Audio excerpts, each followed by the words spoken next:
Chapter 1. Arrival in a Foreign World. Yixing, a 29-year-old man, ventured into this new realm after having specialized in computer science during his university years. By his second year, he had become a red hacker, now earning a living by developing software for others online. His parents, both devoted practitioners of Taoism, embraced a lifestyle centered on health and wellness. However, upon Yixing's graduation, they retreated to the depths of the mountains to pursue their spiritual paths, leaving him with only a house and a sum of 300,000 in savings. Regret gnawed at Yixing for heeding his parents' advice to embark on a trip with friends after graduation, only for them to depart, leaving behind a lettered I. In a moment of impulsiveness, he spent nearly 100,000 assembling a computer, but neglecting his physical fitness led to weight gain. His girlfriend, unable to tolerate his lack of ambition, broke up with him 3 years ago. Naturally indifferent, Yixing drowned his sorrows in alcohol for one night, then returned to his mundane existence. Today, while gaming with friends, they were bested by a team of 5. And just as irritation set in, his phone buzzed with a delivery notification. After exchanging pleasantries with his friends, he departed to collect the package. 10 minutes later, Yixing returned, tore open the wrapping, and discovered a purple pearl. He recognized it as a family heirloom, said to be passed down to him on his 30th birthday, a gift from his grandfather to his father at the same age. Suddenly, it dawned on him that today marked his 30th birthday. Panic surged within him as he recalled another family tradition. One is free to indulge before turning 30, but after that, one must settle down and establish a career. The thought of endless blind dates and dieting loomed over him, and he exclaimed, "Oh no, what am I going to do?"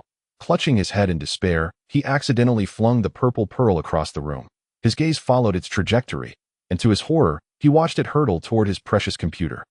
In that instant, he felt as though he might perish. While the pearl was impervious to damage, his computer would surely require extensive repairs. Yet, an extraordinary occurrence transpired. The pearl did not shatter the screen, but rather, like a drop of ink dispersing in water, it eerily melded into the display, suffusing it with a violet hue. Gradually, a face began to materialize, that of an ordinary man. That I expected a beautiful woman, and instead, I'm confronted with this hideous visage, Yixing muttered in disappointment. Hey, what are you thinking? Shouldn't you be frightened at a time like this? Why do you look so unperturbed? The face seemed to read Yixing's thoughts and reacted with exasperation. Is it useful to be scared? Besides, you are my ancestral pearl that if you intended harm, I wouldn't have lived this long. Yixing replied with a shrug. The face fell silent. Yixing's curiosity sparked, and he asked, "You must be the spirit of the pearl, right? Can't you take on a female form?" "Let me clarify. I am not a spirit. Even if I were, the gender would remain unchangeable." The face retorted, clearly exasperated. "Then what exactly are you?" "I am not an object. Rather, I am a fragment of divine consciousness, here to explain the circumstances to you." "Now be quiet and listen," the face interrupted, sensing Yixing's intent to interject.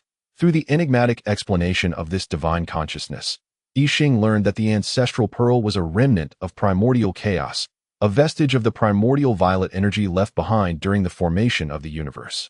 This was not a talisman for enlightenment, but rather a catalyst capable of evolving all things, including chaotic energies. The consciousness had once drawn upon this pearl's energy, and now it had transformed into a system for Yixing's future endeavors. Yixing faced a choice. He could traverse dimensions, but his physical form would be eroded in the process. He could either reconstruct his body using a drop of golden phoenix blood after the journey, or retain a drop of his own blood to serve as the foundation for his rebirth, supplemented by the phoenix blood. Though this option would require considerable energy and limit his choice of worlds, that I choose the latter. I simply cannot bear the thought of becoming a bird, he decided. Not surprising. I can't bear it either, the consciousness replied. All right, let us begin. With that, the face vanished, and the computer screen morphed into a swirling vortex. Wait, I still have questions. Are you sure I can return? And what does not long mean? As if annoyed by his inquiries, the vortex generated a powerful pull, and Yixing was drawn into it, a voice echoing faintly. I haven't even left a note saying where I'm going. With a loud bang, the room reverted to its original state, yet its occupant was nowhere to be seen. Suddenly, a figure materialized from the void, waved a hand, and vanished, muttering, "Almost forgot to place the time anchor." In an inconspicuous dimension, on an unremarkable island, Within the most luxurious house in the finest room, a fragile life was fading. Abruptly, a purple pearl appeared in the void, and the nearly lifeless boy seemed to hear something and uttered, "I am willing to." In an instant, the boy vanished, and the pearl began to glow. As the radiance subsided, a child identical to the boy materialized in the room. Our protagonist, Yixing, upon awakening, his first action was to gaze into a mirror. Discovering that his reflection still bore black hair and, well, black eyes, although the golden hue within them was gradually fading. "Thank goodness, I still appear youthful. I will gradually return to my original appearance. However, the eye and hair color cannot change. If it does, my mother will surely kill me. By the way, system, what did you do with that child? Please treat him well." A gentle male voice resonated in his ear. "Rest assured, host, that he has been placed with a childless couple in another dimension, where he will have a happy future. That's a relief. Otherwise, I wouldn't be able to accept it. Now, system, display my information." Before him appeared Yixing's character panel. Name: Yu Guyin Yao. Yixing. Race: human. Age: 11. Occupation: none. Lifespan: 1,000 years. Bloodline: Golden Phoenix bloodline. Talent: time and space control. Master of the Sun. Talent: abilities: time and space control. As you traverse the river of time and space, your bloodline and soul have been imbued with its power, allowing you to exert minor control over time and space. Favor of time and space: your bloodline and soul, having been influenced by the forces of time, grant you substantial resistance against temporal incursions.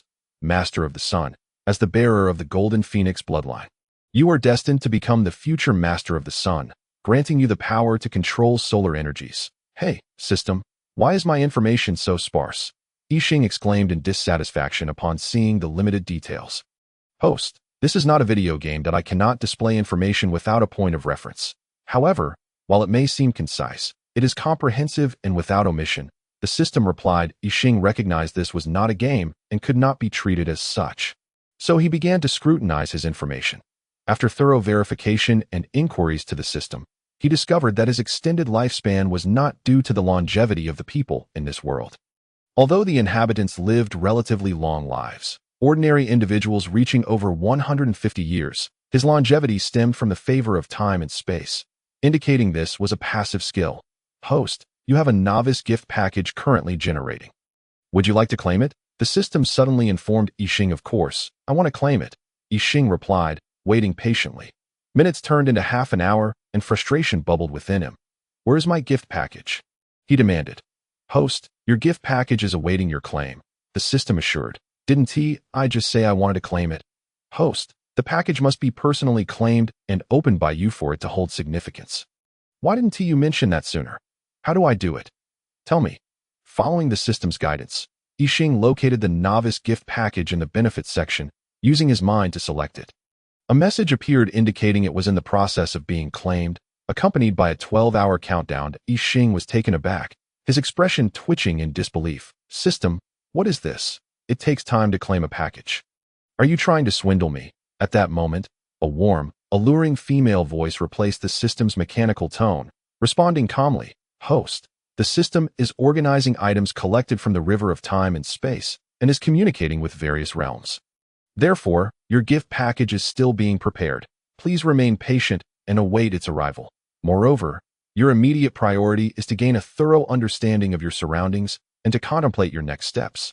If you require information, you can refer to the information section." Yixing was instantly overwhelmed. The system had employed charm against him, though it was merely an enticing voice. He, lacking resistance to such allure, could only shout, "System, you despicable creature," before being subdued and obediently searching for information. Through the systematic collection of data, Yixing has come to understand that this world is but an inconspicuous plane among the countless dimensions of an infinite universe.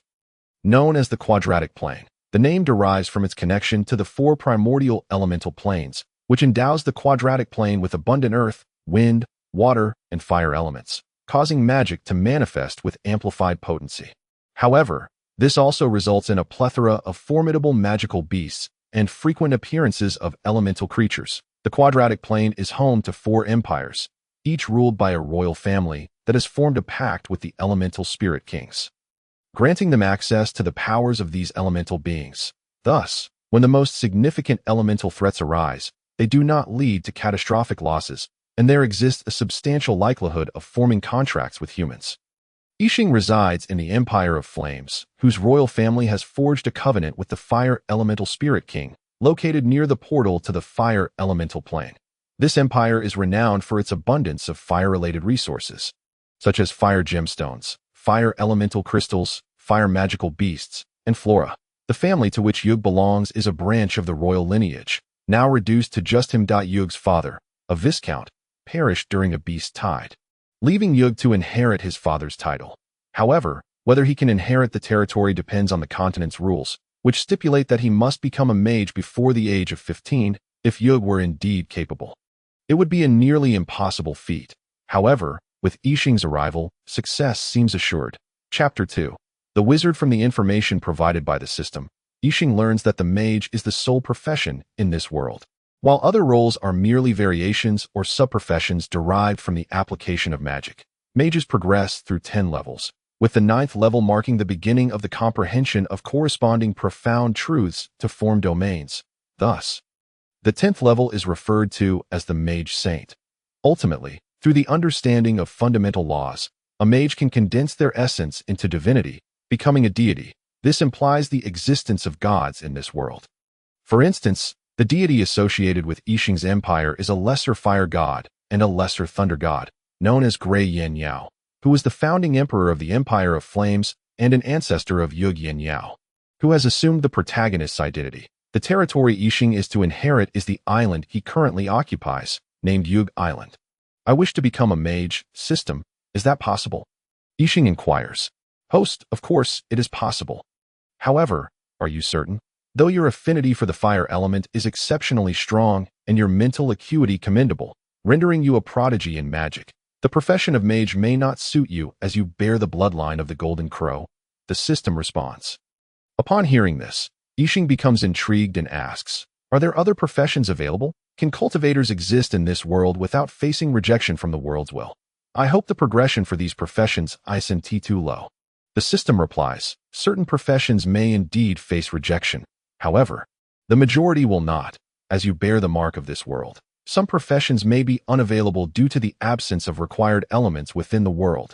Yet, essential elements necessary for various professions are universally present. Otherwise, the world would perish. Therefore, you need not worry about the usability of the professions offered by the system. As for progression rates, rest assured that all recommended professions will exhibit high growth potential and will not lead you astray into trivial roles.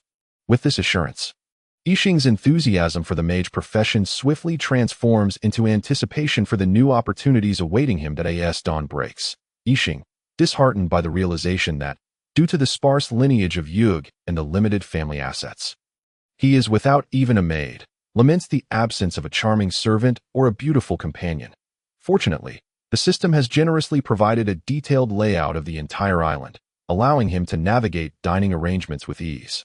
During breakfast, Yixing learns about his household composition, particularly the family members: a middle-aged butler named Soradam, a loyal friend of Yug's father, a male chef named Ruff, a male cleaner named Meek, who is the chef's wife, and 2 gate guards, Zydarwin and Luff. Is there truly no beautiful, suitable female around for me to tease? Yixing thinks, dismayed, pondering why others find themselves surrounded by lovely companions while he is stuck with men, one of whom is quite elderly.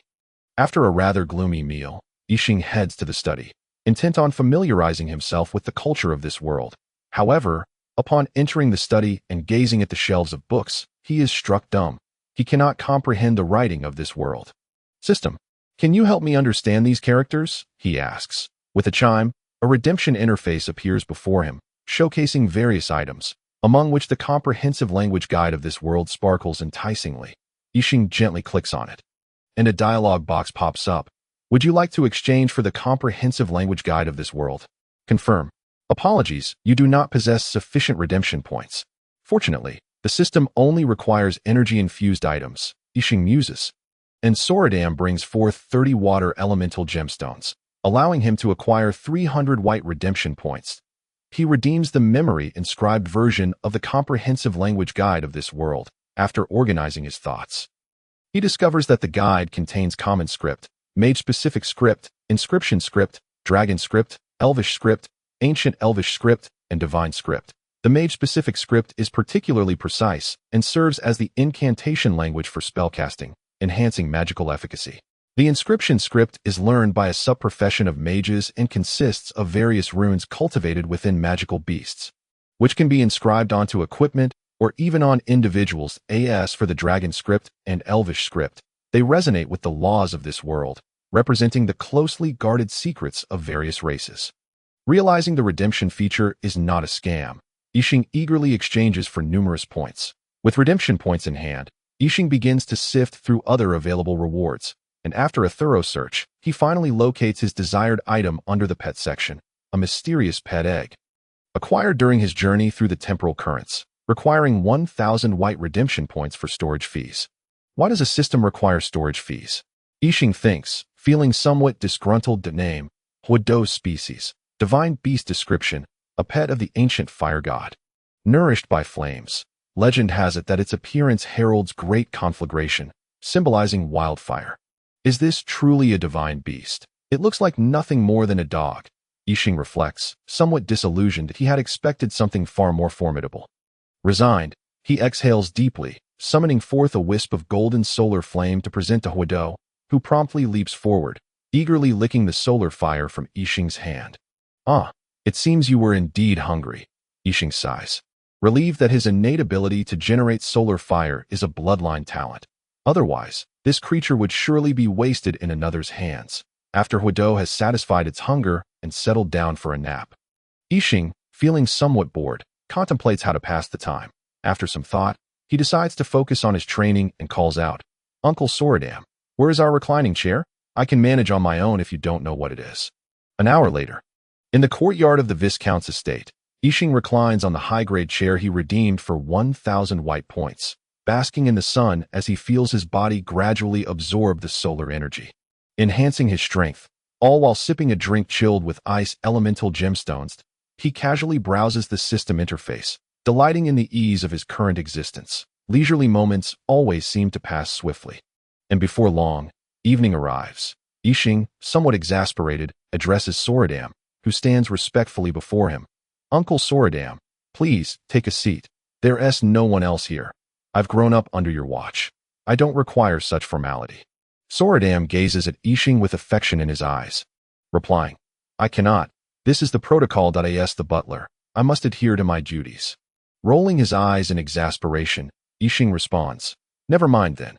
If my father were to find out, he would be furious." A flicker of sadness crosses Soradam's eyes as he remarks, "The Viscount was a good man. Truly unfortunate." Yixing wishes to express sorrow as well, but finds himself unable to muster the sentiment, and knowing it would only cause further sadness for the elder, he deflects, "Come now. Don't think I'm unaware. Every time you spar with my father, you aim for his face, leaving him unable to leave the house for days." Soradam chuckles awkwardly, attempting to defend himself. "No, those are merely rumors. I have the utmost respect for that rascal. I mean, the Viscount. All right, I want to argue with you. Your reluctance to sit." Yixing was well aware that being a noble was quite exhausting, especially in a world where nobility held significant burdens. However, he did not anticipate the multitude of responsibilities that came with it. Where had all the high-caliber managerial talents depicted in other novels gone? As Solo observed Yixing sitting still in contemplation, he believed his teachings had made a certain impact, nodding in quiet satisfaction. In truth, Yixing pondered that going to the imperial capital might not be such a bad idea.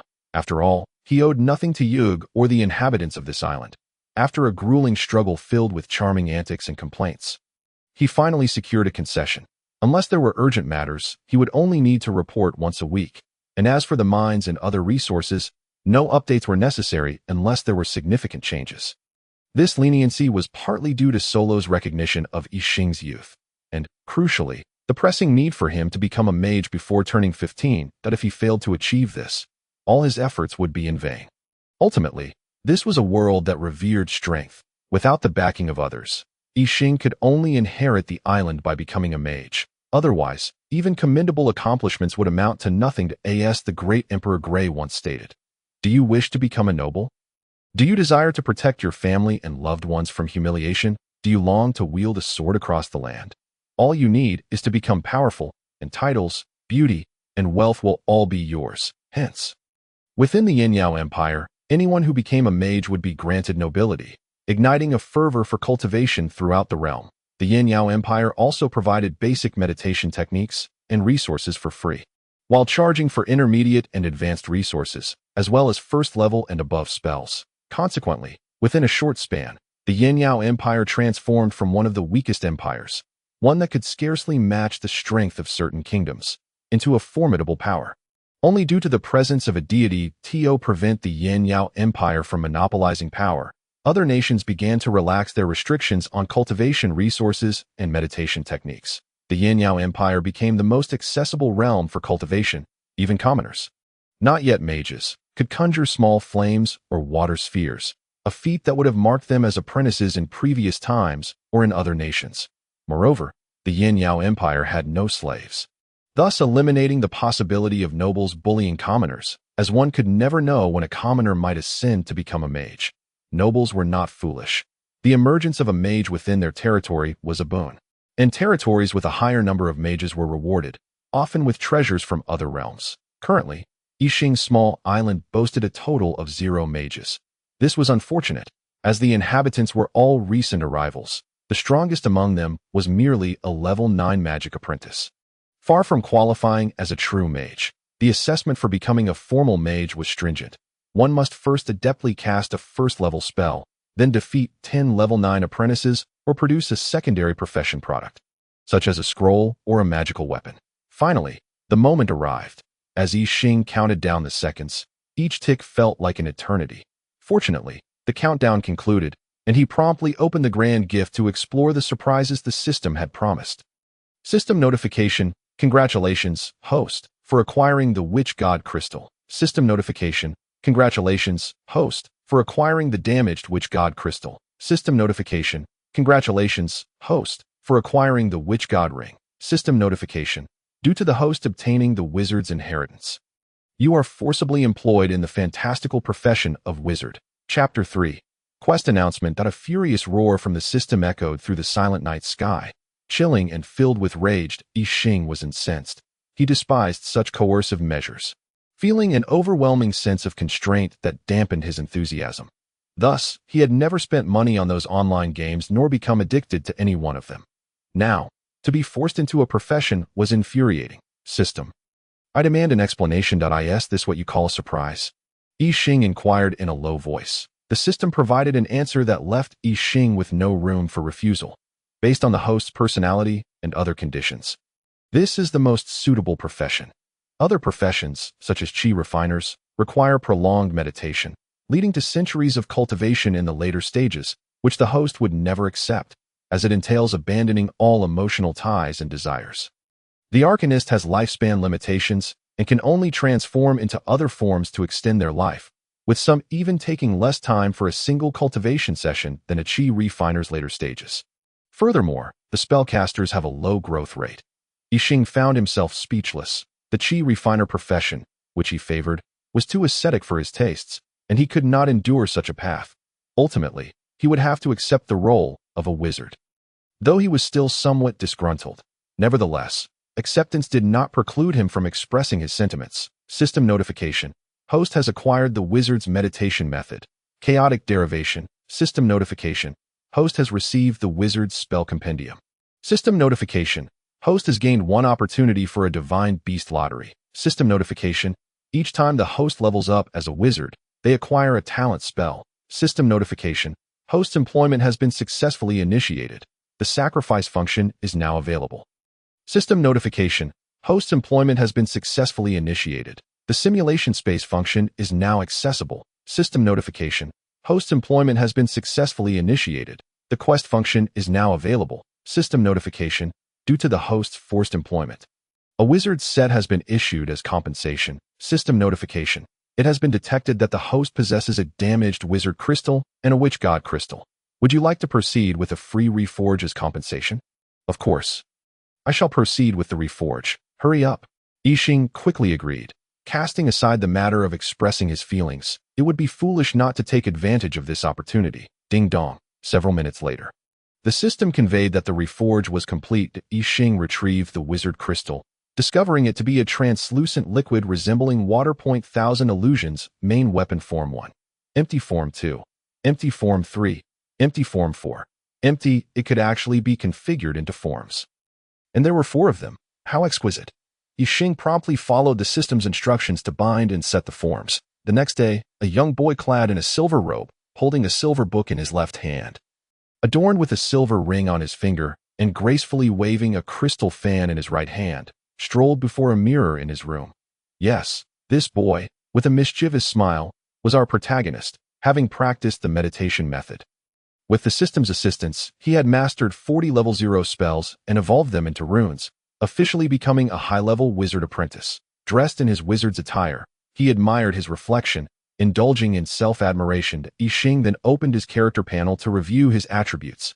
Name: Yin Yao. I Ching. Race: human. Crow. Profession: high-level wizard apprentice. Age: 11. Lifespan: 2000. Bloodline: chaotic demon god. Crow. Meditation method: chaotic derivation. Spirit: 99. The mental energy consumed to cast a standard level 0 spell is 1 talent spell.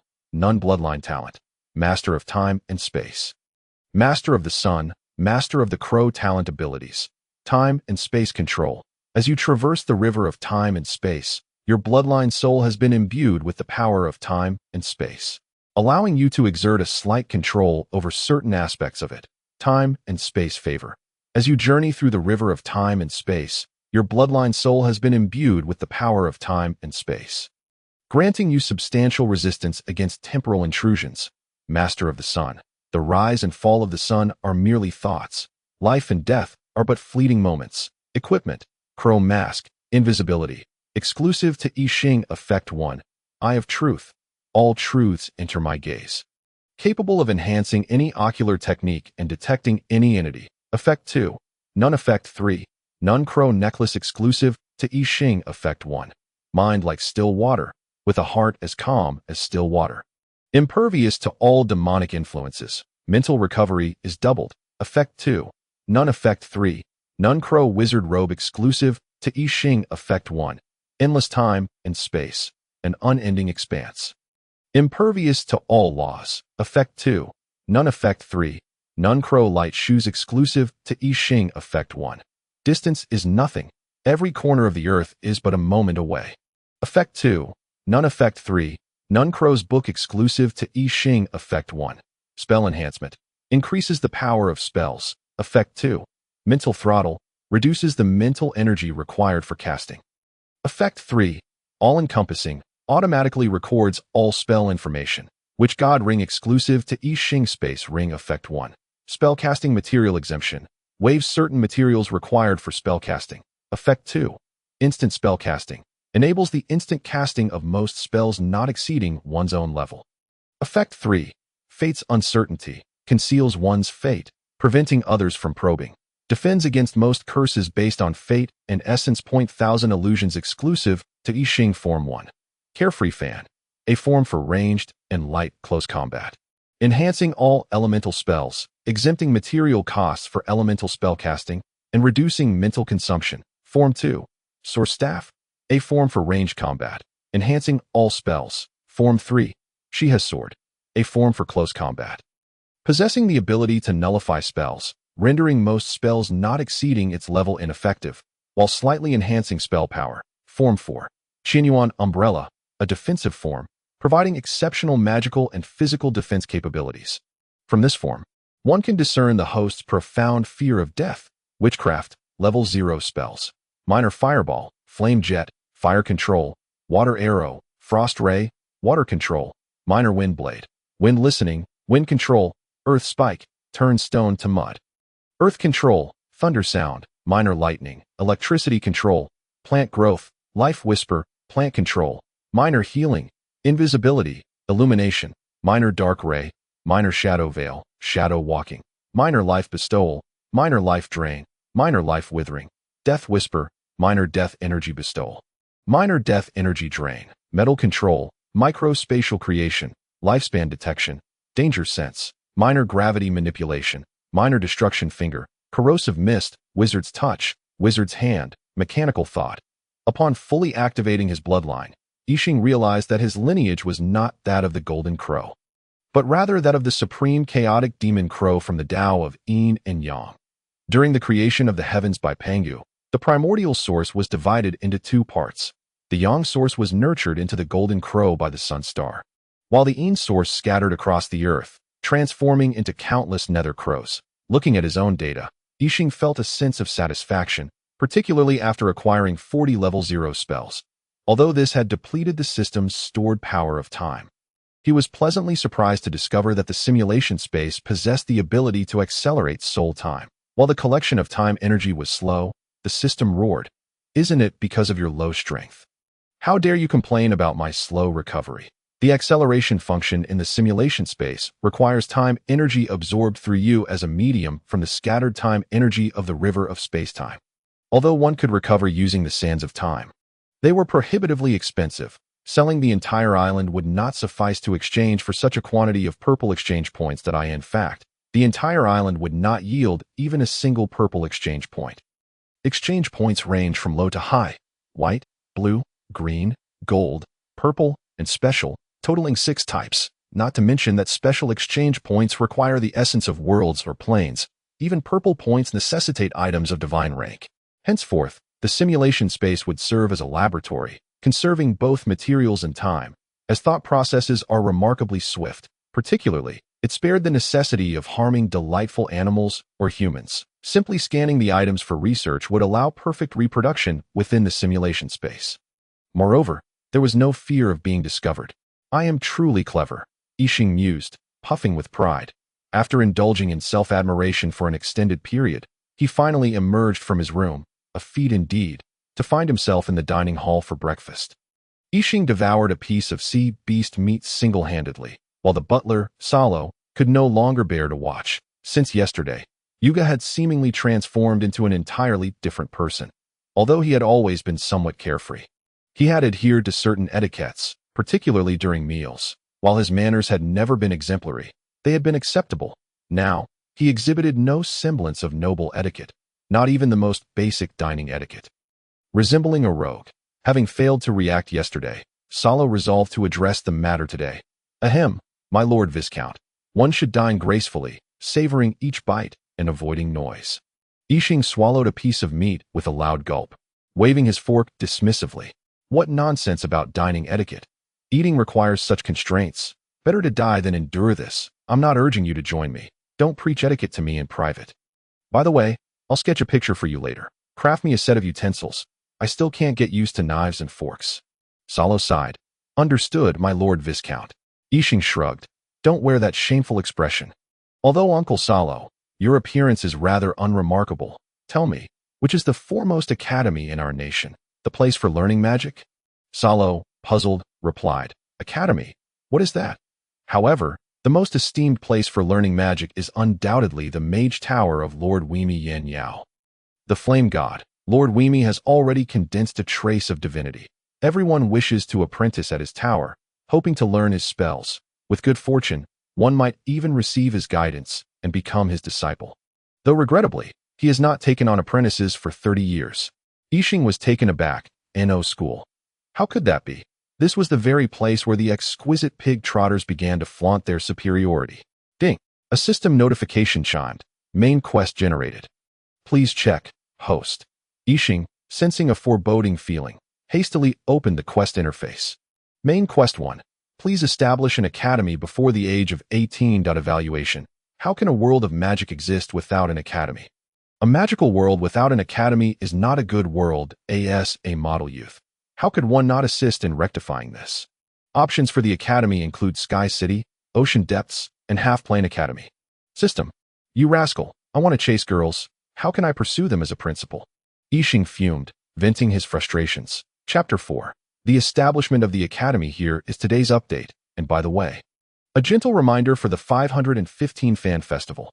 Each person has 8 votes. Voting also rewards coins, and I humbly request everyone's support and appreciation. 4 years later, in the backyard of the Viscount's manor on Witch Flame Island, a young man clad in a silver-white robe lounged comfortably on a deck chair, basking in the sun, while a golden dog snoozed beside him, creating a scene of utter tranquility. Suddenly, a middle-aged man dressed as a butler hurriedly approached.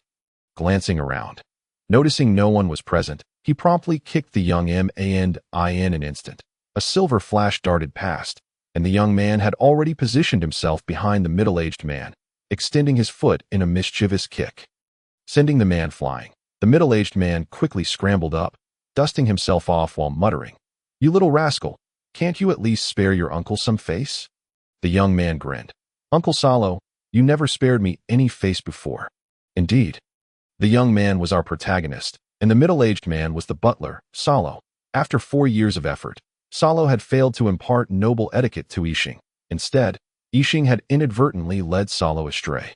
Or perhaps it was merely the revelation of Salo's true nature.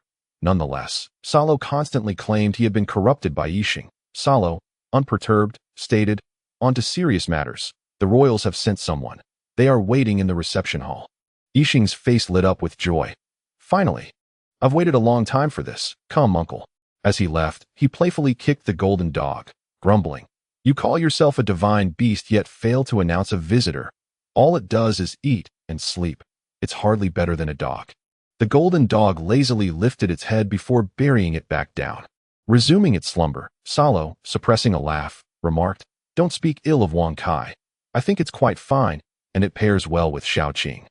Indeed, the legendary divine beast had been given the rather mundane name Wang Kai by Yixing. As for Xiaoqing, it was another divine beast obtained through a lottery, known as Dang Kong, resembling a pig, measuring 6 feet in length, 4 feet in height, and entirely green, with 2 large ears and 4 tusks.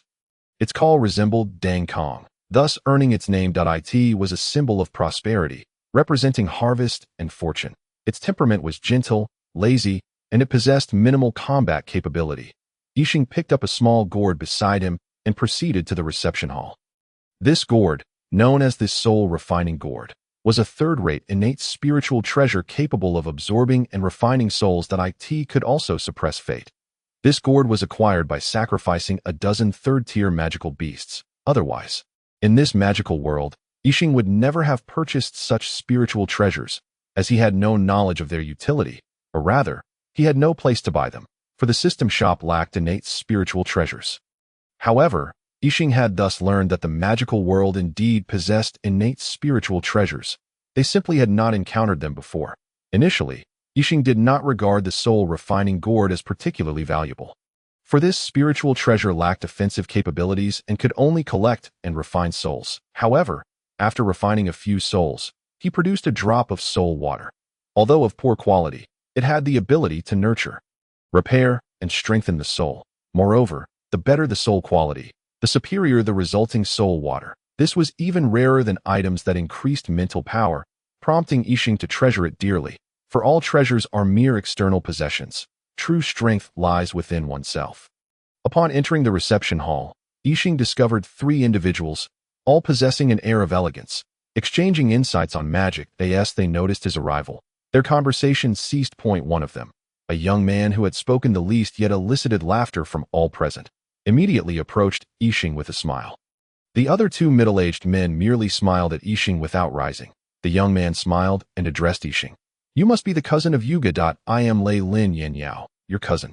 Although he bore a smile, Yixing discerned a slow arrogance and scrutiny in his gaze. Taking a closer look at this so-called cousin, Yixing noted his lavish attire, adorned with 2 badges, one depicting 2 fireballs, signifying a level 2 fire mage, thus marking him as a prodigy. The other, more intricate, depicted a human figure and a pen, with 3 red stripes on the pen, indicating that this cousin was a level 3 fire rune master. Rune masters are a profession derived from inscriptionists, differing in that while inscriptionists engrave magic arrays onto equipment, rune masters inscribe them onto individuals, requiring a high level of mastery over magical power. Rune masters inscribe magic arrays onto individuals to assist them in casting spells, even enabling those with low affinity for magic or mental capacity to become mages, though few ever advance beyond level 3. Generally, rune masters operate at a level lower than their magical prowess, yet this cousin had surpassed his own level. Achieving such a standard at this age undoubtedly marked him as a genius, particularly in the field of rune mastery, giving Lei Lin ample grounds for pride. especially within royal circles, that a flicker of displeasure crossed Lei Lin Yanyao's eyes, for this Yuga cousin dared to regard him with an assessing gaze, which greatly irked Lei Lin. However, it must be said that Lei Lin's upbringing is exceptionally commendable. Even when his heart is troubled, he does not allow it to show on his face. Instead, he takes Yixing by the hand and strides towards the two middle-aged gentlemen. Yixing offers a slight smile, acknowledging the warm reception from others, and realizing his own misstep, he explains, "Cousin Lei Lin, I apologize for my momentary distraction that I had no idea you were a level 2 mage and a level 3 rune master. That is truly impressive." Upon hearing this, Lei Lin inexplicably brightens with joy. "Well, Yixing, that shameless fellow, utilized a spell, Whispers of Temptation, a level 0 mental type incantation derived from the seductive words of demons, designed to endear the user to others, while Yixing only possesses the level 1 version of this spell. It appears that even the level 0 variant suffices." Lei Lin gestures towards the middle-aged man on the left and says, "Cousin Yuga, this is Grand Mage Alpha. Grand Mage Alpha is a formidable level 4 mage specializing in both water and lightning, and he is also a level 4 alchemist." Yixing is aware that mages of levels 4 to 6 are referred to as Grand Mages, and those of levels 6 to 9 as Great Masters. With no grievances between them, and given the elder's status, he hastily proclaims, "Greetings, Grand Mage Alpha, that I appreciate your assistance in advance." Grand Mage Alpha smiles in return and replies, "It is no trouble at all. This is my duty." Lei Lin then points to the middle-aged gentleman on the right, saying, "This is Grand Mage Yulan Yanyao. Our uncle T is a level 5 Earth Mage, and also a level 6 Architect." Yixing enthusiastically greets, "Uncle, thank you for your help this time. I hope you will look out for me in the future." Yulan laughs heartily, declaring, "That depends on you. I share a good relationship with your father as long as you are a high-level magic apprentice. I will support you in passing this test." Yixing promptly assures him, "Uncle, rest assured, I will make you proud." Yulan's delight is palpable as he states, "If you truly are a genius, do not compare yourself to your cousin Lei Lin. As long as you are a level 1 mage and a level 2 in a secondary profession, rewards will await you. I will use my prize money to craft a wand specifically for you, enhancing your training resources." Yixing beams with joy, resembling an eager rabbit, and promptly agrees, "All right, it is settled." Yulan is taken aback and laughs, pointing at Yixing, "You, my friend, possess not a shred of nobility." Yixing dismissively retorts, "Nobility? In this world where strength reigns supreme, power is the essence. Everything else is but a facade."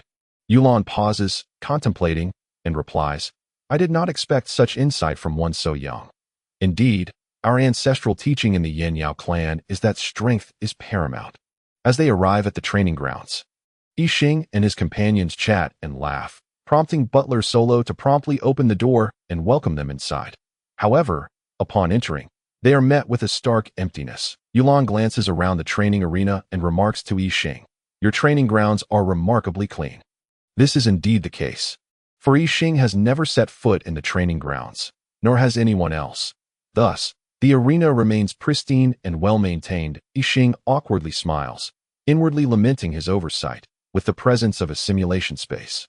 The need for a training arena is rendered moot. Had it not been for cousin Lei Lin suggesting a visit, Yixing would have completely forgotten about it. "Ahem," Yulan begins, "the test is quite simple.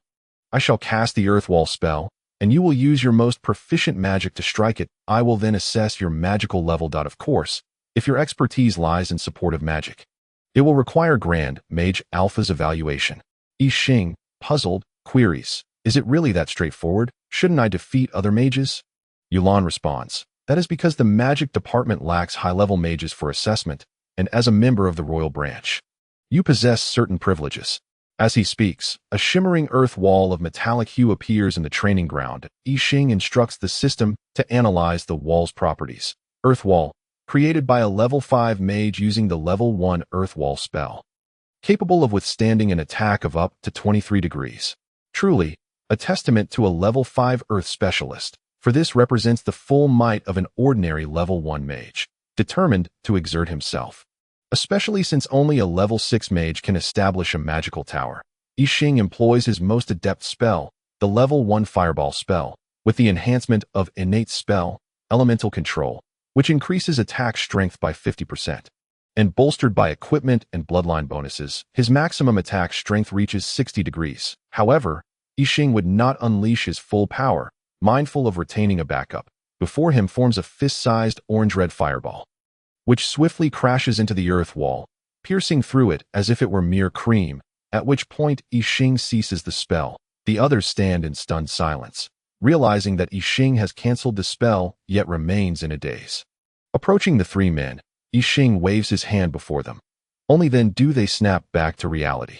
Instant casting, elemental body, spell acceleration, level 6 Grand Mage, level 6 Grand Mage. Wait, are you certain? Grand Mage Alpha. Regaining his composure, inquires urgently. Yulan, with a wry smile, admits, indeed, this is my modified Earthwall spell, capable of withstanding a level 5 maximum spell without a scratch.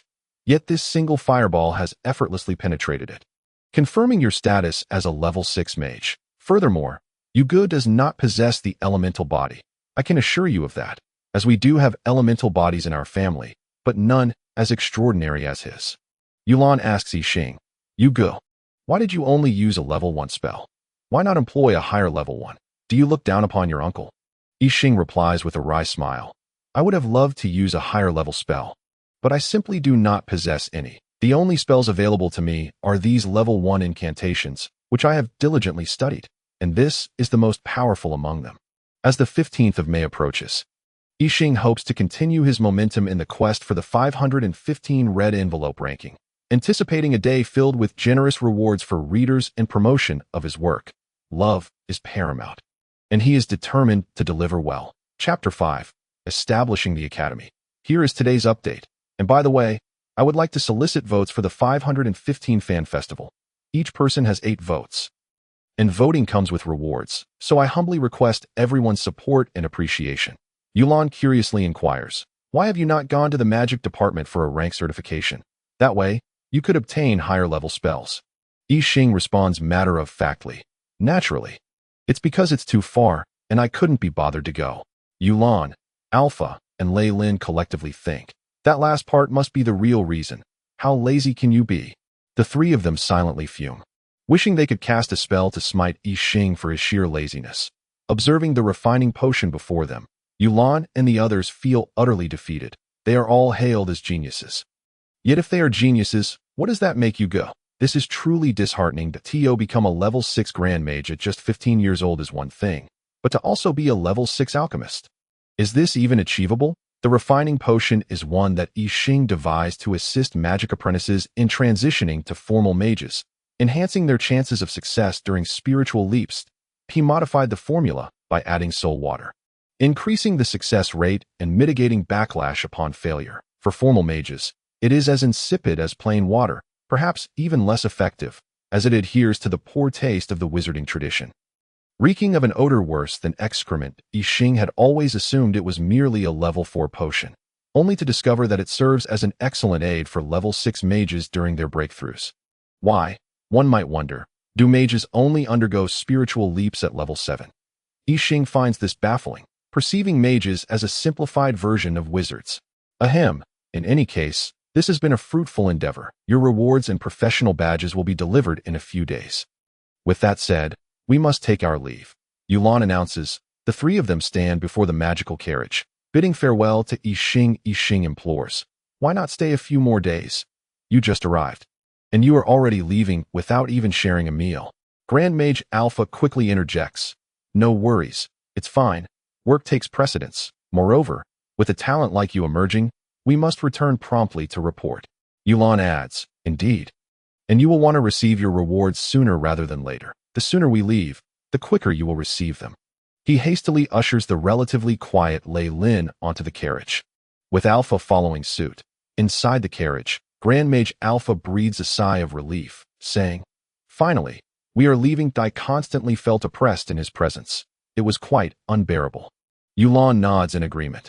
After a prolonged silence filled with discouragement, Lei Lin suddenly speaks. Uncle, Grand Mage Alpha, am I foolish? He is even younger than I, yet his power far exceeds mine. It's laughable to think I once considered myself a genius. Yulan and Alpha fall silent for a long moment. Before Yulan gently reassures, Lei Lin, you are undoubtedly a genius. There is no need to compare yourself to him. Some individuals are born to inspire despair. Living in the same era as them is both a blessing and a curse. Just like Emperor Gray or the god Vimy or Yuga, they exist in a realm entirely separate from ours. 3 days later, the territorial appointment letter, professional badges, and a marquee appointment letter arrive. Upon receiving these items, Yixing carefully places the 2 professional badges on his chest and stores the rest in his spatial ring. He smiles at Butler Solo beside him and says, Uncle Solo, inform them that a new life is about to begin. Solo promptly rushes outside, addressing the gathered subjects with excitement. Everyone, the Marquis has tasked me with telling you that a new life is about to commence. Are you ready? Ready, the subjects respond in unison, filled with anticipation. Viscount, no, the Marquis has declared that we may live in the sky. Although I am unsure how that will be achieved, the Marquis is a grand mage, after all. In the heart of the study, at the very center of Yuga Island, Yixing placed a shimmering object resembling a crystal inscribed with mysterious runes upon the ground. He watched as the crystal sank into the earth, and then intricate magical patterns began to spread outward in all directions. Moments later, a system notification announced that the magical array had been successfully expanded. A mechanical voice then resonated in his ears. System notification. The magical array has been laid out, and the Academy's auxiliary system is now activated. System notification. The Academy system has been fully initiated. Ding. The Intelligent Academy system is at your service, the voice echoed. Before Yixing appeared in interface, the first line prompting him to name the Academy, a decision he had long contemplated. Wizard Academy seemed rather mundane. As for the mode, it was undoubtedly the Sky City, an arrangement he had already discussed with others. Following this, he made adjustments to the Academy's layout, placing the cafeteria in the teaching area. How considerate of him. As students would be able to dine right after classes, the Mage Tower for teachers was situated between the male and female dormitories. After some adjustments, Yixing finally felt satisfied. He opened the Academy system interface, activated the magical array, and triggered the core of the Sky City, a crystal-like orb that had been transformed from the core of an arcane Sky City in a divine realm, named the Heart of the Sky. This orb could autonomously absorb various elements from the world to enhance itself, and it utilized the laws of flight in this realm to soar. Thus, within the heart of the sky, everything would ascend into the air. Consequently, not only did Yuga Island rise into the sky, but the surrounding waters also lifted, creating the appearance of a vast water sphere enveloping the island from below. Yixing was taken aback by the three-dimensional projection of the entire Sky City. Astonished by the surrounding waters, a delightful surprise, the ascent was remarkably swift and stable, thanks to the protective array, which remained invisible until the residents realized they had ascended into the air. Oh, splendid! We are now citizens of the sky. Upon discovering that their island had transformed into a sky city, the residents erupted into cheers. Yixing observed the jubilant crowd outside his window, understanding their elation. This world indeed possessed floating islands, and for reasons unknown, those who had lived on the island since childhood could all become wizards. Individuals deemed worthy in this realm fought fiercely to reside on floating islands. Now, their own home had become a sky city akin to those islands. How could they not rejoice? Stepping out of the Marquis's estate, Yixing noticed that the sign of the Viscount's residence had already been replaced by that of the Marquis, and he felt that no one would pay him any heed amidst the excited crowd. Thunderous voice. My subjects. A wave of sound swept over the people before the Marquis's estate. The poor souls, caught in a frenzy, were entirely unprepared when a thunderous roar echoed in their ears, a scene that could only be described as chaotic. My subjects. Yixing continued as he saw everyone staring at him with wide eyes. Please return to your homes. Gather your belongings and follow the instructions to the residential area. After all, we are now a sky city, an academy, a place of magical learning. In truth, he had already communicated this to the residents half a month prior. He was merely reiterating it now. They understood that everything came at a cost, which was the prevailing norm in this world, though the principle of equivalent exchange was less explicit without wizards. Blaze, a resident of Yuga Island, had just married. Half a month ago, the butler informed him that Yuga Island would soon become a sky city resembling a floating island, and that the Viscount would establish an academy, although he was uncertain about what an academy entailed. He had heard that all individuals under the age of 18 could learn magic, akin to the Mage Tower, and that the island's inhabitants would not need to pay. Though skeptical, as the Viscount was still a child, he secretly hoped that the Viscount could indeed make it happen. It was only 3 days ago that the butler revealed the Viscount was a 6th-level Archmage and a 6th-level Potion Master. Blaze suddenly recalled the butler's words from half a month prior. Perhaps the Viscount truly could achieve this. Today, upon seeing the clouds enveloping the island, Blaze nearly lost his mind. The Viscount, no, the Marquis, had accomplished it. Truly a genius worthy of comparison to an emperor. His child would one day become a wizard. How wonderful it was. Unlike himself, who bore the hopes of his family, yet remained merely a first-level magic apprentice. As he walked home with his wife, Blaze composed himself and began reflecting on his life. Should he be like others, working mundane tasks at the academy, fishing in the sea, placing his hopes in the next generation? Or should he pursue his own dreams? Watching his wife, who was 1 month pregnant and happily packing their belongings, he fell silent, unable to voice his thoughts. Blaze quietly entered the room to begin packing as well, when suddenly his wife, who was speaking to their unborn child, turned to him and said, "Go." Blaze was taken aback, then feigned nonchalance as he asked, "What? Don't speak in riddles, by the way. What kind of house do you think the Marquis will provide for us? It should be better than ours, right?" His wife, Winleys, stepped closer, embraced him, and gently pressed her face against his back, saying, "Go, seek out the Marquis. Tell him you wish to become a wizard, that I know this is your dream. Because of me, you offended the head of the magic department and left home. With your talent, you should have become a wizard long ago. Go, seize this opportunity. Don't worry about me and the child. Lord Sorrow has arranged a very manageable job for me that will suffice to support us." Tears welled in Blaze's eyes. The following day, enormous projections appeared in the skies above cities and towns. Yixing stood amidst the images, with Sorrow on his left and Blaze on his right, while the island's residents gathered behind them. Yulon gazed at the sky's projections, feeling helpless. What is this kid up to? Emperor Gray III of the Yan Yao Empire turned to Alpha beside him and inquired, "Is this the Marquis of Yuga? I saw him a few days ago. This spectacle is quite grand." Alpha replied, "Indeed, Your Majesty, this is the so-called monster." Meanwhile, those unfamiliar with the situation shouted, "Who is this? Immediately investigate."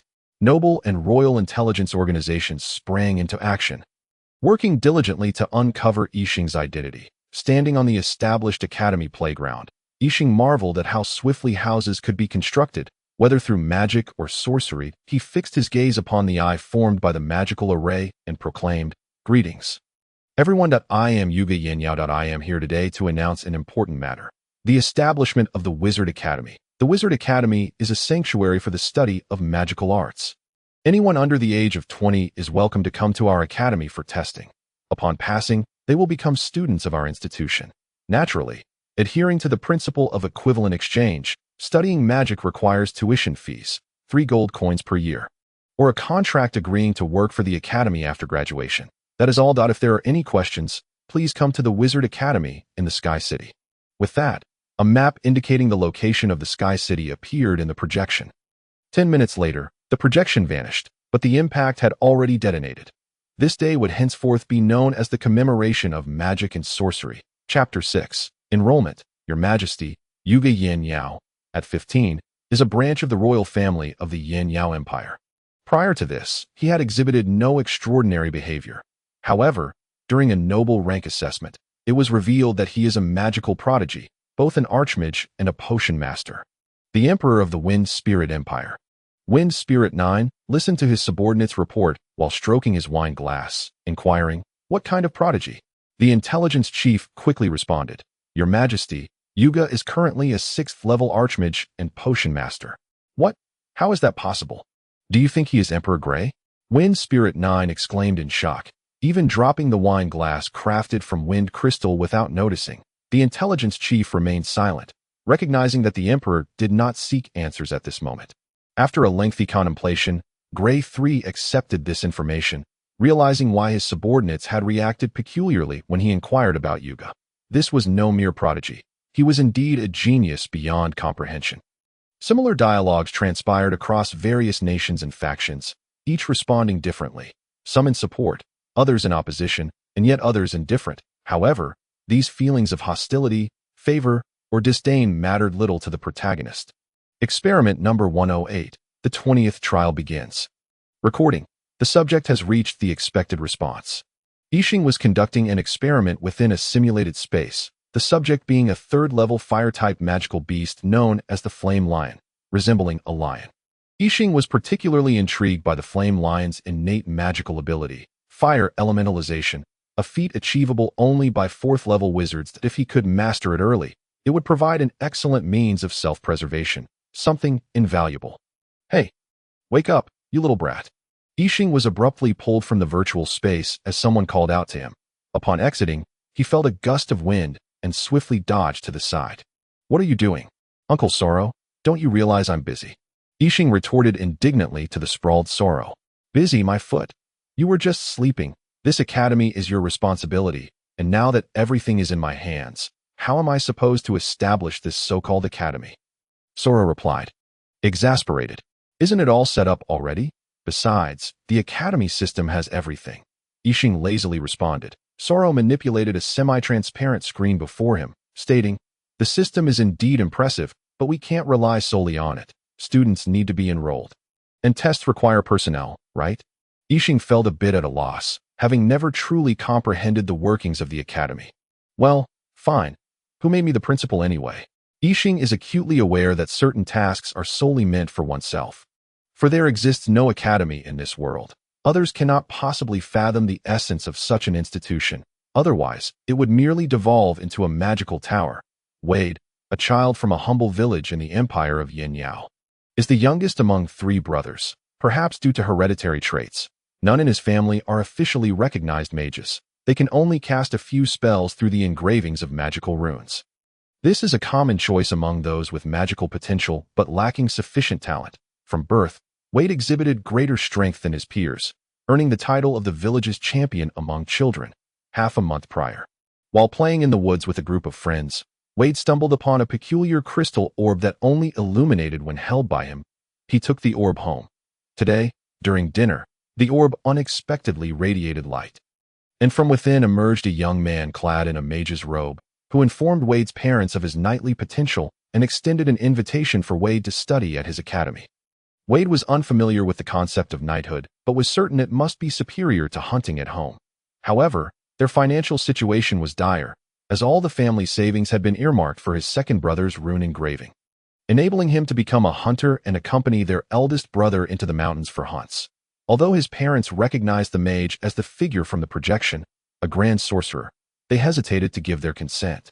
Stating they needed to confer, the kind mage agreed to wait for their deliberation. Upon the eldest brother's return, the parents relayed the matter to him. He remained silent throughout the night, but the following day, he activated the crystal ball, revealing the visage of the young mage. After a lengthy conversation, he ultimately consented to Wade's attendance at the academy. Wade was elated, for his brother mentioned that the family need not bear any costs. Instead, he would need to sign a contract to work for the academy. Faced with this opportunity, Wade promptly chose to sign the contract, especially since his second brother was on the verge of rune engraving. And the family simply could not afford more expenses. 3 gold coins a year would suffice for his brother to select a quality magic array. 3 days later, Wade stood at his doorstep, laden with bags, bidding farewell to his parents. His elder brother advised him, Wade, remember that the academy is not home. Mischief is forbidden. Lord Yuga claims you are suited to be a bloodline knight. I do not fully grasp what that entails, but it is a profession that allows the use of a certain type of magic, unlike us who can at most become third-tier pseudo-mages. You must strive to excel and elevate yourself to nobility. Wade dripped a drop of blood onto the crystal ball, and a beam of light descended from the heavens, enveloping him. Once the light dissipated, Wade had vanished. The villagers, startled by the occurrence, gathered to inquire about what had transpired, and soon rumors spread that Wade had been taken by the mage to become a true sorcerer. Yixing meticulously filtered through all the candidates with magical, knightly, and sorceress talents as indicated by the system. Thanks to the crystal ball's ability to record the surrounding environment, Yixing utilized its records to select an academy and subsequently employed the crystal ball to project and converse with the parents of the chosen children. Although Yixing had stirred the entire continent, many gifted with sorceress potential had not been summoned, as most possessed exceedingly high magical talents. However, Numerous children with knightly bloodline potential were accepted, among whom the most remarkable was a boy named Wade, whose compatibility with the magical beast Earth Demon Bear was alarmingly high, reaching an astounding 98%. This suggested that Wade had a significant chance of ascending to a 6th-tier bloodline knight, equivalent to a 4th-tier sorcerer. Upon stepping out of the teleportation array, Wade gazed in astonishment at the towering structures around him, utterly bewildered by their height. Many were unlike anything he had ever seen. In the vast expanse of the endless world, aside from the magical towers, most buildings were limited to 2 stories and an attic. Thus, even though these modern edifices reached only 6 stories at most, they left Wade in a daze for quite some time. "Hey, you over there, fool." Wade was roused by a clear voice. Searching for the speaker, he spotted a petite girl, around 8 or 9 years old, hands on her hips, glaring at him. Pointing to himself, Wade was met with her fierce retort, "Yes, you, the dimwit." Following the little girl, Wade repeatedly apologized for making her wait. "I'm truly sorry. I had no idea the academy would send someone to fetch me."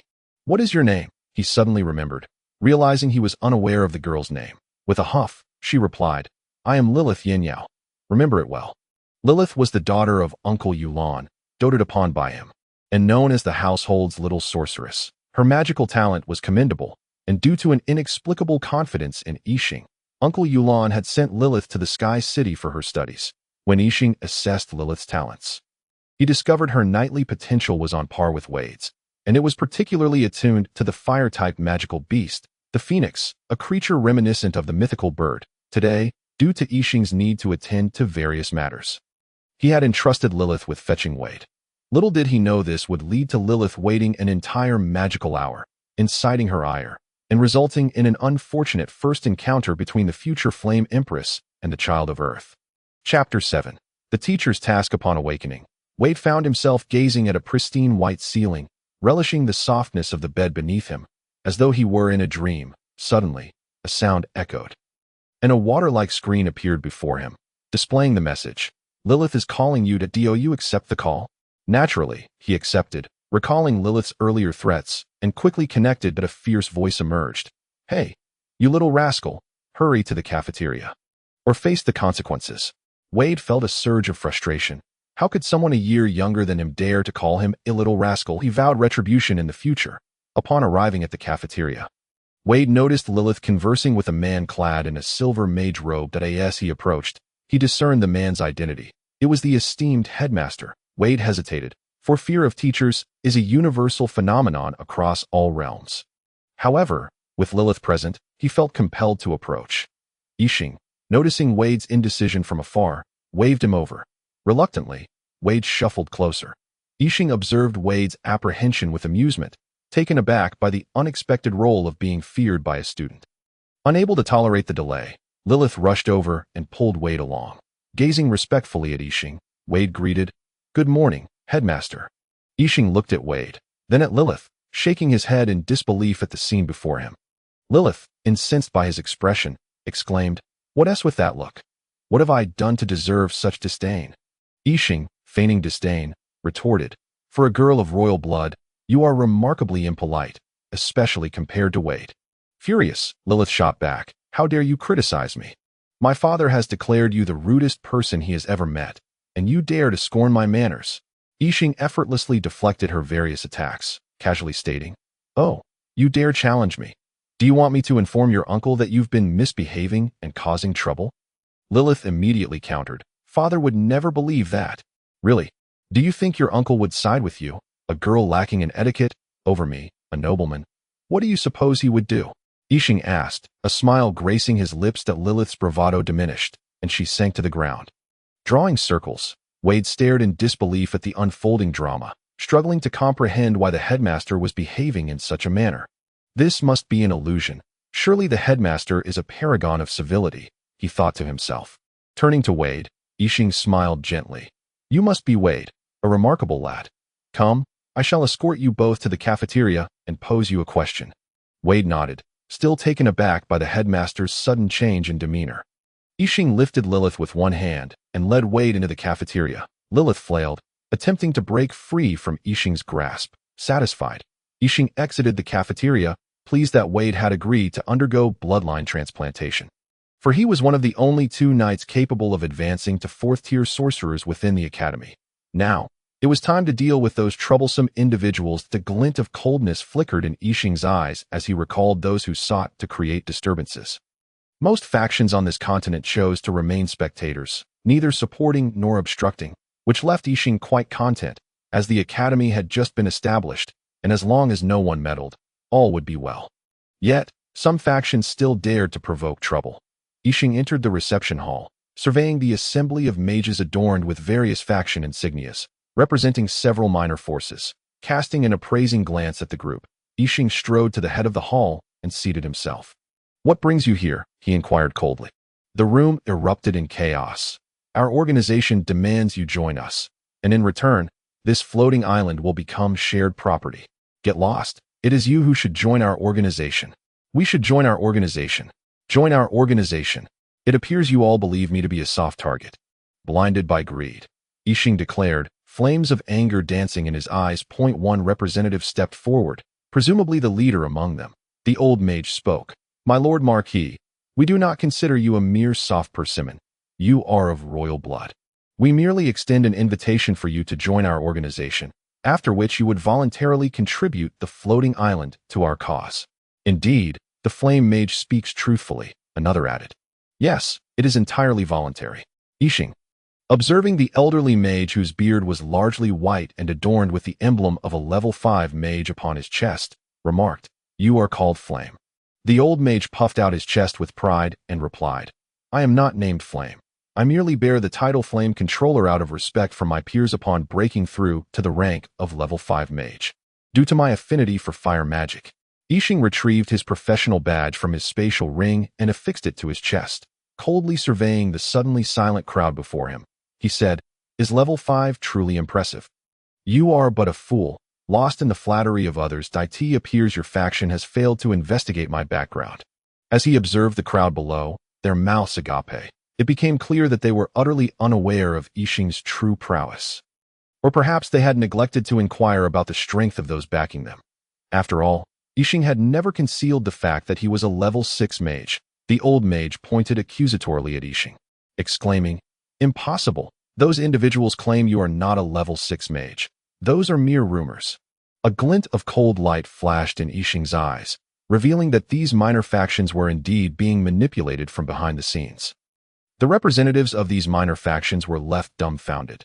They had expected to easily handle a soft target, only to find themselves confronting an iron wall. Confusion swept over the representatives, rendering them entirely unsure of how to proceed. Some astute individuals quickly realized that their faction had been used as cannon fodder. However, Yixing paid no heed to their thoughts that he unleashed a level 1 witchcraft, mental detonation, directly targeting the magical vortexes of all the representatives present. The magical vortexes of those who had never experienced a mental assault shattered instantly, with only the old mage managing to withstand the onslaught. A seasoned veteran, the old mage gritted his teeth against the splitting pain in his head and forced his nearly collapsing magical vortex to unleash all the spells he could conjure instantaneously. Yet, he was not contending with just anyone. He faced a sorcerer possessing the bloodline of the Chaos Demon Crow. Yixing inhaled deeply, and all spells were devoured by him. "Pah, so many impurities," Yixing remarked disdainfully. The following day, all factions surrounding the Mage Academy fell into a profound silence, as if the events of the previous day had never transpired. Yet, any faction that made even the slightest inquiry would quickly learn the truth. A level 6 mage is not particularly terrifying. What is truly fearsome is Yixing's age and his ability to render dozens of mages powerless simultaneously. Who knows what other tricks this so-called director may have up his sleeve? Yixing, however, had no time to dwell on such matters.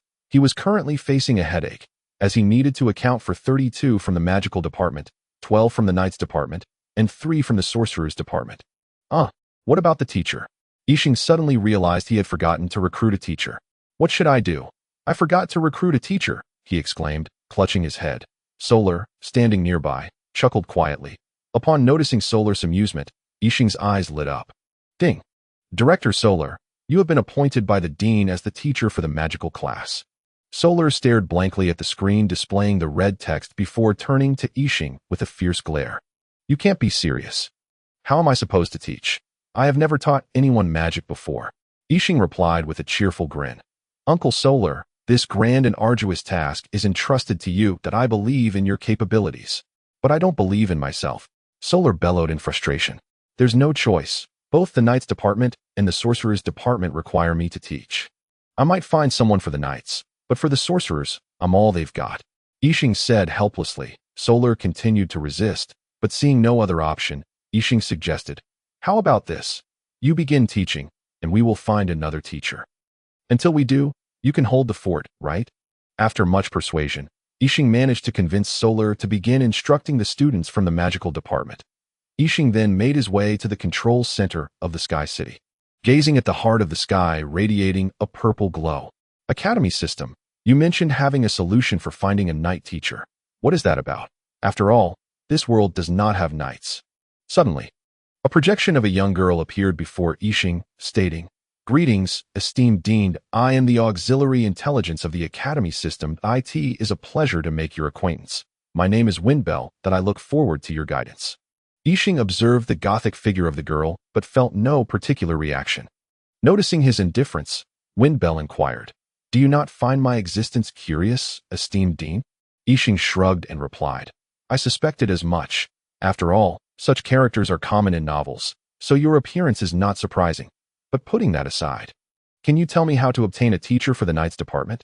Windbell fluttered, saying, It's quite simple, don't you possess a system? Isn't there a task system included? Having not examined the system in quite some time, Yixing quickly checked the tasks and indeed found, aside from the main quest, an additional teaching task. Within it was a golden task that promised a knight with the bloodline of a dragon as a reward. Teaching task, Hunt a Dragon 01. Golden task, Evaluation. In this magical world, dragons stand among the apex of species. Thus, hunting a dragon is an excellent way to showcase one's power. Reward, Dragon Blood Knight. Chapter 8. Slaying the Dragon. Yixing promptly accepted the task, and, upon doing so, found his surroundings suddenly transformed into a landscape enveloped in ice and snow, with howling winds reminiscent of the polar climates on Earth.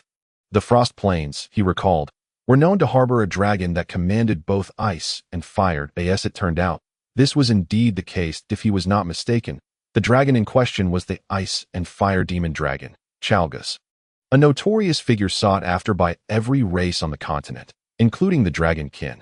Chalgas was a descendant of both ice and fire dragons, having lost his parents in a divine war. After the tragedy, the conflict within his bloodline left him frail and often driven mad, leading to his expulsion from Dragon Island. However, for reasons unknown, he had learned a forbidden technique to consume dragon eggs to strengthen his body. Perhaps due to this method, Chalgas had grown to despise all living beings. Eventually, he vanished during a massive hunt, only to be discovered here.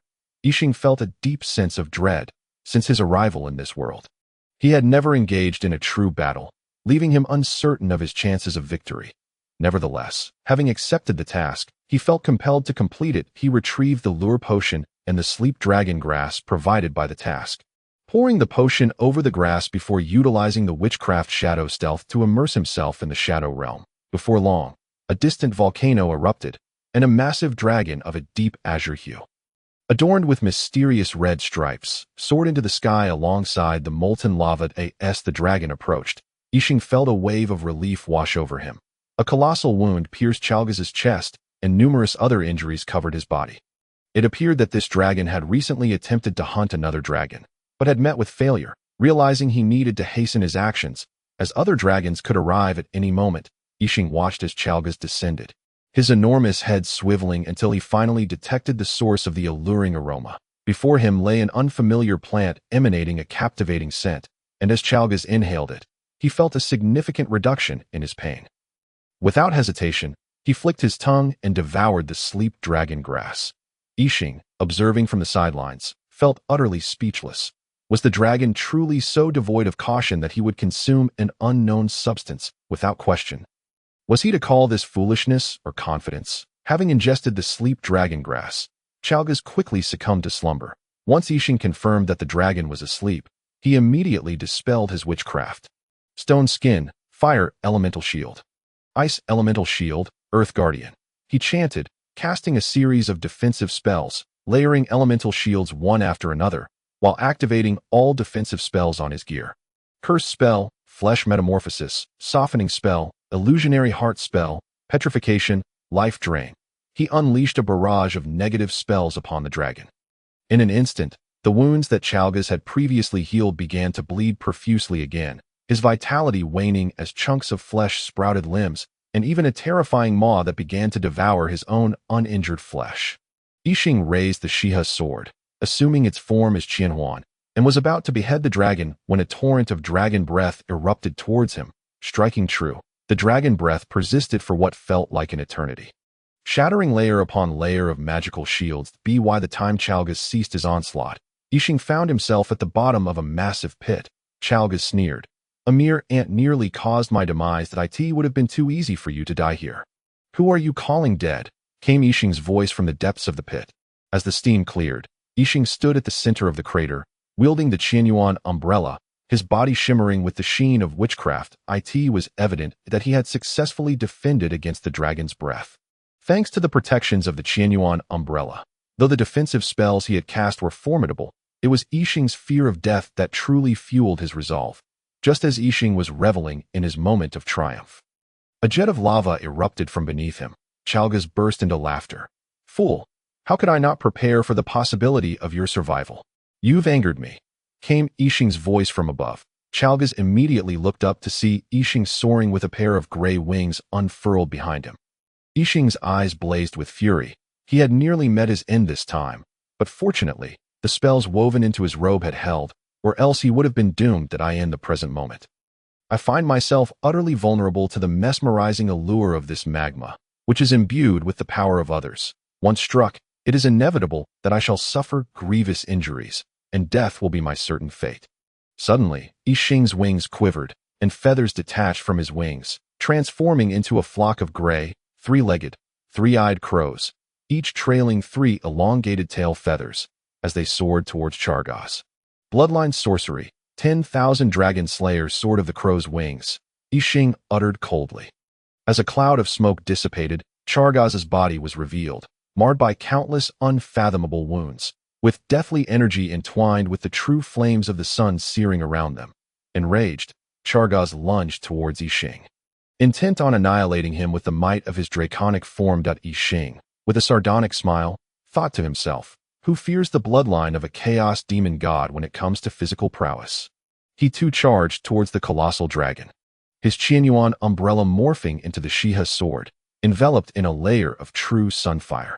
Instant slash, Yixing's form vanished from sight, reappearing behind the dragon. This technique, a unique blend of Yixing's spatial sorcery and the crow's wings, allowed him to strike with an unparalleled swiftness, utilizing the razor-sharp edge and demon-slaying attributes of the Shiha sword to perfection. But Chalgas's wings came to an abrupt halt, and the magical elements that had gathered around him quietly dissipated.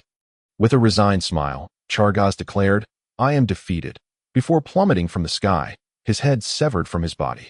Wizard's hand, Yixing invoked, grasping the dragon's corpse and vanishing into the air, leaving behind the exclamation, Hold on. I need to retrieve the body first. I desire the rewards from the Dragon Clan. Name, Roger. Long title, Ice Flame Knight Bloodline. Ice Flame Frost Dragon Occupation, Dragon Knight, Teacher Mount, Chalgas Evaluation, a Bloodline Knight of the Ice and Fire lineage. Known as the Demon Knight, who is also a dedicated teacher, Yixing glared in frustration at the man before him and the diminutive dragon by his side, exclaiming in exasperation, I expended so much effort to slay that dragon. How could it possibly be alive again? I also wanted to gather materials from its body. What use is mere dragon blood? It can only be used to create dragon blood potions and bloodline potions, which are utterly ineffective for me. It seems I must consign them to the Academy's exchange instead, making it a boon for those insufferable brats. I must set the exchange rate to 10 times the usual amount. Hey, are you the principal of this school? Roger asked, still struggling to accept that the headmaster appeared to be a mere child. Indeed, I am. Greetings, I am the director of the night department and your teacher. Also, could you please remove your helmet? Yixing said, addressing the armored knight before him. Roger felt a sense of hopelessness. What future could there be in an academy run by a child? Yixing, visibly displeased, walked ahead, followed closely by a handsome young man with silver hair and striking blue and red eyes, possessing a gentle demeanor that Yixing, though an ordinary-looking individual, exuded an air of mystery due to his status as a wizard. Yet when compared to the knight Roger, he was easily overlooked, as evidenced by the enamored expressions of those around him.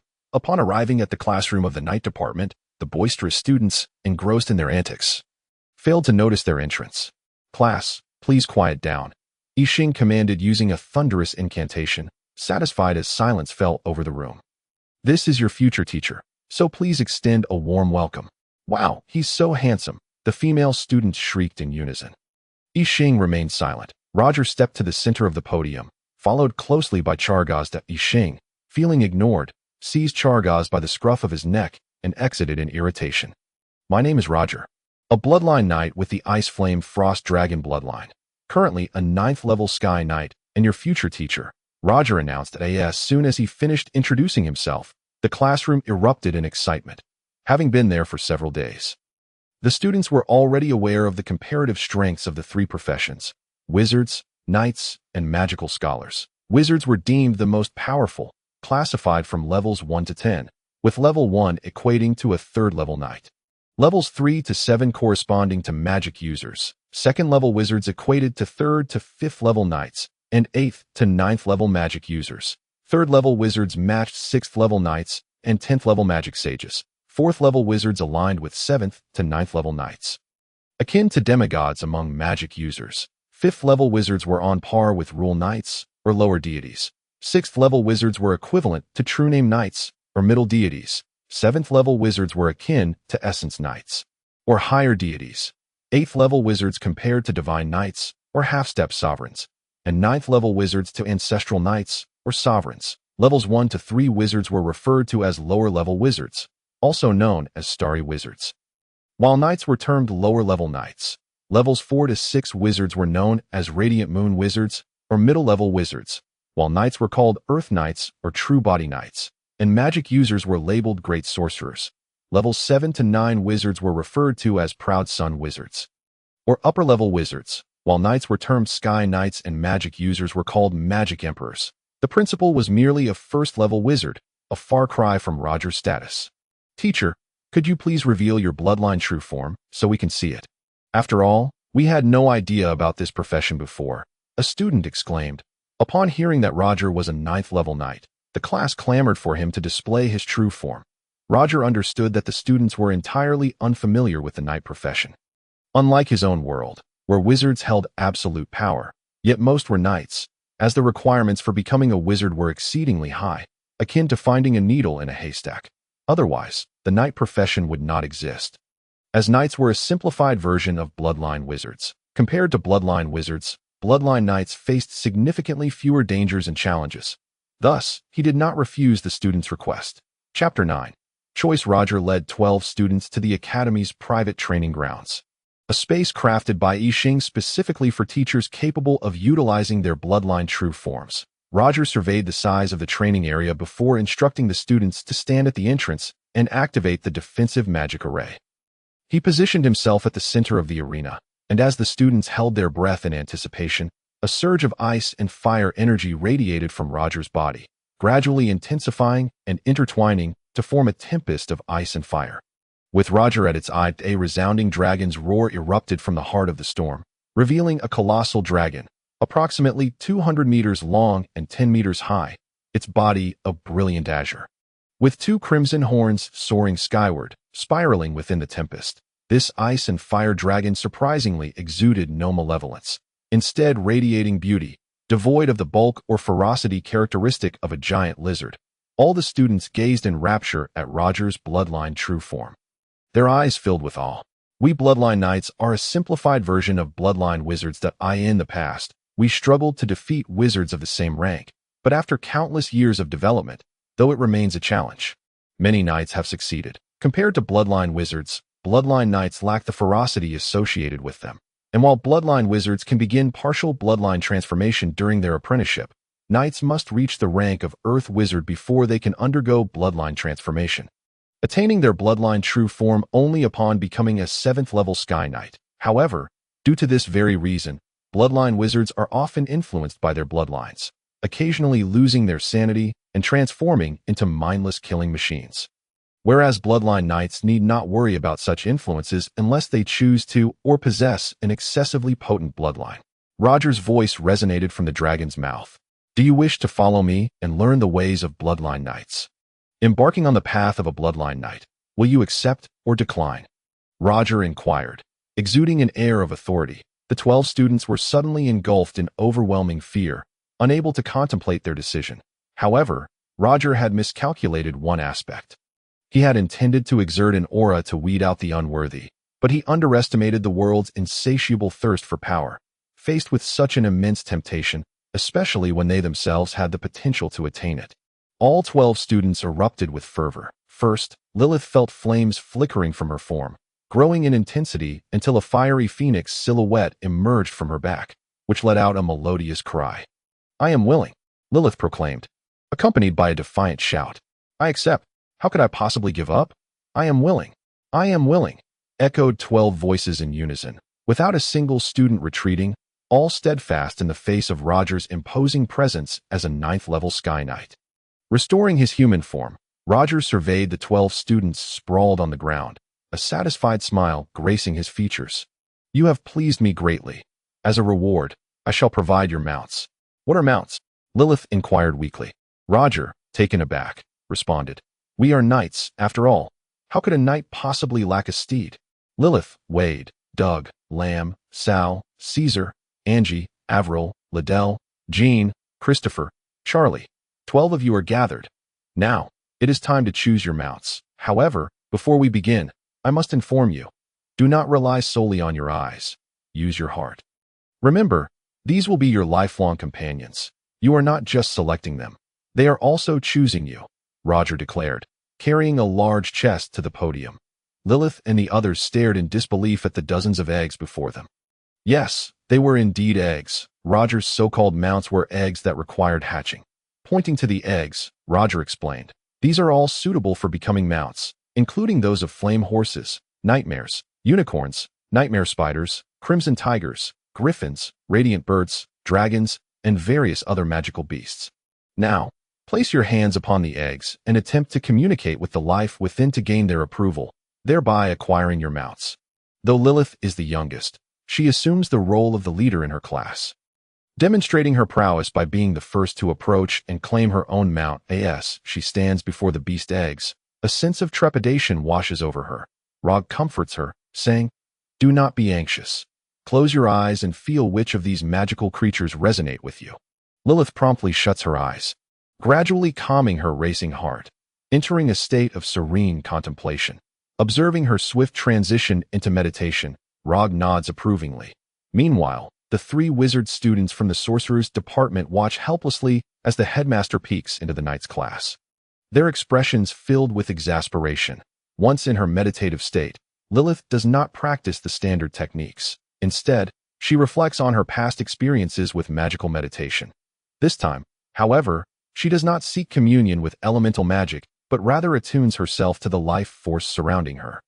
Feeling the primal allure of existence, suddenly, within her mental scope, alongside the magical elements, several radiant suns and faint glimmers appear. Drawn to the brightest of these suns, Lilith moves closer, and as she approaches, the suns become increasingly distinct, morphing into the forms of a bird, a tiger, and a dragon. Naturally, Lilith decides to claim all 3 to Rog, and her classmates watch in astonishment as Lilith rolls on the ground, clutching 3 beast eggs. Refusing to relinquish her hold, Rog pleads, Lilith, dear, each person can only choose one. Having more than one is of no use, as one can only bond with a single beast. I don't care. I want all 3. Lilith shouts defiantly, continuing to roll about. Solo feels an urge to reprimand her, wishing to discipline this impudent child. Yixing, observing the scene through the screen, expresses his frustration, pressing his temples and muttering, What a disgrace. My reputation is being tarnished. What did you 3 witness? He turns to his 3 temporary apprentices. We saw nothing, absolutely nothing. They quickly deny, sensing the headmaster's threatening demeanor. Yixing, satisfied, hands them 3 books, saying, This is the fundamental lexicon for sorcerers. Your primary task now is to memorize the words within. There is also a zero-level spell called Sorcerer's Touch. Study it diligently. Your bodies are far too frail, and prolonged association with me won't be beneficial. You may ask me questions 3 times a week. Beyond that, compensation is required. Observing the 3 apprentices hesitating to speak, Yixing smiles and adds, I understand your confusion regarding our divergence from the practices of the magic and knights departments. However, you must realize that knowledge is paramount in our profession. And it does not present itself willingly. It requires discovery. Sorcerers are rational beings, seldom swayed by emotions, and value equitable exchanges in all relationships, whether between mentors and students, spouses, or even friends. Much knowledge lies within the library. And I shall grant you my authorization that I hope you can become official sorcerers. Otherwise, we cannot engage in prolonged face-to-face interactions, as the radiation I emit is beyond your tolerance. Now, go forth, and I wish for you to become my apprentices.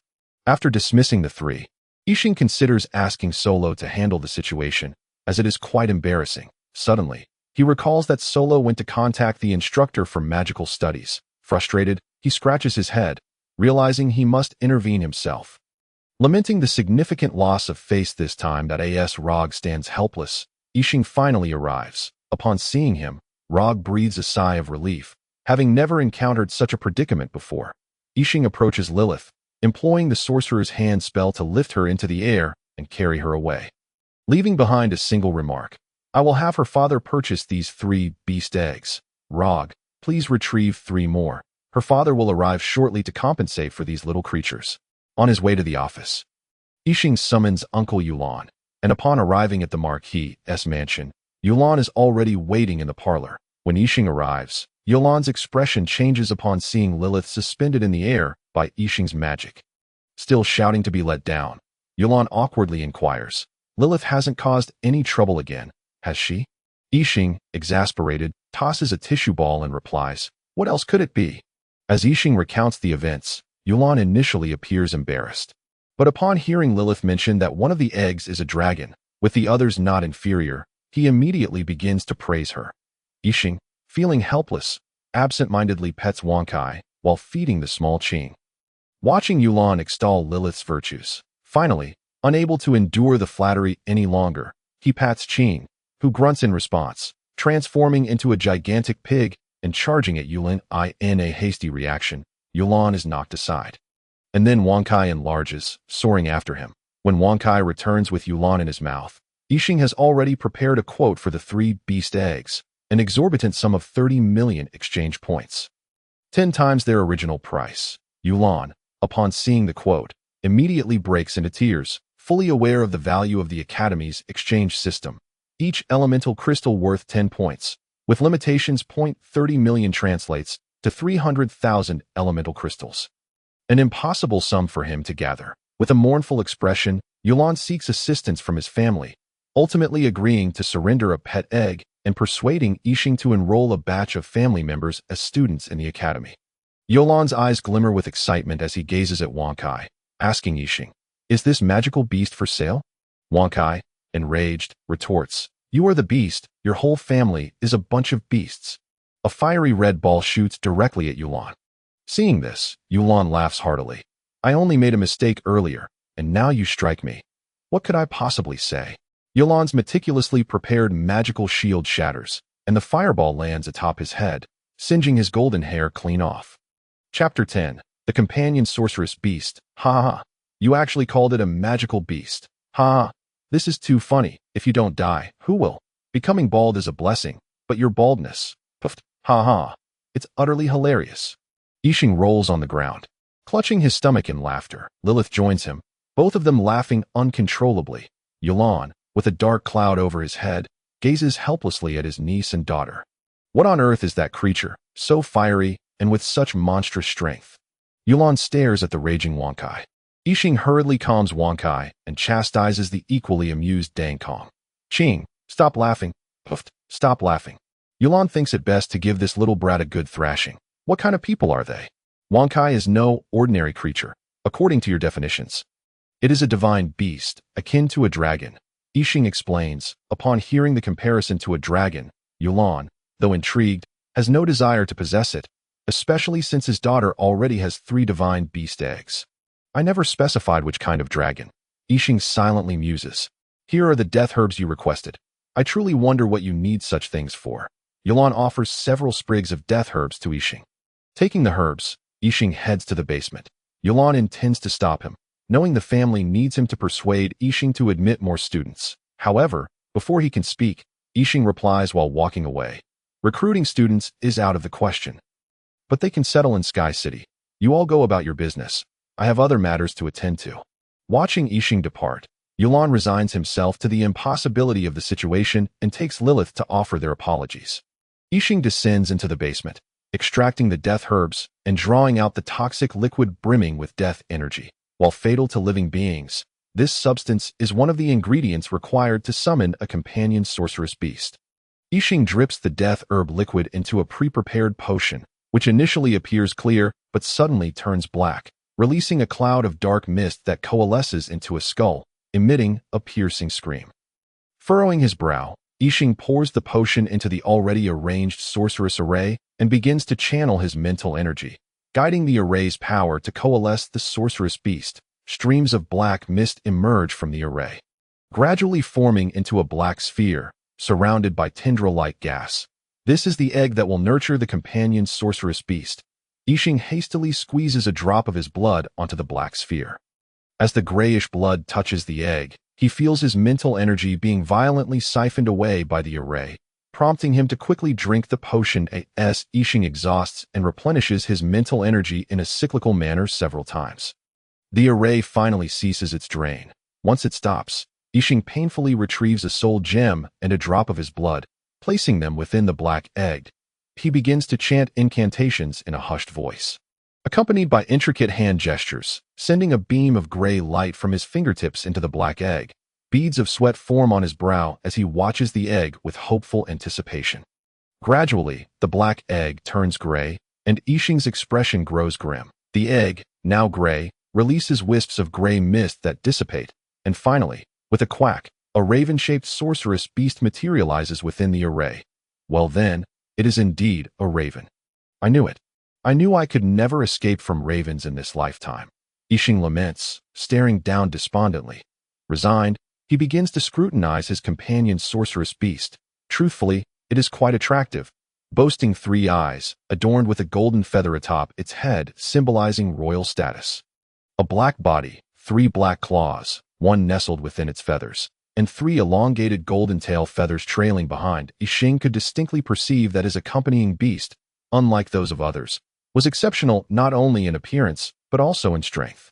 Typically, an accompanying beast is merely slightly superior to its kind, capable of employing 1 or 2 predetermined auxiliary spells, serving primarily as a messenger or an eye for the wizard. Wizards often cast spells from a distance through their accompanying beasts, which are fundamentally created for defense against curses and do not require formidable power. Even an ordinary person could easily slay an unguarded beast. However, Yixing's accompanying beast boasted a formidable physique and the ability to wield both fire and death spells, surpassing the strength of ordinary wizards. Name: Xiaohei. The host's naming ability is truly lacking. Type: Dark Crow. Identity: Yixing's accompanying beast. Physical strength: 30. Talent: Spatial traversal. Spells: Fire spells, Death spells. Evaluation: This is an accompanying beast that has undergone mutation due to absorbing the bloodline of the Chaos Demon God during its creation, rivaling wizards of the same level. In short, young man, you've struck gold. This beast possesses both soul and wisdom. Yixing gazed contentedly at Xiaohei perched on his shoulder, thinking it quite remarkable. Although it was a crow, its immense power would certainly evoke envy in other wizards. Yet, he pondered, it seemed that he was the only wizard in this world to know. He must spread the profession of wizardry throughout the endless realms. Otherwise, who would he impress? Is this the accompanying beast you spoke of? A voice inquired. Yixing, brimming with excitement, replied, Indeed, this is my accompanying beast. What do you think, Wang Kai? The speaker was Huidou. Although as a divine beast, Huidou also needed to refine the bone in his throat. Yixing had a system and directly exchanged for a refining pill, resolving the issue. Although he regretted it later due to the high cost of the pill, and since Huidou seldom spoke in front of others. Having already understood Huido's calls, it was unnecessary to refine the bone prematurely to date. Yixing had only exchanged for one high-level pill, the everlasting pill, which possessed immense vitality. After consumption, the vitality would lie dormant within the body, if injured. Regardless of the type of harm, the medicinal power would transform into potent life force for healing.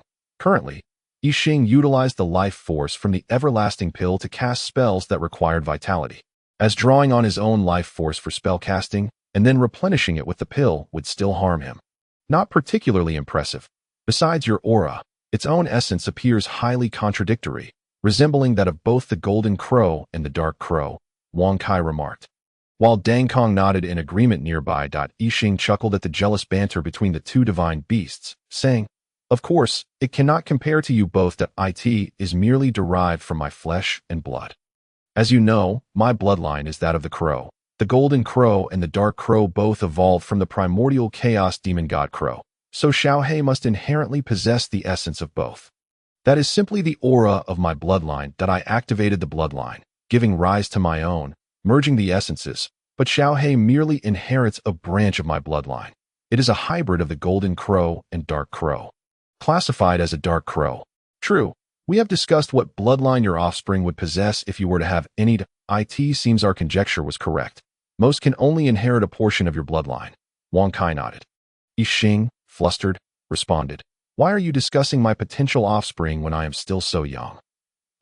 Wait, perhaps, in this world, I could marry." As he spoke, Yixing fell into a lewd fantasy. Huido and Dang Kong exchanged exasperated glances at Yixing, while Xiaohe promptly flew from Yixing's shoulder to Huido's side. Distancing itself from Yixing, Huido regarded Xiaohe with curiosity, as he had heard Yixing mention that accompanying beasts lacked true intelligence, possessing only mechanical wisdom. Yet this beast appeared to possess a complete soul and intact intelligence. "You possess wisdom?" Huido cautiously inquired of Xiaohe. "Quack, quack, quack," Xiaohe proudly responded. "Indeed, it does possess wisdom, but why can it not speak?" Huido examined Xiaohe's throat and found no bone. "Humph," he grumbled. "Dang Kong, you are an exception. Your divine beasts cannot speak by nature, but this bird is different." Huido shot a disapproving glance at Dang Kong. "Well, Xiaohe can speak. It simply hasn't learned how to articulate sounds. You think everyone possesses inherited memories like you? Xiaohe only retains a portion of my knowledge, and I do not know how crows communicate." Unbeknownst to him, Yixing had regained consciousness. "You little lecher," Huido scoffed. Shaking his head in embarrassment at Yixing's antics, Yixing huffed. "Do not expect me to find you a pretty canine companion in the future." Huido disdainfully replied, "I would rather not have you find one for me. No, I am still young. I am not at the age for romance. Even if I were, I would find one myself." Yixing looked at Huido and said, "Look at you, so proud. You claim you will find one yourself. Yet you could not even muster the courage to speak to a female dog." The term female dog referred to a canine-shaped magical beast. Once, a wizard had visited Yixing with such a beast, and Huido had wanted to converse with it, but ended up too shy to utter a single word, leading to much amusement and ridicule from Yixing and Dang Kong, becoming a lifelong joke for Huido. "Humph, humph, humph." Dang Kong laughed at Huido from the side. "Do you believe I will burn you all bald?" Wang Kai fumed in indignation. Seeing Huido on the verge of exploding, Yixing quickly changed the subject.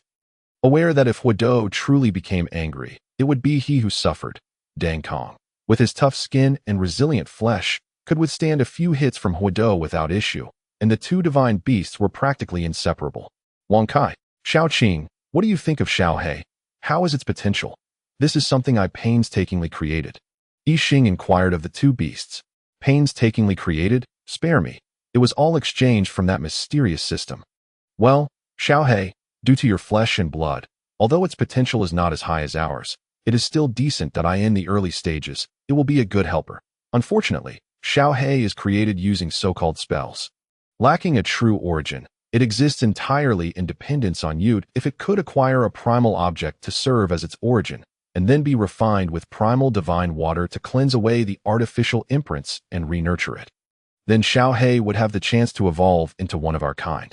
Chapter 11. The new teacher Yixing produced a soul-refining gourd, asking, would the soul-refining gourd suffice? After all, It is a third-rate innate spiritual treasure. Not at all. Wang Kai shook his head. Xiao He wields the powers of fire and death. The soul-refining gourd is unsuitable. It must be an innate object of fire and death. And we lack primal divine water. Yixing pondered for a long while, saying, if we are speaking of an innate object of fire and death, it is likely only found in the realm of the Nether Ruler. Well, I shall wait and see. Perhaps I will obtain one unexpectedly. Indeed, after all, innate objects cannot be probed or predicted as long as they remain unentangled with fate. Even the heavenly Tao cannot control them. Huido expressed his helplessness. Innate objects only reveal traces when they mature. Otherwise, it comes down to personal luck. If one is fortunate enough to encounter a developing innate object, one must remember its location and return to harvest it when it matures. Yixing abandoned the notion of seeking innate spiritual objects, yet the idea lingered in his mind. Given the opportunity, he would undoubtedly search for such treasures. Yixing departed the basement with the three beasts. He received a notification from Feng Ling, stating that Director Suoluo had found a teacher and requested Yixing to come to the principal's office. Get off me, Huido exclaimed in exasperation, as Yixing had taken to riding on Huido's back. Come on, riding once won't kill you. Don't be so stingy, Yixing replied lazily. Then why not ride on Dang Kong? His back is much broader than mine. Huido attempted to divert the blame. Humph. Humph. Dang Kong protested from the side, objecting to Huido's betrayal. Because I do not want to be known as the Knight of the Canine, Yixing insisted, as if it were a matter of course. Is it any better being known as the Knight of Dogs? Huido would not accept Yixing's excuse. That is a valid point, Yixing conceded, swayed by Huido's argument. Dang Kong, sensing the situation, excitedly waved his short legs, advocating for his cause. Humph, humph, humph, humph. Upon hearing this, Huido immediately drooped his head, feeling dejected, as Dang Kong pointed out his own short legs compared to Huido's long ones, and how Huido's fur made his back broader. Thus, on their way to the principal's office, one could behold the Lord of the Sky City, the Dean of the Wizard Academy, riding a golden retriever, cradling a charming azure piglet, with a peculiar bird perched on his shoulder. This scene was truly unforgettable, and soon after, a video of Yixing riding a dog went viral on the Academy's online platform, attracting many residents of Sky City to come and watch. It must be said, human adaptability is remarkable. The Academy's intelligent system had only existed for a short time, yet everyone had learned to use it adeptly, even engaging in forum discussions and posting with great proficiency. However, at this moment, Yixing was unaware that his appearance had become widely known, as it had been uploaded online by well-meaning individuals. Upon arriving at the principal's office, Yixing found Suoluo and Feng Ling already in conversation with the new teacher regarding salary and benefits, which meant there was little for Yixing to do. This realization left him both disappointed, as he had hoped to showcase his abilities during the first recruitment of teachers, and relieved, for he had never undertaken such a task before. Observing Feng Ling laughing with the new teacher and the gleaming eyes of the educator, Yixing decided to leave such matters to Feng Ling in the future, unaware that she was being exploited by the unscrupulous dean. Beside them, the atmosphere was enlivened by the presence of Salo, who promptly rose to approach Yixing upon noticing his arrival. The other two also became aware of Yixing's existence, and while the newly arrived teacher attempted to stand, Yixing halted him, saying, "You continue your conversation. I am not well versed in these matters. It's sufficient for Director Salo to come over." Salo likewise restrained the new teacher, who was enjoying a lively discussion with Wind Bell, particularly regarding magic. Given Wind Bell's extensive knowledge, he did not refuse. Yixing gestured toward the new teacher and inquired of Salo, "Who is this?" Salo replied in a hushed tone, "This is the teacher I sought, named Guglielmo. He was my fellow apprentice at the same mage tower. And he is now a level 4 dual element mage and a level 4 alchemist. He is warm-hearted and quite sociable. Before I brought him here, he was a leader at the previous mage tower, often teaching apprentices magic." Observing the animated conversation with Guglielmo, Yixing nodded and said, "That is excellent. Let him stay and observe. Uncle Salo, keep up the good work. I have faith in you. Get lost. You little brat, who asked for your approval?" Salo retorted with a chuckle. Suddenly, with a mischievous glint in his eye, he remarked, My dear Marquis has grown up, and seems to have quite the taste, ensnaring such a fine woman." Yixing, bemused, replied, "She is not the woman I am seeking." Salo teased. Really? I find that hard to believe. With such a beautiful girl, you must feel something. Don't be shy. Your uncle has been through this too. And you're at the age to seek a partner. Get lost, Yixing said irritably. She truly isn't the woman I seek. She isn't even human. She is an embodiment of the academy system. Salo expressed skepticism. That can't be.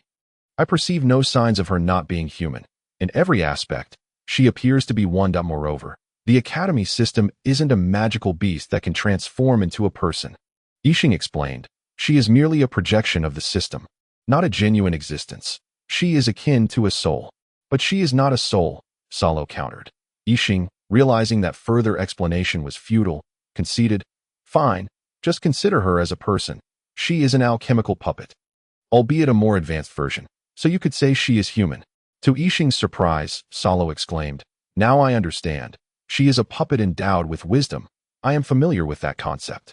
Great, I wasted my breath explaining it all. I should have simply mentioned an alchemical puppet and saved my words, Yixing thought ruefully. What a pity, such a beautiful girl reduced to a puppet. If only she were real, she could be a wife for our marquis, Salo lamented. Don't say such things. Why am I being dragged into this? I am still young, Yixing protested. Salo shot him a knowing look and said, you are not that young. By your age, I had already had 3 girlfriends. Yixing scoffed. You old lecher. Do not compare me to yourself. Do not taint my pure and innocent heart. Huh, Salo scoffed dismissively. You, pure and innocent, spare me. Saying that only makes your conscience ache. Yixing shrugged nonchalantly. Conscience? What is that? I am unaware of possessing such a thing. Salo conceded defeat. Watching Guglielmo grow increasingly animated in conversation, Yixing felt exasperated, and even Wind Bell seemed to be nearing her limit, although merely a projection. Guglielmo's questions were tedious for Wind Bell, who could not practice magic and had sent several distress signals to Isenji. In retaliation, Yixing had deliberately ignored her pleas, recalling the video of her riding a dog that had gone viral online. Yet now, even he could no longer endure the incessant chatter. Yixing stepped forward to interrupt the lengthy discussion, saying, Master Guglielmo, may I inquire whether you are satisfied with our academy? Guglielmo paused, then hurriedly stood to respond. Director, I apologize. I lost track of time while chatting. I truly am sorry, but Miss Windbell's magical prowess is simply astounding. Yixing, bemused to hear Guglielmo praise Windbell's magical abilities, pressed on. Master Guglielmo, I was asking if you would be willing to teach at our academy, not about Windbell's capabilities. Windbell stifled a laugh nearby, while Guglielmo awkwardly chuckled, saying, Of course, I am satisfied. The remuneration is quite generous. And having such a remarkable sorceress as Miss Windbell is an added bonus. Well, it seemed Guglielmo had indeed fallen into the trap set by Windbell.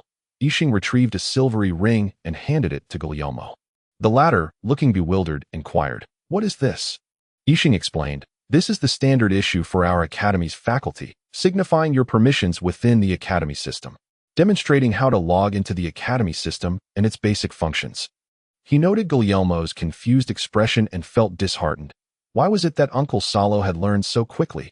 Now he was a renowned figure within the Sky City, unable to articulate his thoughts clearly.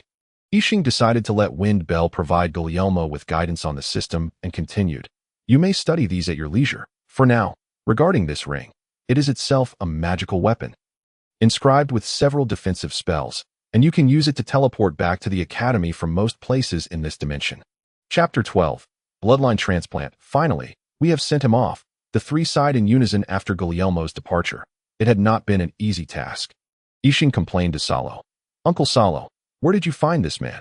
He can talk so much. Salo replied, bemused. I am as perplexed as you.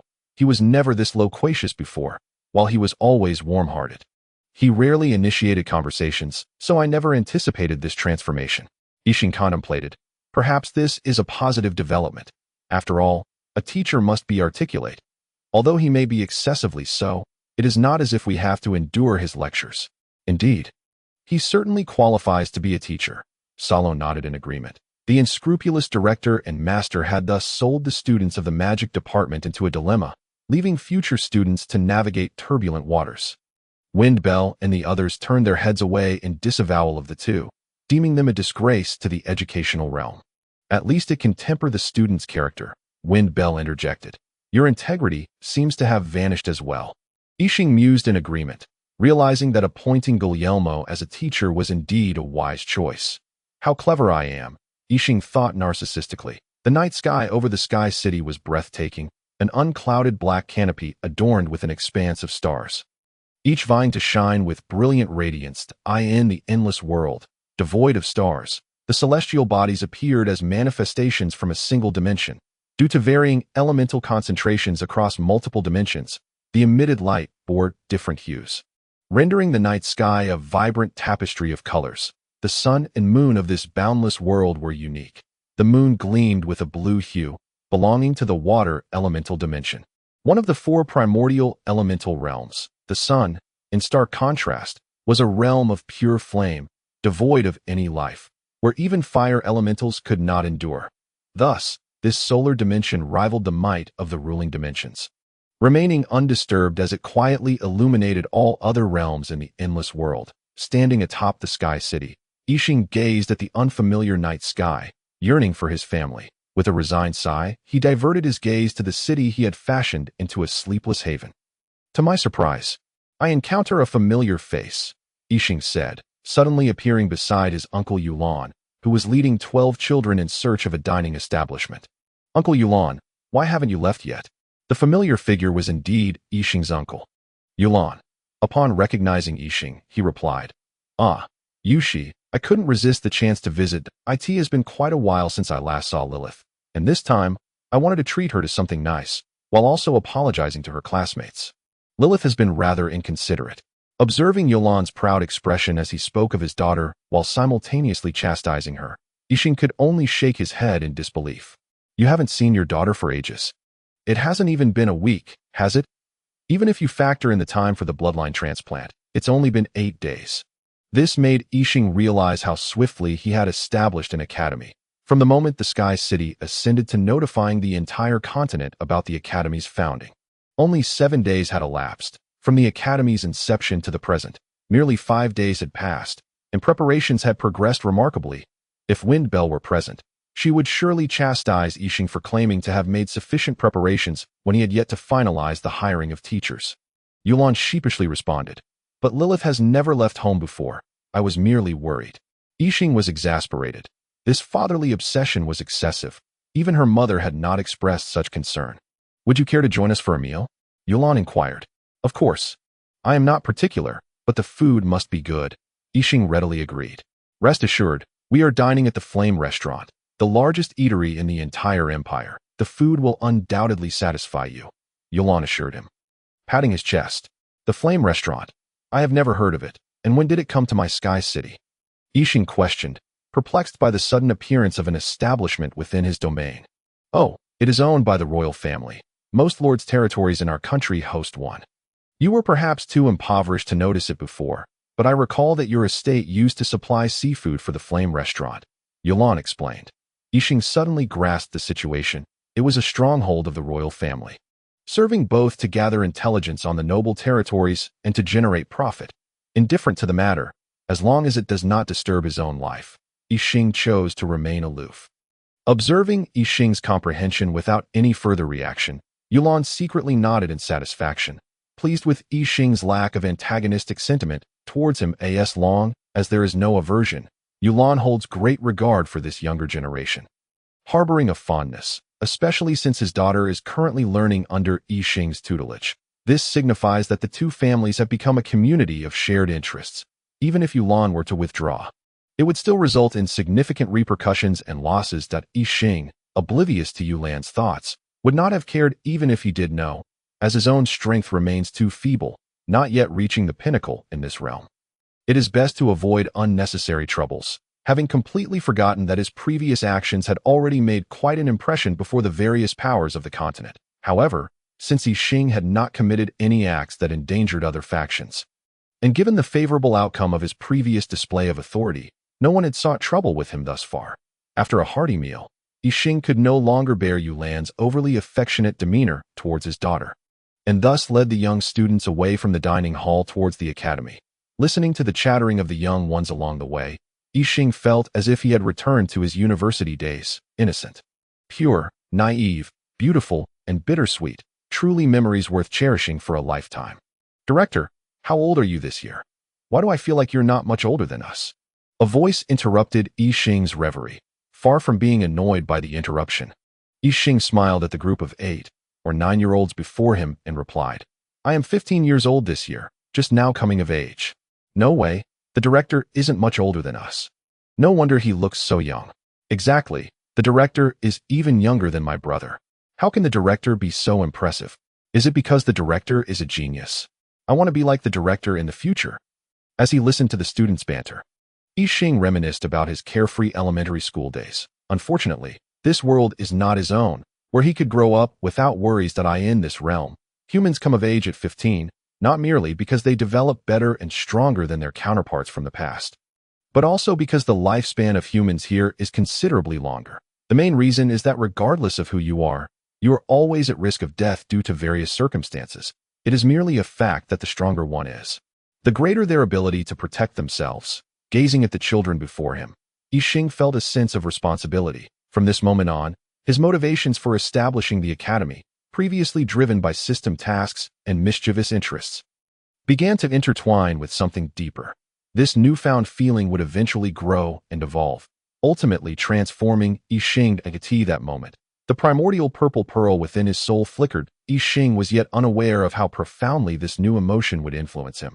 He merely sighed and, upon reaching the student dormitories, smiled at the students, saying, All right, hurry off to bed. You'll be undergoing bloodline transplantation tomorrow, so make sure to rest well and not stay up too late. With that, he summoned Huido and rode off to the Marquis's residence. Avery lay on her soft bed, gazing at the magical beast egg before her, her heart ablaze with excitement at the prospect of tomorrow's bloodline transplantation. She was about to become a knight. Although teacher Roger had mentioned that she would only be a knight apprentice, it still meant she would be a professional, a position far more powerful than that of a magician. No longer would she be bullied. Reflecting on the warm demeanor of Lilith's father towards her today, Avery felt a surge of exhilaration. After all, he was a marquis. Previously, even a mere lord would not have acknowledged her, yet now a marquis treated her so kindly. Avery understood that this was all because she was about to become a knight, and as a citizen of the Flame Empire, she recognized the value of strength more than others. This night, it was not only Avery who found sleep elusive. All 12 students of the night department were equally restless, except for Lilith, who was annoyed by her father, uncertain about the prowess of her mount and the potency of the bloodline she was about to receive. These little ones eventually succumbed to fatigue and drifted into slumber. Chapter 13. Bloodline Transplantation. Roger stared in astonishment at the 12 pandas before him. All 12 knight apprentices sported dark circles under their eyes. Grinning widely, amused by their excitement, Roger understood their sleeplessness stemmed from the anticipation surrounding the bloodline transplantation. Teacher, does the bloodline transplantation hurt? Avery inquired with concern, her expression mirroring that of Angie, who also looked worried as she gazed at Roger. Despite being a young girl, she was still afraid of pain. Roger gently reassured them. It's nothing to worry about. There will be some discomfort, but it will pass quickly. Perhaps Roger's comforting words had an effect, or perhaps it was simply his handsome appearance, his youthful, delicate features. Though they did not live in a world where looks were everything, they still captivated the eye. Then, teacher, will I turn into a monster after the bloodline transplantation? Angie suddenly asked. Who told you that? Angie, Roger replied. Angie sheepishly answered. Lilith said so. She underwent bloodline transplantation and mentioned it might make one ugly. Roger shot a glare at Lilith, and seeing the other students looking at him with concern, he comforted and explained that it's not true that a knight is primarily defined by the individual themselves, with the bloodline serving as a supplementary factor. Therefore, after undergoing bloodline transplantation, there will not be significant changes. And you certainly won't turn ugly. You might even become more attractive. Hearing that they would not become ugly, the children collectively sighed in relief, and the possibility of becoming more beautiful ignited a fervent desire to undergo the bloodline transplantation immediately. All right, now line up for a health checkup to see if your physical condition meets the standards for bloodline transplantation. Roger began to organize the students for their health assessments. Teacher Roger, do we really need to have a health check? I didn't know about that. Caesar exclaimed anxiously upon hearing of the checkup. Given his impoverished background, he had often gone hungry, resulting in a less than optimal physique. Roger explained to Caesar, "It's nothing to worry about. This checkup is simply to determine what level of bloodline transplantation you can handle and which bloodlines suit you. You also have the option to postpone the transplantation." Caesar quickly asked, "What happens if I postpone?" Looking at the anxious Caesar, Roger reassured him, "You don't need to worry. Once your physical condition improves in the future, you can still undergo transplantation. However, if you choose not to transplant your bloodline, you will only be able to learn the most basic breathing techniques and swordsmanship. The reason I haven't taught you these yet is that I wanted to wait until you had undergone bloodline transplantation, so I could teach you the corresponding techniques." By the time Yixing arrived at the examination room, he found the 12 students from the night department patiently waiting at the door. He glanced at the group and, with a hint of annoyance, said, "Lilith, come out. You've already undergone bloodline transplantation, so what are you doing here making a fuss?" Instantly, 11 pairs of eyes turned to Lilith. Logically, she should have blushed and felt shy. But who was Lilith? It was impossible for her to feel bashful. She immediately retorted, "Why can't I have a health check? It wasn't he stated that those who have already undergone bloodline transplantation cannot participate."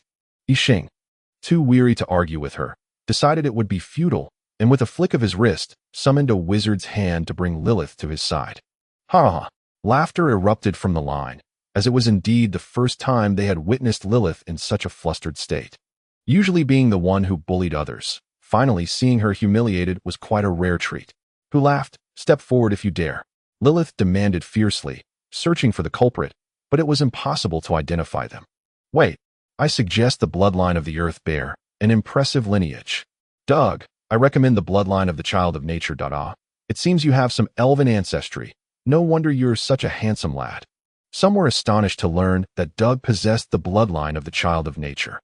Doug proudly declared, "One of my ancestors was a half-elf." Noticing that Doug, aside from his charm, did not exhibit any other elven traits, Yixing recognized this was due to the diluted nature of Doug's bloodline and continued, "Ram, I suggest the bloodline of the Wind Spirit Bird. Excellent. One of the high-tier ultimate bloodlines, just a step away from the pinnacle. Sal, I suggest the bloodline of the Thunder Beast, one of the top-tier lightning bloodlines. Caesar, I suggest the bloodline of the Radiant Tiger. Impressive, one of the top-tier light bloodlines. The anticipation builds for the next individuals. Angie, I recommend the bloodline of the Shadow Serpent, one of the high-tier shadow and poison bloodlines. A natural assassin, very good. Avery, I suggest the bloodline of the Mermaid, one of the top-tier water bloodlines. Little, I suggest the bloodline of Anubis. Extraordinary, a divine bloodline. Jean, I suggest the bloodline of the Red Dragon, one of the top-tier life bloodlines. Quite commendable. Christopher, I suggest the bloodline of the Blue Dragon. Formidable, one of the top-tier magical bloodlines. Charlie, I suggest the bloodline of the Amethyst Dragon, one of the top-tier mental bloodlines. Upon finishing, Yixing exclaimed, "I never expected your talents to be so remarkable, and all of you have met the standards for bloodline transplantation. Rest assured, while some may have weaker physiques, your compatibility with these bloodlines is exceptionally high, and the backlash from the bloodlines will be minimal." Of course, you may be wondering why many of these bloodline names are unfamiliar to you. In unison, the group of children nodded. Yixing explained, "It's quite simple. Some of them are not even creatures from this world." Observing the bewildered students below, Yixing understood that they were utterly incapable of grasping the concept of other worlds. After all, this realm was merely acquainted with the notion of dimensions. Nevertheless, Yixing had no intention of elucidating, even if he attempted to explain. These children would not comprehend, as only the most exalted deities might have the capacity to fathom the concept of existence itself. Unbeknownst to Yixing, the entire endless world would soon come to understand this very concept. In truth, the process of transplanting a bloodline was rather straightforward. It was not akin to the archaic methods employed by earlier practitioners who simply replaced one's corporeal essence. The system provided the most impeccable method for bloodline transplantation, as long as the compatibility was high and the wizard's techniques were proficient. The success rate could soar to an impressive 90%. Yixing instructed 11 young children to remove their shirts and lie upon the bed. The boys complied without hesitation. However, a couple of the little girls were adamant in their reluctance to bear themselves. Consequently, he had no choice but to relocate the 2 girls to a different room. "You 2 little girls, what are you so shy about? You haven't even matured yet, and already you know how to be bashful, truly. You are small yet cunning, remarked Lilith, rolling her eyes. Do you think everyone is as oblivious as you?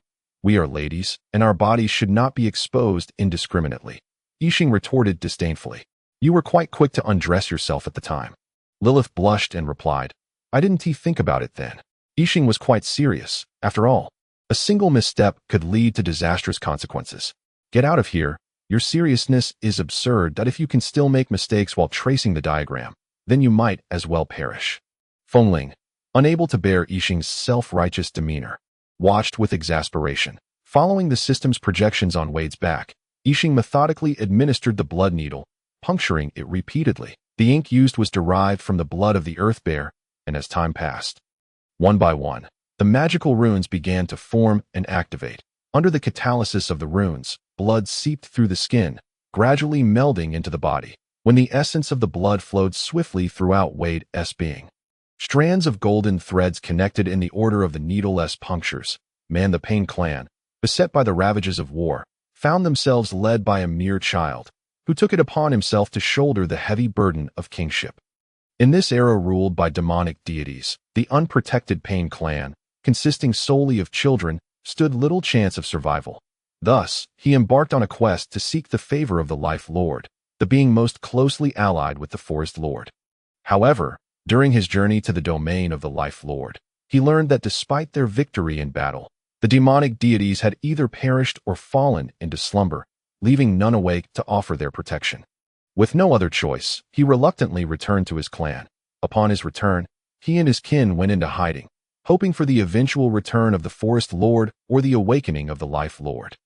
Yet, to his utter dismay, those very subordinate clans once sheltered by the Pain clan launched an attack against them. Fueled by rage, he consumed a drop of blood left by the Forest Lord, buying precious time for his people to flee. After repelling all enemies, he succumbed to the overwhelming power of the Forest Lord, perishing in the process. Meanwhile, Lin Ya's body underwent a profound transformation. His hair turned a deep shade of green. A prominent crest sprouted from his crown, and he grew taller by 3 centimeters. His skin became more supple, revealing subtle muscular definition, and he emanated the earthy scent of the forest, his demeanor now imbued with a gentle, natural grace. That moment, Lin Ya opened his eyes. His previously pale blue irises, reminiscent of the ocean, had morphed into a rich, verdant hue, reminiscent of a forest after rain. It seems I have succeeded, he mused with a soft smile, feeling an exhilarating surge of strength coursing through his body, akin to that of an ordinary person, yet far more potent.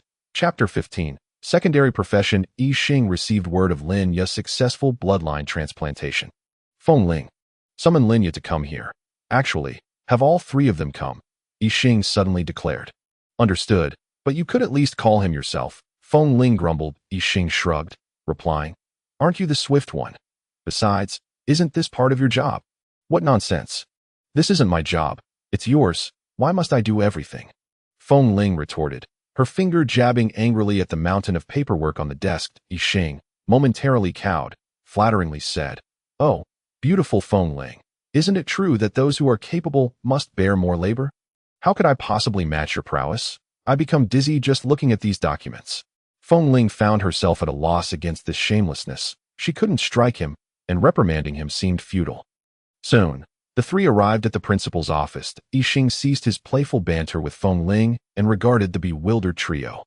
Do you know why I summoned you? He inquired. The 3 shook their heads in unison. Yixing scratched his head and explained, I originally intended to call Lin Ya, as he has now become a bloodline wizard. Yin and Lei Ku, upon hearing Lin Ya's name, exchanged glances, astonished that he had embarked on the path of bloodlines merely hours after their last encounter. Although they had anticipated Lin Ya's advancement, the swiftness of his progress took them by surprise, as they had assumed he would require days to prepare.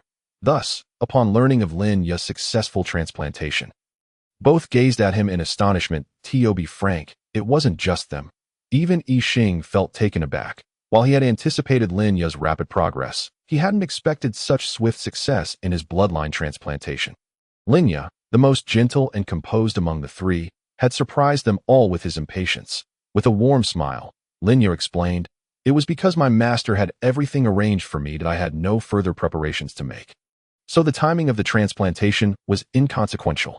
Oh, so Brother Linya, your transformation was due to the bloodline transplantation. A Yin exclaimed excitedly. Would you assume otherwise? I Ching queried, sensing that a Yan's response would provoke astonishment. I thought perhaps Brother Linya was dissatisfied with his previous appearance and decided to alter his image, a Yin replied, unwittingly voicing an unexpected sentiment. Ha ha. A Yin, even if that were true, you shouldn't voice it. Leica laughed heartily. Ha ha ha, indeed. Keep it to yourself. I Ching chimed in, adding fuel to the fire. Even Linya, usually mild-mannered, felt a surge of annoyance. Particularly when the typically cool Lei Ku joined in. With a flick of his mind, two vine tendrils appeared, ensnaring a Yin and Lei Ku and tossing them about playfully. Ah, Brother Linya, I was wrong. Spare me. Brother Linya, it's not my fault. A Yin said it. Brother Lei Ku, don't do this. Don't push the blame onto me. You were the one who said Brother Linya was a bit effeminate. Seeing that the two continued to squabble, and I Ching laughed even louder, the tendrils whipped about with renewed vigor. Ah, I didn't say anything. Observing the three in high spirits, I Ching felt immense joy that he had always been displeased with the somber demeanor of many wizards and wished for his apprentices to avoid such dispositions. After all, what is sought in life if not ease and happiness? What use is a long life if one embodies the selfish and grim traits of those wizards from other realms?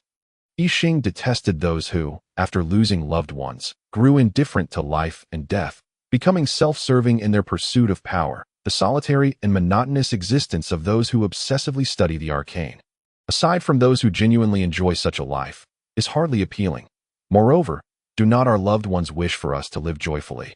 If one becomes bitter and withdrawn due to a loved one's departure, surely that would not bring joy to the departed. While the path of a wizard is indeed lonely, it has never been said that the life of a wizard must be devoid of companionship. On the journey of acquiring knowledge and in leisurely moments, one can find the company of others. After a lively bout of playfulness, the trio finally settled down, acutely aware of I Ching's presence.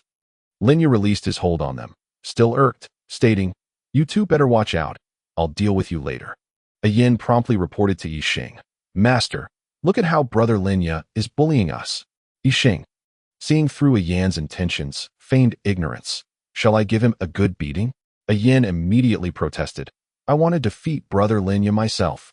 I Ching continued his charade, suggesting, "That's simple. I can restrain him. And you can give him a good thrashing. How does that sound?" A Yin was left dumbfounded. Lei Ku, having realized I Ching's intentional teasing of a Yin, couldn't bear to watch any longer. He kicked the pouting a Yin aside and, with a hint of shyness, stammered, Master, you see, Brother Linya has become this powerful. Could you teach us some spells?" I Ching burst into laughter. "Did you think I called you here for nothing? I wanted to see that you've all become first-level wizard apprentices. I intended to teach you a few spells." In truth, he had meant to do so earlier that day, but had simply forgotten. Lei Ku's expression darkened. How could he forget something so crucial? As he gazed at I Ching's laughing face, he felt an urge to strangle him. I Ching, observing the eager faces of the three, noted that while Linya possessed spells from his bloodline heritage, he too was eager to learn new magic, mirroring the anticipation of the other two. "Now that you are all first-level wizard apprentices and have mastered the zero-level spell wizard's touch, I assume you all have grasped it." Seeing their nods, I Ching continued, "I trust you have. If not, you may as well give up, for this spell is learnable by anyone who has meditated even once. The meditation method remains unchanged. Linya, your method is only for first-level wizards. For now, continue practicing the basic meditation method and refrain from secretly practicing your inherited meditation technique, or you shall meet with dire consequences." Satisfied with Linya's promise, I Ching felt reassured. Previously, he had not worried that Linya would be reckless. But now he could not be entirely certain. He continued, "I shall give you 3 spells. The zero-level spell wizard's hand, Yog's twisted stance, which I have modified, an elemental spear." Noticing the disappointment in their expressions, I Ching chided, "Do not underestimate these 3 spells. Each is highly practical. Moreover, you must also make a choice regarding a secondary profession. Do not complain. Every wizard must possess 2 or more specialties. Now, I shall present you with several options." He listed alchemy, energy particle collection, zoology, entomology, botany, sigil studies, mineralogy, craftsmanship, and array studies. The three found themselves at an impasse, unable to choose. After much deliberation, a yin, unable to decide, turned to Yixing with a pleading expression. Master, may I choose more than one? Yixing shook his head in refusal. Why is that? Did you not say that formal wizards possess two or more secondary professions? Yixing replied with a serious and stern demeanor. That is precisely because you are not formal wizards. Your lifespans are too short. Only upon becoming formal wizards can you qualify to learn additional secondary professions. While mastering a single secondary profession may benefit your advancement to formal wizards, acquiring too many would yield more drawbacks than advantages. Remember, only upon becoming a formal wizard, with a lifespan extending to 500 years, will you be eligible to learn more. Linya has the potential for a millennium-long lifespan after becoming a formal wizard. Your primary focus now should be on attaining that status. Ultimately, Lin opted for alchemy, like Cho's entomology, and Linya predictably selected botany. Yixing then produced 3 vials of potions for them to consume. After drinking the potions, the three felt their minds flooded with the foundational knowledge and insights pertaining to their chosen secondary professions, albeit in a disordered manner. Observing his dizzy apprentices, Yixing instructed them to return and rest, allowing their minds to organize the newfound knowledge. Chapter 16. The Doppelganger Necklace. Bang. Well, that was yet another failure.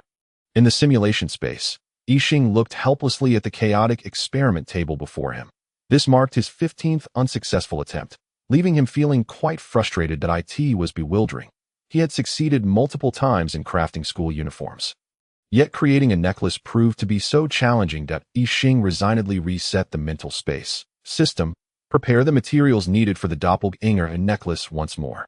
The Doppelganger necklace was imbued with a level 1 spell, the Death Substitute Technique, which could absorb damage inflicted upon the wearer up to a limit of 50 degrees. Should the damage exceed this threshold, the necklace would automatically activate the embedded spell array either before or at the moment the wearer sustained harm. Absorbing the attack, however, once activated, the necklace would sustain damage and could not be repaired, making it a coveted life-saving artifact for level 1 wizards. Yixing intended this enchanted item as a safeguard for all the Academy's students. If it were not for the students' inability to wield magical artifacts, Yixing would have gladly provided each of them with one. He would never admit to his current inability to manufacture such artifacts, nor would he willingly distribute them for free. He was not that generous. Unlike magical items, which possess a certain degree of intelligence, magical artifacts can only be used by level 4 wizards. Otherwise, the wielder would be drained of their mental energy and perish. However, magical artifacts can autonomously activate the spells they contain, implying that, as long as they have sufficient energy, they function as at least level 4 wizards. The artifacts Yixing equipped were considered magical artifacts, but regrettably, due to his insufficient strength, most of their capabilities remained sealed and unusable. Yixing grasped a necklace crafted from black gold iron, a metal capable of conducting mental energy, and one of the materials suitable for creating level 1 enchanted items, though it came at a steep price. Were he to waste such resources in reality, he would undoubtedly face bankruptcy. He placed the necklace on the experiment table, then retrieved a beaker, extracting the black liquid from the corroded iron grass and pouring it into the beaker. Next, he took the still-beating heart of a withered wood beast, canceled the preservation spell, and positioned the heart atop the beaker. With a firm squeeze, grayish blood gushed forth from the veins into the beaker, causing the previously black liquid to emit smoke and gradually lose its color. Once the last vestige of black faded away, Yixing immediately ceased pressing the heart, setting it aside on a plate, and then retrieved a vial of blue reagent. Ali osa ma'iya, he recited in a peculiar tone while letting the reagent drip into the beaker. After pouring 1/3 of the vial into the beaker, he halted his incantation. At this point, the potion within had transformed into a dark green hue, releasing a foul odor. Gritting his teeth against the nausea, Yixing guided the potion from the beaker into the inscription pen using his mental energy. The inscription pen is an essential upon hearing the system's response. Yixing flushed with embarrassment and retorted, I simply wasn't paying attention. I only checked the ratings after crafting each item. Chapter 17. The Task System. At long last, I've completed it. System, I wish to claim my reward, Yixing declared wearily. After several days and nights of tireless effort, he had finally crafted the school uniforms and accessories. Initially, he also intended to create wands. staff, and knightly swords. However, due to the varying preferences and proficiencies in magic, sorcery, and swordsmanship among individuals, the system did not require I Ching to prepare weapons for everyone. Oh, a commendable reward. But the issue is that aside from a few resources, the rest holds little significance for me. Unlike the rewards from the school establishment task, which bolstered I Ching's strength, the rewards from this task were aimed at unlocking the Academy's task system. This meant that the Academy's exchange points were no longer solely obtainable through elemental crystals. Now, as long as one met the required strength benchmarks, they could undertake tasks released by the Academy or others to earn exchange points. Naturally, for others to post tasks, a fee in exchange points was required, and the rewards from tasks would also incur a certain commission. However, the Academy would not unjustly seize students' task rewards. It would ensure the authenticity of tasks and assist in recovering rewards if the task issuer attempted to renege. If recovery failed, the Academy would compensate students for their losses. This presented I Ching with an opportunity to earn exchange points, for the Academy's exchange shop was akin to a branch of the system's shop. Moreover, I Ching could also sell any and used items in the Academy shop. However, I Ching was responsible for pricing the items in the Academy shop after students utilized their exchange points to acquire items. The system would charge 200% of the original price in exchange points, with the remaining points belonging to I Ching unabashedly. I Ching priced the items in the Academy shop at 10 times the price of those in the system's shop. Yet, he was puzzled as to why the system would issue task rewards in exchange points, considering that the system's exchange points had always been formed from energy, which the system relied on for its operation. Tasks completed by students did not generate energy for the system to absorb. Wasn't this a loss? In his confusion, I Ching summoned Feng Ling for clarification. Feng Ling looked at I Ching as though he were a fool, saying, "The system cannot absorb energy, but the Academy system can absorb energy. Did you not notice that the tasks are all issued by the Academy system?" I Ching inquired curiously. "Isn't the system superior to the Academy system? Why can the Academy system absorb the world's energies while the system cannot?" Feng Ling continued to regard I Ching with an expression of incredulity, explaining, "It's precisely because the system's hierarchy is so elevated that any energy it absorbs must at least be of planar strength. The energy released from the actions of beings within the world, which garners the world's attention, is too impure for the system. It requires the Academy system to absorb and refine it. However, this purification process incurs considerable loss, which is why the original pricing in the Academy system shop is double that of the system. In other words, the Academy system, as a subsystem of the system, serves not only to manage the Academy, but also functions as an energy collection and purification mechanism." I Ching realized with dawning comprehension. Feng Ling added, "Primarily, it is intended for Academy management. The energy collection and purification module was added later." I Ching, perplexed, questioned, "But why would the system exchange the collected energy for exchange points for me, the students, and even the teachers? Would it not be better for the system to retain this energy for its own operation?" Feng Ling smiled and replied, "Firstly, the energy required for the system's operation is minimal, which you can easily provide. Secondly, the system exists to assist you. If it fails to aid your growth, it loses its purpose. Thirdly, the system is governed by various laws such as the law of equivalent exchange, the law of sacrifice, the law of fate, and the law of time and space, among others, all drawing upon the primordial energy of the cosmos. The laws of equivalent exchange and fate are primary, while the laws of time and space and sacrifice serve as secondary. Therefore, with each transaction made by the system, it gains the advantage of the law of equivalent exchange, and with every engagement in fate, it is further endowed by the law of fate, allowing for gradual evolution. These laws are chaotic in nature, not mere trivialities within the temporal flow of these worlds." At last, I Ching understood and surmised that these revelations were conveyed to him through Feng Ling.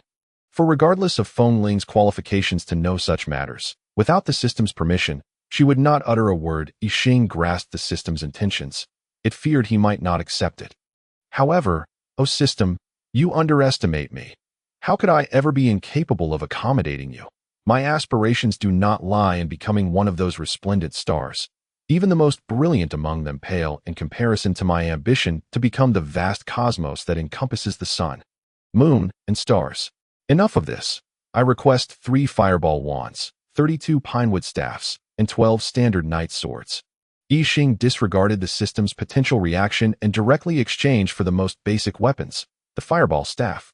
Crafted from fire vines, was embedded with a low-level fireball spell formation. Each use required an 8-hour recharge, allowing for 3 castings of the low-level fireball spell within a single day, priced at 2,000 white exchange points. The Academy shop had originally listed it at 4 exchange points, yet Yixing changed it to 20 exchange points. The pinewood staff, made from magical pinewood, was imbued with all elemental properties, providing minor enhancements to most spells. However, due to its low enhancement capability, it was the only option for penniless apprentice mages, priced at 1,000 white exchange points. The Academy shop initially priced it at 2 exchange points, while Yixing set it at 10 exchange points. The standard knight sword was crafted from ordinary tempered iron, sharp and sturdy. Engraved with runes symbolizing resilience and sharpness, its value was 1,000 white exchange points, with the Academy shop listing it at 2 exchange points, and Yixing pricing it at 10 exchange points. Indeed, 1 exchange point equated to 1,000 white exchange points or 10 blue exchange points. Yixing had truly raised the price tenfold. Without deceit. However, this was merely a matter of value. The system's exchange points could only be used in a descending order. Thus, blue exchange points could be exchanged for items requiring blue exchange points or items priced at white exchange points, whereas white exchange points could only procure items priced at white exchange points. Unless Yixing were foolish, he would never exchange blue points for white quality items. Students at the Academy could only use exchange points for white quality items to obtain blue quality items. They had 2 options. One was to possess contribution points, wherein 1 contribution point allowed the Academy to exchange for a blue quality item. The other was to seek a teacher's assistance in the exchange, as teachers could also use contribution points for blue quality items. However, contribution points were not easily acquired. They depended largely on the contributions made by students and teachers to the Academy. Attention, students! Please gather at the entrance of the cafeteria to collect your school uniforms. Attention, students! A notification interface popped up before each student and teacher. The teachers promptly halted their lessons and led the students toward the cafeteria entrance. The first to arrive was Rog with 12 students from the night department. Upon seeing Rog sprinting toward him with the speed of a 100-meter dash, Yixing was taken aback, though he was relieved when they came to a sudden stop before him. Yixing noted that each student wore gravity rings, and upon their halt, he observed that the smallest among them, G, had a gravity ring displaying a factor of 2. Remarkably, just days had passed, and these students' physical capabilities had already reached that of advanced knight apprentices. It was astonishing how rapidly Rog trained the knights. After all, wizards, aside from bloodline wizards, generally possessed inferior physical abilities compared to ordinary humans. For the sake of a prosperous future for his 3 named disciples, Yixing decided to have them join the knight department's training as well. The next arrivals were the trio from the wizard department, who were blissfully unaware of the challenges that awaited them. Yixing observed their physical conditions, apart from Linya, whose bloodline path had granted her advanced knight apprentice level attributes. The other 2 had yet to reach even the level of low-level knight apprentices. Chapter 18. The School Uniform. Master, Teacher Rog, good morning. The polite alien greeted Yixing and Rog immediately, prompting the other 2 to follow suit. Yixing distributed the equipment he had prepared for his 3 disciples, then handed Rog the school uniforms and night gear intended for the night department to distribute among the students. The night department's equipment differed from the other 2 departments. While the latter were cloth-based professions, knights donned heavy or light armor. Consequently, Yixing's school uniforms for the night department featured only a dust-repelling spell. Unlike the other department's uniforms, which were either wizard robes or magical robes adorned with defensive spells. Thus, in addition to the uniforms, Yixing crafted a full set of armor for each student, embedded with various defensive and healing spells. Moreover, the armor could shrink into a bracelet or belt when not in use, depending on personal preference, though it could only be set once and not altered thereafter. When activated, it transformed back into armor, eliminating the hassle of wearing and removing it, as a complete set of armor comprised a helm, chest plate, arm guards, wrist guards, gauntlets, battle skirt, leg guards, battle boots, and weapons. Naturally, Yixing had lightened each set of armor without compromising its defense and durability. With each set weighing a total of 20 pounds, Rog was immensely pleased with this armor and promptly declared that from then on, every trainee would don it during training. Please know, The Knight's division lamented with sorrowful cries. 20 pounds may not seem heavy. Yet with the gravitational device in place, it doubles in weight and becomes quite burdensome. The initial training had already left everyone utterly exhausted, and now they bore the additional weight of armor. Yixing noticed Linya, Like, and Yalian nearby, reveling in their misfortune, their laughter brimming with delight. He gently addressed the three. From this afternoon onward, you three shall join the Knight's division in training under Teacher Rog. No. Master, I was wrong, came the woeful chorus from the three, who were now worse off than the knights. The trio, who had found joy in the miseries of others, gloomily departed to change into their uniforms. At that moment, the students of the Knight's division were also dispatched by Rog to don their uniforms. Realizing that their fate was unchangeable, they reluctantly complied, observing that Rog had no intention of altering his decision. It was then that the faculty and students of the magic department arrived. Yixing shook his head. The physical condition of the magic department personnel was truly poor. Although they possessed magical energy to nurture their bodies, it was only marginally better than that of ordinary individuals. In truth, wizards could generate magical energy after meditation, but unlike mages, whose magical energy could enhance their physical form, the magical energy of wizards would consume their life force until they formally ascended to wizardry. Moreover, wizards could employ sorcery with mere mental energy. Magical energy was merely a supplementary force. Not only that, but the magical energy emitted a potent radiation that adversely affected surrounding life forms. Some creatures would perish under such strong radiation, while others would become grotesque even if they managed to adapt. The path of a wizard involves the evolution of the soul, which in turn fosters the evolution of the physical body. Bloodline wizards particularly pursue a dual evolution of both soul and body. However, magical energy tends to materialize the body. Thus, Yixing opted to forego magical energy entirely, incorporating a potion that nullified magical energy into the food provided for his three apprentices.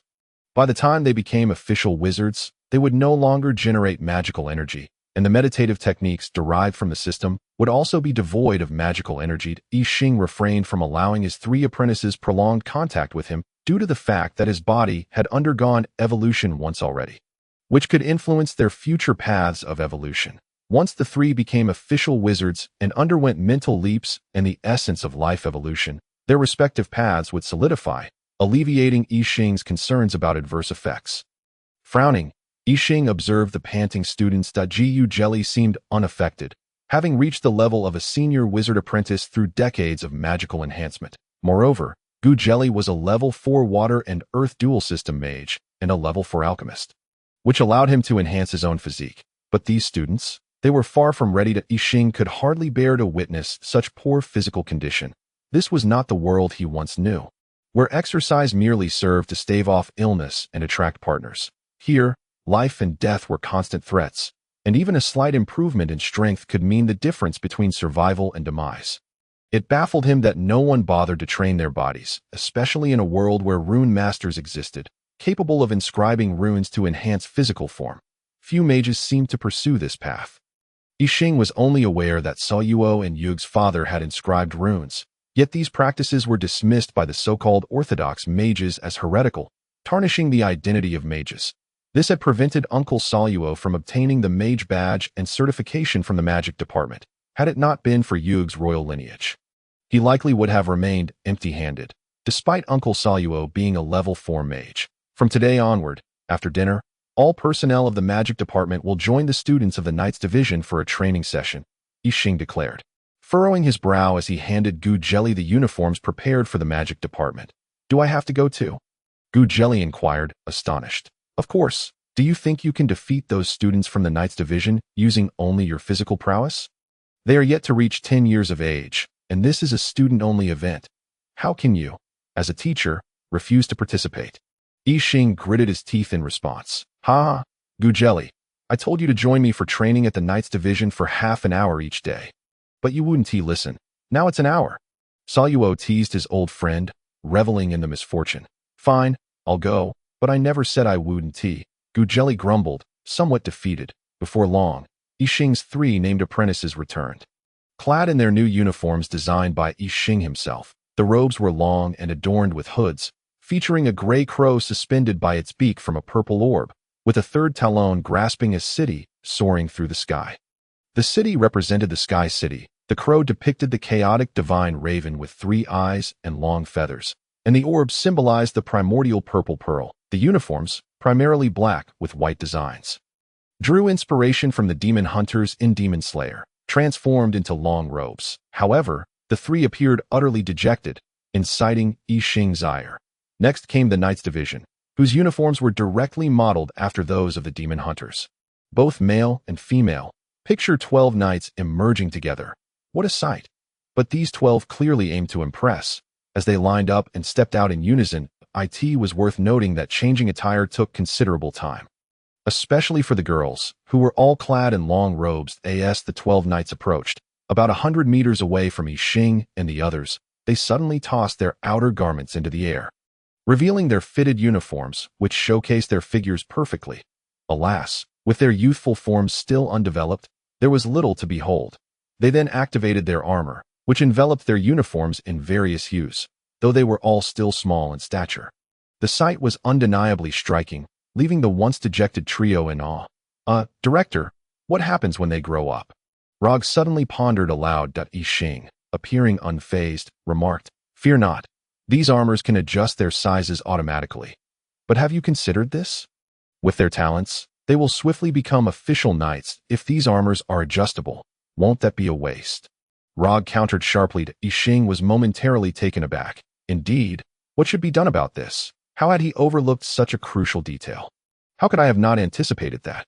When they no longer need them, I shall sell them to the magic item shop, he replied, lacking conviction.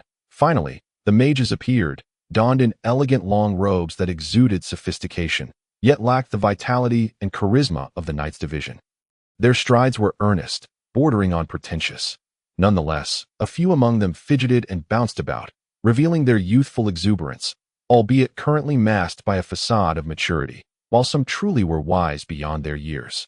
Yi Xing chose not to intervene, for each must carve their own path, and their futures would be determined by their own choices. The Academy had already provided them with exceedingly lenient educational conditions. This leniency extended not only to the Magic Department, but also to the Knights and Wizards divisions. The teachers, including Yi Xing, Rog, Saluo, and Gu Jelly, were all considered outliers within their respective professions, placing less emphasis on rigid rules and even encouraging students to innovate. Although the faculty of the Wizard Academy was sparse, it was still more than the Magic Tower, which had only one master. However, the master of the Magic Tower did not instruct apprentices. Rather, it was senior apprentices teaching junior ones. Therefore, how could they possess the depth of understanding that the teachers of the Wizard Academy had? The more one comprehended the world, the more acutely aware they became of their own ignorance, realizing the paramount importance of foundational education. Thus, the teachers at the Wizard Academy refrained from imparting knowledge that had yet to be solidified, focusing solely on established concepts, without forcing students to adopt beliefs. The teachers would prevent students from straying down paths known to be erroneous, yet they would not hinder them from exploring the unknown, for Yi Xing and his companions were uncertain whether such paths might lead to the birth of new stars. Chapter 19. Endless Slaughter. The students were quite enamored with their new uniforms, their spirits lifted, for these robes appeared quite dashing, embodying the essence of mage and wizard attire. However, what delighted them even more was the Academy's generous provision of magical accessories for each student, necklaces and earrings of exquisite craftsmanship. Ultimately, Yi Xing ensured that all accessories distributed to the students were magical items, albeit the ones for the Knights and Magic departments were merely solidified defensive spells. Having been at the Academy for some time, the students had absorbed a modicum of knowledge regarding wizards, especially since the Academy's shop offered magical items, which were invaluable for survival. "Let us begin, system," Yi Xing declared as the students braved the rigors imposed by Rog. He activated a new function of the system, termed Endless Slaughter, which simulated a combat scenario against both living and non-living adversaries. Each game commenced with a life-or-death struggle. Either Yi Xing would perish, or his opponents would. The simulation space, with its extraordinary capabilities, perfectly replicated the sensation of death, allowing the host to experience the feeling of dying without risking actual brain death. Of course, the initial opponents were not particularly formidable. Presently, Yi Xing faced 4 barking German shepherds, With a mere wave of his hand, for minor fireballs materialized and struck the dogs, incinerating them to ashes before they could even utter a cry of despair. The second round featured 10 Tibetan Mastiffs, which met the same fate as the previous round. 10 fireballs reduced them to cinders. The 11th round transitioned from earthly creatures to the magical beasts of this world. Commencing with Wind Wolves, which could wield 2 spells, Wind Blade and Chaotic Dance of Blades. Yet, despite their abilities, a single minor fireball obliterated them, as their defenses were lacking to in the 12th round. Yixing faced a level 1 Wind Mage and a Wind Wolf. Frost Ray. Fireball Barrage, he commanded. With ease, I executed 2 spells, one to freeze the Sorcerer and the Wind Wolf, followed by a barrage of fireballs that was far too simple, aside from the corpses being exceedingly grotesque. I was almost drifting off to sleep. System, can we not proceed in such a tedious, step-by-step manner? Could you not simulate opponents based on my actual strength? I complained, utterly bored. The 13th round commenced, and I forced myself to focus on the creature before me. In the next moment, I was left astounded, exclaiming, "Damn it, system, don't play me like this." The adversary that stood before me was none other than the Ice-Fire Dragon, Chalgas, now the Mount of Rock. Moreover, it was a perfectly intact Chalgas. A breath of dragon fire came forth, and I felt a searing pain before being reduced to ashes, only to reappear at the starting point. System, you've betrayed me. How could I possibly contend with a dragon at my current strength? Especially a fully grown one? I realized I had been toyed with by the system, yet I felt powerless to retaliate and could only voice my grievances. Forget it, just simulate me as my opponent directly. I dared not let the system continue selecting my opponents. Uncertain of what other absurdities it might conjure, before me stood an individual strikingly similar to myself, leaving me momentarily dazed. This simulated version was merely 15 years old, though I could faintly discern the shadow of my 29-year-old self. Gazing at my youth, the surname, Huanqios, signifies an identity and a vocation, that of the guardians of the merfolk. Each Huanqios belongs to the royal lineage of the merfolk, holding an esteemed position within both their kind and among the denizens of the sea. This status is attributed to their divine favor from the ocean, granting them the ability to wield its formidable powers in the depths of the sea. A Huanqios cannot be slain. They are the sovereigns of the merfolk and the rulers of the aquatic realm, known as the Sea Emperor. As for Yixing's recognition of the enchanting beauty before him as a Huanqios, it was quite simple. Every individual who ascends to become a Huanqios, regardless of their original surname, adopts this title. Furthermore, the descendants of Huanqios, if they fail to attain the status themselves, are forbidden from using the Huanqios surname. However, such individuals are exceedingly rare, much like the once prevalent giant pandas of the world. Yixing never anticipated encountering one standing before him, especially one so courteous, a truly astonishing occurrence. "Greetings, esteemed Huanqios," Yixing expressed with utmost respect, for it was impossible not to honor such a figure. Each Huanqios at minimum equates to a 7th-tier mage. Yet, it is inconceivable for the merfolk to allow a newly emerged Huanqios to surface. Thus the Huanqios before him, if Yixing's intuition served him correctly, must be a formidable presence of the sacred realm. Therefore, he chose to disregard the 2 foolish aquatic beings seated nearby, who glared at him with contemptuous disdain. Helen, too, felt a wave of embarrassment, inwardly cursing her 2 reckless juniors. Had she known they would cause such a ruckus, she would never have brought these brainless fools along. Their presence only served to complicate matters.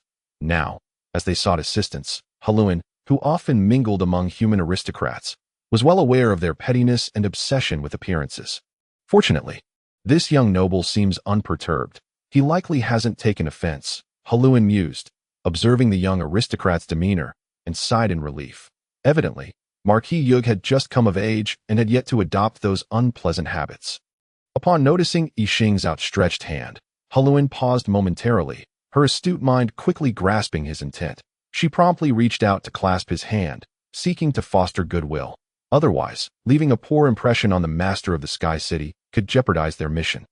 Yixing, as he held Haluan's delicate hand, marveled at its softness and grace, reluctant to release it, thus prolonging the contact for a moment longer.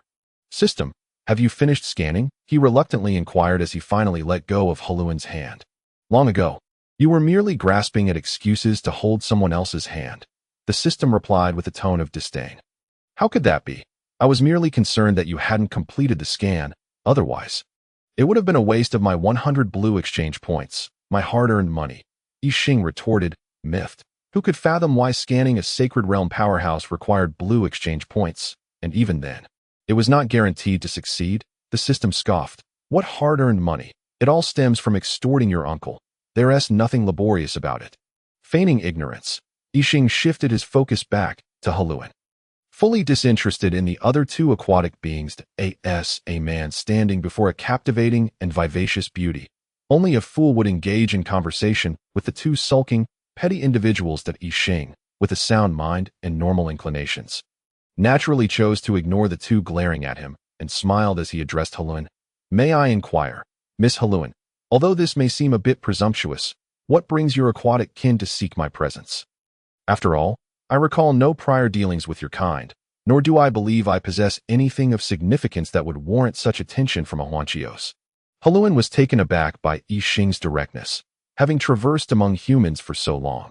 She was accustomed to nobles who sought to exploit her first before broaching the matter at hand, often dragging discussions until patience ran thin. She had anticipated leaving empty-handed, yet this young marquis's forthrightness caught her off guard, leaving her momentarily speechless. Miss Halluin, do you hear me? Yixing inquired, noticing her silence. Pardon me. I was merely surprised. After all, the nobility of your kind often leaves me with a different impression, Halluin hastily explained as she regained her composure. Time is of the essence, I understand. However, before I became a noble, I was first a wizard, and for a wizard, time is akin to life itself, Yixing boldly proclaimed, as if he were not the one prone to wasting time. Yet Halluin, unfamiliar with Yixing, nodded in earnest agreement. I may be somewhat rude, but may I ask what a wizard is? Halluin inquired, having never heard of such a title. That Yixing elaborated. A wizard is akin to a mage. A profession, yet distinct in that knowledge is the essence of power. For a wizard, it is a vocation centered on the pursuit of knowledge, emphasizing equivalent exchange. Is it an ancient profession?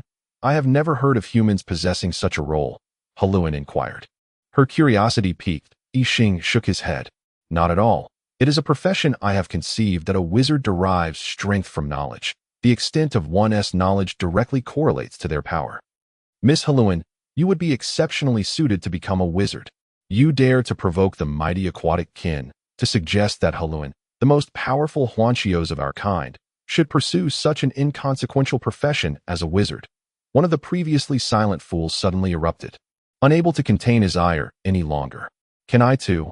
I am already a Huanqios, and a member of the merfolk. Is there no restriction on this wizard profession? Halluin asked, astonished, as she sought to quell the foolish remarks of her companions. Certainly. With your prowess, Miss Halluin, as long as you desire to become a wizard, it is entirely possible. Moreover, as long as you possess a clear sense of self-awareness and an eagerness to learn, any race can become a wizard, Yixing stated plainly.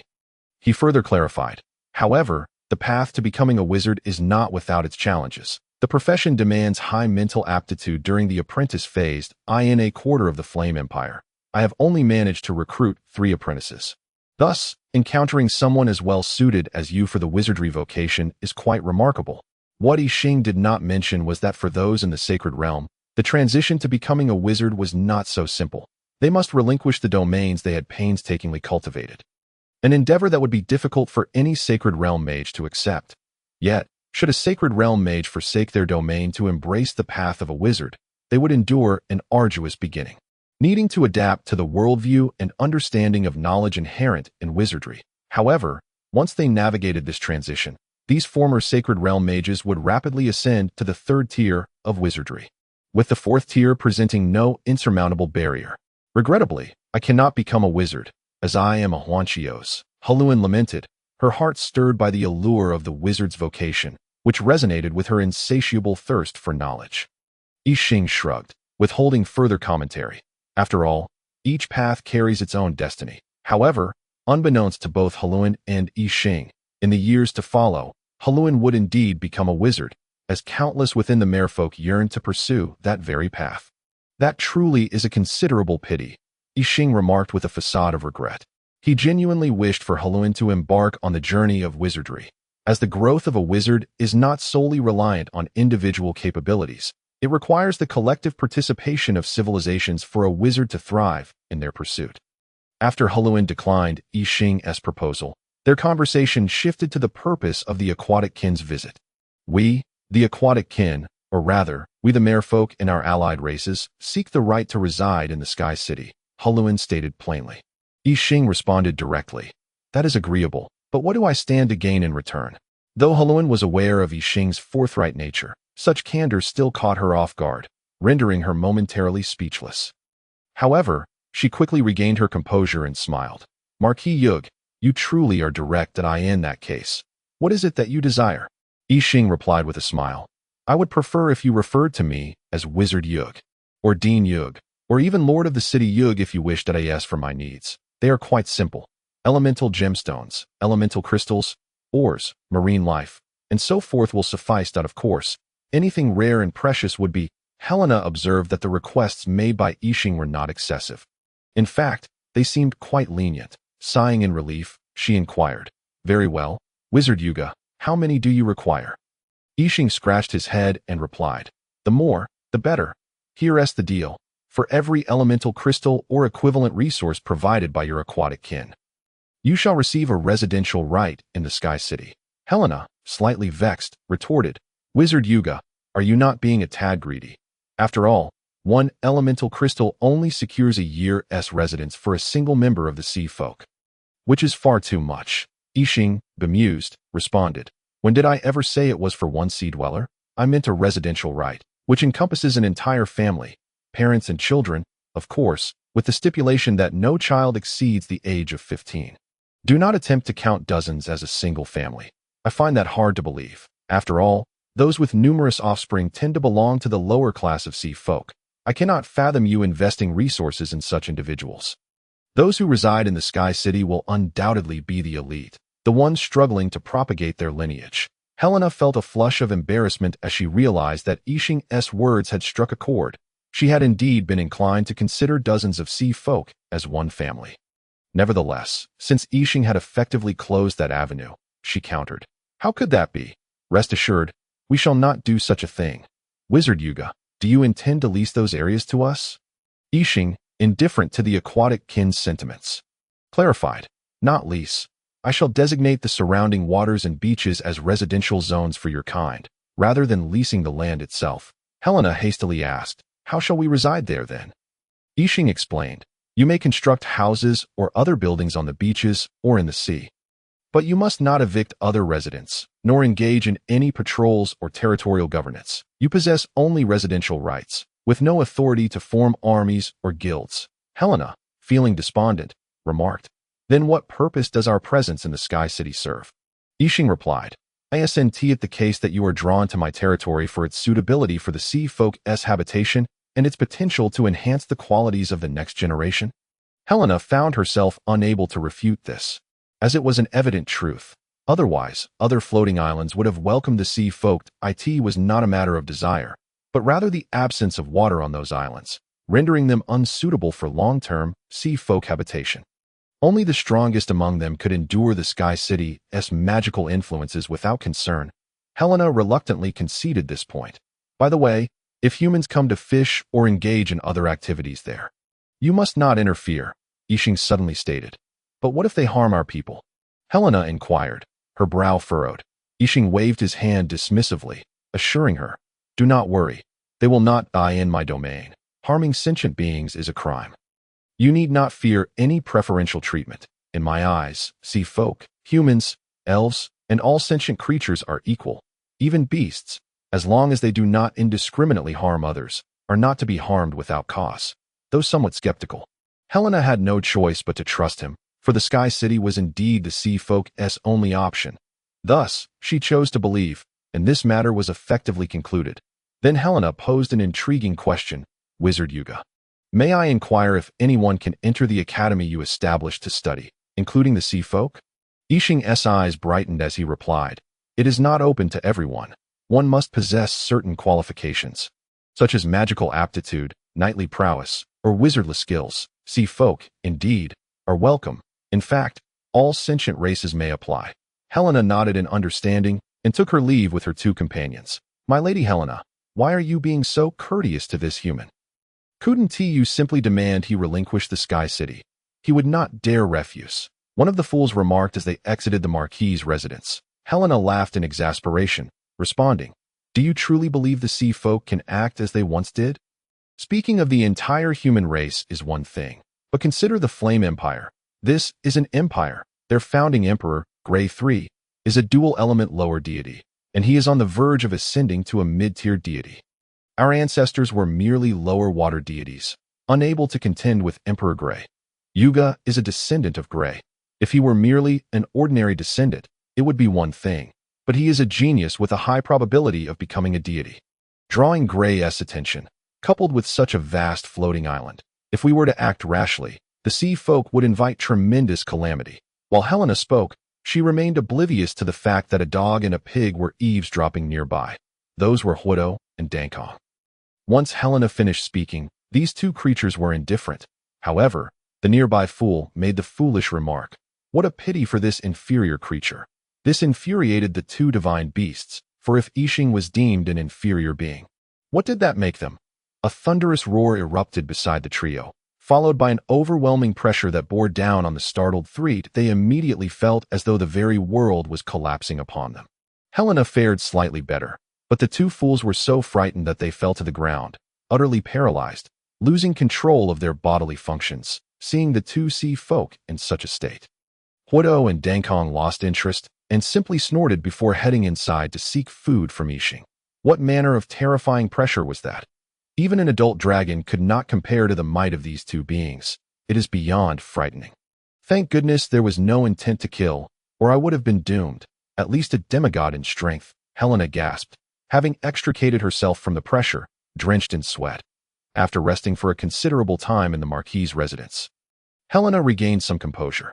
She contemplated going back to inquire further, but ultimately abandoned the idea, using magic to drag the two still reeling fools away. She knew these two fools were irrevocably damaged. Initially, she had brought out two of her clan's talents for training, only to see it all go awry. Helena felt a headache coming on as she pondered how to explain this upon her return. You two are nothing but trouble, Yixing remarked knowingly. Having been aware of the commotion outside, after all, he shared a life bond with both divine beasts, and even without such a disturbance, he could sense the chaos. Therefore, he commented lightly, As for punishment, that was out of the question. These little ones were raised by him, and he could never bring himself to punish them. Moreover, he did not believe Huodo and Dankong had done anything wrong. Truly, one's pets reflect their owner's character. Observing Huodo and Dankong's lack of concern, fixated solely on food, Yixing retrieved a dish for Dankong, placing a swirling mass of deathly black netherfire and a golden sunfire blossom onto Huodo's specially crafted plate. Huodo immediately lunged for a bite of netherfire, followed by a taste of sunfire, his expression radiating bliss. Meanwhile, Dankong busily gnawed at a carrot-shaped spirit fruit. Little Qing, you will eventually eat me out of house and home. You can certainly consume regular food. Why must you insist on spirit fruits? They are rather costly. Yixing lamented, watching Dankong swiftly finish the spirit fruit. Dankong looked at him with disdain, replying, One spirit fruit per week. How could I possibly eat you out of house and home? Do you think I am unaware of your wealth? Yixing could only sigh in resignation that he quickly changed the subject, asking, By the way, where has Xiaohei gone? Receiving no answer, the two creatures completely ignored Yixing's inquiry. Noticing their indifference, Yixing decided to sense Xiaohei's whereabouts, only to receive a mental jolt.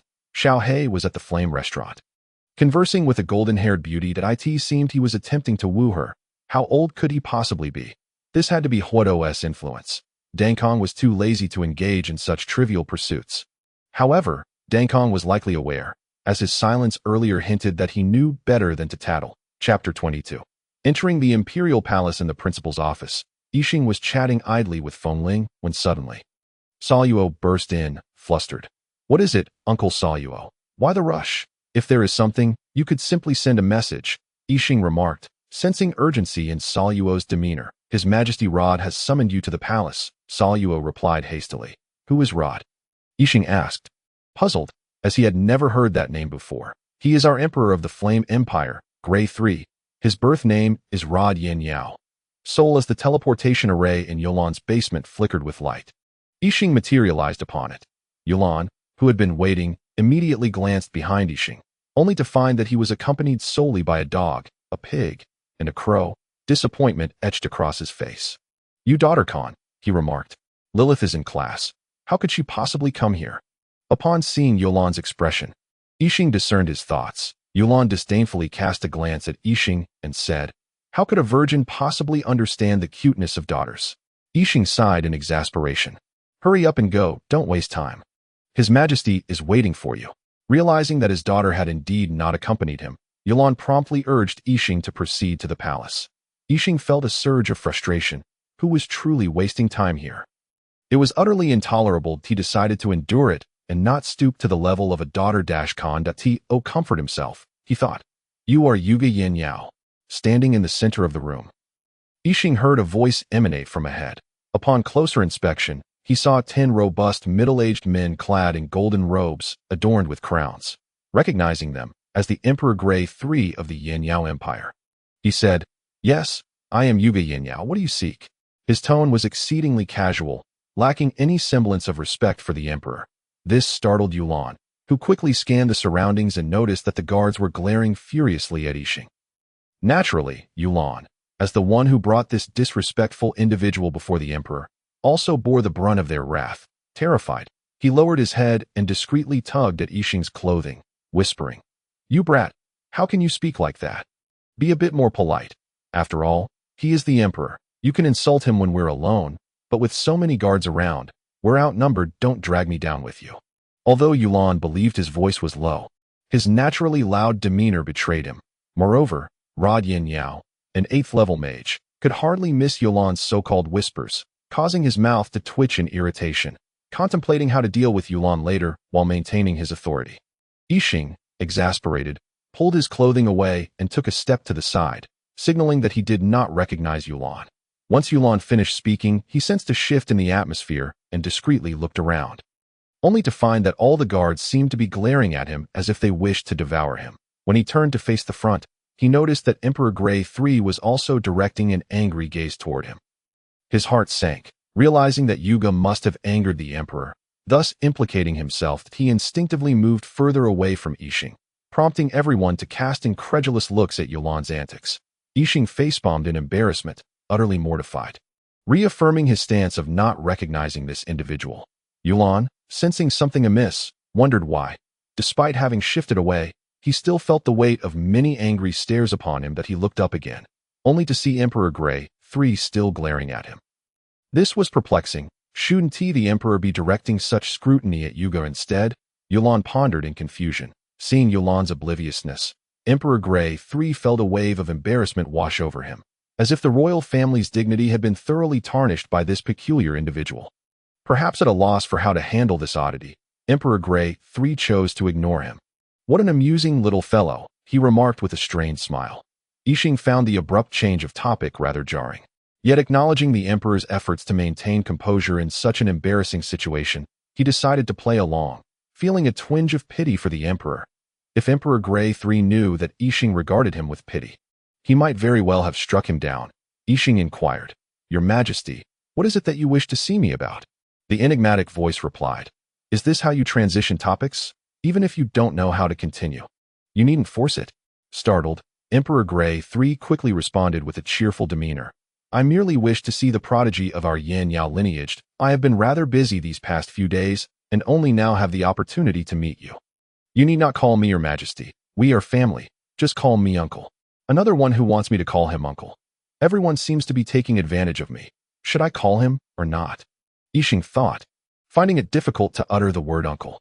Emperor Gray III continued, "The reason I summoned you today is not only to meet you, but also to provide you with some resources for your cultivation, as well as our secret techniques, the meditation methods and magic personally crafted by our ancestor, Gray." Curiously, Yixing asked, "Uncle, what resources and what meditation methods and magic crafted by the ancestor?" The voice responded enigmatically, "How did you manage to say that?" Emperor Gray III explained, "These are resources that our ancestor Gray obtained from the dominant plane. intended to reward the outstanding descendants of our family. As for the meditation methods, from a divine perspective, we mortals can scribble as many meditation methods and spells as we wish, and they are of the highest caliber. Yixing was left speechless. He had not anticipated that the gods of this world could so casually write low-level meditation techniques. However, it made sense, as the deities here had fully mastered at least one branch of the laws. Having achieved such mastery, they could freely create meditation methods and spells. Yixing remained highly interested in the meditation methods and magic, as analyzing them would aid in understanding the laws of this world. However, his greatest curiosity lay with the resources from the dominant plane, which likely bore its essence and legal marks. He envisioned these delightful resources, completely distracted from listening to Emperor Gray III's discourse, only responding with non-committal ahas and hs. Emperor Gray III, noticing Yixing's disengagement, felt a wave of frustration. This peculiar individual was completely zoning out during their conversation. In the past, whenever he summoned the younger generation, they would regard him with respect, attentively taking notes and speaking with utmost decorum. Yet here stood this individual, displaying no respect whatsoever. Could he not at least pretend to listen? After all, he was his elder. Unable to continue speaking with Yixing's mind clearly elsewhere, Emperor Gray III decided to conclude their discussion, providing the resources to this insufferable brat and sending him on his way. Emerging from the palace, Yixing felt a sense of satisfaction. Overall, his visit to the imperial capital had been fruitful, requiring little time and yielding many resources. It also presented a splendid opportunity to imagine the reactions of those at the academy upon learning of his travels, which he found rather amusing. Why didn't you stop him? He left riding his big dog out of the city. After waiting for what felt like an eternity with no sign of Yixing's return, Salo, feeling uneasy, rushed over to confront Yulan. Once he learned that Yixing had not remained in the imperial capital but had instead bid farewell after meeting the emperor, he realized that Yixing had likely abandoned the academy's responsibilities to indulge in leisure. Yulan, nervously rubbing his hands together, offered an apology. Well, I didn't know. I assumed he would wander around the city and then return to the academy. You know, you need to use the teleportation array to come to the imperial capital. But returning to the academy can be done directly. Yulan protested, feeling genuinely wronged that he could not have anticipated that Yixing would leave on his own, and besides, wasn't it normal for mages to explore? Why was Salo so agitated? Salo, knowing that Yulan was unaware of the academy's situation, chose not to explain further and teleported back to the academy in a huff, storming into Yixing's office. Ah, Salo, you're back. Wind Bell greeted him. Fuming, Salo replied. Are you aware that Yuga has gone off on an adventure? This rascal. The academy has just been established, and there are so many initial issues to address. How can he just leave? I know, Wind Bell replied nonchalantly, not even glancing up. You know? When did you find out? Why didn't you tell me? Why didn't you stop him? Salo exploded with anger. Because he just mentioned it right before you returned. And this video shows it, Wind Bell said, pulling up a video for Salo to see. In the video, Yixing was lounging in the soft fur of his large dog, appearing completely relaxed as trees rushed by in the background. He yawned leisurely and said in a teasing tone, Wind Bell, I'm off to explore the continent, don't worry about me. The academy is in your and Uncle Salo's hands that if nothing important arises. Don't look for me. Anyway, I'm tired. Bye-bye. Salo trembled with rage. How could he call that an adventure? It looked more like a vacation. Even worse, he hadn't said a word before leaving.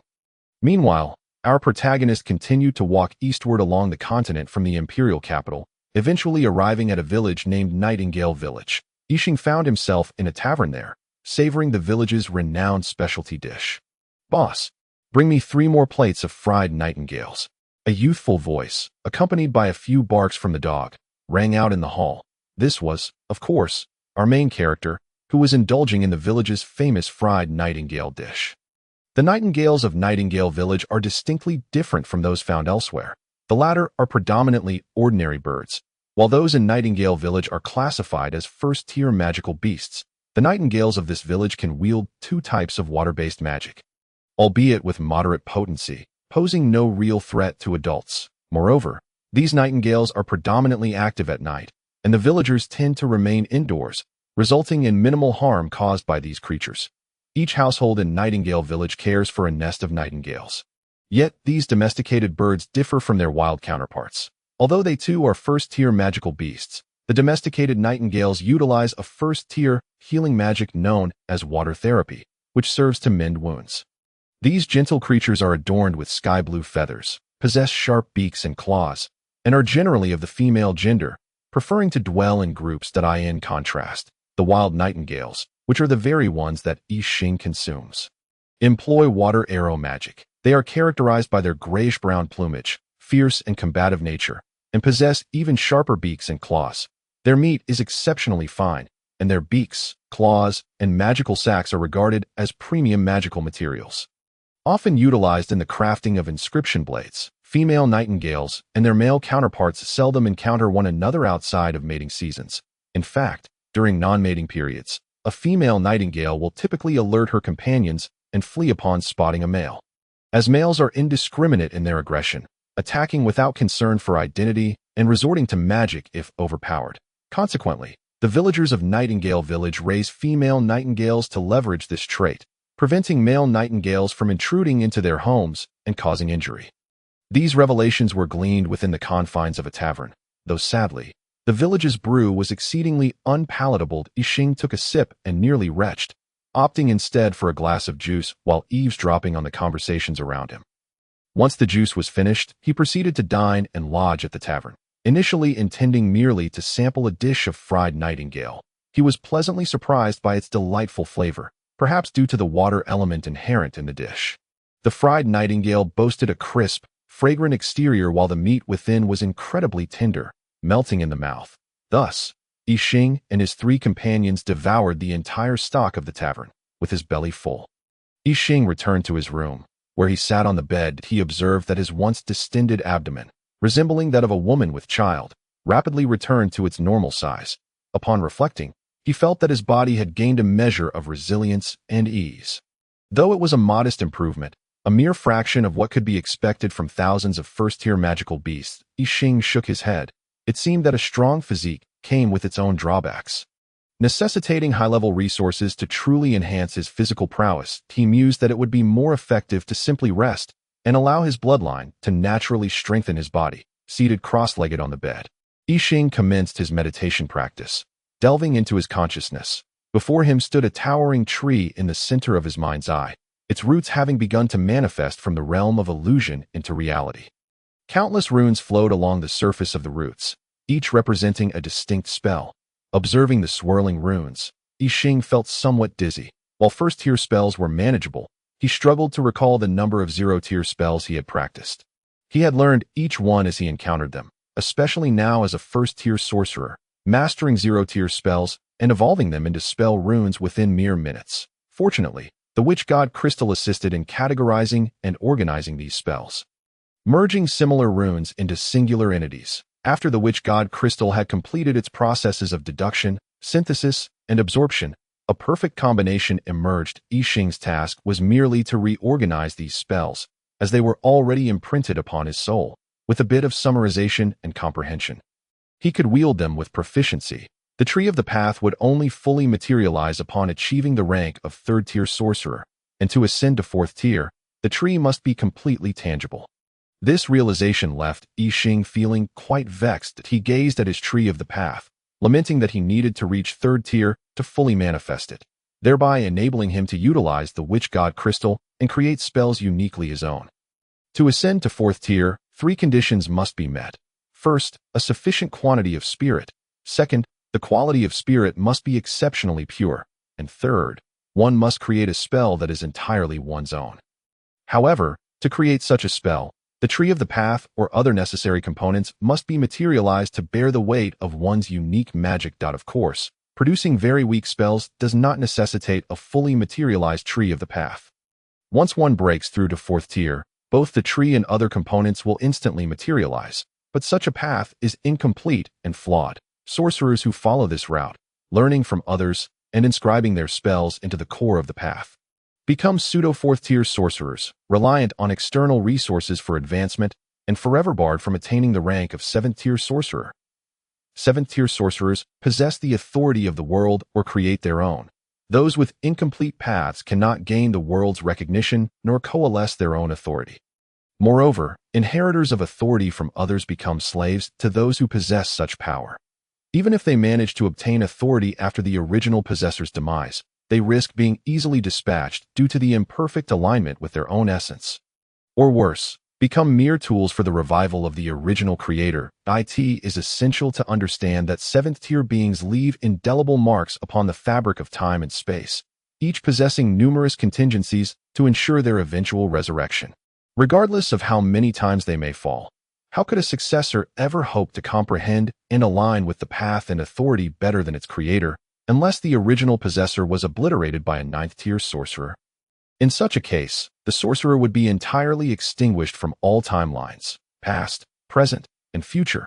Unable to return, I Ching contemplated his tree of the path for a time, examining his spell runes before shifting his gaze to the chaos egg beneath the tree. This colossal egg, born from his meditative visualization, would only fully gestate upon reaching 7th tier, thereby allowing him to manifest his true bloodline. Seated before the chaos egg, I Ching began his meditative practice, focusing on the egg.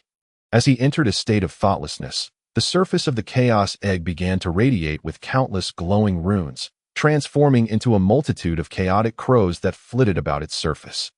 I Ching's spirit, transcending the limits of 1st tier, began to undergo a gradual transformation, progressing toward a higher tier. That it seemed that his ascension was not far off. Chapter 24.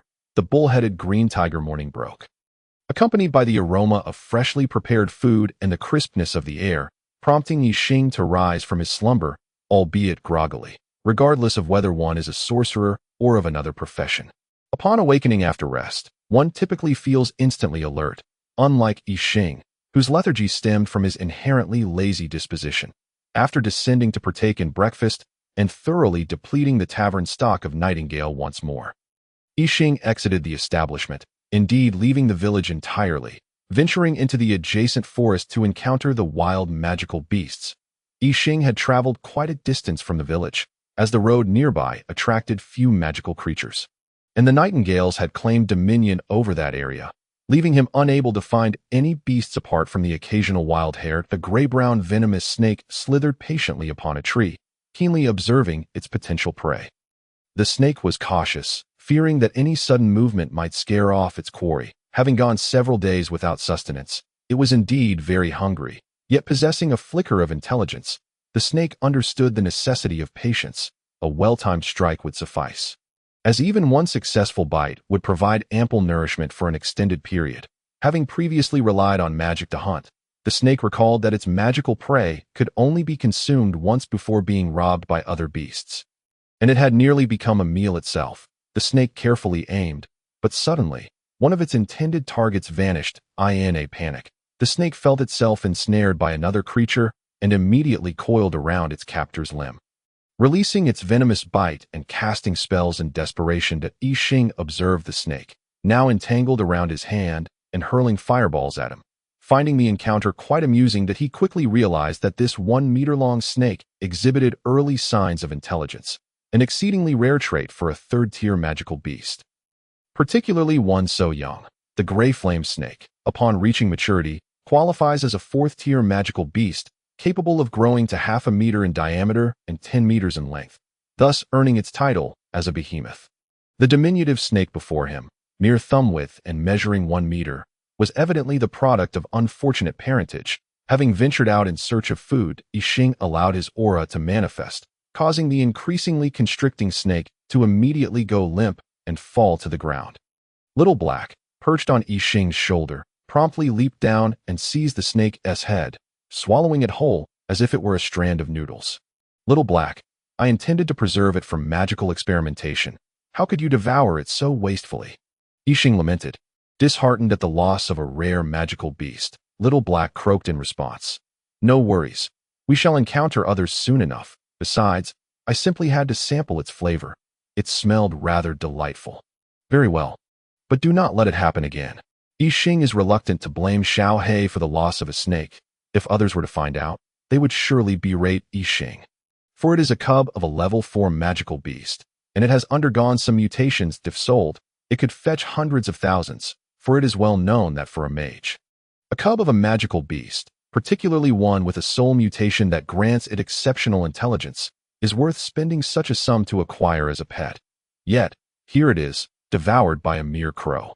Those desperate for magical pets and unable to find one would certainly have murderous thoughts towards Yixing. This is a rare and valuable magical companion, and with its parents deceased, there is no fear of future retribution from it. However, Yixing knows he should not care. The scarcity of your magical pet is of no concern to me. I am neither your father nor your student, so why should I consider your plight? Besides, what do I care for gold? I generally use elemental gemstones as currency. With a pocket full of elemental crystals and gemstones, I have nowhere to spend them, yet not a single gold coin to my name, not even a single copper coin. After being put in a difficult position yesterday, I have developed an aversion to gold. Now, anyone who mentions it makes me irritable. Fortunately, I sold a vial of hemostatic potion for 50 gold coins yesterday. Otherwise, I would have been forced to sleep on the streets. Yixing continues to ride on Huodo, cradling Dankong, with Mingwu perched on his shoulder, all while concealing their presence as they venture deeper into the forest to lure magical beasts. It is uncertain whether the magical beasts are particularly sensitive or if this forest truly lacks high-level magical creatures, as Yixing and his companions have yet to encounter any beasts above level 3. In truth, Yixing has guessed correctly. This forest, located within the Empire, is abundant, intentionally left by Emperor Grey, who has eliminated the high-level beasts, coupled with the hunts conducted by adventurers over the years. The remaining magical beasts are predominantly low-level and of little value. After wandering for some time, growing impatient, Yixing resorts to scanning the surroundings mentally for any magical beasts. Haha, finally found a high-level beast. Yixing exclaims joyfully, drawing disdainful glances from Huodo and the others, who are not unfamiliar with magical beasts. Though admittedly they haven't encountered many. Yixing directs Huodo's head towards the left front and commands, "There, move." Huodo has no choice but to carry Yixing towards the indicated direction. Shortly thereafter, Yixing spots a lake ahead, the aura of the high-level magical beast emanating from it. Yixing extends his mental energy towards the lake, and a colossal creature with the head of an ox and the body of a tiger is outlined in his consciousness. Yixing recognizes this beast, the ox-headed blue tiger, a level 9 beast with the head of an ox, the body of a tiger, scales like a fish, and a serpent's tail. It reaches a height of 5 meters and a length of 12 meters as an adult. Proficient in earth, water, poison, and wind magic. For elements in total. It is among the elite of level 9 beasts, capable of hunting dragons, with a significant chance of becoming a holy domain beast. Yixing is elated. For this would make an excellent mount, and he would no longer need to ride Huodo, who constantly grumbles. Riding a dog is hardly dignified. Such behavior is befitting only of small children. Although this world may not place much importance on such matters, Yixing feels a profound sense of shame. Huodo is equally delighted, for at last, there is a successor to a divine beast. He has the potential to become a fire deity. Yet he is humiliated by being ridden daily. If his kin were to discover this, it would be utterly disgraceful. Huodo selectively forgets that his lineage has always been the pets and mounts of the fire deity. However, how to draw out the ox-headed blue tiger without resorting to combat? After all, Yixing desires it as a mount. Injuring it would render it unrideable. Yixing ponders this when suddenly, a massive maw filled with gleaming, sharp teeth emerges, seizing Dankong and hurling him into the lake. Upon contact with the water, Dankong instinctively transforms into his true form, revealing a 12-meter-tall colossal boar with tusks. Startling the ox-headed blue tiger that had been sleeping in the lake.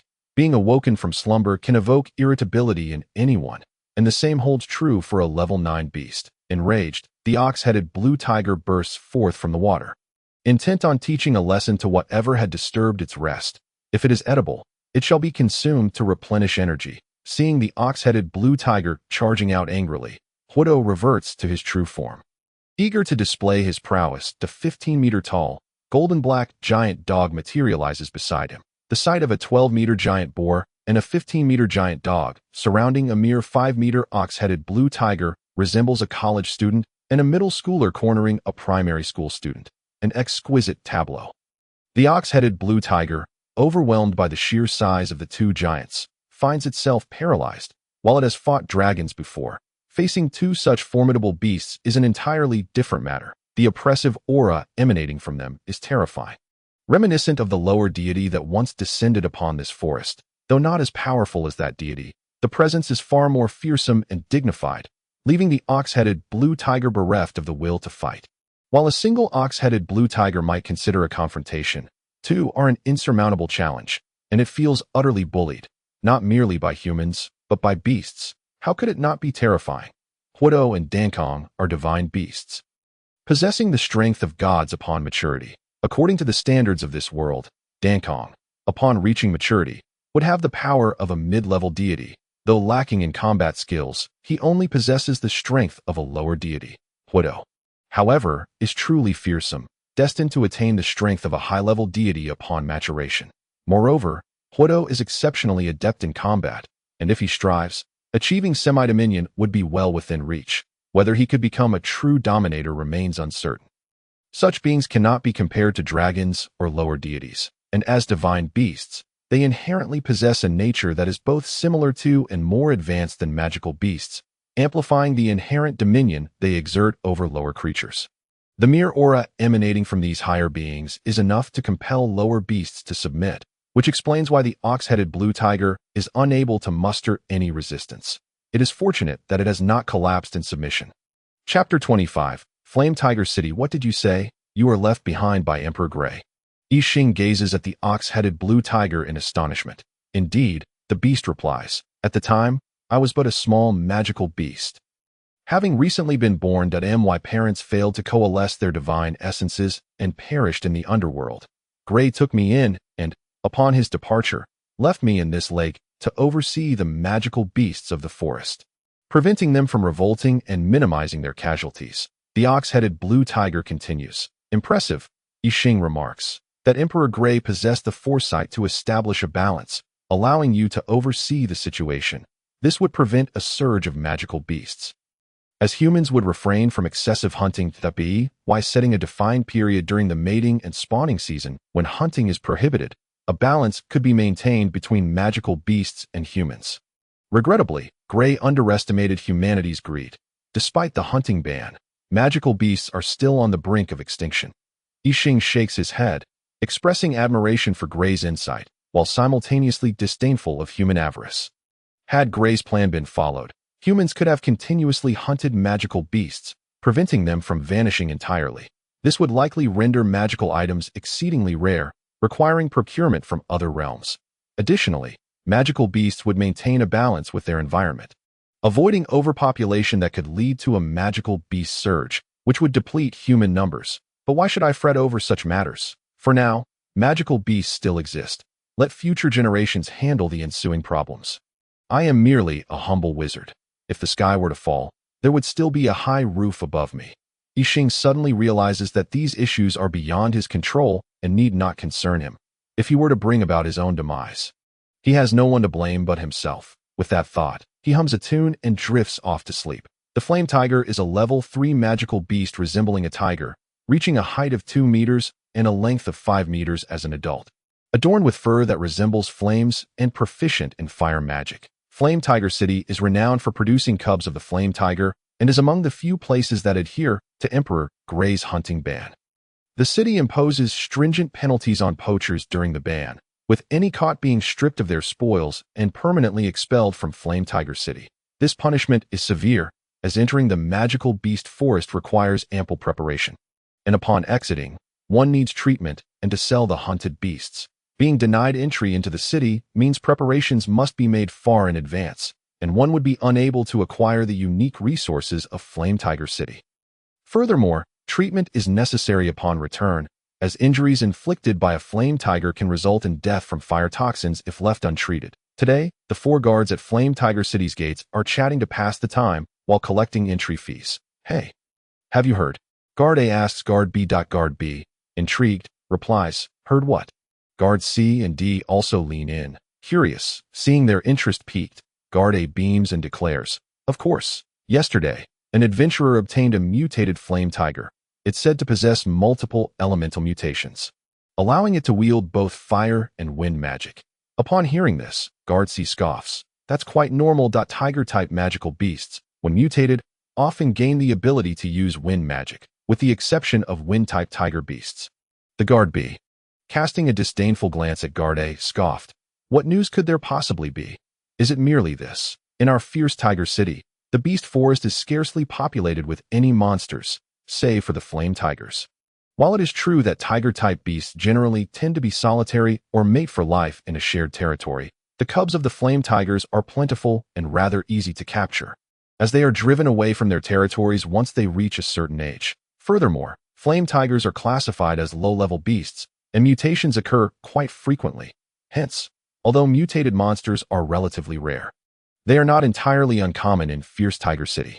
Upon witnessing the derision in his companion's eyes, Garde felt a rush of anxiety and exclaimed, if it were merely a flame tiger capable of wielding wind-based magic, that would be nothing extraordinary.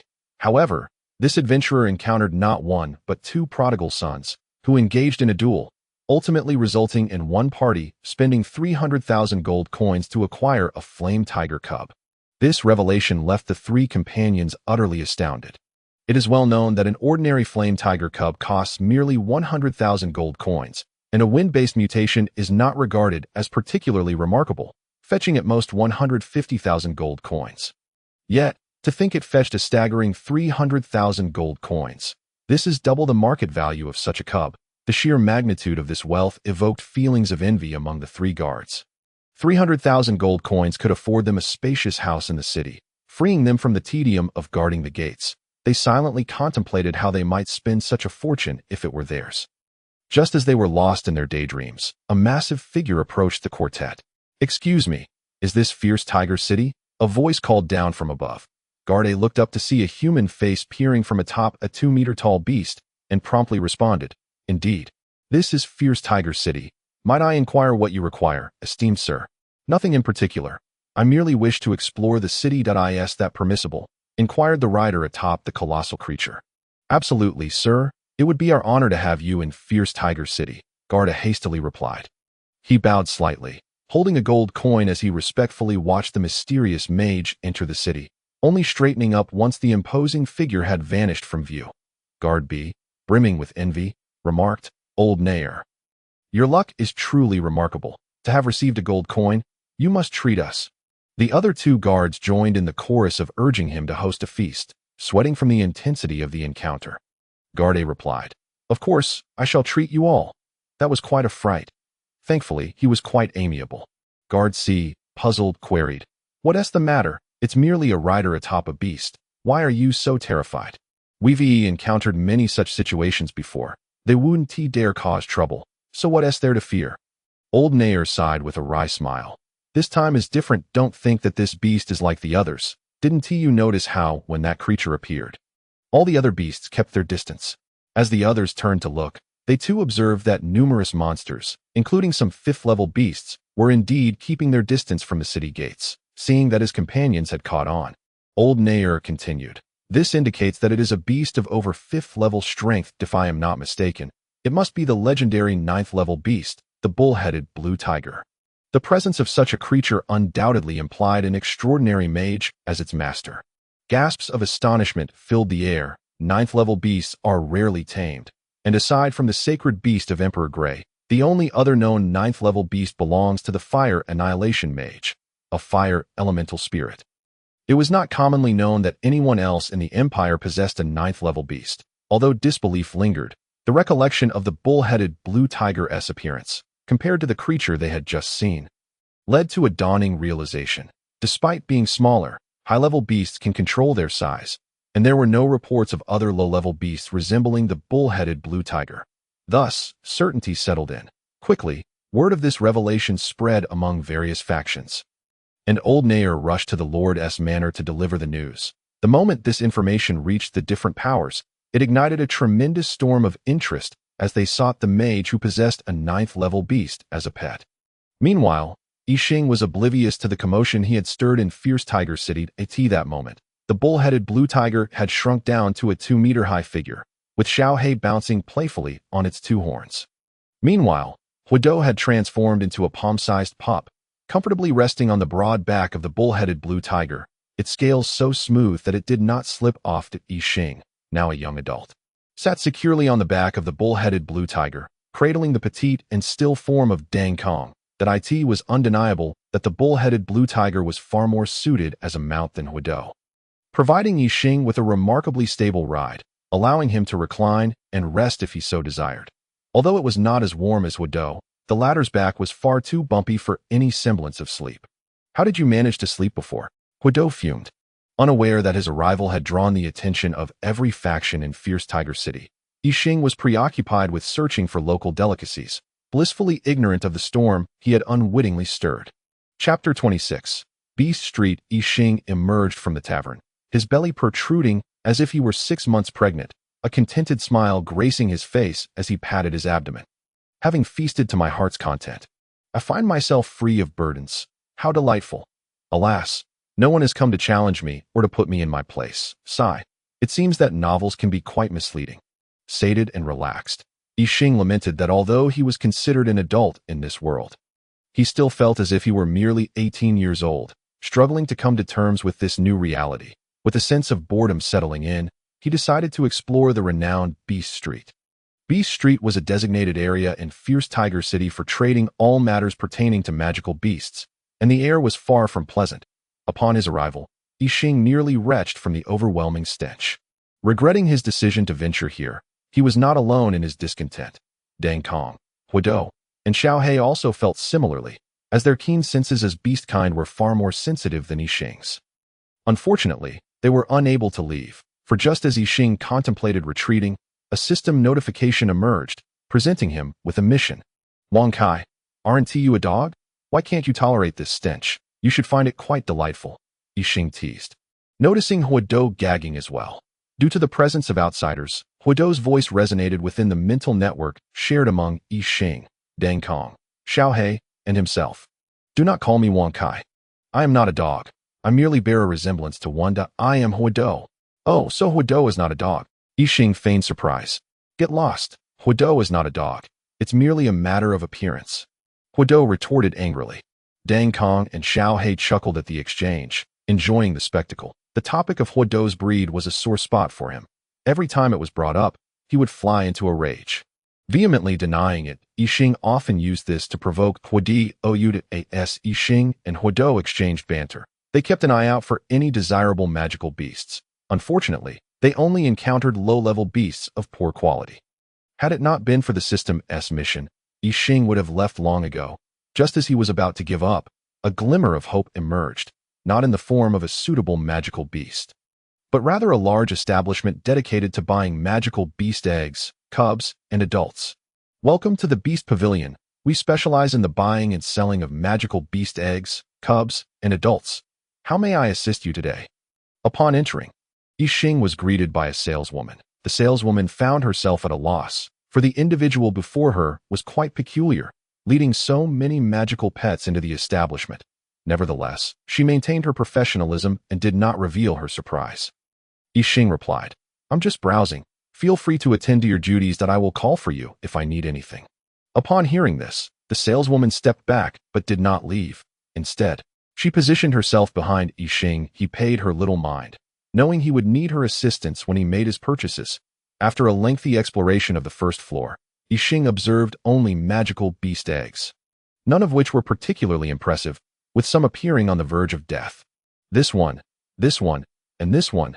Give me 10 of each. Yixing waved his hand, selecting a few robust-looking eggs. Seeing Yixing's extravagant purchases, the saleswoman recognized him as a significant customer and hurried to notify her colleagues to retrieve the eggs, while she remained by Yixing's side.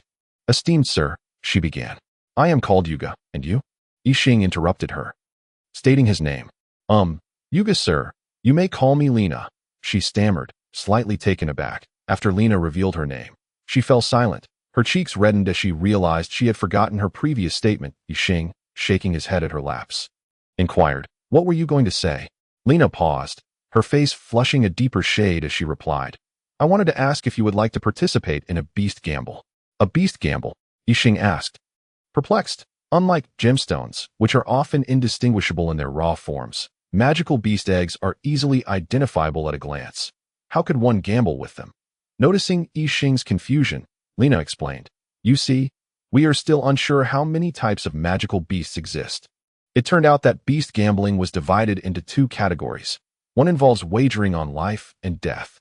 The Beast Pavilion mixes together some near-death, weak eggs with healthy ones, all placed within a magic-proof container. Participants must choose their desired type of beast egg based solely on visual inspection, paying 10 gold coins per egg. Once purchased, the outcome is left to fate, with no refunds allowed. However, it is merely 10 gold coins, and among them, truly remarkable eggs are exceedingly scarce. Hence, only the impoverished or those of moderate means would consider purchasing them. Of course, there are also enthusiasts of such games who might indulge. Another category comprises numerous unverified mutated beast eggs, along with some that have never been encountered before, all mixed together, yet all are indeed living.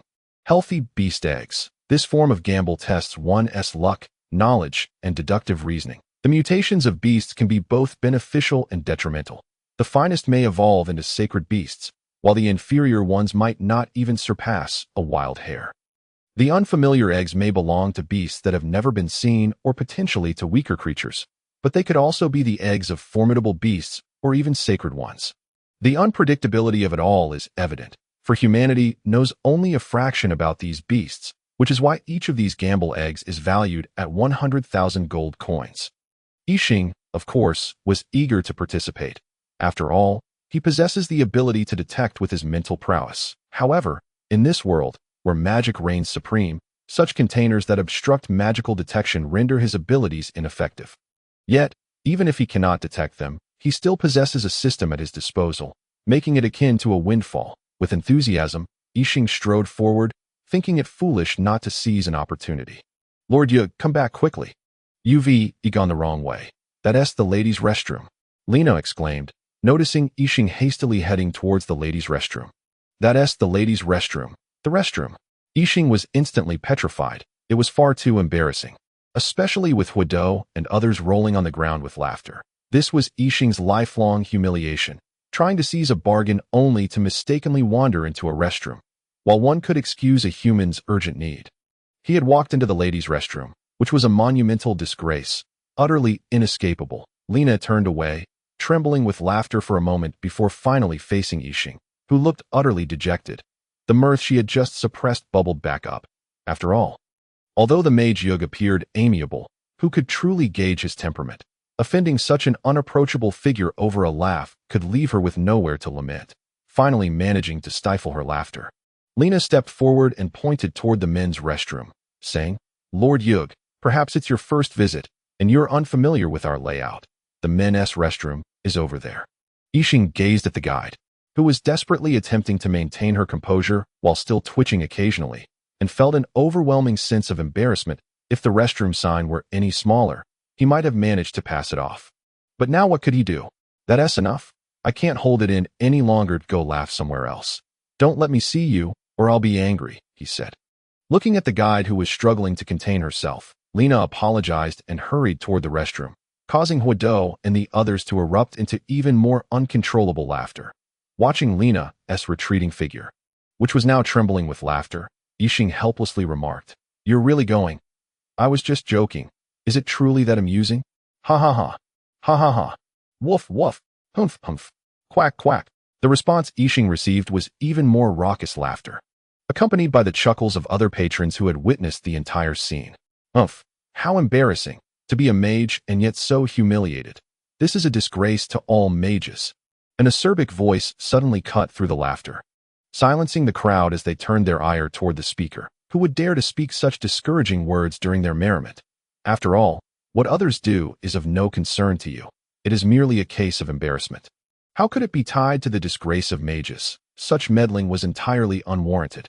However, when the crowd beheld the speaker, a man clad in a scarlet mage's robe, with graying hair and a shadowy countenance, they fell silent. The individual was Zhua Fei Wulong, the head of the magical division in the city of Liahu, a selfish and narrow-minded 9th-level magic sovereign, who would have been eliminated long ago if not for his formidable power. Once, someone had offended this petty minister of the magical division with a mere phrase, and that individual had found themselves in dire straits, constantly subjected to harassment and retaliation, eventually failing to survive in Liahu City. After all, they still had to live and work there. Incurring the wrath of the magical division's head over a single comment would be an unwise risk. Yet, while others might fear him. Yixing was unperturbed. Offending Zhuo Fei would only render one unwelcome in Liahu City, but crossing Yixing could lead to a fate worse than death. You may be petty, but Yixing was no paragon of generosity either. Though he wouldn't hold a grudge over a mere comment, it would be a different story if there were a chance to provoke him, as was the case now. Before Yixing could respond, Zhuo Fei approached, looking down at him with disdain. Your actions are an affront to the dignity of our mages, as the head of the magical division. I will strip you of your identity as a mage and your magical pet. So, you covet my Niu Shou Qing Hu, do you? But what right do you have to strip me of my identity and my pet? Yixing replied leisurely as he rose. Zhuo Fei arrogantly proclaimed, because I am the head of the magical division. Yixing shook his head. First, you are merely the head of the magical division. Zhuo Fei's expression darkened. He detested being referred to as merely a division head. Initially, he had intended to strip Yixing of his mage status and seize the Niu Shou Qing Hu, but now, Yixing was blatantly disregarding his feelings. Second, even as the head of the magical division, you have no right to revoke a mage's identity unless they violate imperial law or betray the empire and humanity. And as for you, what exactly are you? At this point, Zhuo Fei was seething with rage, contemplating how to punish Yixing thoroughly. Third, do not seek to establish your own reputation while trying to steal my magical pet. Why concoct such nonsense about insulting the dignity of mages? The dignity of mages is of no concern to you. Do you think mages belong to you and must abide by your rules? Fool. Yixing regarded Zhuo Fei, who was on the verge of losing his sanity. With disdain, he was merely a self-serving, narrow-minded egotist who truly believed he was of great importance. You brat, you have done well to provoke my ire. Just wait, you claim I have no right to strip you of your mage status. I will show you. Once I revoke your status, I will relish in tormenting you before ultimately ending your life. Zhuo Fei hissed through clenched teeth, leaning in closely to Yixing. Fool, how tiresome. Lina has left, Yixing remarked, completely ignoring Zhuo Fei as he walked away, inciting Zhuo Fei's fury. Unfortunately, due to the profound influence of the Beast Pavilion, Zhuo Fei dared not use magic in such a place, seeing Zhuo Fei's rage. Yet his inability to act, Yixing shook his head in disdain. Here was a man who had lost the true pride of a mage, yet was deluding himself. Were Zhuo Fei to attack him now? Yixing might have regarded him with a modicum of respect. Yixing, with a hint of exasperation, remarked, Miss Lina, please do not underestimate me, nor should you place such undue importance on Zhuo Fei. He has not engaged in battle for quite some time and may very well have forgotten the intricacies of combat. Coupled with his hedonistic tendencies, I dare say he is only slightly stronger than a non-combative level 9 mage. Should I desire to eliminate him, it is indeed within the realm of possibility. Despite this explanation, Yixing noted the skepticism in Lina's expression, realizing that no matter what he said, she would remain unconvinced, prompting him to refrain from further discourse. His intention was merely to spare a kind-hearted girl from unnecessary worry. But was it truly so? Hey, Yixing, have you developed feelings for that girl? Hudo inquired through the mental network, with the others leaning in, eager for Yixing's response. Not at all. This girl is a qualified wielder of the sacred armament of Athena, the goddess of victory within the divine armaments, that I simply wish to earn her trust and form a contract, appointing her as the guardian of our academy, Yixing conveyed in the mental network. Upon hearing that the matter pertained to the academy, the pets immediately appeared disheartened. Yixing found it curious. Initially, he had assumed that encountering Lina and the system's identification of her as a qualified wielder of Athena's sacred armament was the reason for the Guardian task's issuance. To his surprise, after further contact, the task remained unfulfilled, indicating that Lina was not the cause of the system's quest, and perhaps the task had no connection to her at all. Nonetheless, the former scenario seemed more plausible, as qualified wielders of the divine armaments were indeed a crucial component of the Academy's guardians.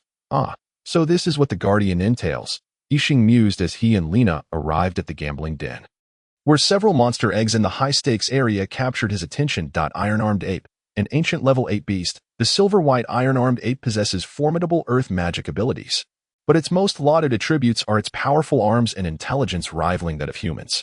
Regrettably, its arms, being premier magical materials, have led to its extinction by ancient sorcerers. Gargoyle, a level 7 beast. This creature is a true monster, belonging to the abyssal demons. It boasts the ability to fly and excels in close combat.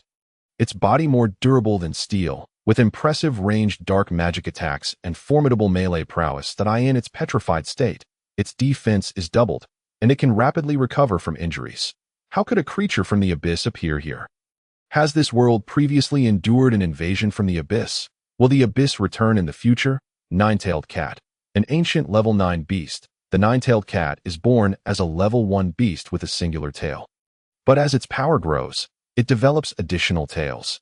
Each new tail enables the nine-tailed cat to master another school of magic that in ancient times, the nine-tailed cat, adorned with the finest magical materials akin to dragons, faced persecution due to its lack of a powerful lineage, leading to its near extinction at the hands of sorcerers. There were 3 iron-armed ape eggs, 2 gargoyle eggs, which were not laid, but rather sealed forms of 2 gargoyles, and 1 nine-tailed cat egg. This world is truly peculiar. How is it that cats and apes, along with many other typically viviparous creatures, have become oviparous? How convenient, Yixing pondered. Yet, his mood was far from cheerful, especially concerning the 2 gargoyles. They were not mere golems, but mid-tier soldiers of the abyssal demons. The presence of gargoyles signified that demons had once roamed this land, and it hinted that they might return. These entities are not ones to relent. They are pure destroyers.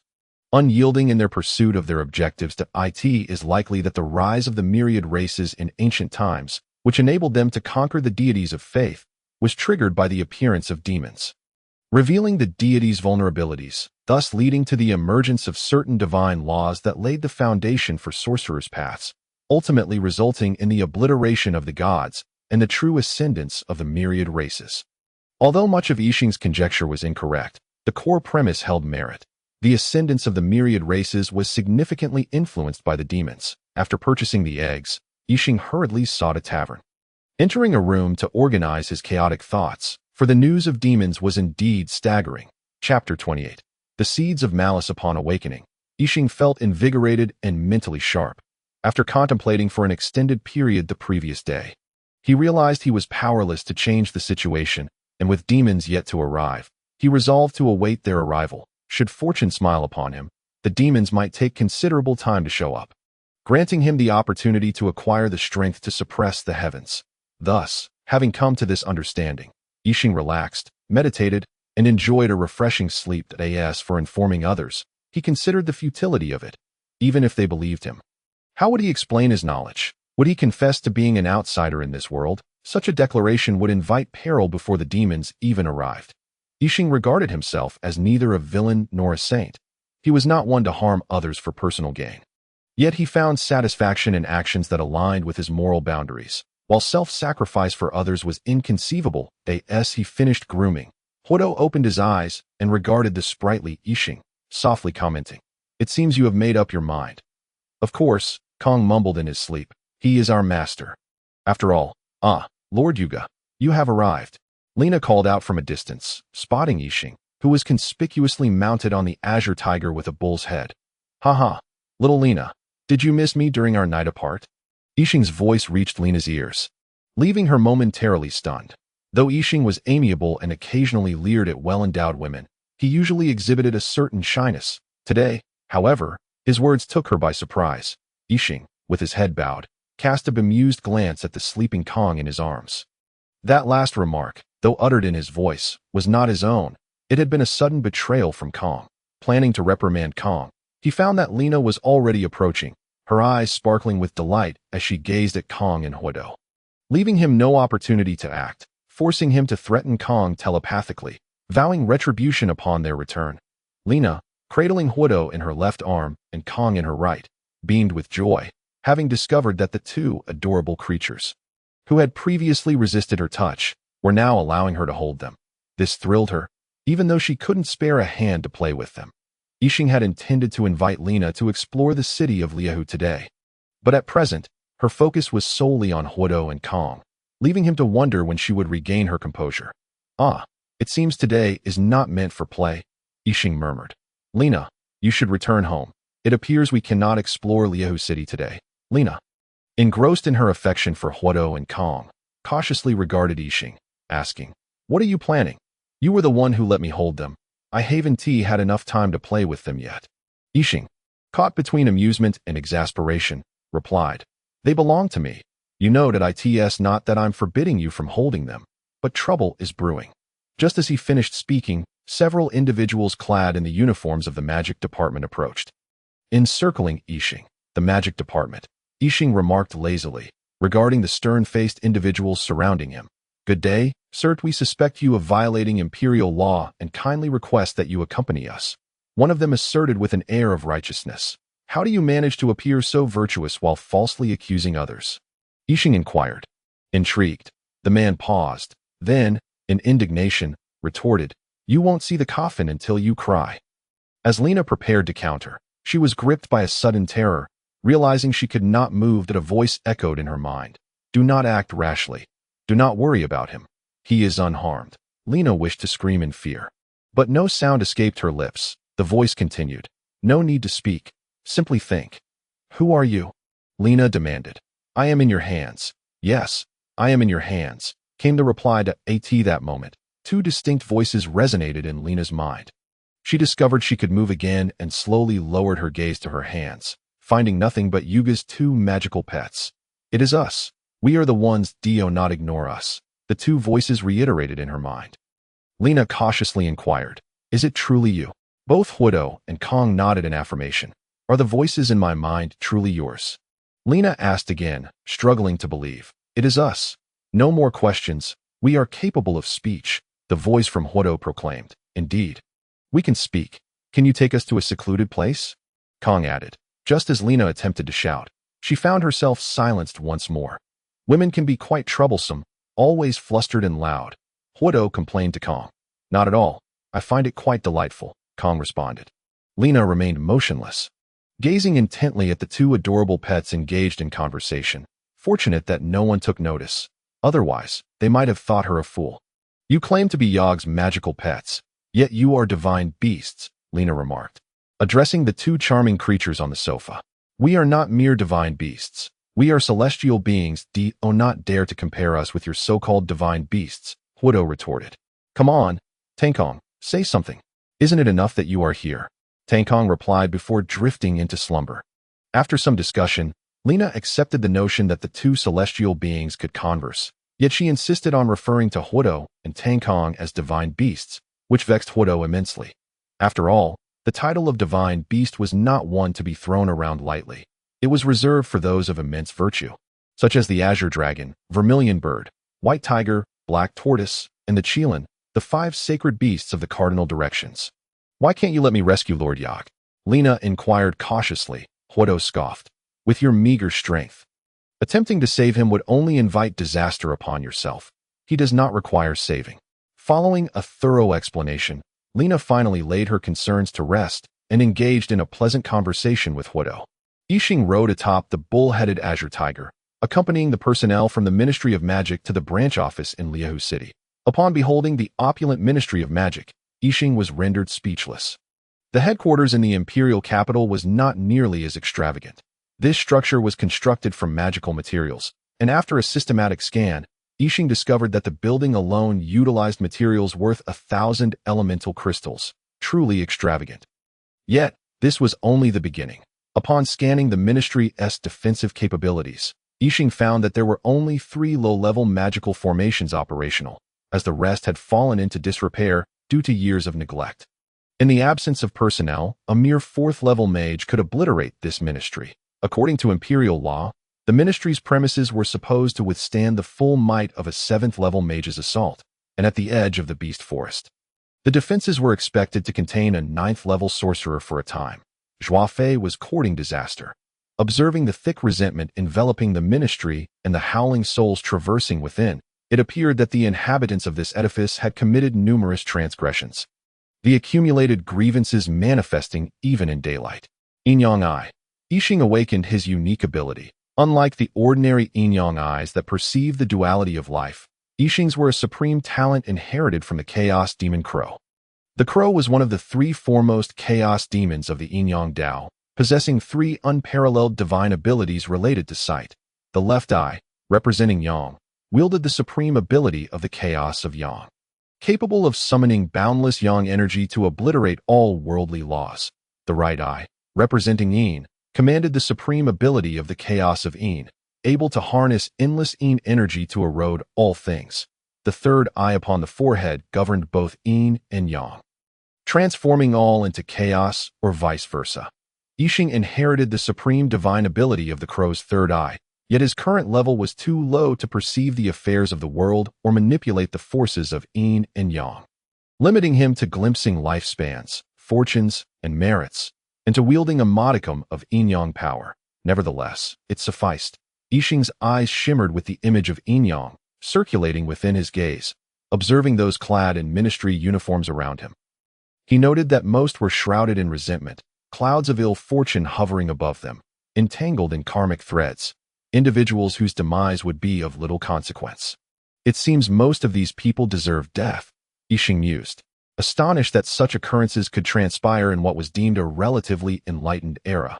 Having traversed the imperial capital, he found that while many nobles bore some resentment and karmic weight, it was not excessive, and most possessed some merit. He had hoped that the Yan-Yao Empire would be a better place, with only a modicum of darkness. Chapter 29, Slaughter. Yet unexpectedly, his first journey unveiled such atrocities. Should he deem himself unfortunate? Or was it Zhua Fei who was truly cursed? Regardless, Zhua Fei's fate was sealed. It merely depended on Yixing's mood how he would meet his end. "Let us proceed inside," commanded the ministry personnel escorting Yixing, their faces paling under his gaze as if laid bare under the scorching sun, revealing all their secrets. With a chuckle, Yixing stepped into the ministry, and soon the news spread throughout Liahu City. A chime echoed as the system issued a new task. Yixing curiously opened his character interface. System task: slaughtered. In a world that once appeared harmonious, he had uncovered such heinous acts of public outrage, akin to a garish stain marring a vibrant masterpiece, intolerable, compelling him to cleanse this blemish. Reward: elemental instant bow. Yixing observed the newly issued task with a cold smile, having already intended to eliminate Zhua Fei and his accomplices. With the system's task now at hand, his resolve to eliminate Zhua Fei solidified further. Entering the ministry, Yixing's murderous intent intensified, nearly overwhelming him. How many innocents had perished to cultivate such profound resentment? Upon entry, he encountered no fewer than 10 souls coalescing with resentment, a phenomenon typically witnessed only during times of war. That a vengeful spirit is a soul imbued with profound grievance, which, after dissipating, can coalesce into a tangible entity once its indelible resentment accumulates sufficiently. Each vengeful spirit requires at least 20 souls that have suffered immense injustice and torment before they can begin to take shape. That it was evident that Zhua Fei and his subordinates had committed numerous heinous acts over the years, incurring a grave sin that could not be atoned for even with the annihilation of his entire lineage. Yixing had no desire to involve Zhua Fei's family. He had already devised a plan for Zhua Fei's fate, one that would be both unforgettable and fearsome. After all, death is not always an end. It may be the beginning of even greater suffering. As a sorcerer adept in soul magic, Yixing possessed the means to torment Zhua Fei. In the Lord's Manor of Liahu City, Marquis Mat Yin Yao was content with the development of his domain, though he recognized there was still a distance to cover to realize his vision. Nevertheless, progress had surpassed his expectations, and he was not in a hurry, finding satisfaction in his current circumstances. However, there were discomforts. The minister of the Ministry of Magic, Zhua Fei, was particularly vexing that he was audacious. Believing the ministry to be his personal domain, Zhua Fei, leveraging his position, wreaked havoc upon the people of Liahu City, oblivious to the detrimental impact his actions had on the city's development. Regrettably, Zhua Fei's formidable strength and substantial achievements rendered him beyond Mat's control. Yesterday, Mat had heard that Zhua Fei had set his sights on the bull-headed azure tiger, attempting to ensnare its owner, a sorcerer. It seemed Zhua Fei had grown too bold in Liahu City, forgetting the vastness of the world, that a person possessing a 9th-level magical beast as a pet would surely be formidable. Even if their power were lacking, they would undoubtedly have a strong backing. Mat had just learned that Zhua Fei had had the beast's owner captured, yet this time, Zhua Fei might have encountered an insurmountable obstacle. Now, Mat could merely await the spectacle of Zhua Fei's downfall while cultivating a rapport with the sorcerer possessing a 9th-level beast. Yixing did not meet Zhua Fei, but was instead imprisoned in a cell for serious offenders. "Hey, is it not irresponsible to confine me without even an interrogation?" Yixing drawled lazily. "You are blissfully unaware of your impending doom." "We both know you lack any other charges, but you have offended our minister," came the reply. "So, offending your minister constitutes a crime. Naturally, to dare insult our minister is not merely a crime. It is a capital offense that endangers your family." With that, the ministry personnel departed. Alone in his cell, surrounded by lingering vengeful spirits, Yixing noted that although the laws of heaven and earth had not transformed them into malevolent ghosts, in this world, the souls of the deceased were directly drawn into the realm of the underworld, leaving behind only those with strong obsessions. Should these vengeful spirits remain unchecked, their accumulated resentment would eventually burst forth, and once this resentment reached a critical mass, they would materialize as vengeful spirits. Such spirits pose a significant threat to the world, being one of the causes of great calamities. Once in the azure heavens, in the empty expanse, the great floating earth, receiving the guidance of the primordial one. Limitless superior beings, the primordial celestial master, shall recite the scriptures, circling 10 times to summon the 10 directions. One shall approach the seat, the divine true one of heaven, the highest saint, the marvelous realizer. Countless beings riding the winds come forth. Flying clouds and transcendent mists, jade chariots and ethereal wheels, feathered canopies casting shade, streaming essence and jewel light, 5 colors flourishing, illuminating the vast sky, for 7 days and nights, the sun and moon of the heavens. The stars of the constellations, the jade balance halting, divine winds silent, mountains and seas conceal clouds, the sky unclouded, the 4 elements clear point one country's land, mountains, rivers, and forests, all equal, without hierarchy, the earth transformed to jade, devoid of any other color. The myriad true beings serve at the seat, the primordial celestial master suspended in the air atop a 5-colored lion. After reciting the scriptures, the great saints of heaven simultaneously proclaim good fortune, at which time the men and women of the land, deaf and mute, all attain clarity. Yixing began to recite the Taoist scriptures, hoping they would prove useful in this world that I in truth. The Buddhist mantra for rebirth would have been more effective. But Yixing was unfamiliar with it. As Yixing recited the scriptures, the surrounding vengeful spirits began to converge, their malevolent and resentful energies gradually dissipating. The once chaotic, blood-red eyes transformed into a clear, tranquil state. Once the vengeful spirits shed their hostility and became ordinary souls, a swirling vortex imbued with a spectral aura emerged behind each spirit, drawing them in. With the disappearance of all the vengeful souls, Yixing ceased his chanting. At that moment, the vortex reappeared, but this time it did not exhibit any pulling force. Instead, it emitted a beam of light that enveloped Yixing, watching the vortex slowly vanish before him. Yixing found that no matter how he probed with his mental energy, he could not perceive its presence. Only through his yin-yang eyes did he clearly see the vortex appear and disappear right before him. "It seems my strength is still insufficient," Yixing murmured to himself, shaking his head as he began to assess his recent gains. Upon mentioning gains, Yixing felt a surge of joy. What had initially been a spontaneous act to liberate these vengeful souls had unexpectedly yielded such significant rewards. First and foremost was the enhancement of his mental energy, which had been compressed to its limits, but was now purified anew, allowing his perception of the world to become remarkably clearer, akin to dust being wiped away. Next, in the place where all the souls had vanished, there remained clusters of radiant entities. Upon investigation, Yixing discovered that these entities could refine and replenish mental energy completely, without side effects. Lastly, and most importantly, the merit granted by one of the original planes, the underworld's sovereign plane, ensured that this world would no longer regard him with suspicion and would at least offer him some assistance. Of course, Yixing was not overly concerned with the world's meager aid, as long as it did not observe him with cold indifference or create minor obstacles as it had before. He would be content, for this signified that the world was beginning to accept him. Yixing was immensely satisfied with this unexpected boon. It was indeed a great surprise, serving as a reminder that the system was not infallible. Had it not been for the merit from the underworld sovereign plane, Yixing might still be unaware that the world's will had not been entirely deceived by the system's fabricated world imprint. From this incident, it became clear that the system could only provide immense assistance and advantages at the world level, yet it could not be wholly relied upon. Humph! Yixing suddenly frowned, emitting a cold snort. For he sensed that the bull-headed blue tiger was under attack. That it appeared that Zhuofei had gone to subdue the creature. and he would not see Zhuo Fei today. However, he had no time to play with him either.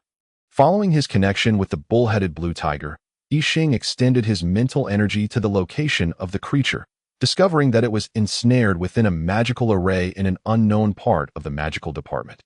Opposite the bull-headed blue tiger stood Zhuo Fei, his face ashen, relentlessly manipulating the magical array to assault the beast. It seemed his earlier attempt to forcibly contract the bull-headed blue tiger had failed. Yet, Yixing surmised that Zhuo Fei would not simply abandon his pursuit of the creature. As level 9 magical beasts were rarely found alone, they typically arrived with their companions during a skirmish, especially since the bull-headed blue tiger was a top-tier level 9 monster. Thus, Zhuo Fei likely intended to subdue the bull-headed blue tiger or to weaken it to the brink of unconsciousness before imposing a contract. Had Yixing not noticed, Zhuo Fei might have succeeded, as Zhuo Fei's mental prowess as a level 9 mage was no mere illusion. However, now that Yixing was aware, Zhuo Fei was merely chasing a dream. Indeed, under Yixing's guidance, as soon as the bull-headed blue tiger feigned unconsciousness, Zhuo Fei eagerly commenced the signing of the master-servant contract. Yet, as Zhuo Fei's mental imprint entered the bull-headed blue tiger's consciousness, Yixing unleashed a surge that shattered Zhuo Fei's mental imprint. Zhuo Fei, outside the magical array, suffered significant harm from the rupture of his mental imprint and promptly coughed up blood. Yixing immediately withdrew his mental energy. Boom! The prison erupted in a tremendous explosion, followed by a series of continuous detonations that startled the entire magical department. By the time the personnel from the department arrived at the prison, they were met with a vast cloud of dust. The prison, which had confined countless mages and harbored innumerable evils for over a century, had vanished without a trace. The magical department members gathered around what was once the prison, now transformed into a massive pit, craning their necks to discern what had transpired to obliterate their facility. However, due to the recent explosion, the pit was shrouded in smoke, obscuring their view, save for a few sharp-eyed individuals who spotted a fire-red humanoid figure at the center of the pit. "It's a fire elemental spirit," some exclaimed in delight. Upon hearing their words, others joined in their excitement, for capturing a fire elemental spirit would undoubtedly lead to becoming a fire mage saint. Chapter 30. The Carnage. You are truly blinded by greed. Your demise is well-deserved, Yixing remarked coldly, surveying the avaricious and wary faces surrounding him. That it was profoundly disappointing. All were driven by selfish desires. Entangled in sin, truly, birds of a feather flock together. Level 1 Sorcery. Burning Fire Ring. A black, spectral flame coalesced into a circular ring around Yixing, expanding outward, taken aback or perhaps hindered by the throng behind them. The onlookers found themselves unable to escape as the flaming ring surged through all those in its path, igniting them in flames. The Burning Fire Ring, a level 1 sorcery that controlled flames to form a fiery circle, spreading outward. All who passed through would be engulfed in flames. Its characteristics included low attack power, the production of a burning effect, and the ability to ignore defenses once the fire ring dissipated. Flames ignited upon the bodies of all the onlookers from the magical department, who gazed in terror at the inferno consuming their flesh, impervious to their defenses. But was it truly over? No, it was far from finished. As some were reduced to ashes by the black flames, faint, translucent figures emerged from where they had perished. These apparitions, illuminated by the sun, appeared as if they had been seared by fire, their faces contorted in silent screams. Upon closer inspection, one would recognize that these figures were the very souls of those who had perished in the flames. Under the sun's gaze, their wails echoed in despair as they gradually faded away. Yet, just as they were about to vanish completely, the black spectral flames appeared, scorching them while replenishing some of their death energy, allowing them to endure, only to continue suffering under the sun's relentless glare. Those fortunate enough to escape the initial onslaught perceived the agonizing struggle of the souls, feeling an icy chill of terror seep into their bones. This was a torment from which even death could not provide respite. A punishment that commenced with death. They were compelled to struggle and endure until they had atoned for all their sins. Of course, there was another way to evade this indelible torment, to kill the man before them. Upon sensing the chilling and resolute intent to kill in Yixing's eyes, everyone knew there was but one path to take. Either he would die, or they would share the same fate as the wailing souls, enduring endless suffering after death. What is happening? What transpired? Where has the prison gone? Are you all intent on dying? At that tense moment, an enraged, elderly voice rang out. The magical department personnel surrounding Yi Xing hastily dispersed. Parting to make way for the voice's owner, Zhuofei stormed in, seething with fury as he glared at the now gaping pit that had once been the prison. Ah, greetings. I am Zhuofei, the minister of the magical department. Have you succeeded in subduing my bull-headed blue tiger? Yi Xing smiled at Zhuofei, who had regained much of his composure, his eyes glinting with malice. Humph, Zhuofei scoffed, offering no reply. It seems you have failed to subdue it. Even though it is difficult for mages of the same level to defeat magical beasts, your combat prowess as a level 9 mage, at its peak, could not subdue a mere newly ascended level 9 beast. Even with the aid of a magical array, you truly are a complete failure, Yi Xing mocked. You detonated our magical department's prison. You are courting disaster. Boy, you deserve to die. Zhuofei, stung by Yi Xing's words, mused that even if he could not subdue the bull-headed blue tiger, he could still deal with Yi Xing. Level 9 magic, Crimson Flame Dragon. Zhuofei intoned a spell, summoning countless fire elements to coalesce around him, forming a colossal flaming dragon above. Then, guided by Zhuofei, the dragon roared and charged at Yi Xing with a resounding crash. Yi Xing appeared utterly still, seemingly struck by Zhuofei's magic. Humph, let this be a lesson to your arrogance. You are but an easy target, Zhuofei declared, gazing at the pit now ablaze, believing Yi Xing had been reduced to ashes. However, within the pit, the flames conjured by Zhuofei suddenly began to collapse inward, revealing Yi Xing's figure within the fire. Not only was he unharmed, but he was also voraciously consuming the flames.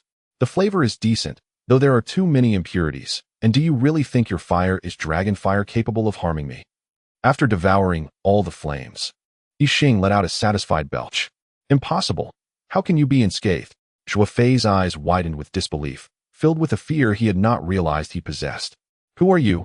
Why can't my magic harm you? I refuse to believe it. Flames of the red lotus, burning eternally in the depths of dark hell, I summon you by my name to become my sword and shatter all who stand in my way. O flames of demonic fire, eternally ablaze in the depths of hell, I invoke you by my name to become my magic sword and obliterate all obstacles before me. Fire God's explosive flame. One by one, Zhuofei unleashed his level 9 fire magic. Yi Xing cast a disdainful glance at Zhuofei, who wielded a flame infused with impurities through his magic. With a flourish, Yi Xing invoked his own creation, Spirit of the Flame. Heed my summons, transform into my blood-red blade, and sever all living beings before me with your fiery tempest. A blade of black flame hurtled towards Zhuofei, disintegrating all the spells he had conjured into mere elemental particles. Allow me to demonstrate the true essence of fire magic. And in the depths of your anguish, may you atone for your transgressions, Yi Xing remarked coolly, observing Zhuofei, now among the wailing souls, the audacity of not conjuring a magical shield during combat. Did he truly believe me to be as malleable as clay? Witnessing his once reliable superior meet such a fate sent the members of the Ministry of Magic into a frenzy. With their leader, a 9th-level mage emperor, dispatched, what hope remained for them? They could only beseech this demon to spare them, or at least grant them mercy after he had sated his bloodlust. Yi Xing, with his insight into their thoughts, found their plight laughable. After years of malevolence, treating lives as mere insects, they scorned those who begged for mercy and relished the defiance of the unyielding. Now, faced with their own reckoning, they displayed such cowardice, lacking even the courage to face death, a sight most revolting that it was a disservice to those who perished at their hands. What a filthy place! Filled with despicable souls, let the flames cleanse all, Yi Xing declared, reciting another incantation. O King of Darkness, unleash your wrathful flames as a purifying inferno, cleansing all the sins of this world. A surge of black fire erupted from the earth, engulfing the entire Ministry of Magic. The once mighty institution, standing for centuries atop the city of Liahu, was reduced to ashes beneath the fierce blaze. When the flames finally subsided, only the anguished wails of countless souls remained. Serving as a stark warning to those who committed evil, there must always be a boundary. Cross it, and death awaits, perhaps to suffer eternally, like these tortured souls, scorched by the inferno and the sun. Seeking penance for their sins, Mayor Matt watched in shock as the ministry turned to dust, horrified by the sight of the souls lamenting in the sunlight. How terrifying. This was a place that could confine a 9th-level mage. Yet it had been reduced to mere ash so swiftly. Did the inhabitants possess the powers of a saint mage? Matt, still under the illusion that the ministry's defenses remained as formidable as before, failed to comprehend that, under Zhuofei's ruinous influence, it had become a mere sieve, leading to such a shocking outcome. Amidst the ashes, Yixing emerged, riding the bull-headed azure tiger, with Xiaowei perched upon his shoulder. You. Matt stared blankly at Yixing. Rendered speechless, Yixing flashed a bright smile, revealing his pearly whites, and said, "Greetings, sir. How may I assist you?" True to his status as the Lord of Liahu City, Matt quickly regained his composure, suppressing his inner turmoil, and replied politely, "Greetings, I am Matt Yinyao, the Lord of Liahu City. I am Yugo Yinyao, the Lord of the Sky City and the headmaster of the Wizard Academy." Yixing replied as he dismounted from the azure tiger and bowed in return. "So, you are the esteemed Yugo. Why didn't you say so sooner? Had I known it was you, I would never have allowed Zhuofei to capture you," Matt exclaimed, his surprise evident. "I wish to avoid troubling you," Yixing chuckled. Scratching his head, Chapter 31, Soul Cleansing Pill, Elemental Instant Bow Level 3 Wizard Artifact Form 1, Left-Hand Glove, Non-Combat Form, Form 2, Longbow, Combat Form, forged from 36 Divine Crystals. This longbow can conjure various elemental arrows.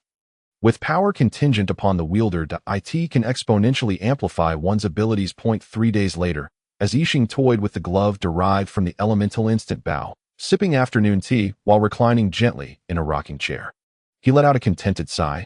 Life was truly beautiful. "What do you think? Is everything satisfactory here?" Matt asked, observing Yixing, who appeared as languid as a cat, unable to reconcile this image with the one who had obliterated the ministry and condemned souls to endure the scorching sun and relentless flames, suffering endlessly. One could hardly fathom that the same person who had wreaked such havoc now lounged peacefully, devoid of any hint of ferocity or remorse. In less than a day, the bustling street near the ministry had transformed into a place no one dared approach. Most of its inhabitants had fled, and while the ordinary citizens could not hear the wails of the souls in their waking hours, the echoes of their torment invaded their dreams, robbing them of peaceful slumber. Yet, the very person who had orchestrated this chaos now basked in the sun's warmth, exuding an air of tranquility. "Matt, is everything ready?" Yixing inquired, opening his previously closed eyes. For reasons unknown, most members of the Yinyao clan seemed indifferent to formalities. Their noble status prompted them to maintain a facade of decorum. Yet, if they truly valued such trivialities, they would not have forged their legacy from the depths of the Beast Forest, establishing the very foundation of Liahu City through the combined efforts of Matt and his father across generations. Fortunately, after verifying the crimes you mentioned, most were found to be true. However, due to the ministry's incineration, there remain some voices calling for your punishment, though I have managed to quell them, Matt explained. "Thank you, Uncle Matt. You truly are impressive. I am utterly clueless about these matters," Yixing admitted, scratching his head with a troubled expression. "No worries, that it's better not to know. Focus on your training as long as you possess sufficient strength. They won't dare to touch you. Moreover, it is our clan's tradition to handle trivial matters for our prodigies, allowing you to concentrate on your cultivation." Matt waved his hand dismissively. Yixing produced a pill and extended it to Matt, stating, "That won't do. How could I let you assist me without compensation? Please accept this as my token of gratitude." Matt promptly refused, saying, "What are you doing? Do you think I would refuse to help my own nephew? I cannot accept your gift." Yixing, with a mischievous grin, replied, "Don't you want to know what it does? If you decline, you might regret it."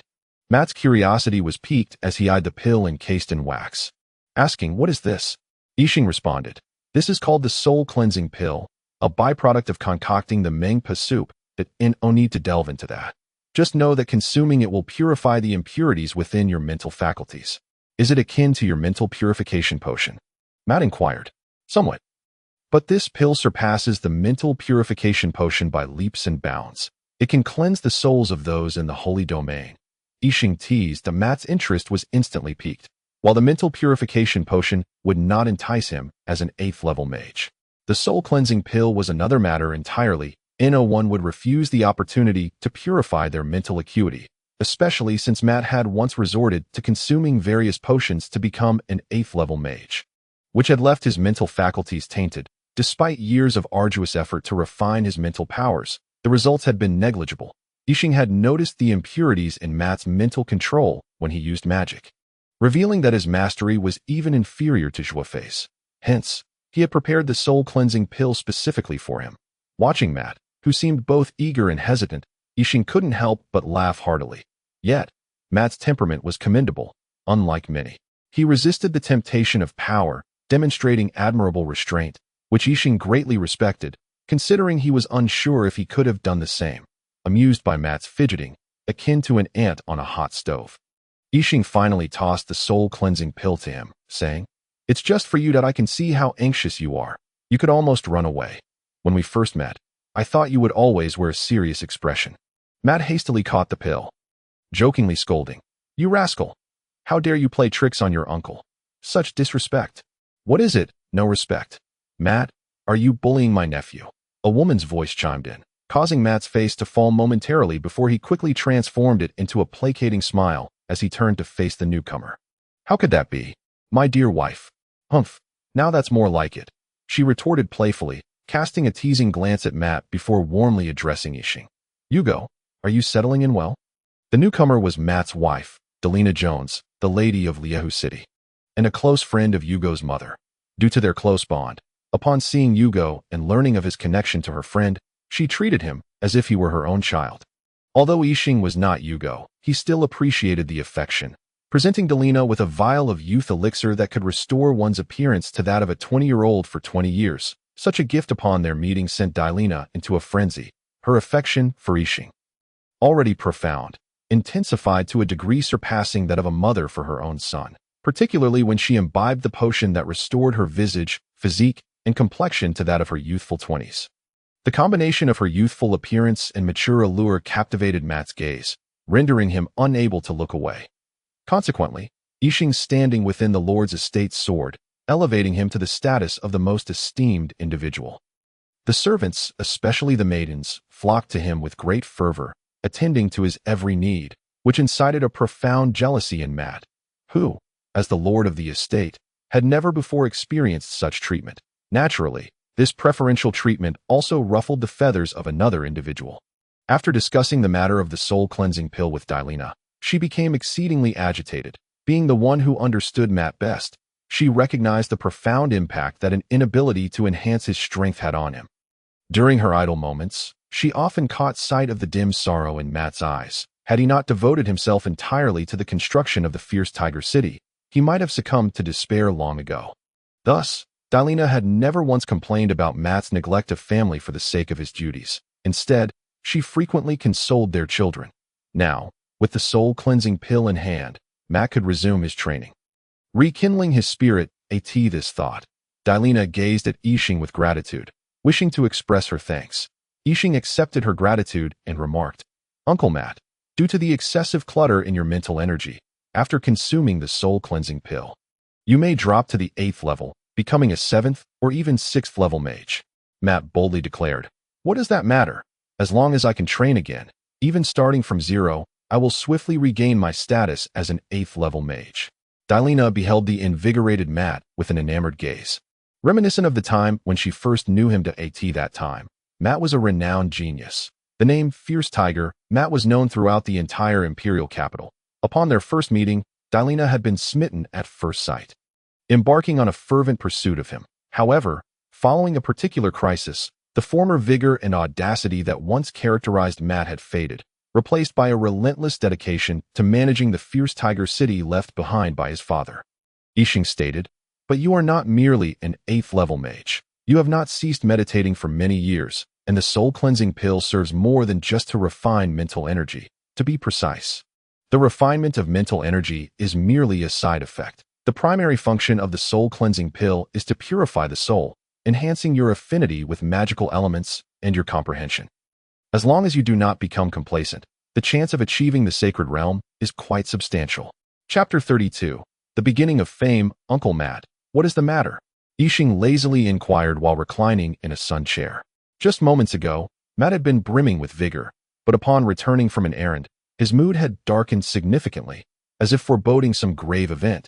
Matt shook his head with a sigh, saying, I just received a report from my subordinates indicating signs of gathering in the monster forest. Yixing perked up instantly, asking with curiosity, is a beast tide approaching? Matt nodded. It is likely. The probability is quite high, though we are uncertain of the level of the beast tide. How do you know this? Yixing queried. Matt explained, one of my subordinates possesses the bloodline of an earth giant. He can merge with the earth. Yixing nodded in understanding. Earth giants, akin to earth elementals, can traverse the ground freely. And a half-giant with the bloodline of an earth giant can indeed detect the gathering of monsters. Yixing asked, why does Fierce Tiger City experience beast tides more frequently than other monster forests, where it is challenging to find even one high-level monster? Matt replied with a wry smile, because this region, or rather Fierce Tiger City, is situated on the edge of one of the 4 largest monster gathering grounds in this plane. The Endless Forest. The monsters here are inexhaustible. How could they ever be exterminated? The reason I impose strict penalties on poachers is to protect the flame tigers. With the flame tiger's strong territorial instincts, it becomes difficult for high-level monsters to emerge. I see. You truly are far-sighted. Yixing expressed his admiration for Matt's approach. Matt helplessly shook his head, smiling ruefully. What use is it to discuss these matters?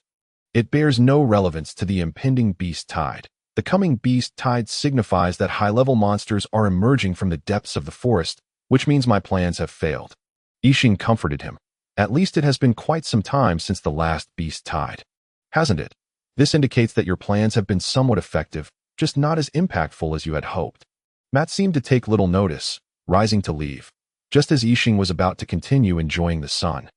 Dailina approached with a furrowed brow. Yixing quickly rose and inquired, Aunt Dailina, is something wrong?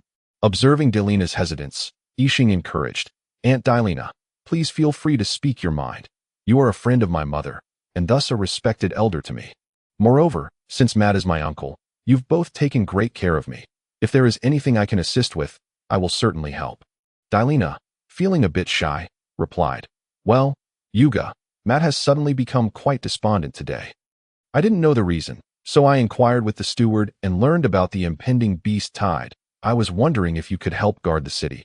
Of course, if it becomes too dangerous. I hope you can take Henry and Christina and leave. Yixing pondered for a moment before responding. I can assist with that, but what is my reward? Dailina was taken aback, then replied, Yuga, do not jest. If you desire something, discuss it with your uncle and let him provide it for you. I am currently addressing serious matters. Yixing asserted earnestly, Aunt Dailina, I speak the truth, not in jest. I am a wizard, and I adhere to the principle of equivalent exchange. Your request places me in a difficult position. Dailina, being of Western origin, quickly grasped the concept of equivalent exchange and even highly esteemed it, saying, equivalent exchange, that is indeed a splendid philosophy. Though it may seem somewhat unfeeling, it is truly remarkable that I admire this principle, and should we survive this crisis, I intend to implement it for Henry and Tina, allowing them to earn pocket money through labor. Then Henry and Tina will absolutely despise me. Yixing lamented. Aunt Dailina laughed. Do not worry. I will inform them that this was your suggestion. Oh, please don't, Yixing pleaded. After much discussion, Dailina ultimately agreed to persuade Matt to allow Yixing's students to select some items from the treasury of Fierce Tiger City as compensation for their assistance. With this settled, Dailina's mood visibly lightened. Just as Dailina and Yixing were engaged in cheerful conversation, Matt approached and, upon seeing them laughing, curiously inquired, Dailina, Yuga, what are you discussing that brings you such joy? Dailina noted that Matt's demeanor was considerably more relaxed than before and asked, what is it? Dear, you seem much more at ease than I asked their good news. Matt replied joyfully, according to the intelligence, we believe we can withstand this beast tide, and the imperial capital has also sent some reinforcements who will arrive in a couple of days. The chances of us holding our ground are quite favorable. What about you? Do you have any good news to share that might lighten my spirits? Dailina shrugged, saying, nothing much. It's just that Yuga has agreed to stay and help. But the price is that his students will select some treasures from our treasury. Matt responded, no need for that. If the beast tide arrives, Yuga must retreat. You cannot risk yourself here, even if we face trouble. You must remain safe at AS for selecting treasures from the treasury. Yuga can do so at any time. Without your potion, I would still be utterly useless. I had intended to gift you something. But now it seems fitting that you choose for yourself. Yixing shook his head, saying, There is no need to worry about me. I certainly will not take unnecessary risks that it would be quite difficult to place me in a perilous situation. And this is a splendid opportunity. Both Matt and Dilena regarded Yixing with curious expressions, though he refrained from revealing what opportunity he was alluding to. In the Sky City, at the Wizard Academy. Every student and teacher received a notification about the release of a task from the Academy. The teachers immediately ceased their lectures to join the students in reviewing the legendary Academy task. Academy task, Beast Tide approaches publisher. The Dean number of acceptances, Unlimited Teachers task, Protect students, Level 1 students task, Safeguard Fierce Tiger City, Level 3 task description. This is a relatively safe Beast Tide. Yet preparations must be thorough. Do not place blind faith in the teacher's rescue, or you shall perish in this Beast Tide. Young rascals, it is time to shed blood and test your strength in real combat. Don't wet your pants. Task reward, 10 points. Unknown Treasures of Fierce Tiger City, as this was the first task released by the Academy and appeared relatively straightforward, coupled with the presence of teachers for protection. Both teachers and students eagerly accepted this task, whether to test their abilities, witness the Beast Tide, or simply partake in the excitement. After accepting the task, students flocked to their teachers, inquiring about what preparations were necessary, while the teachers offered detailed explanations of what was required. Hello, Wade. What do you plan to prepare?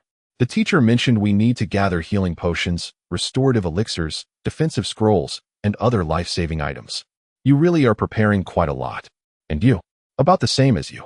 Such dialogues echoed throughout the Wizard Academy, where students from the Sky City relayed information back home. Consequently, the entire Sky City erupted in activity, with shops selling magical equipment hastily raising their prices, causing life-saving items to become highly sought after. What delighted Yixing the most was the frenzy of purchases at the Academy's store, which brought him a substantial amount of exchange points. Meanwhile, servants from the Lord's mansion of Liahu City observed the young Master Yug, who basked in the sun, occasionally emitting a rather unsavory chuckle that tempted them to confront him. However, mindful of their livelihoods and knowing they could not compete with the formidable presence of the nearby Nyosho Qinghu and the Great Wolfhound, they restrained themselves. During this time, the entire Liahu City was engulfed in a tense state of war preparation, with everyone hurriedly readying themselves for battle. Thus, Yixing's intermittent laughter became increasingly grating and irksome. His languid demeanor stood out starkly within the Lord's mansion, inevitably attracting the ire of others. Chapter 33. Christina, may I inquire what troubles you, Cousin Henry?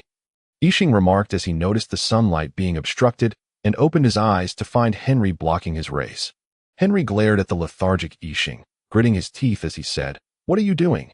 Everyone is busily preparing to defend Liahu City. Yet here you are, lounging idly with no concern whatsoever. If you have no interest in assisting, please take your leave. Yixing remained silent, merely regarding Henry with a playful gaze. Unwilling to yield, Henry widened his eyes defiantly, but gradually, he felt as though Yixing's eyes were peering into his very soul, softening his demeanor until he ultimately averted his gaze. Observing Henry turn away, Yixing chuckled. You really are just a child. Your anger isn't truly about my current state.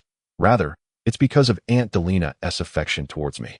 You believe I've usurped your mother's attention, that you're not upset because others are tirelessly preparing for the city's defense while I bask in the sun. It's because Aunt Delina treats me well, while you are burdened with the impending Beast Tide, thus breeding jealousy and resentment. Henry shouted angrily. I am not.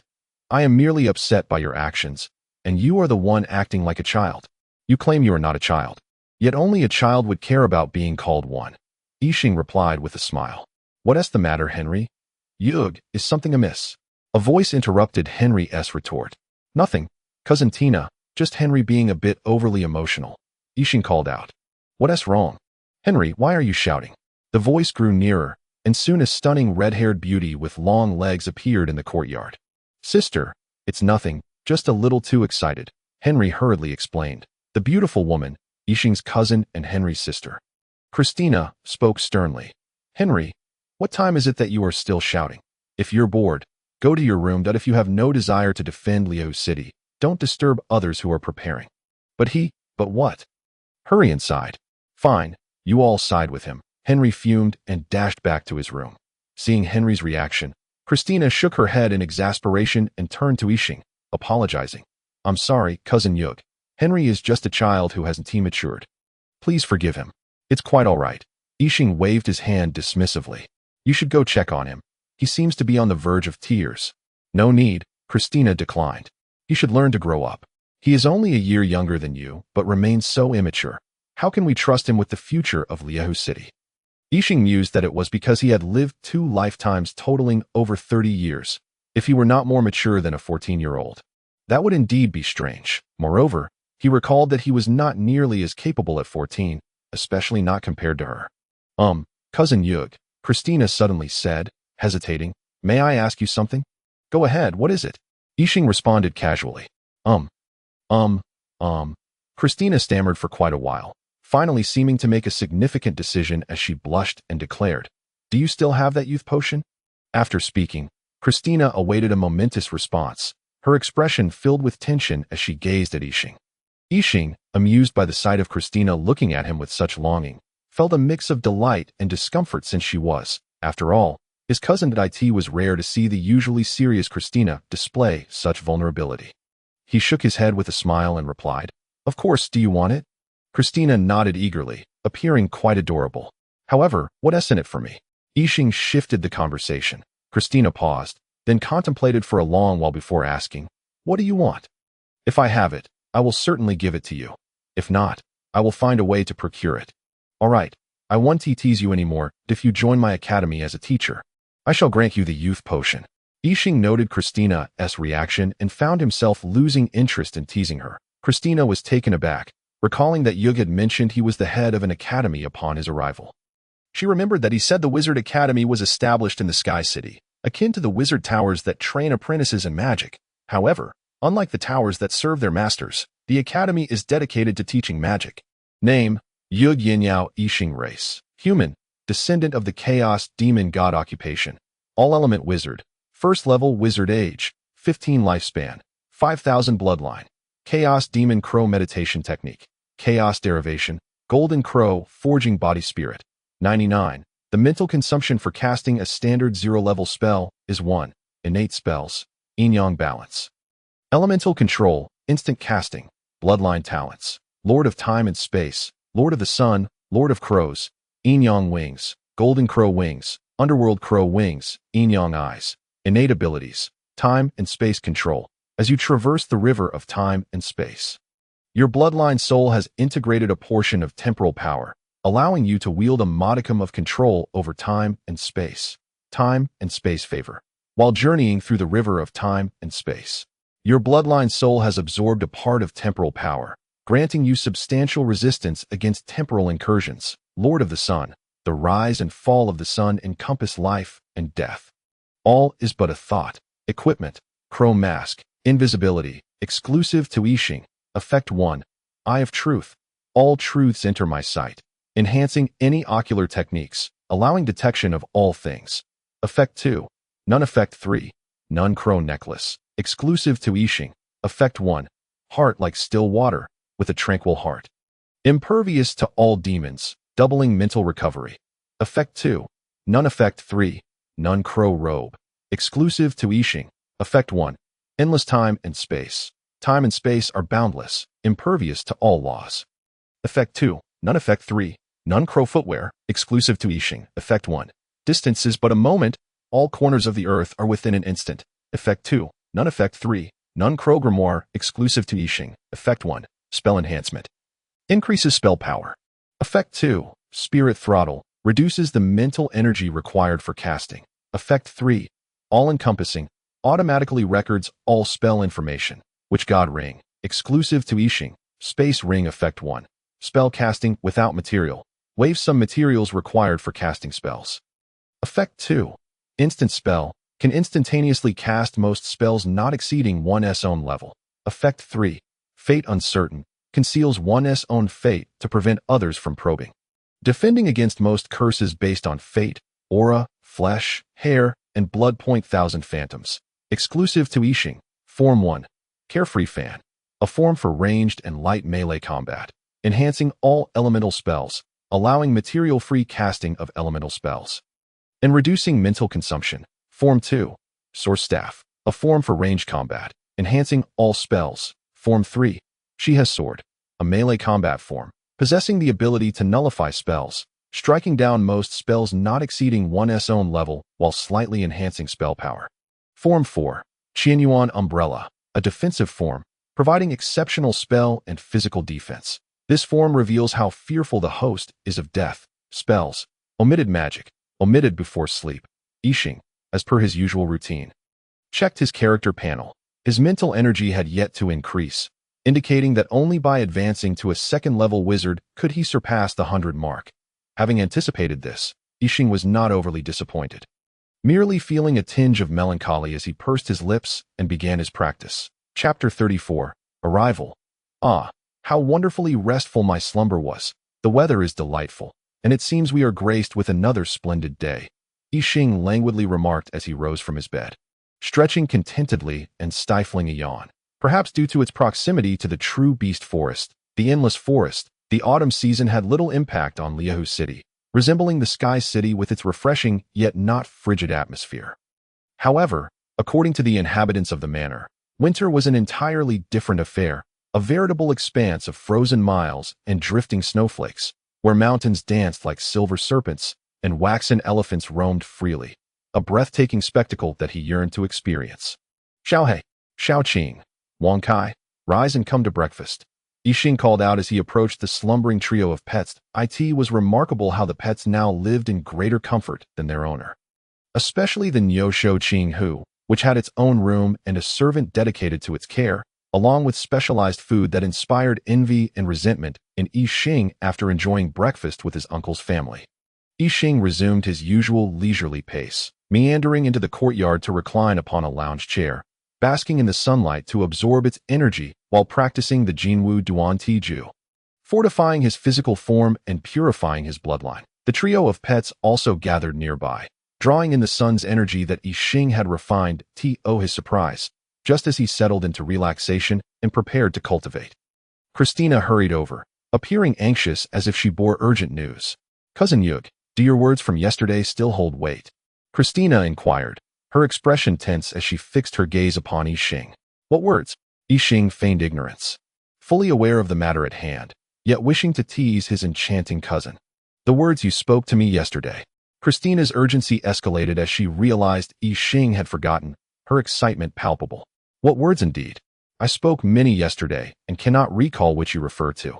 Yixing responded innocently, scratching his head as if genuinely perplexed.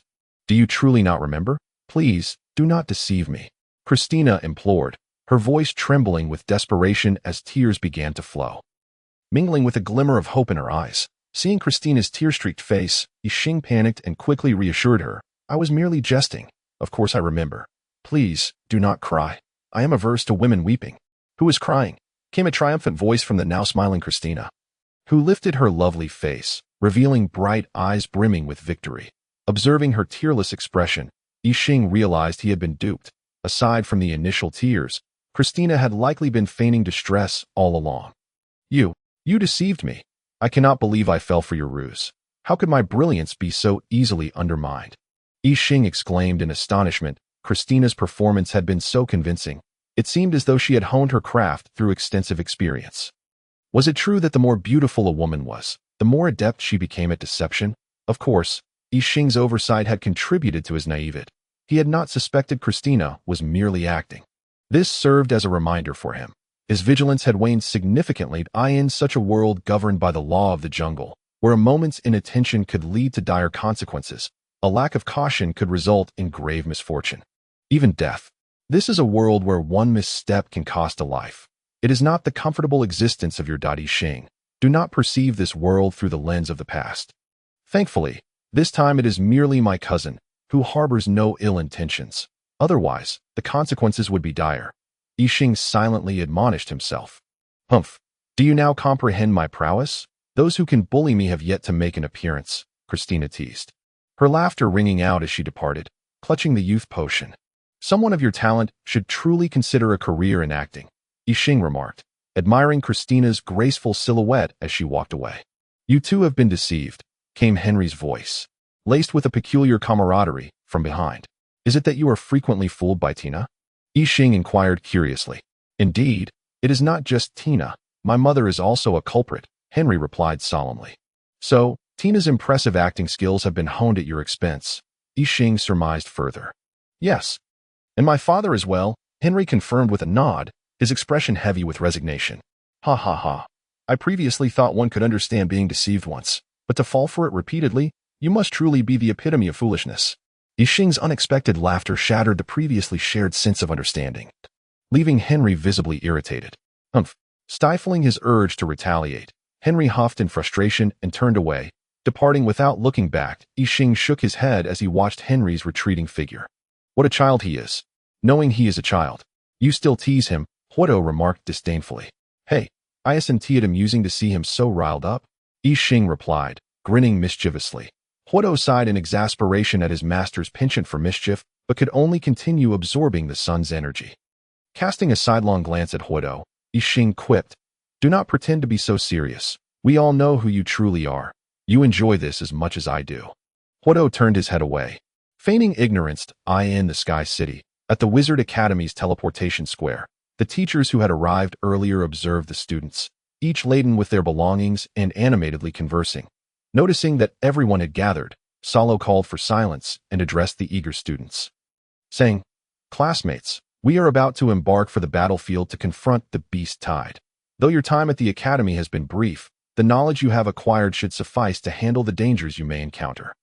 As long as you exercise caution and fully apply what you have learned, you will return alive. Those who perish shall have no one but themselves to blame for not taking their studies seriously. Without further ado, this marks the first collective mission since the Academy's inception. Students, follow your teachers and line up for the teleportation array. One by one, the students followed their instructors into the array. First, the trio from the Wizarding Department, Rek Fenglian, Lin Yameisen, and Yalian Walker, then Roglin with 12 young knights from the Knights Department, and finally Salo and Guglielmo, leading members of the Magic Department. At a series of blinding flashes enveloped the students, vanishing them in groups of 3 to when they regained their senses, they found themselves standing before a residence adorned with a fire element tiger-shaped magic emblem, the plaque above the door reading, City Lord's Mansion. Suddenly, a group of individuals clad in uniform attire bearing a common insignia emerged from the dazzling white light, causing the guards at the City Lord's Mansion to tense up, although most were children. The spectacle of their sudden appearance left everyone astounded, prompting the guards to maintain their vigilance and encircle the newcomers, with one of them rushing back to report. Chapter 35. The Beauty. Hey, halt. Yes. You. What brings you here in such a hurry? Yixing called out to a hurried guard passing by. The guard, well aware of Yixing's identity, as the City Lord's nephew known for his leisurely pursuits, hesitated, yet he could not disregard Yixing's standing. Thus, he meticulously relayed the situation to Yixing before preparing to report to Matt. Yixing conjured a circular flame, depicting a 3-legged, 3-eyed raven clutching a spherical jewel, the emblem of a city, and inquired, Do they bear this emblem? The guard reflected for a moment, uncertainty creeping into his voice as he replied, It seems they do. Using his mental acuity, Yixing scanned outside the mansion, confirming that indeed it was his students and teachers. He halted the guards intent to report to the City Lord, stating, There is no need to inform the City Lord. They are not foes, but my companions. However, do let the City Lord know to prepare a room for them. The guard nodded and hurried off to relay the message, though it was clear he held some skepticism about Yixing's words. Nevertheless, it mattered little. He had already informed Uncle Matt of the impending arrival of his associates. As long as the guard conveyed his message, Matt would know how to proceed, with a leisurely gait. Yixing made his way towards the main entrance, Xiaohei fluttering to perch upon his shoulder while Huodo and Deng Kong ambled alongside him. Had the Niu Shou Qing who been present, it would have followed with a retinue, invoking an image reminiscent of a general embarking on a hunting expedition, albeit with an odd sense of dissonance. Greetings, everyone. It has been quite some time. Did you miss me? Yixing swaggered boldly to the entrance of the City Lord's Mansion. Addressing the tense assembly of guards, Salo, witnessing Yixing's nonchalant demeanor, felt a surge of anger rise within him as he stormed forward, demanding, You scoundrel! Did you not claim you were off on an adventure? What brings you here? Although Salo expressed such sentiments, His gaze remained meticulously fixed upon Yixing, searching for any signs of injury. Ultimately, upon discovering that Yixing was unscathed, he let out a sigh of relief. Yixing, noticing Salo's concern, responded with a warm smile that seemed to envelop those who focused on him with a warmth akin to the sun in winter. Captivating and nostalgic that in a sense, their sentiments were not misplaced. Yixing possessed a lineage that included the essence of the Sun Lord. And one could argue that one of Yixing's identities was that of the Sun Lord, albeit without the requisite power to assume the mantle. When they regained their composure, a sense of embarrassment washed over them, particularly among the gentlemen, who privately pondered why they found themselves entranced by a man. The thought sent a shiver down their spines, prompting them to shake their heads vigorously, casting aside such dreadful notions. Master, greeted three disciples as they acknowledged Yixing. Followed by Dean, uttered by Rock. It has been a while, esteemed Dean, chimed Guglielmo, while the students from the non-wizarding department offered their salutations. Where has Lilith gone? Yixing inquired, noticing her absence from the group. Oh, Lilith has gone ahead, Salo replied. Alas, how did I miss that? And what of you all? She has entered. Should you not have ensured she proved her presence? How could it have come to this? Yixing lamented in exasperation, bewildered by their apparent foolishness. Particularly the guards, who failed to recognize familiar faces among the arrivals. Guglielmo quickly interjected. This situation was not meant to unfold this way. Initially, we stood here patiently awaiting the announcement. However, no sooner had the guard departed than Lilith dashed in, practically flying. And how could those guards not be on edge? Rog, why didn't you manage her better? Yixing reproached Rog immediately. As if you could manage her, Rog retorted sarcastically. Let us not dwell on Lilith any longer. Yixing swiftly diverted the topic. You all are aware of the task at hand. Correct. Indeed, Rog replied, tossing a stress ball to Yixing. The handsome Rog, even while rolling his eyes, remained strikingly attractive, inciting a twinge of jealousy in Yixing. My inquiry was not directed at you. I have no concerns about your capabilities. Even if I were to toss you into the endless forest, you would emerge unscathed. I was inquiring about the others, Yixing clarified. Before long, Uncle Matt emerged, accompanied by the graceful Aunt Delina, the troubled Henry, the poised Christina, and the mischievous Lilith, who was playfully tormenting Henry. Yet, it was not Uncle Matt who drew attention, but rather the enchanting sight of Aunt Delina and Christina standing together, leaving everyone in awe. Christina exuded a spirited elegance, her striking figure rendering all, regardless of gender, awash in a rosy HUIN contrast. Aunt Delina embodied a different kind of beauty.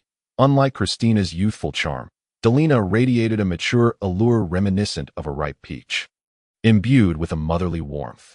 Yet, with the rejuvenating essence of a youth elixir, her features mirrored that of a teenage girl, creating a beguiling juxtaposition of maturity and youthfulness. Together, Aunt Delina and Christina appeared almost like twins. Yet each possessed a distinctive charm. Maturity versus naivety, warmth versus aloofness, gentleness versus spirited confidence. Except for Yixing, Rog, and a few others with resolute wills, the rest of the onlookers, regardless of gender, were utterly entranced. What are you all staring at? Especially you, Guglielmo. You are a teacher. Do not embarrass yourself, Yixing remarked, feeling a wave of humiliation wash over him as he noticed most of his companions lost in admiration of Aunt Delina and Christina. Oh, it is nothing. They are merely children, devoid of any ill intent. Moreover, it indicates that Aunt Delina has not aged. Otherwise, it would be disheartening to think that she has lost her charm in the eyes of those who completely overlook her beauty, Aunt Delina responded. Her spirits lifted rather than dampened.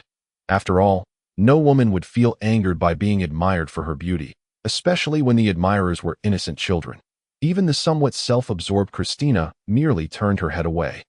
Saying nothing, her cheeks slightly flushed, since the matter had been addressed by the parties involved. Yixing decided to let it go, for he was unwilling to punish his students. Teachers and fellow students, please come in. Your rooms are prepared. And the kitchen is busy preparing a feast. You may drop off your belongings in your rooms before dining. Matt cheerfully beckoned the guest as for the matter of gazing at his wife and daughter. Matt felt no shame. Rather, he took pride in it. After all, who could be upset that children were captivated by the beauty of his wife and daughter? It was a testament to their allure. And what did children understand? Had it been adults, such as Salo, Matt would surely have been outraged. Chapter 36. Preparations before the beast tide as delectable dishes were presented one after another, though the fare was not as exquisite as that of the academy. The students, mostly from impoverished backgrounds, were thoroughly satisfied. Consequently, the atmosphere at the dining table began to relax, with the initially reserved students becoming increasingly animated, their personalities cultivated during their time at the academy beginning to shine through. Cousin Hugo. Just as Yixing was enjoying his meal, a sweet, lingering voice wafted into his ear, startling him. Turning around, he found Lilith gazing at him with a bashful demeanor. A chill ran down his spine, and he helplessly addressed his cousin. Please, refrain from behaving this way. Must you torment me so? What is it that you desire? Or have you gotten yourself into some trouble that requires my assistance? Get lost. What is wrong with my behavior? I am a lady. Lilith's true nature surfaced momentarily. But realizing she needed something from him, she quickly remedied her tone. Oh, come on. Cousin, I am a lady now. Please do not speak of such things in front of me. It makes me feel so embarrassed. Embarrassed? You, who once cornered girls in the boys' restroom, feel embarrassed? Do you think I am foolish? Speak quickly, or I shall not concern myself with you any longer. Yixing retorted, not for a moment believing that Lilith could feel embarrassment. Seeing that Yixing truly intended to turn away, Lilith panicked and exclaimed, Cousin Hugo, I just wanted to ask if you still have that youth elixir. Upon hearing that Lilith sought the youth elixir, Yixing found himself both amused and bewildered. After all, Lilith was not yet 10 years old, and while a desire for beauty was understandable, her wish to remain forever young at such a tender age was rather perplexing. At her age, should she not wish to grow up quickly? What had led her to aspire to eternal childhood? Curiosity piqued, Yixing asked, Why do you desire the youth elixir? Shouldn't you be eager to grow up? What do you intend to do with it? Be explicit. If your reasoning is sound, I might consider granting it to you. Lilith squirmed, reluctant to answer, but recognizing that Yixing would not relent until he received an answer. She finally confessed, Today, I saw Aunt Delina suddenly appear younger, and it intrigued me. Then I realized, Cousin Hugo, that you possess a potion that can rejuvenate people. Initially, I had no intention of asking since it would not benefit me. However, I suddenly thought of my mother. She could use it. So, Cousin Hugo, could you grant me a vial of the youth elixir? Gently ruffling Lilith's hair and observing her anxious and hopeful expression, Yixing smiled and said, Of course, but you will need to exchange it for the rewards from this mission. Do you agree? Hooray! Cousin Hugo, I adore you. Upon hearing Yixing's agreement, Lilith leaped with joy, entirely oblivious to the conditions he had set. However, it was likely that Lilith would not dwell on such trivial rewards. Watching her excitedly bound over to Aunt Delina, Yixing chuckled and resumed his conversation with Rog about the training of knights and educational matters concerning students. After everyone had eaten their fill, Yixing instructed the teachers to bring the students to the open space in front of the city lord's mansion, observing the animated discussions among the students. Yixing felt a wave of happiness wash over him. Uncle Matt and Aunt Delina followed suit, smiling as they watched the chattering children at the door. Uncle Matt, Aunt Delina, how do you find my students? Are they satisfactory? Yixing asked with a sense of pride. Aunt Delina remarked with a hint of nostalgia. They are all good children. Watching their lively antics makes me feel years younger. Aunt Delina, you are already quite youthful. Standing together, one could easily mistake you for my sister. Yixing laughed. I meant in spirit. I have often felt as though I were in my 40s. However, seeing them brings me back to my own childhood. You must take good care of them and ensure they do not suffer too much harm, Aunt Delina explained. Yixing listened to her words, but did not respond directly. Instead, he turned to Uncle Matt and asked, What do you think of these students? Uncle Matt. After a moment of contemplation, Matt replied, They are a rather peculiar bunch. From their mannerisms, I discern that while most hail from commoner backgrounds, there are still a few signs of nobility among them. However, I have observed that they interact splendidly, without any sense of distance arising from their differing social statuses. The commoners do not feel inferior because of their identities, and the nobles do not exhibit arrogance due to theirs. What might account for this? Why do they choose friends based on status? They are merely children, and their selection of companions should be based solely on preference. It is only adults who consider interests when choosing friends. And is that not acceptable? Yixing retorted.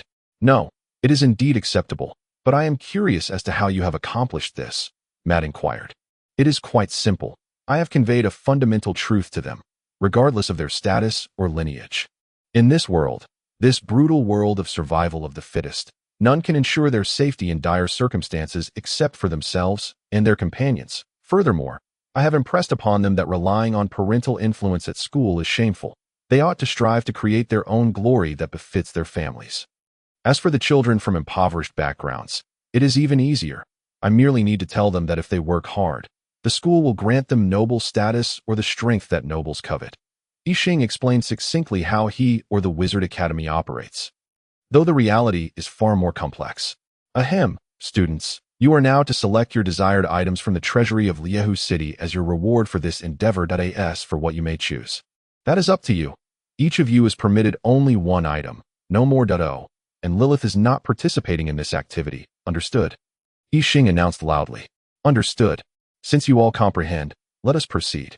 With a grand gesture, Yixing led the students alongside Matt toward the treasury. Upon arriving at the treasury, they were greeted by a magical gate, which Matt approached to present the city lord's seal. He pressed the seal onto the very center of the gate, which then emanated a dazzling light from the magical array inscribed upon it. After a prolonged moment, the brilliance faded, and the guards promptly moved to gently push the gate open at Yixing's command. The students eagerly leaped inside, entering the treasury. Yog's nephew, what do you think they will manage to acquire? With nothing to occupy him, Matt approached Yixing, enviously gazing at the ox-headed blue tiger. The items most suitable for them, or perhaps the finest treasures within this treasury, Yixing asserted confidently. How can that be? They are merely a group of children. How could they discern treasures? Matt skeptically replied. Because they are my students, Yixing declared with utmost confidence, secretly contemplating that with the Academy's system aiding them, if they failed to find anything of value, they could very well perish. Just as Matt was about to mock Yixing's self-importance, Lilith interjected, playfully pouting. Uncle Matt, I also wish to select treasures. May I enter? Observing that Yixing showed no signs of objection and unwilling to deny his beloved niece, Matt nodded in agreement. Hooray! Lilith exclaimed, bouncing with joy as she dashed inside to seek treasures. Matt curiously questioned Yixing. Did you not say Lilith was not allowed to acquire treasures? Why did you not stop her just now? Yixing regarded Matt as if he were a simpleton, responding, why would I stop her? Initially, I barred her from entering because she had already exchanged her reward for this task for a youth potion. Now it is you who has permitted her to go. So it is of no concern to me. Furthermore, a friendly reminder, you did not impose any limits on how many treasures she may take. Matt's face paled as he stammered. Lilith should not recognize this distinction. Right? Casting a knowing glance at Matt, Yixing retorted, do you believe Lilith is a fool? If she perceived no difference, she would have approached me earlier. She has been persistently clinging to you, indicating that her treasure-seeking endeavor is a gift from her uncle, unrelated to this task. Allow me to remind you, none of my students are foolish. They may appear a bit dazed, but that is merely their temperament and does not reflect their intelligence. Each of them possesses wisdom on par with Lilith. So, it seems my treasury will incur a significant loss this time. Matt asked Yixing, a hint of hope in his voice, yearning for a negative response. Indeed, their understanding of treasures is no less than that of those appraisal experts. Yixing mercilessly extinguished the last flicker of hope in Matt. Chapter 37. The beast tide approaches. Ha! Yixing laughed maniacally, reveling in the substantial profit gained this time. Humph! I refuse to believe you can hatch anything, Matt grumbled enviously. The dialogue above occurred after the students exited the treasury and returned to the Lord's mansion to examine each individual's gains. As expected, Lilith acquired 5 treasures, while the others also procured some rare and valuable items, leaving Matt's expression akin to one who had suffered a grievous wound. Yet, this was merely the beginning. Given Yixing and Matt's intellects, they would not be disheartened by such trivial matters. However, Yixing's 3 disciples had gone beyond mere skin-deep losses. They were practically extracting marrow. The trio successfully located the treasury's hidden vault. Alan fared well enough, merely retrieving a divine power crystal, which nonetheless caused Matt's complexion to shift dramatically. Fortunately, Matt possessed several of these crystals, thanks to having a deity as his ancestor, ensuring a steady supply annually. Yet, Lin Ya's acquisition sent Matt into a frenzy. She had managed to procure one of the most precious items from the vault, a seed of the tree of life. It is worth noting that even among the elven race, such seeds are exceedingly rare. Though it is merely a seed, Each one represents an entire elven tribe, and once successfully grown into a tree of life, it has the potential to evolve into an ancient tree of life. Or even an eternal tree. Of course, a world tree is beyond possibility. However, humans are incapable of cultivating the seeds of the tree of life. Typically, such seeds are ground into powder to extend one's lifespan by a decade. For Matt, who has regained or even enhanced his magical aptitude, he could accept the notion, but this was contingent upon his ignorance of Lin Yu's ability to effortlessly cultivate the seeds of the tree of life, especially given her bloodline from Pan. Otherwise, though Matt would not demand the seed be returned, he would certainly not relinquish it so easily. He would want a share of the spoils. Then there was Like, who emerged as the greatest victor of this venture, having secured a divine beast egg. Though it is merely a divine beast of this world, it cannot be underestimated, for this egg possesses half the bloodline of the Void Queen Serpent. It is said that once mature, the Queen Serpent can coil into a mass the size of a star. Legend has it that the Queen Serpent, known as the Mother of all Serpents, is the source of bloodlines for all serpentine creatures in the endless worlds. However, I Ching knew that this legend held truth. In fact, the bloodline source for most serpents across the vast timelines originated from the Queen Serpent, as she is not a creature of this world, but rather a type of temporal beast birthed within the currents of time and space, one of the most elite of its kind. Although Like's Queen Serpent is not one conceived within the temporal currents, it can still connect to the realms inhabited by most serpents. For Like, once he contracts this egg, he, infused with the essence of the Queen Serpent, could employ a form of summoning magic that allows him to summon serpents from the nearest planes to fight on his behalf. Serving as his guardian spell, I Ching regarded Like with a serious expression and asked, Like, are you certain you wish to choose the Queen Serpent as your lifebound familiar? You must understand that you possess the most exceptional talent for summoning magic. However, once you contract the Queen Serpent, all your summoned creatures will be serpentine. Are you prepared to embark on this path as a wizard? I am certain, teacher, Like replied solemnly, his gaze clear and resolute, indicating that he had thoughtfully chosen this path, rather than acting impulsively. Since you have already chosen your path, as your teacher, I shall not hinder you. This is the highest form of serpentine summoning magic, serpent summoning art, which allows you to summon serpents to fight for you. Although this egg is not a Queen Serpent, it possesses half the bloodline of the Queen Serpent and thus requires either sands of time or space crystals for hatching. This is the sands of time, an essential for the hatching of the Queen Serpent. By using the sands of time to hatch this egg, you will have a significant chance of evolving it into a Queen Serpent.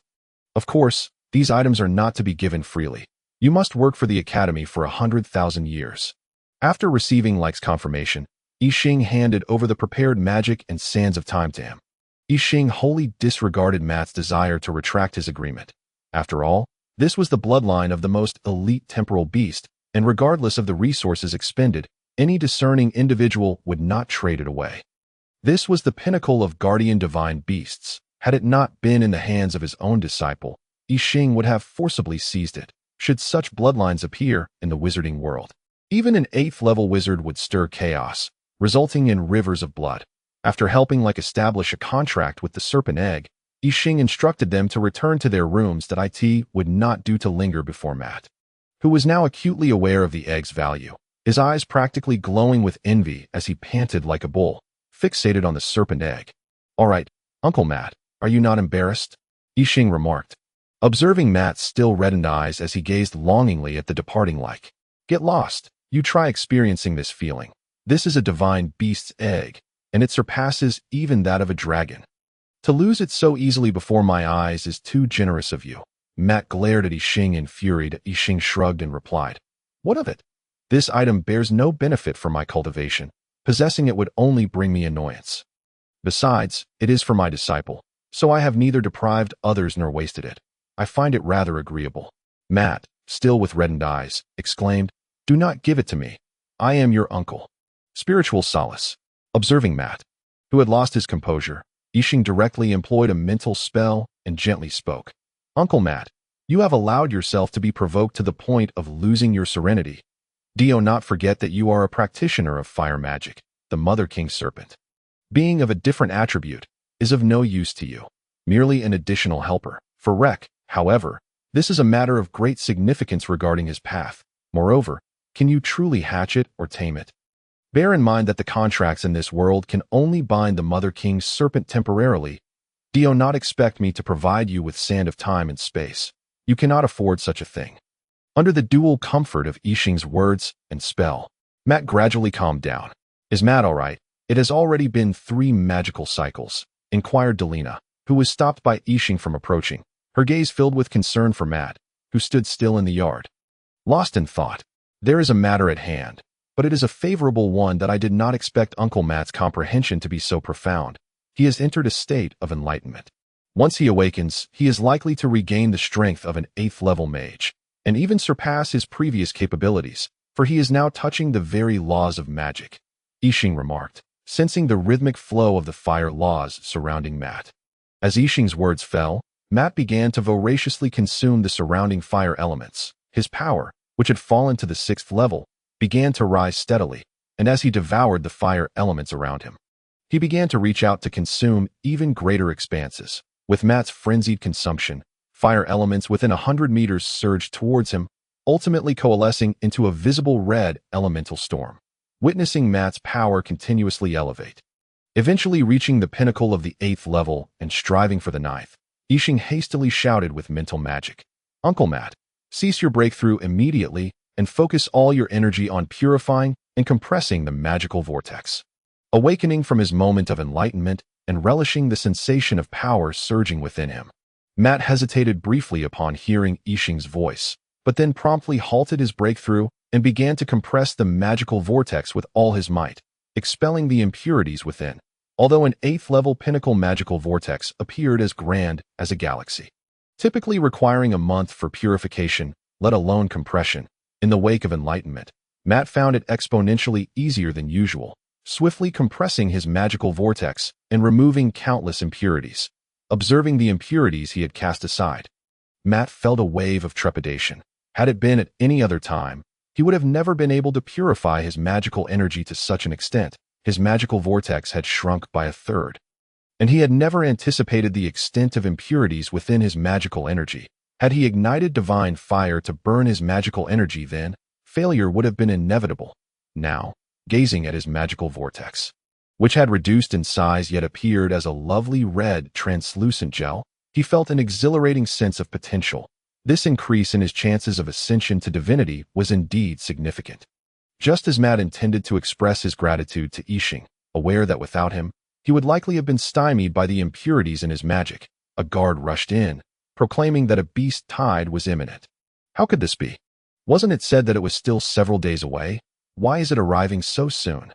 Matt exclaimed, gripping the guard's shoulders in agitation, demanding clarity, knowing that without a satisfactory explanation, the guard's life would be at stake. Yixing intervened, halting Matt's actions, stating, "Uncle Matt, this is likely your doing." Noting Matt's bewildered and angry gaze directed at him, Yixing understood that he would face repercussions if he did not clarify, for the beast tide was indeed a grave matter, and no one wished to bear the burden of responsibility without cause. Thus, he explained, "Uncle Matt, you must realize that just moments ago, you were voraciously consuming fire elements, creating an elemental storm spanning 100 meters. Any mage within 1,000 miles would have sensed this storm, especially those in the nearby endless forest and the magical beasts whose perception far exceeds that of humans. So, you mean to say that this is indeed my fault?" Matt lamented, pointing at himself. Those around him, including Delina, nodded in unison. Chapter 38. Despair standing atop the city wall, gazing toward the direction of the endless forest, they beheld countless first-level magical beasts, saber-toothed wolves, arrayed in formation, resembling a rolling black carpet that instilled fear. Perched atop the saber-toothed wolves were similar first-level magical beasts, the golden-furred monkeys. Since when did cavalry magical beasts possess such capabilities? Yixing inquired, his expression peculiar. While he was aware that magical beasts possessed a notable intelligence, these were merely first-level beasts. How could they possibly exhibit such high levels of intellect? Matt furrowed his brow, stating, "This is not a good sign." "No kidding. If they can form cavalry like humans, it cannot be anything but bad news," Yixing retorted with disdain. "That is not the point," Matt countered. "Low-level magical beasts do not possess such high intelligence or discipline. The golden-furred monkey and the saber-toothed wolf are natural enemies, preying upon one another. How could they cooperate? This situation only indicates one thing, that higher-level magical beasts are involved, though we cannot ascertain how many. Yixing, unfazed, replied, higher-level magical beasts. Are there ninth-level beasts among them? Observing Yixing's nonchalance, Matt reluctantly reminded him. Yug, magical beasts are not as simple as you think. Setting aside other factors, even your mount, the bull-headed blue tiger, which is still in its growth phase, is not something an average ninth-level mage can defeat. To be honest, I still do not understand how you managed to tame the bull-headed blue tiger. Yixing frowned, admitting, truth be told, I had not considered the magical beast's strength. The two little ones were the ones who tamed it. Previously, the dissection and elimination conducted in the virtual space were all system scans, allowing it to exert its full physical capabilities. Whether it possesses other abilities varies from beast to beast, and the system cannot simulate even that. Shaking his head, Yixing remarked, it is nothing to worry about. We will handle those higher-level magical beasts. Although I am uncertain of their strength, as long as they are not ninth-level beasts, I will not be defeated. Even if they are ninth level, I can hold them off while you, as a mage, provide fire support from behind. Matt expressed doubt. Are you truly confident that you will not encounter any danger? Do not overestimate yourself. If anything were to happen to you, it would be a significant loss for our empire. Rest assured, my greatest ability is self-preservation, Yixing replied. Matt conceded. Very well, just be cautious. If it becomes too much to bear, call for me. I will be vigilant. The magical beast cavalry did not directly assault the city, but halted at a considerable distance from Liahu City, seemingly waiting for something. Sure enough, moments later, accompanied by a piercing cry, a dark cloud rose from the endless forest and flew toward Liahu City. As it drew nearer, the citizens of the city discerned that this dark cloud was composed of first-level magical beasts. Larks, there is something on the larks, someone shouted. Everyone turned their attention to the backs of the larks, and, indeed, there were unknown humanoid creatures perched upon them. What the hell? Matt cursed furiously. It is actually the chicken ape. Others could not see clearly. But Matt, as an 8th-level mage, recognized distinctly that the magical beasts on the backs of the larks were chicken apes, beasts with the body of a chicken and the head of a monkey. Classified as 2nd-level magical beasts, they were social creatures adept in fire magic, capable of utilizing holy-level spells such as meteor fire rain. After reaching a certain threshold, they were among the few beasts deemed dangerous by group assessments. With a group threat level of 7, had it not been for the chicken apes' poor physical constitution, which often led to their slaughter, their numbers might have been sufficient to wield holy-level magic, potentially elevating their danger level. They even have an air force. However, do not worry, I will handle these aerial threats, Yixing declared, drawing the elemental instant bow. Now is the time to test the archery skills I painstakingly sacrificed for. As Yixing slowly drew the elemental instant bow, infusing it with immense mental energy, a 7-colored elemental arrow, containing elements from all realms, gradually took shape. When the elemental instant bow was drawn halfway, Yixing felt he had reached his limit. Explosive arrow.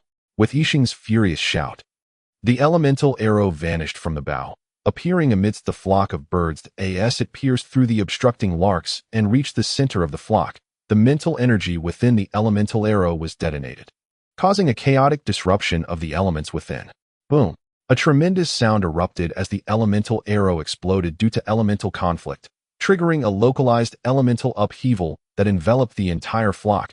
By the time the elemental turmoil subsided, the entire flock had vanished without a trace. Long live victory for Liahu City. Upon witnessing the effect of Yixing's attack, Matt immediately cheered loudly. Long live victory, Liahu City. Victory. The previously subdued atmosphere of Liahu City soared to new heights. Yixing, panting, consumed a potion to restore his mental energy, gradually recovering from his precarious state. With a sigh of relief, he remarked, that was exceedingly intense. I did not even draw fully. Imagine how terrifying it would have been had I done so. However, the mental energy consumed was equally staggering. I am now utterly drained. After raising the morale, Matt approached Yixing with concern, asking, Yug, are you all right? I saw you nearly faint. If you cannot manage, you should return. I know you have means to return to your territory. There is no need for you to push yourself. After all, this is my territory, my home. Yixing waved his hand, saying, I am fine. It was merely an excessive consumption of mental energy. and I am not quite accustomed to it. I will recover shortly, and it will not delay this great battle." Seeing Yi Xing's unwavering resolve, Matt refrained from further persuasion, recognizing the futility of his efforts. The chaotic beasts outside the city, previously riled by the elemental upheaval, gradually regained their composure, with even more beasts emerging from the endless forest. They were groups of adult flame tigers, engulfed in flames, adult wind wolves, riding the tempest, armored apes adorned with various scales, gale beasts resembling lions, and fire tigers, akin to pangolins but possessing the heads of tigers. As time passed, an increasing number of magical beasts emerged from the endless forest.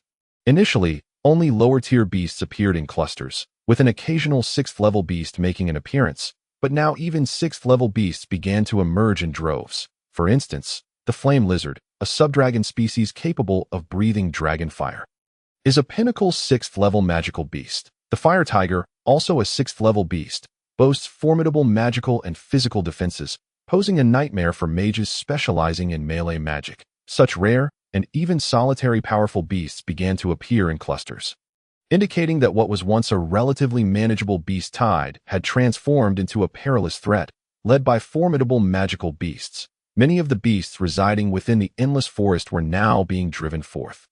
As only in the utmost danger of the endless forest would these powerful solitary magical beasts emerge in numbers. The inhabitants of Flame Tiger City, seasoned and knowledgeable, felt their spirits plummet at this ominous sight. Gradually, the atmosphere in Flame Tiger City grew increasingly tense, heavy, and oppressive, leaving its denizens feeling stifled. Yet, even in this dire situation, the atmosphere had not descended into utter despair. Everyone still clung to a glimmer of hope for survival. However, when 5 9th-level magical beasts emerged, the remaining flickers of life and fighting spirit in Flame Tiger City were extinguished instantaneously, as if every soul had been snuffed out, rendering the city a silent graveyard. Each resident understood the implications of the appearance of 9th-level beasts prior to battle, and thus, despair flooded their eyes. The entire city felt devoid of vitality, overshadowed only by endless despair and helplessness. Chapter 39. The Beast Tide. 9th-level magical beast. Demon Hunt Spider, one of the 3 nightmares of mages, adept in earth magic and ambush, possessing remarkable patience with its prey, striking at the moment of inattention, an absolute nightmare for all mages. 9th-level magical beast. Black Flame Serpent, the second nightmare of mages, skilled in water magic, known for its unparalleled patience among magical beasts, waiting for its prey to let down its guard before injecting it with venom capable of slaying dragons. 9th-level magical beast. Crocodile Tortoise, the third nightmare of mages, proficient in both earth and water magic, capable of traversing through water and earth, suddenly emerging to seize its prey. Additionally, there are the purple thornbird and the scorpion-tailed lion. It seems this beast tide is instigated by the sacred beasts. Who knows how many 9th-level beasts lie in wait for someone to intrude? Matt lamented in despair. His despair was understandable. These were sacred beasts. Not to mention the sacred beasts themselves, even their guardians. Those 9th-level beasts were far beyond what Flame Tiger City could contend with. It is known that every beast surrounding a sacred beast has been selected through brutal slaughter. And after a desperate battle against a pack of 9th-level beasts, one must face the even more terrifying sacred beasts. Rog, do you wish to join in the fray and stretch your limbs? Yi Xing inquired. Stretching his own. I will, Rog replied coolly, leaning against his spear. Very well, suit yourself. I shall engage in battle now. Yi Xing shrugged nonchalantly that he glanced up at the sun hanging high in the sky and remarked, The sun is quite splendid today. With a sudden gasp, Yi Xing leapt off the city wall, drawing the attention of all. A dazzling golden light shone from him, blinding those who beheld him. Once their vision returned, they were astonished to find that Yi Xing had risen into the air. Having sprouted a pair of golden wings, his attire transformed into golden armor, a gilded helmet adorning his head, and in his hand, he wielded a long sword that shimmered like golden glass. As he flapped his wings, golden flames coiled around him, morphing into golden dragons that danced and writhed. In that moment, Yi Xing resembled a miniature sun, radiating an unapproachable brilliance that rivaled the sun itself. Yi Xing lazily stretched and proclaimed, Ha ha! Rog, the purple thorn bird is mine. Keep an eye on it for me.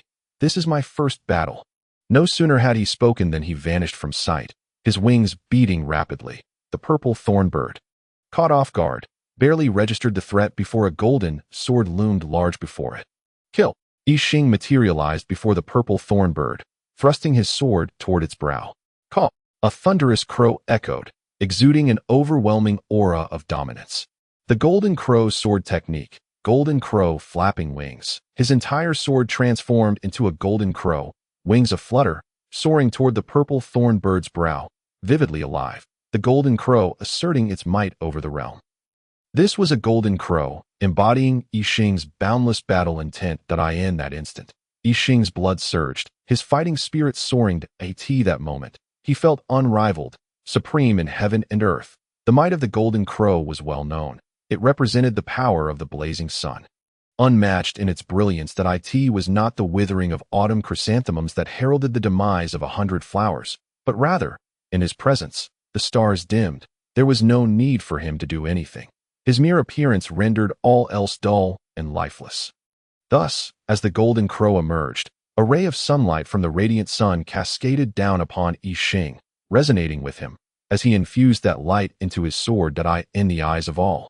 Whether beast or human, there was nothing but Yi Xing transformed into the golden crow, wielding the sword of the sun. The purple thorn bird trembled in fear, a palpable pressure emanating from a higher life form. As the aura of a superior being bore down upon it. Unprepared, it stood frozen, as if paralyzed by the looming specter of death. Umph! A cold snort suddenly resonated, causing Yi Xing's sword to falter momentarily. And then the purple thorn bird vanished beneath his blade, as if it had never existed. Sea of fire. Yi Xing waved his hand, casting a golden flame onto a nearby patch of ground. And from the flames emerged a being resembling a human, struggling to extinguish the flames consuming it. A foreign race, exclaimed the onlookers in Flame Tiger City in astonishment, though the foreign race bore a striking resemblance to humanity. They were not human. They were a rare breed of magical beast with an exceedingly rare spatial talent. Such beings were extremely uncommon, even rarer than divine beasts, and to encounter one here, let alone a hybrid, was astonishing. Though regrettably, their combat prowess was rather lacking. Kill! Yi Xing cared little for the identity of his opponents in the heat of battle, having his adversary erased only served to fuel his ire. If the foe had been eliminated, then the one responsible would take their place. Yi Xing pivoted, thrusting his sword once more. The strike transformed into a dark shroud, accompanied by a crow's cry, as a golden crow ascended from the distant east. The golden crow's sword technique, dawn-breaking. The foreign race, confronted with Yi Xing's strike, felt as though it were the darkness of dawn, subsequently pierced by the light of the rising sun. Yet, having lived in the endless forest, though their combat abilities were weak, their survival skills were exceptional. The foreign race retreated, merging into the space around them as if submerged in water, vanishing from sight. Humph! I am a time-space sorcerer. I invoke the space disturbance. Yi Xing cast a spell devoid of lethality, merely creating subtle ripples in the fabric of space. However, for the foreign race, which had integrated itself into the space, it was the bane of its survival instincts, unable to align itself with the space. The foreign being reappeared clumsily 10 meters from Yi Xing yet. Yi Xing did not pursue. Instead, he stamped his foot, causing the earth beneath him to undergo a transformation, temporarily becoming harder than steel due to his sorcery. He then plunged his sword into the ground and withdrew it, releasing a foul, greenish blood that corroded anything it touched. Yi Xing flapped his wings and soared skyward, as the earth beneath him reverted to its normal state, revealing a menacing giant spider emerging from the depths. Unbeknownst to him, the demon hunt spider had crept beneath his feet. Yi Xing observed the demon hunt spider below, the panting foreign race in the distance, and the suddenly reappearing purple thorn bird. Feeling his battle spirit surge, brimming with vitality, taking a deep breath, Yi Xing shouted, "Rog, help! I can't hold on any longer." Thud! A multitude of people collapsed. Rog was momentarily taken aback, seemingly stunned by his mentor's antics. Nevertheless, at the critical moment, Rog still rose to the occasion, not allowing Yi Xing's shameless plea for help to hinder his rescue efforts. However, he felt a tinge of embarrassment and thus patted his mount beside him. Chargas, receiving Rog's signal, could no longer contain itself and revealed its form. Roar! With a mighty dragon's roar, a colossal dragon, exuding both ice and fire, materialized before Flame Tiger City, stunning both allies and foes alike. Seizing the moment of distraction, Yixing swiftly flapped his wings and returned to the city wall. Yug, is this a bit much? Matt looked at Yixing, who had appeared on the city tower, hesitating to speak. Cousin, you really ought to be less shameless. How could you dare to call for help? Lilith harbored no such concerns and spoke candidly. Yixing awkwardly replied, Shoo, what do you know, little brat? Preserving one's life is of utmost importance.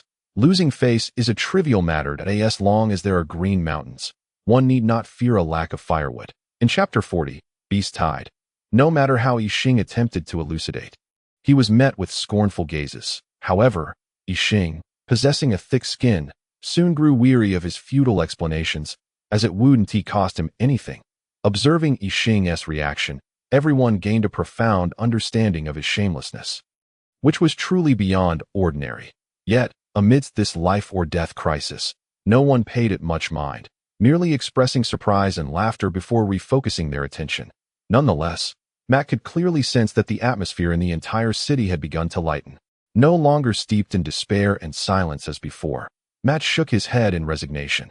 After Yixing's interruption, the people of the city had begun to harbor hope, which was truly baffling. Yet, Matt also understood that it was not solely due to Yixing's shameless antics, but rather because Yixing's recent battle had instilled a sense of survival within him and the city's inhabitants. Chalgas, exhilarated, unleashed the power of ice and fire, relishing the opportunity to bully the weak, or rather, to engage in combat. Reflecting on his usual sparring with Rog, he felt like crying. That was not a battle, but merely a beating that a series of peculiar sounds emanated from Chalgas, who hovered above the beasts, as endless ice and fire elements gathered around him, generating terrifying fluctuations from his impending attack. However, just as Chalgas's draconic magic was nearing completion, a stronger force emerged, vying for control over the ice and fire elements. Soon, Chalgas lost his grip on the elements. Puffed. Chalgas was struck by a backlash of magic, sustaining considerable injury, yet he paid it no heed, desperately flapping his wings to return to Rog's side. The entity that had intervened did not impede Chalgas. Rog and Yixing, along with others of sufficient strength or mental acuity, shifted their focus to the forest. One by one, ninth-level magical beasts began to emerge from the woods, culminating in the appearance of a colossal wolf, its body entwined with ice and fire, adorned with two heads, one blue and one red. Resembling precious gems, a divine beast, the ice-fire magic wolf. How is this possible? Upon witnessing the giant wolf, Matt exclaimed in disbelief. The others recalled the information they had studied, although they had never seen a real ice-fire magic wolf. They quickly recognized that the two-headed giant wolf before them was indeed the divine beast. Upon its emergence, the ice-fire magic wolf did not launch an attack. Instead, it quelled the restless magical beast army. With graceful strides, it crossed over the army and approached the base of the Flame Tiger city, declaring, I come not to wage war, but to request a certain item from you if you hand it over. I can guarantee that your city shall be free from beast tides for a millennium, and you shall have unrestricted access to the perimeter of the endless forest. What item? Matt inquired. The ice-fire magic wolf raised a paw and pointed in the air, causing an egg formed of condensed ice elements to materialize before the crowd. Upon seeing the item the ice-fire magic wolf sought, Matt's brow furrowed deeply. He was all too familiar with it, as it represented a perpetual source of pain for him. The ice-fire magic wolf sought nothing less than the egg of a serpent divine beast that possessed the bloodline of the Mother King Serpent. The issue was that this very item had already been given to Jorg's apprentice, and a contract had been signed. Matt glanced towards Yixing, but the response he received was a shake of the head, extinguishing the hope that had once gleamed in his eyes. I do not possess what you seek. If you do not believe me, that is beyond my control, Matt asserted resolutely. Enraged, the ice-fire magic wolf transformed its ice and fire power into a massive wolf that howled at the sky. Humph. You humans truly are only able to perceive the truth when death looms near. Since you have chosen war, I shall grant you war. Kill, crush this wretched city to rubble.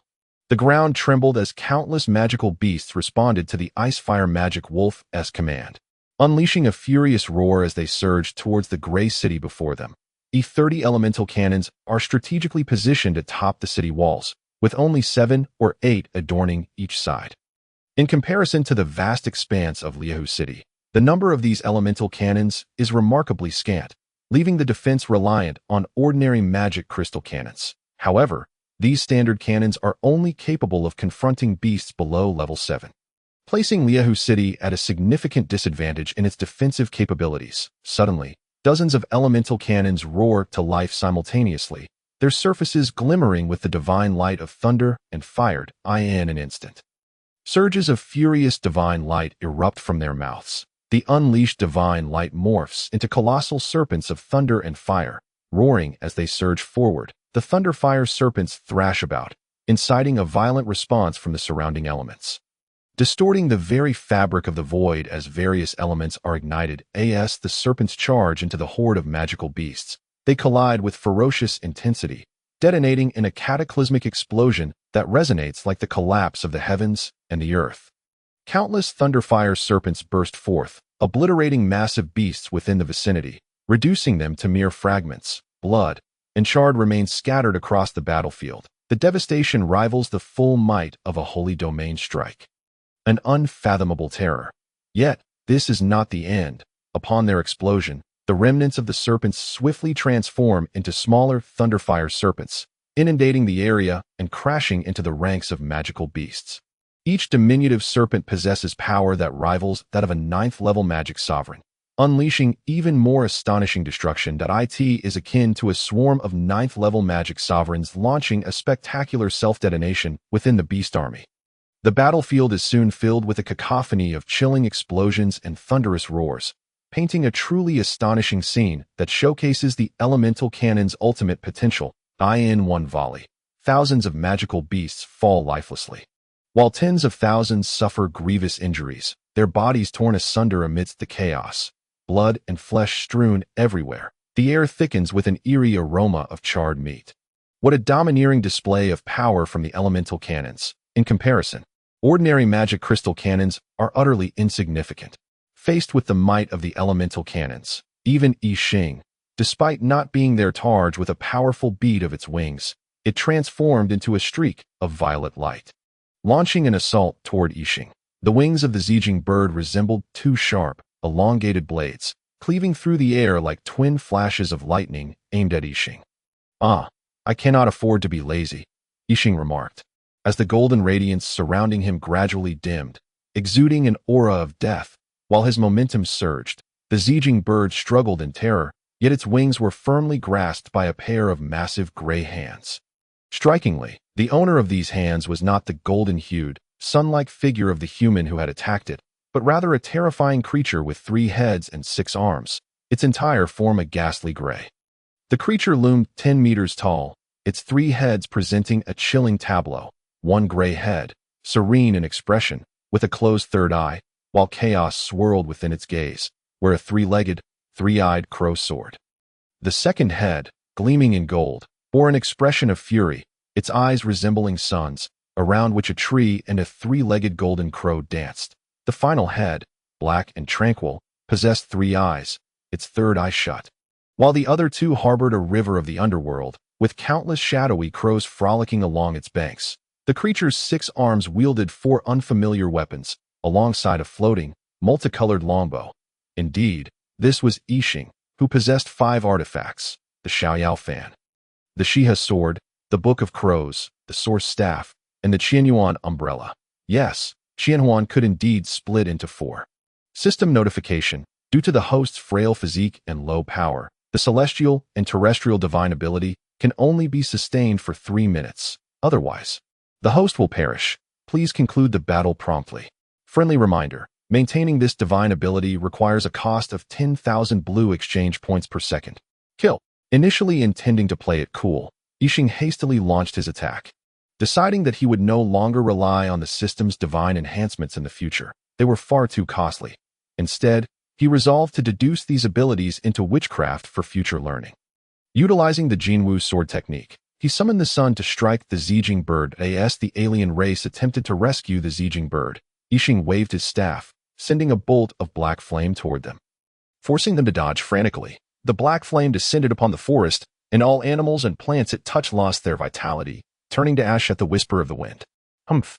Observing the alien race evade his attack, I Ching waved his hand, condensing the deathly aura of black nether fire into countless long spears that shot toward the aliens. Though the alien race intended to merge with the space, Yixing, having learned from past experiences, had already disrupted their spatial integrity.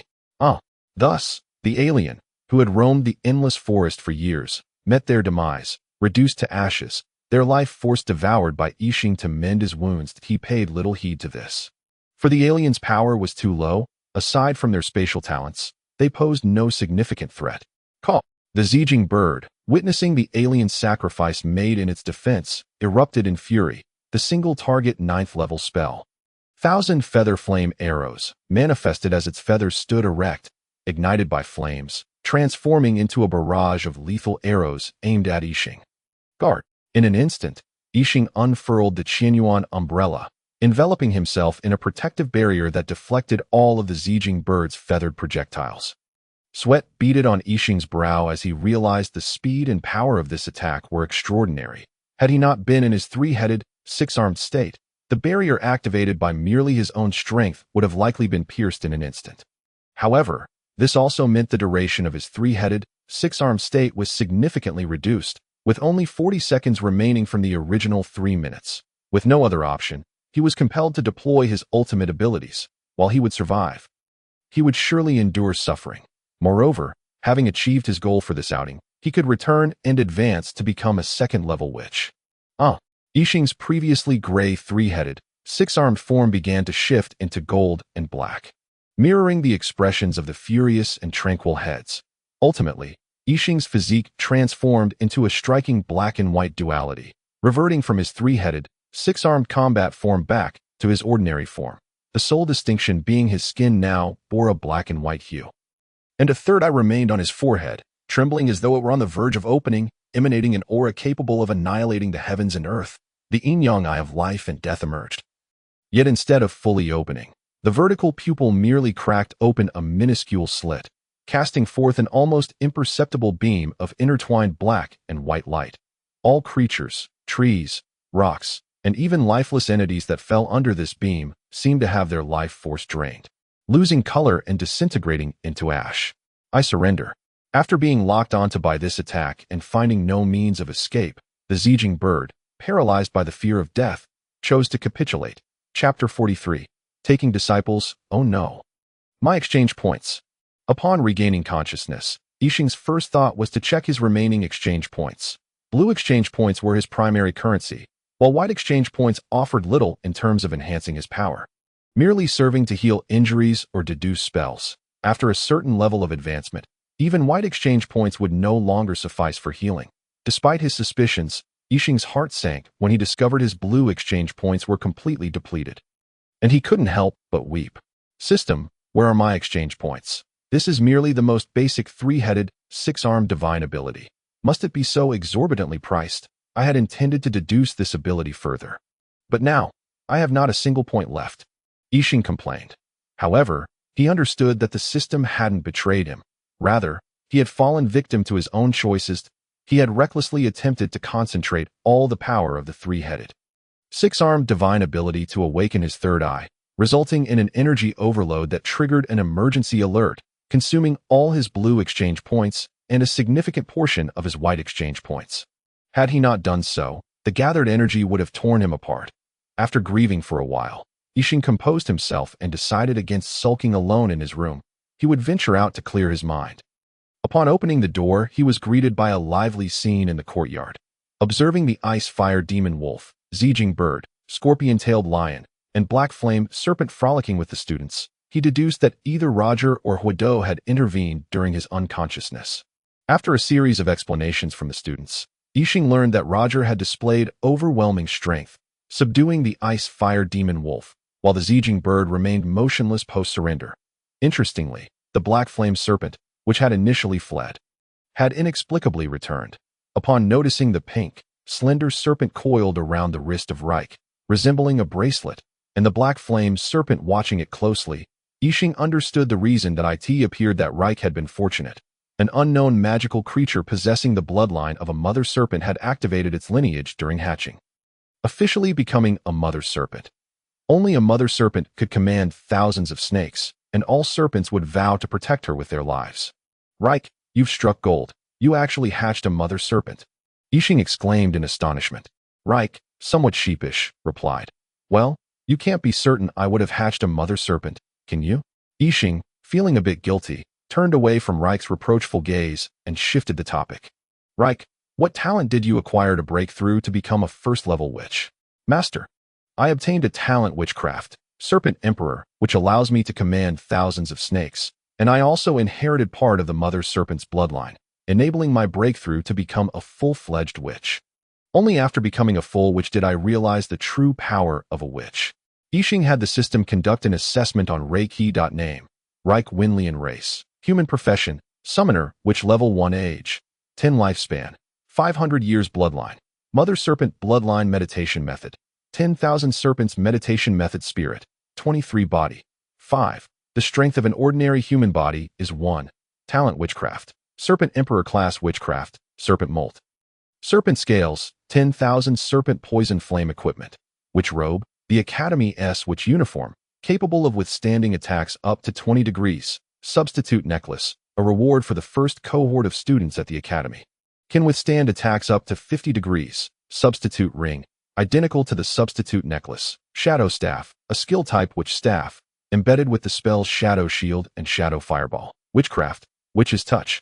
Level 0 witchcraft, extends spiritual tendrils to sense the size, shape, and even color of targets. Elemental Spear.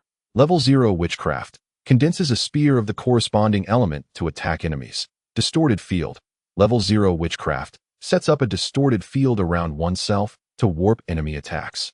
Basic Elemental Witchcraft, fundamental spells similar to lower-level fireball spells. Level 1. Serpent Summoning, summoning snakes for 1s use. Serpent Guardian, summoning a robust snake for defensive attacks. Serpent Devour, summoning a powerful snake to attack the target. Note: the strength of summoned snakes is contingent on the user's expenditure of spirit energy. System: what is this body strength? Why don't I have any? Yixing inquired, perplexed by the additional information. Name: Yujian Yao, Yixing race. Human chaotic demon descendant occupation. Level 1 sorcerer of all schools age. 15 lifespan. 5,000 bloodline. Chaotic demon crow meditation method. Chaotic derivation spirit. 99. The amount of spirit consumed to release a standard level 0 spell is 1. Body. 23. Innate sorcery. Slight bloodline talent. Slight innate ability. Slight equipment. Slight sorcery. Slight. The system did not respond. Instead, it displayed Yixing's character panel, incorporating body strength as well. My physique is quite formidable, yet why is everything else marked as slight? Yixing expressed his displeasure at the numerous slight notations. Do not attempt to deceive me with word count. You truly astonish me. To have ascended to the rank of advanced sorcerer apprentice, and even to become a formal sorcerer in such a brief period, Yixing remarked, gazing at his 3 disciples with a mix of admiration and disbelief. Their progress was astonishingly rapid, verging on the surreal. It is well known that achieving sorceress advancement requires ample knowledge and resources. However, they were not Yixing. Even with adequate resources provided by Yixing, it was implausible to accumulate sufficient knowledge in such a short span. This reality also applied to the other students at the Academy, leading Yixing to form certain hypotheses regarding the identities of these children. Rek, since you are now a formal sorcerer, you may become my disciple. Do you wish to accept this offer? If so, please sign this contract. Yixing placed a contract before Rek. Without hesitation, Rek seized the contract and signed his name without even glancing at it.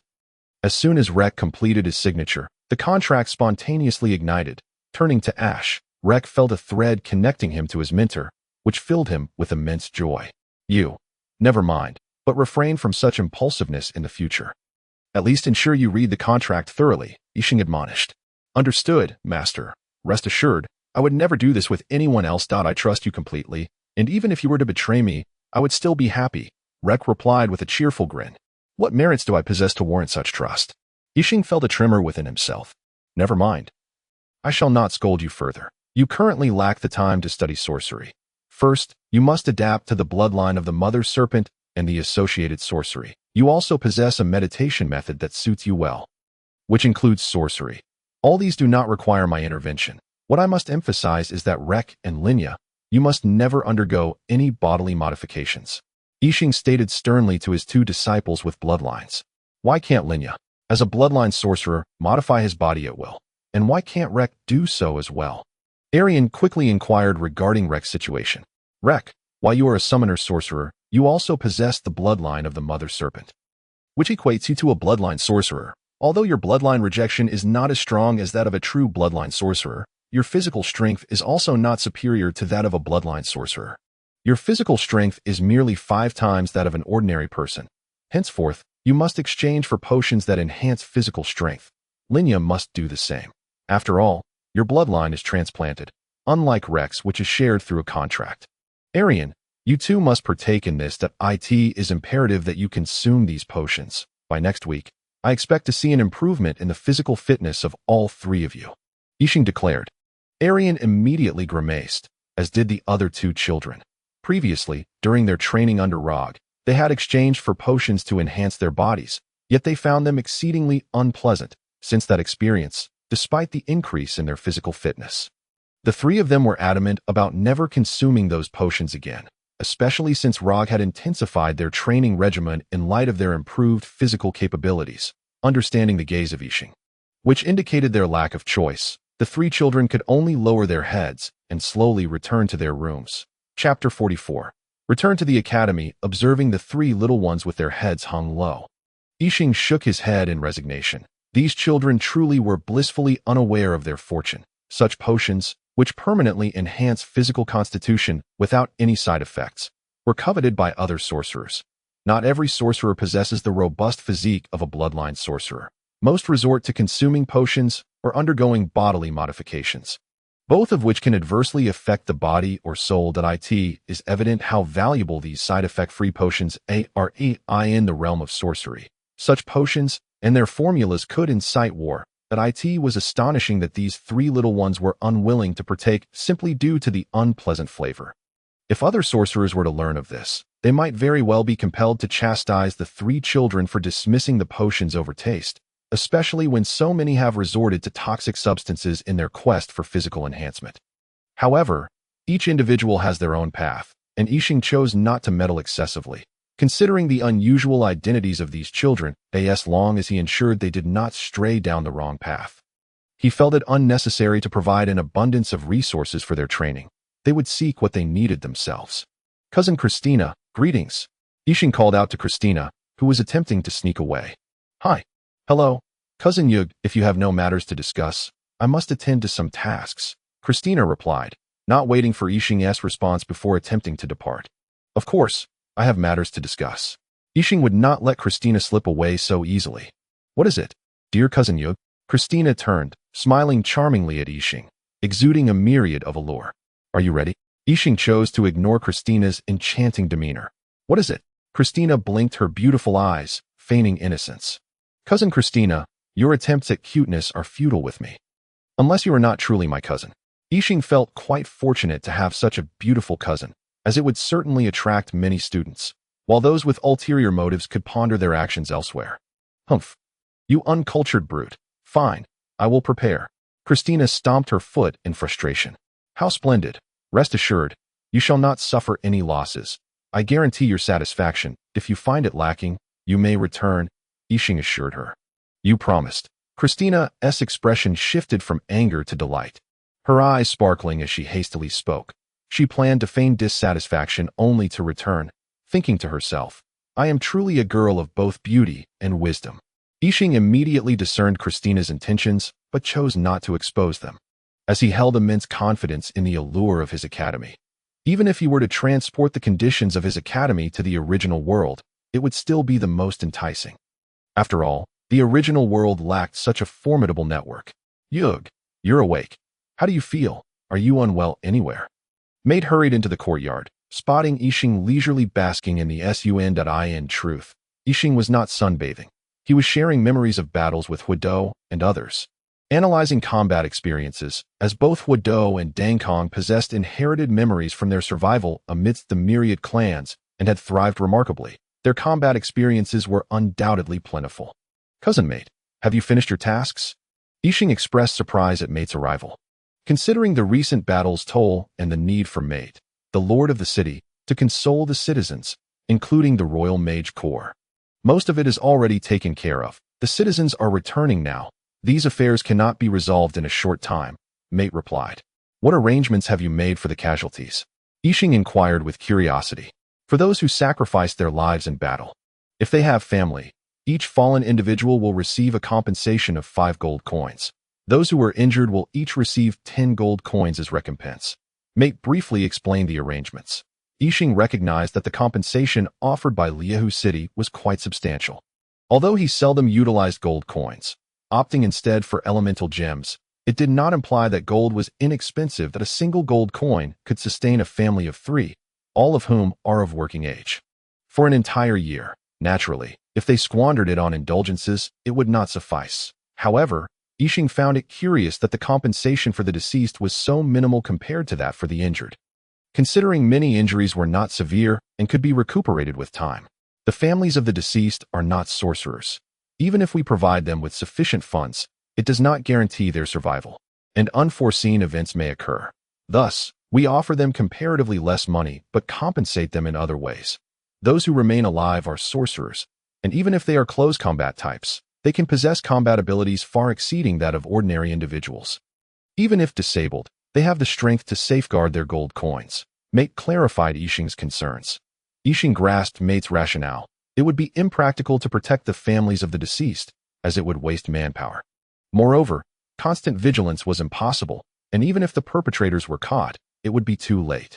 Very well, then, cousin Mate, what brings you to me?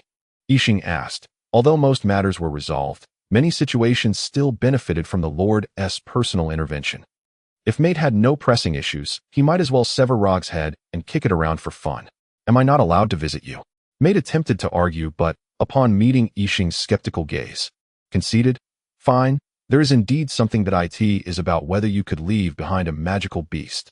I fear that those low-level magical beasts captured will cause a disturbance. Temporarily or permanently, a temporary solution would suffice. Though a permanent one would be preferable, Matt exclaimed with immediate excitement. However, upon noticing Yixing's teasing gaze, his voice gradually diminished. Uncle Matt, no wonder Aunt Dalina hasn't come to see me. It turns out you are the one with designs on my magical beasts. Aunt Dalina must feel too embarrassed to visit, but don't try to argue. The intelligence of beasts at level 7 or 8 is comparable to that of humans. With their constraints, a disturbance cannot occur. You cannot deceive me. Now, tell me, what is your intent regarding my magical beasts? Matt, feeling somewhat shy, replied, Isn't it because you possess numerous level 9 magical beasts, even 2 divine beasts? Moreover, the steed of Night Rog should be a dragon, right? I've heard that the mounts selected by Lilith and the other 12 academies, although not yet hatched, are all level 9 or above, and despite the beast tide in Fierce Tiger City bringing many magical beasts, there isn't a single level 9 beast, and even most level 8 beasts wish to follow you. Hence, I desire one. Also, your uncle is about to become a level 9 mage. Lacking a level 9 magical pet would be quite embarrassing. Oh, so you want a level 9 magical beast to flaunt, do you? Yixing immediately grasped the crux of the matter. I do not. Matt attempted to retort, but lacked conviction, for he indeed harbored such intentions. After this beast tide, Matt would return to the Imperial capital to report. Thus he wished for a level 9 magical pet to proclaim the genius, Fierce Tiger. Matt had returned. It is worth noting that ever since he faced stagnation in his magical pursuits, many had whispered and mocked him behind his back. Yixing felt no disdain for Matt's aspirations, for it was a natural human sentiment. However, allowing oneself to lose a level 9 magical beast was unacceptable. A price must be paid. An equitable exchange. Seeing that Yixing did not refuse, the cunning Matt immediately sensed an opportunity. His wife had also warned him about the concept of equitable exchange, so with a hopeful mindset, Matt prepared a treasure. Yixing was genuinely surprised by Matt's treasure. Ultimately, Yixing entrusted Matt with a level 9 magical beast, the Flame-Winged Tiger, captured by Rog in the Endless Forest. This beast was an advanced evolution of the Flame Tiger and, having grown wings, classified as a flying magical beast, closely aligning with Matt's title. Matt adored the Flame-Winged Tiger, treating it as his lifeblood. Even cuddling it while he slept, the Flame-Winged Tiger did not oppose its master, for its potential had already been exhausted by following Matt. It could seize the opportunity to become a divine beast when Matt ascended to the sacred domain, a being of eternal life. With all matters concluded, I Ching departed with the teachers and students of the Wizard Academy, along with the reluctant Christina, disappearing in a flash of white light amidst Aunt Delina's tearful eyes at the Lord's mansion. Chapter 45. Arrival in a flash of white light. A large group of people materialized in the teleportation square of the Wizard Academy. Oh, when did the school acquire these statues? Keen-eyed students immediately noticed the newly erected statues. These statues comprised 3 ancient magical beasts, iron-armed apes, and 2 unfamiliar, grotesque winged beasts scattered around the Academy's four gates and the teleportation square. The statues appeared lifelike, exuding a formidable presence, as if they could spring to life at any moment. The statues truly began to move. One by one, they gradually transformed from stone bodies into flesh and blood, stepping down from their pedestals. There is no need to panic, everyone. These are the Academy's guardians. Feng Ling appeared beside the students unnoticed. The students trusted Feng Ling's words, and although some felt fear, they refrained from attacking. 5 creatures approached I Ching and knelt, saying, "We greet our master. From now on, remain in your petrified state, unless necessary. Do not let outsiders see you," I Ching calmly instructed, though internally he was elated, having gained further insight into the system's capabilities. That it was remarkable that it could transform an egg into something so powerful in such a short time. This was especially true for the gargoyle. The system had located the coordinates of the abyss from the gargoyle's egg, allowing for the future contracting of some gargoyles as guardians. However, I Ching felt perplexed about the elusive 9-tailed cat. Meow. A tiny cat with a fiery red tail stumbled over, dissipating I Ching's confusion but creating new inquiries. "System, why has the 9-tailed cat not been expedited?" I Ching inquired in bewilderment. "This 9-tailed cat possesses immense potential. The system has determined that allowing it to grow naturally would be more beneficial for the host," the system replied. I Ching was astonished, marveling at the fact that a mere magical beast could possess such potential that the system would spare its development. I Ching gently scooped up the little kitten that had crawled up his robe, feeling the warmth of its tongue against his palm. Having a fondness for animals, I Ching decided to adopt the little kitten. What should I name you?" I Ching pondered, while Huado looked at the little kitten with pity. Another unfortunate creature destined for a lackluster name. "Wait, let me name it." Lilith, who had not wandered off, declared, adoring the little cat, and knowing well her cousin's naming abilities to prevent the adorable kitten from falling victim to her cousin Yuge's naming whims. Lilith resolved to give it a delightful name that I Ching had no particular preference for naming, so he consented to Lilith's intention. "Alice, how about you be called Alice from now on?" Lilith proposed a beautiful name, her joy evident. "That's a feminine name. What if the kitten is male?" "Well, it is female. However, those named Alice will surely weep." I Ching turned the kitten onto its back to check its gender, and after a playful swat from the kitten, he confirmed its sex. I don't care. I want to call it Alice," Lilith asserted with determination. Thus, the name of the little kitten was established. In the future, the 9-tailed cat goddess Alice would ascend the stage of history, leaving an indelible mark in this grand era. "Everyone disperse. Disperse. Hurry home. Don't you children realize how anxious your families are? Quickly. Today's classes are cancelled. Formal classes will commence tomorrow afternoon." I Ching observed the children surrounding him, their envious gazes fixed on Lilith holding the small kitten, yearning to touch it yet hesitant. He promptly urged the children to return home, granting peace of mind to their anxious families. Watching the children scatter, I Ching felt a sudden uplift in his mood. Boom! A terrifying pressure abruptly descended upon the Wizard Academy, causing everyone to collapse under its weight. Roar! Rog quickly reacted. Thrusting his dragon spear forward, a resounding dragon's roar erupted, radiating an overwhelming aura, embodying a fierce will to battle the heavens and the earth. The entire frost flame dragon spear transformed into a massive blue dragon, soaring into the sky, vibrant and lifelike. Unstoppable like a dragon in flight. This was a magical dragon, embodying Rog's supreme will, his knightly path, a battle against the heavens and the earth, claiming supremacy above all, a dragon that would conquer the world, rendering all foes powerless to be invincible in the realm. The path he forged was an amalgamation of battle laws, chaos laws, slaughter laws, ice laws, and flame laws, ultimately evolving into the path of the magical dragon. The result was a dragon that could shatter the world to achieve its aims. The power of the dragon was evident. In every Western fantasy realm, it was a fearsome existence, especially for someone like Rog, who had transcended the shackles of his original bloodline. Puff, the descending deity, was immediately blasted from the void by Rog, severely wounded. Humph, Emperor of Wind Spirits, you have regressed. How dare you lay a hand on my junior? A being enveloped in the power of thunder and fire emerged, coldly regarding the injured deity. Indeed, utterly shameless, remarked another deity whose aura resembled the earth, followed by one whose presence mirrored the sea. The Emperor of Wind Spirits, severely injured, remained silent, casting a fearful glance at Rog before glaring resentfully at the three deities that appeared afterward, then scurried away from the Wizard Academy. Greetings, ancestor. Yixing disregarded the retreating deity and approached the being wrapped in thunder and fire. Wonderful, wonderful. I am truly delighted to have such an outstanding junior like you here. But who is this? Emperor Gray expressed confusion and trepidation regarding Rog's presence. After all, such a formidable being inspired fear. Observing Rog's bloodthirsty and terrifying demeanor, it was evident that Rog was not a benevolent entity, making Emperor Gray's fear quite understandable. Oh, Rog, he is my teacher. Rest assured, as long as no one provokes him, he will not unleash his wrath, Yixing casually reassured, subtly threatening a few top-tier entities from the four elemental planes. The deities showed no visible reaction to Yixing's veiled threat, but he knew they would certainly remember it. Even his nominal ancestor, Rog, did not pay heed to the several reverent deities present. However, he did not take action either, merely standing quietly to the side like a delicate scholar seemingly unfazed by the world. Yet, those who had witnessed Rog in action would never entertain such an impression.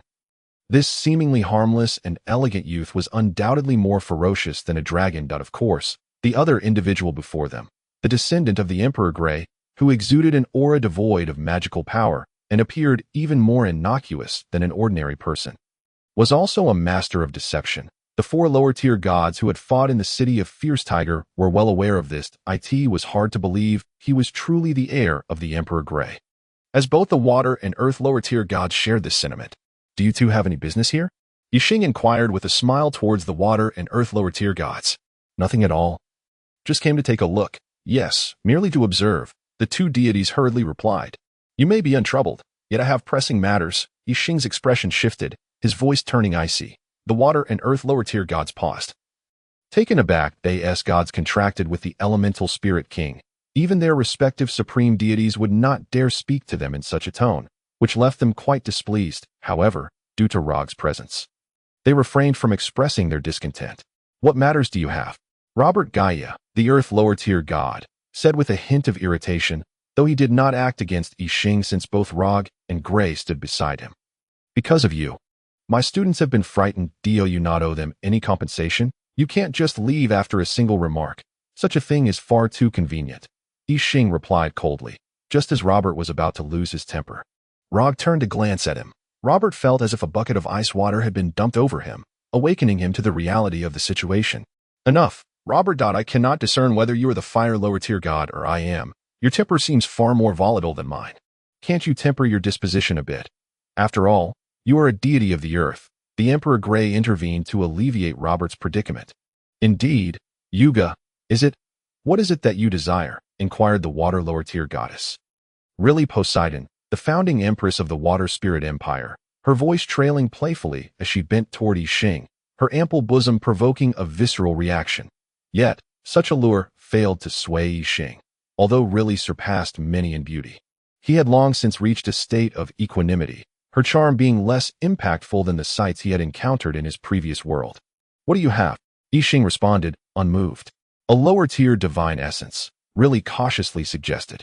Yixing glared at her, saying, do you truly believe my students are worth merely a single lower-tier divine essence? Then how much do you propose? Robert asked, his expression darkening. Each of you shall provide 1 middle-tier divine essence and 1,000 elemental crystals. The Emperor Gray interjected, articulating a reasonable compromise that both deities could manage without risking a confrontation, given their pride. Since the ancestor has spoken, let this matter rest. I truly did not intend to ask anything of you, alas. The instigator has slipped away. and I know not where to pursue him, leaving me to inconvenience you," Yixing declared with a smile after securing the compensation from the two deities, despite Yixing's overt provocation. The two gods said nothing and turned to depart. Their trajectory indicated they intended to pursue the Wind Spirit Emperor, likely seeking recompense from him. Perhaps even aiming for a substantial profit. Yixing believed that their demands from the Wind Spirit Emperor would far exceed what they had offered him. "You are quite remarkable," the Emperor Grey remarked, looking at Yixing after the two adversaries had left, feeling a mix of admiration and contemplation for how his junior had managed to corner his opponents in such a manner, albeit with the aid of others. "Oh, what is it? Is there something on my person?" Yixing queried upon noticing the Emperor Grey's scrutinizing gaze, suspecting he had discerned something. "Nothing in particular, merely reflecting.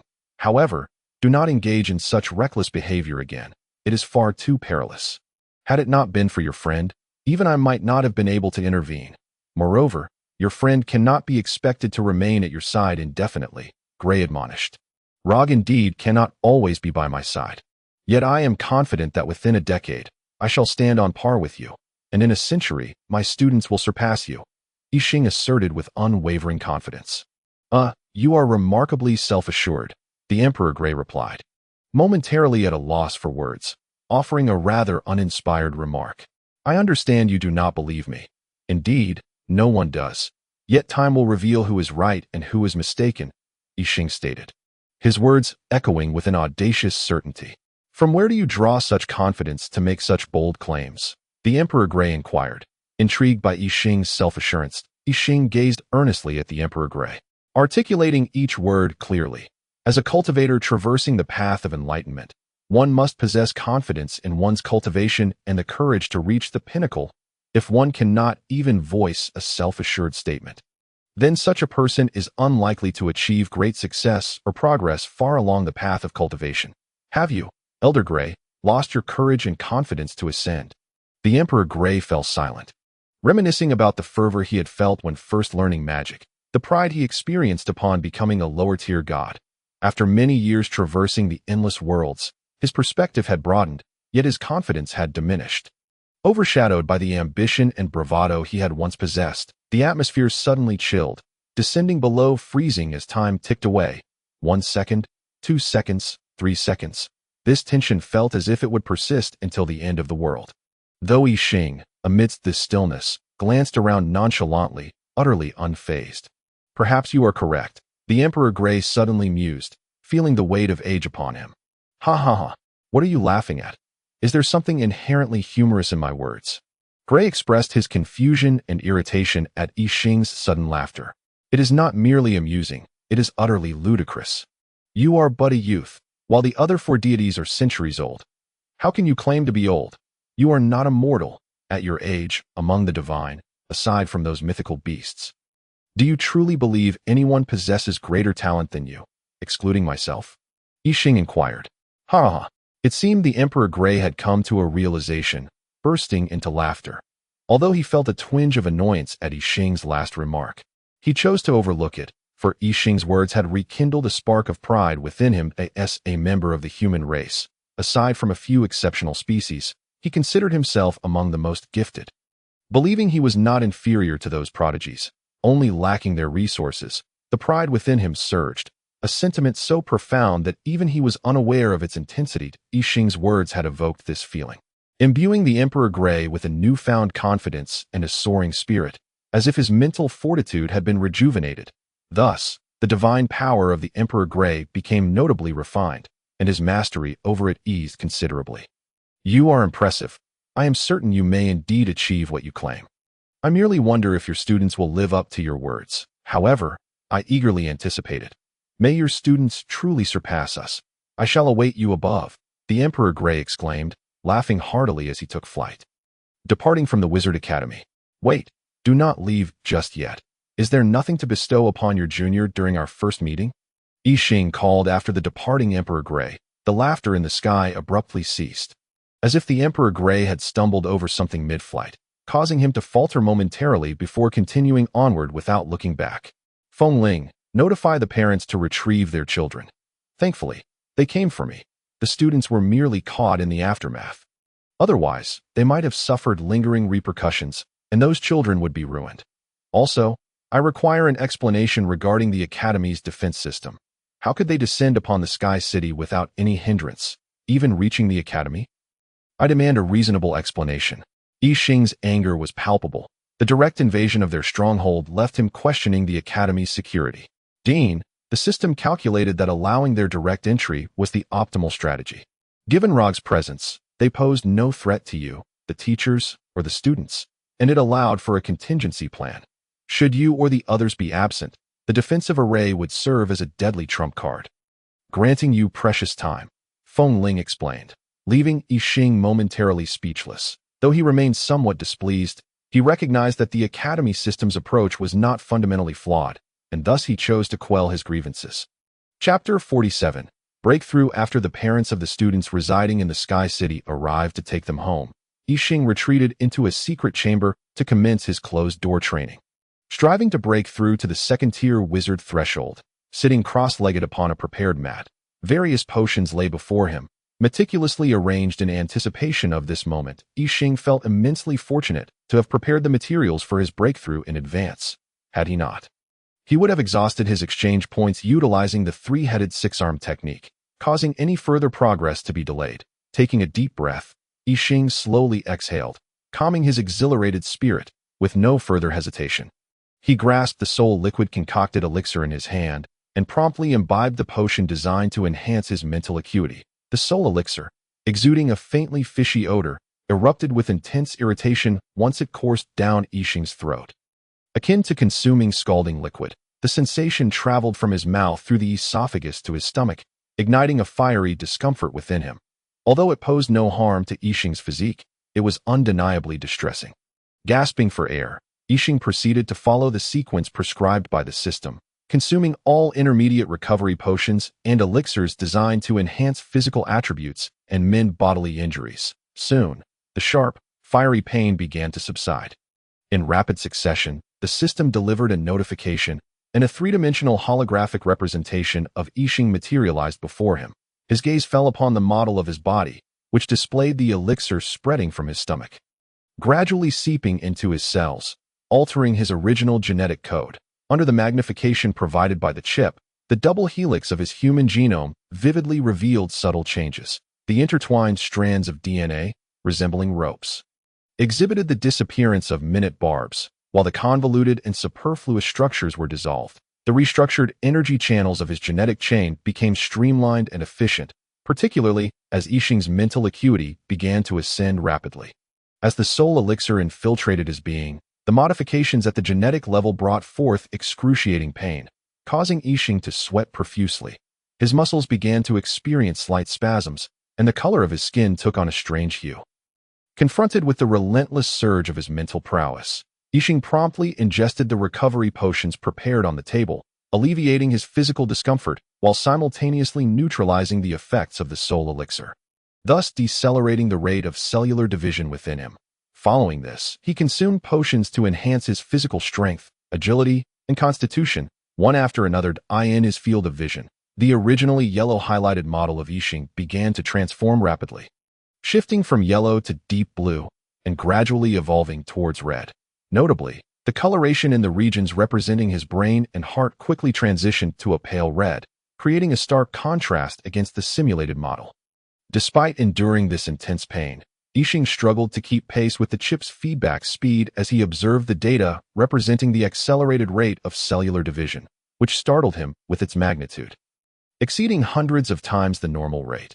Maintaining his focus on the data, Yi Xing noticed a deceleration in the growth of his mental faculties and immediately consumed the final vial of soul elixir along with the life essence provided by the system.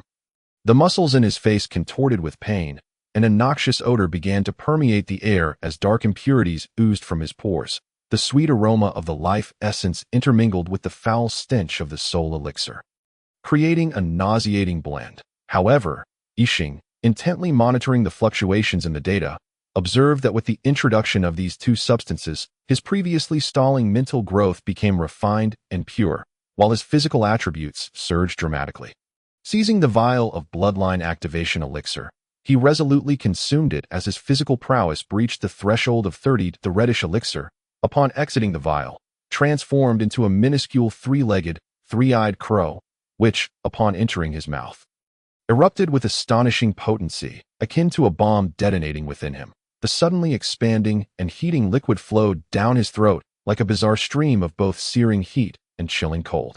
Instantly, a charred taste erupted from his mouth, leaving Yixing both appalled and astonished at the remarkable enhancement of his physical attributes. Grasping the neutralizing agent from the table, Yixing was simultaneously alerted by the system. Warning! Warning! Due to the host's frail physique, the capacity to endure the crow's bloodline activation has reached its limit. The cellular division capability is approaching its maximum. Countdown to complete loss of vitality begins. 180 seconds. 178 seconds. Startled, Yixing quickly magnified the cellular view monitored by the system, witnessing the micro-red liquid of the bloodline activation elixir swiftly permeating his bodily cells, staining them crimson. The spread was reminiscent of a plague, coursing from his mouth, esophagus, and stomach throughout his entire body within mere seconds, even tinting his skin a faint red. That a vague ethereal silhouette emerged from his form, resembling a wisp of vapor that swayed and danced before retreating into him, vanishing from sight. However, the intense heat and cold brought on by the bloodline activation elixir soon dissipated, replaced by a euphoric sensation that enveloped Yixing, filling him with an indescribable bliss. Yet, the countdown still persisted in his line of sight, heightening his anxiety. Observing the gradual deceleration in the elevation of his mental faculties, Yixing speculated that the effects of the bloodline activation elixir had peaked. Thus, with less than 100 seconds remaining on the countdown, he poured the neutralizing agent into his mouth. Neutralizing agent detected. Cellular division rate decelerating. Abnormal division rate expected to return to normal in 21 seconds. As the neutralizing agent entered his system, the system's notification provided Yixing with a modicum of reassurance. The spread of the micro-red substance infiltrating his cells began to slow, yet it had already enveloped his cellular nuclei, rendering them inactive and ceasing any further changes. Yixing observed the swirling yin-yang fish in his vision. Confirming the neutralizing agent's efficacy, the tension that had gripped him began to ease. However, the subsequent wave of fatigue washed over him, as if he had lost all physical weight, plunging him into a state of dizzying disorientation akin to inebriation. This overwhelming exhaustion blurred his vision, and soon Yixing, seated in his chair, succumbed to unconsciousness, his head lolling to the side. Chapter 48. The liquidation of mental power. It was unclear how much time had passed before Yixing regained consciousness, his nostrils detecting a faintly fishy odor, while a subtle micro-red mist enveloped the room, rendering everything somewhat hazy. His exposed skin was coated in a layer of dried filth, with blood seeping from his body, having turned a purplish-black hue.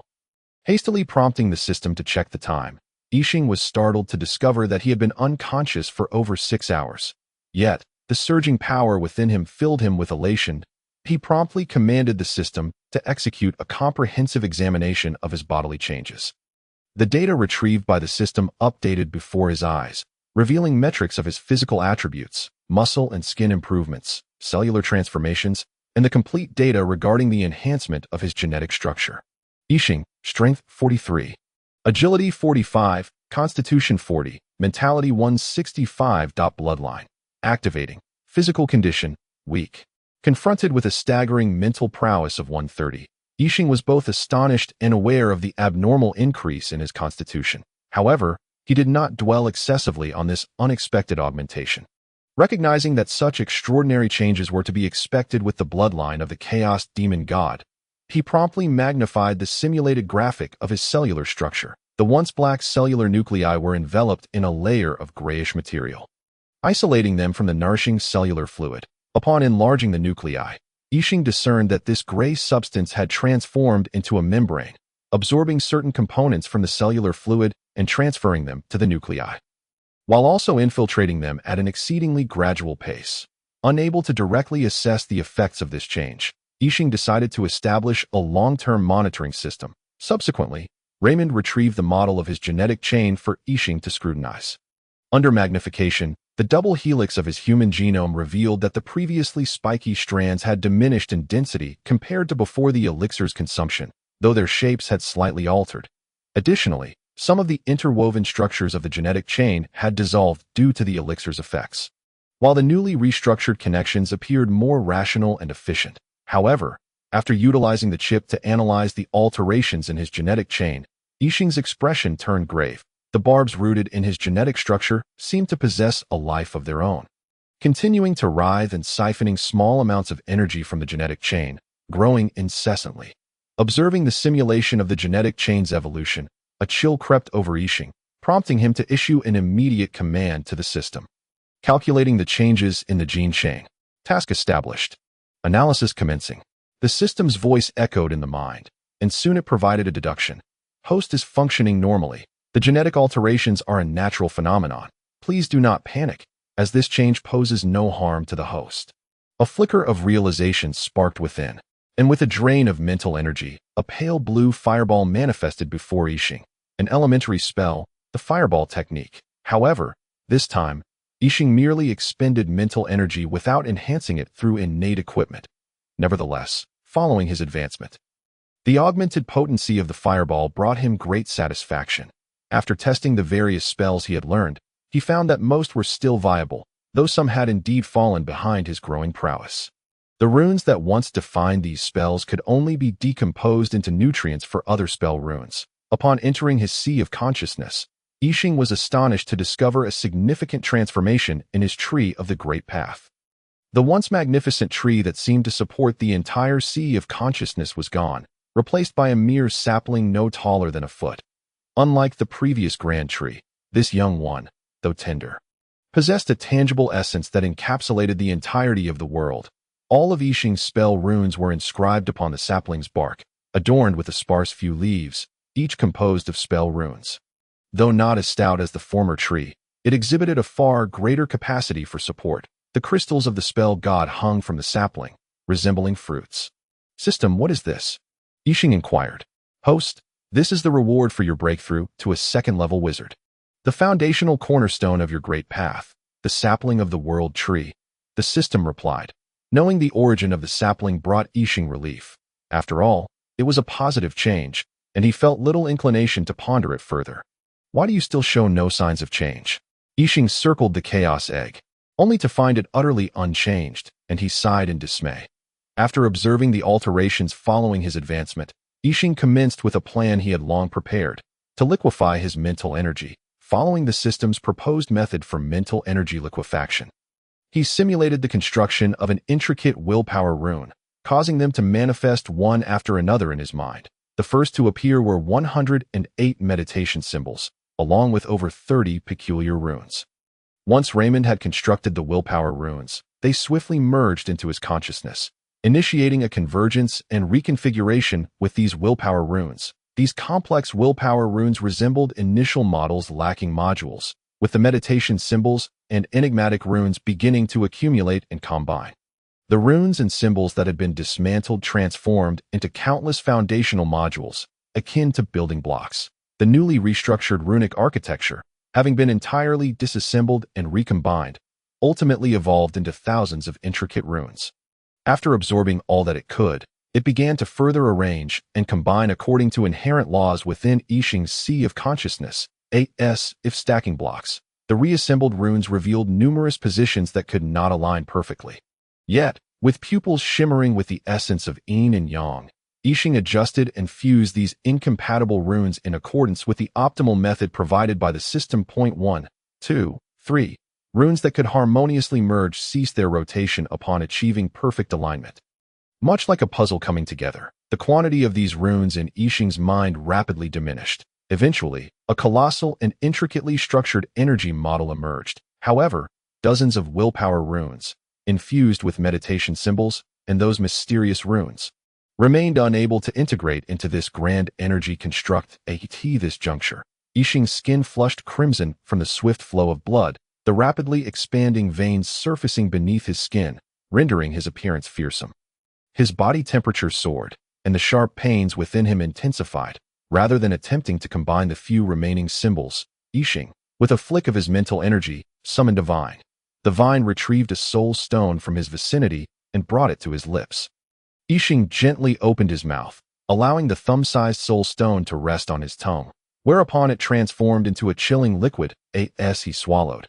The soul stone was drawn into his abdomen, where it became a frigid stream, sending a shiver through him, as if his soul had been encased in ice. With the absorption of the soul stone, the previously incompatible willpower runes began to stir into activity. The soul stone's liquid, akin to pure energy, acted as a filler, seamlessly integrating all those willpower runes that had previously resisted amalgamation into the mental model Yixing had constructed, with a sound as if something had snapped. The circular energy model formed by these runes in Yixing's sea of consciousness was finally constructed perfectly, initiating a slow rotation. Though it appeared to be a solid energy model, its surface was bound by a force field. While its interior contained gaseous mental energy, the model spun faster. It naturally generated unparalleled centripetal force, gradually expelling impurities from Yixing's mental energy, transforming them into inconsequential matter expelled from his body. Though the impurities were few, some remained. The energy model within Yixing's sea of consciousness reached an ultimate rotational speed, rendering him unable to keep pace with its frequency. However, as the impurities were ejected, the once massive energy model gradually diminished in size. Yet, the colossal energy generated by the soul stone remained largely intact, surging through Yixing's body like a torrent, heedless of the energy model's repulsion to this moment. Yixing's body had turned a deep crimson, as if scorched by blazing flames. That he had anticipated this and made no attempt to halt it. The liquid formed from the soul stone coursed through every cell in his body. Yixing's soul stirred. He inhaled gently, drawing in all the liquid as if quenching his thirst. Yixing's soul visibly solidified, indicating that the soul stone offered considerable benefits to his spirit, though it also posed significant risks, necessitating a robust physical form to withstand the impact of the soul's power. Remarkably, the soul stone was indeed peculiar. It nourished the soul, yet required a strong body or none at all. With a long, relieved sigh, Yixing slowly opened his eyes, his gaze fleetingly flickering with the essence of yin and yang.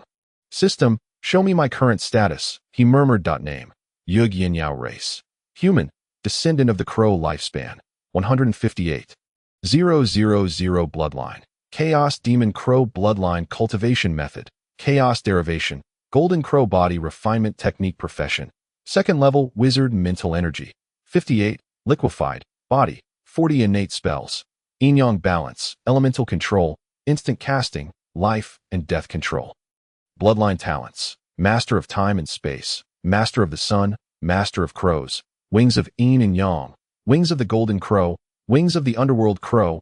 Yin-yang eye. Eye of life and death. Innate abilities. Time and space control. As you traverse the river of time and space, your bloodline soul has integrated a portion of temporal power. Your soul and bloodline contain the essence of time and space, allowing you to exert limited control over it. Temporal favor. As you traverse the river of time and space, your bloodline soul has integrated a portion of temporal power, granting you considerable resistance against temporal incursions. Master of the sun. The rise and fall of the sun are all part of the great sun. Life and death are but a thought. Equipment. Crow mask. Invisibility. Exclusive to Yixing Effect 1. Eye of truth. All truths enter my gaze, enhancing any ocular techniques and allowing detection of any phenomena. Effect 2. None Effect 3. None crow necklace. Exclusive to Yixing Effect 1. Heart like still water. Imperturbable.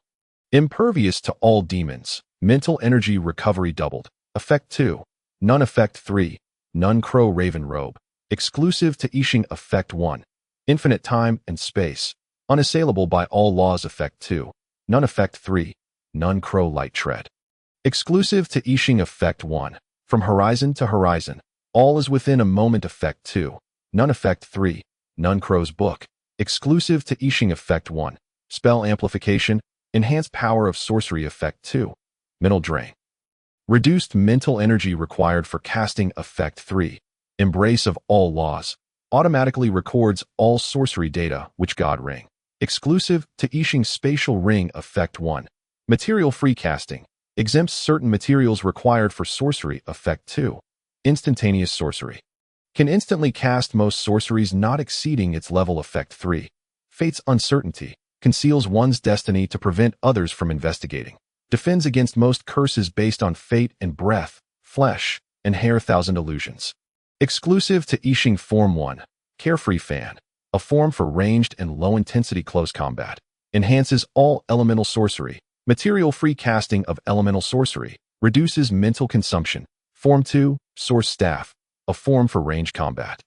Enhances all sorcery. Form 3, Shiha Sword, a form for close combat. Possesses the ability to nullify sorcery, striking to render most spells not exceeding its level ineffectual. Slightly enhances sorcery power. Form 4, Qinyuan Umbrella, a defensive form, purely defensive, possessing extremely high spell and physical defense capabilities.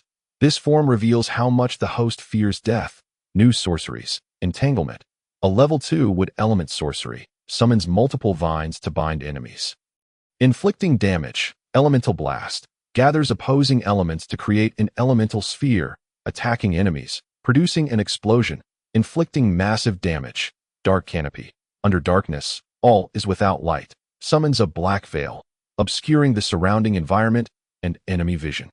Elemental Field, constructs a personal elemental environment for combat. Hand of Destruction, forms a hand of destruction, concentrating power to annihilate all gathered objects. Life and Death Drain, absorbs the life force or death energy of a target. Life and Death Bestowal, infuses life force or death energy into a target. Wind Calling Technique, derived from divine powers that summon wind and rain, can summon a spirit wind to heal wounds or attack enemies. Rain Summoning Technique, derived from divine powers that summon wind and rain, can summon a spirit rain to heal wounds or attack enemies. Escape Technique, derived from divine powers of the 5 elements, can quickly escape or engage in combat within water, fire, earth, metal, and wood. Fire Avoidance Technique, derived from the Fire Avoidance spell, can immunize against general fire damage, freely navigating through flames. Water Avoidance Technique, derived from the Water Avoidance spell, can immunize against general water damage, freely navigating through rivers, lakes, and seas. Magic, briefly noted though it appears that Yixing's mental energy has diminished, not even reaching the intermediate level of a level 2 sorcerer, and significantly lacking the 99 mental energy required for a breakthrough, which was originally as high as 160. However, Yixing understands that he has gained substantial benefits, particularly with the assistance of the Soul Stone. As his sea of consciousness has not shrunk, this signifies that the barrier between his level 2 and level 3 sorcerer has completely vanished, and the barrier between level 3 and level 4 has also weakened considerably. This is why Yixing's rank began as an apprentice rather than directly achieving the pinnacle of a level 2 sorcerer based solely on his mental energy. It was to continually expand his sea of consciousness in preparation for breaking through to a lower-tier sorcerer. Now, having liquefied his mental energy as a level 2 sorcerer, Yixing's path as a sorcerer will undoubtedly be smoother in the future. Yixing feels a profound difference in the world before him compared to prior to his breakthrough. Everything appears clearer. Various elements continually flow into his body. Unlike before, where certain elements would perish upon entering him, now all these elements emerge, more vibrant than ever. Yixing senses that those elements drifting from his body can be controlled by him, meaning that in the future, casting magic and elemental sorcery will not require excessive mental energy. Countless elemental particles eagerly seek to enter Yixing's body, yet oddly, this does not provoke any anomalies. With a sound of bursting air, Yixing slowly clenches his fist and strikes forward. With a resounding crash, his punch exceeds the speed of sound, creating a massive hole in the wall before him. Observing his handiwork, Yixing nods in satisfaction, thoroughly pleased with his physical prowess. Truly worthy of the bloodline of the Chaos Demon God, possessing such formidable effects, and this is merely a fraction of a millionth of the bloodline activated. I can scarcely imagine how powerful it will be once fully refined and integrated. Yixing muses. Yixing is extremely satisfied with his demon god bloodline, finding only the crow aspect somewhat unappealing, with no other grievances. Naturally, Yixing has accepted his bloodline as a crow, but Hongjun remains a mere toad. Feeling the flow of his vital energy, it resembles a river of lead and mercury coursing through his body. With his spinal cord appearing frost-white in color, the true marrow is like frost, while the vital energy resembles mercury. However, unlike normal red blood and white marrow, parts of Yixing's vital energy and marrow have transformed into gold and black. Chapter 50. The temptation of flames waiting at the entrance. Swolo and Fengling observe Yixing emerge from the chamber, his demeanor markedly different, exuding an unmistakable aura of vigor and mystery in his every movement. Dean, have you successfully broken through? Fengling inquires affirmatively, while Swolo, though also believing Yixing has succeeded, anxiously awaits his response. Yixing nods slightly, not overly excited. Is something wrong? Did something happen? Swolo, noting Yixing's lack of joy from his breakthrough, asks with concern. It's nothing. I just think of Master Gray and the others, and I feel my strength is still insufficient. Yixing explains. Yuga, I must speak to you, though I am not well versed in your so-called sorcery. Increasing one's strength naturally takes time. How long have you been a sorcerer compared to how long it took Master Gray to become a mage? You cannot possibly compare yourself to him, Swolo comforts.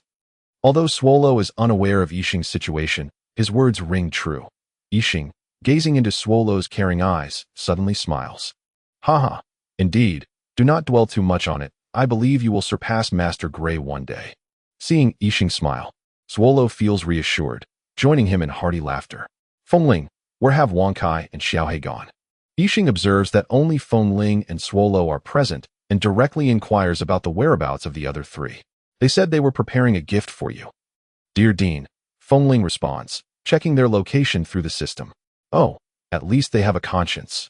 Yixing nods, acknowledging that since the trio shares a soul bond with him, they would have sensed his advancement upon becoming a level 2 sorcerer. Had they not come due to playfulness, Yixing would have dealt with them severely.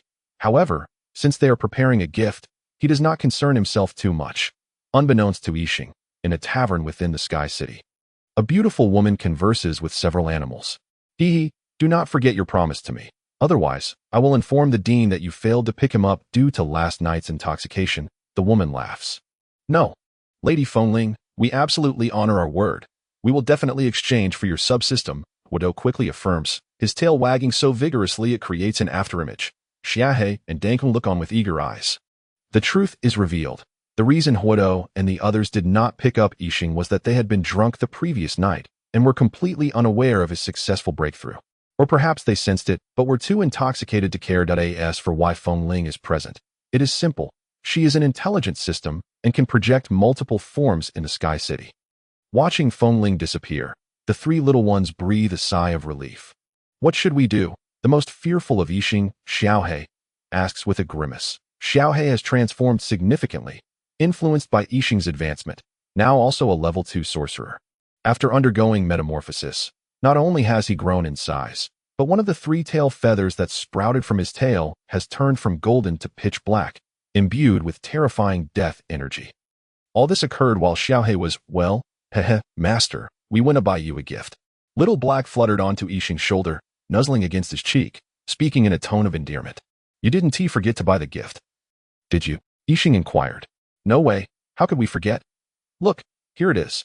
Widow hurriedly produced the prepared gift. The bottle, crafted from the exquisite water-type gemstone, Heart of Ice, contained a liquid that swirled like flames, radiating a mesmerizing blend of red and blue hues. Yixing gazed, somewhat speechless, at the gift presented by his 3 pets. It was none other than the renowned wine, Temptation of Flames. As a top-tier fruit wine brewed from high-grade fire magic materials, Temptation of Flames is infused with fire elements. Serving as a prime meditation aid for fire mages, typically, such mages would take a small sip before meditating.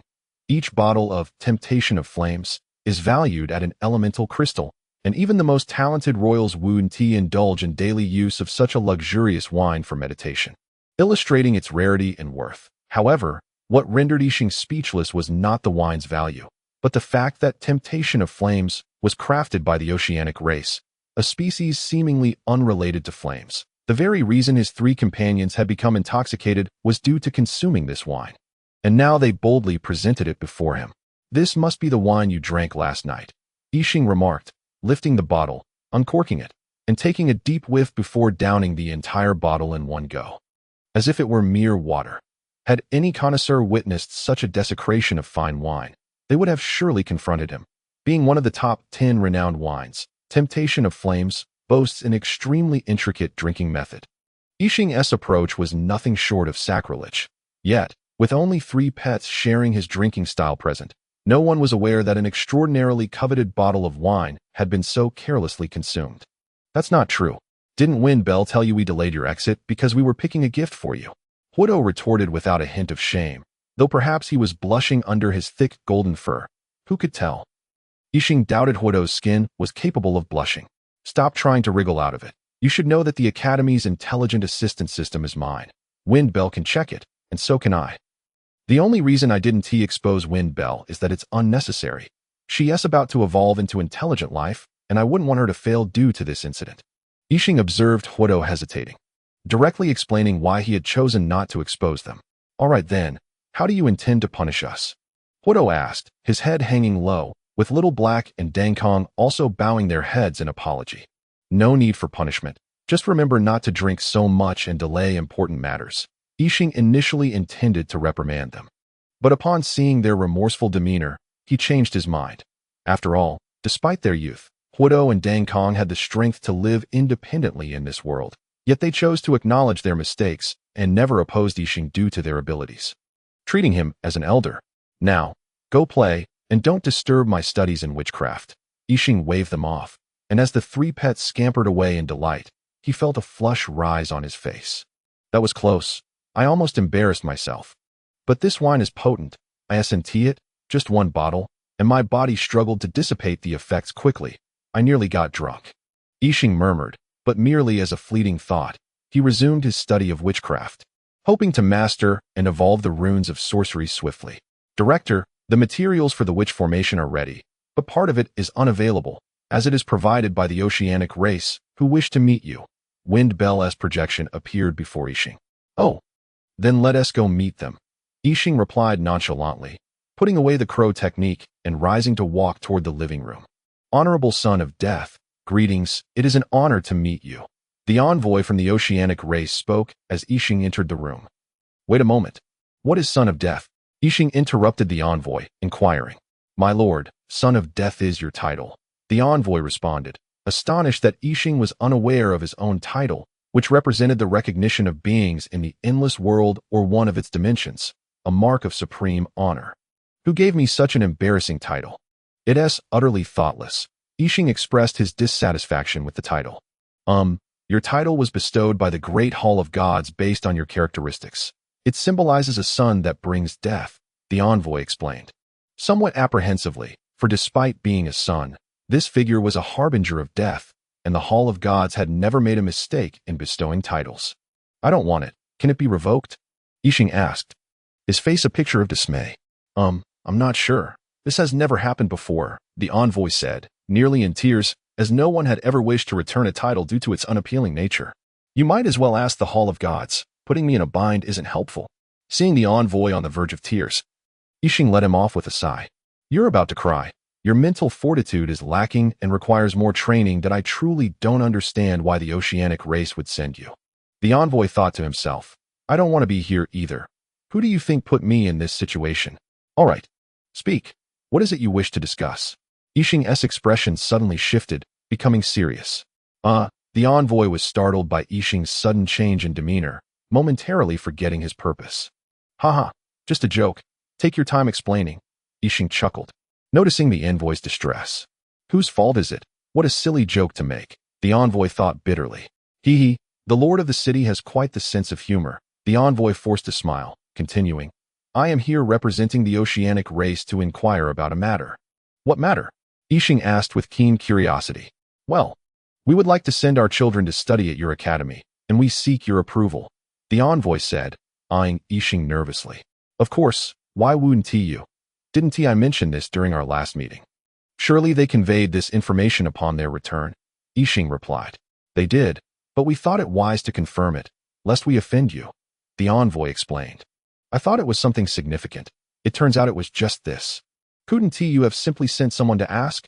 By the way, you're not planning to take those materials back, are you? Yixing questioned. Of course not. But, the envoy began, intending to say the materials were tuition fees. But Yixing interrupted. Since you're not taking them back, then there is nothing more to discuss. You may leave now, and don't forget to pay the tuition.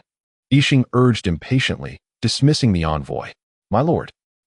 The envoy started, but Yixing had already exited the hall, leaving the envoy astonished at Yixing's audacity. After leaving the reception room, Yixing made his way to the meditation tower.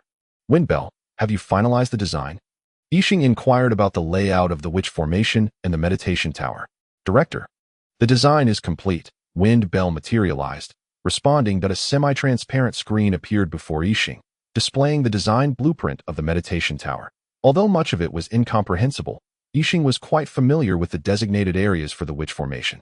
He ascended to the top level of the meditation tower, which would house the future witch formation. Soul Conversion Formation, Level 3 Auxiliary Witch Formation, can convert energy into particles beneficial for the mind, restoring mental energy expended during meditation. This was the formation Yixing intended to establish. It was not that he didn't want to set up other formations, but rather that he lacked resources. And the defensive and offensive integrated formation that came with the meditation tower was sufficient for the time being. Windbell, projection. Yixing commanded the layer of semi-transparent patterns appeared on the ground, comprising the witch formation's runes. Yixing took out his inscription knife, chose a spot, crouched down, and began inscribing the runes that in that moment. Yixing experienced the advantages of liquid mental energy. Previously, when inscribing runes, his mental energy would dissipate like mist, being drawn away in large chunks. Now, however, it felt as if the mental energy flowed like water in a pool, being siphoned out slowly with a small straw. Yixing inscribed the runes according to the prompts. He simultaneously observed and controlled his mental energy, attuning to its consumption and recovery, gradually learning to manage his mental energy expenditure and seeking ways to enhance his recovery speed. Boom.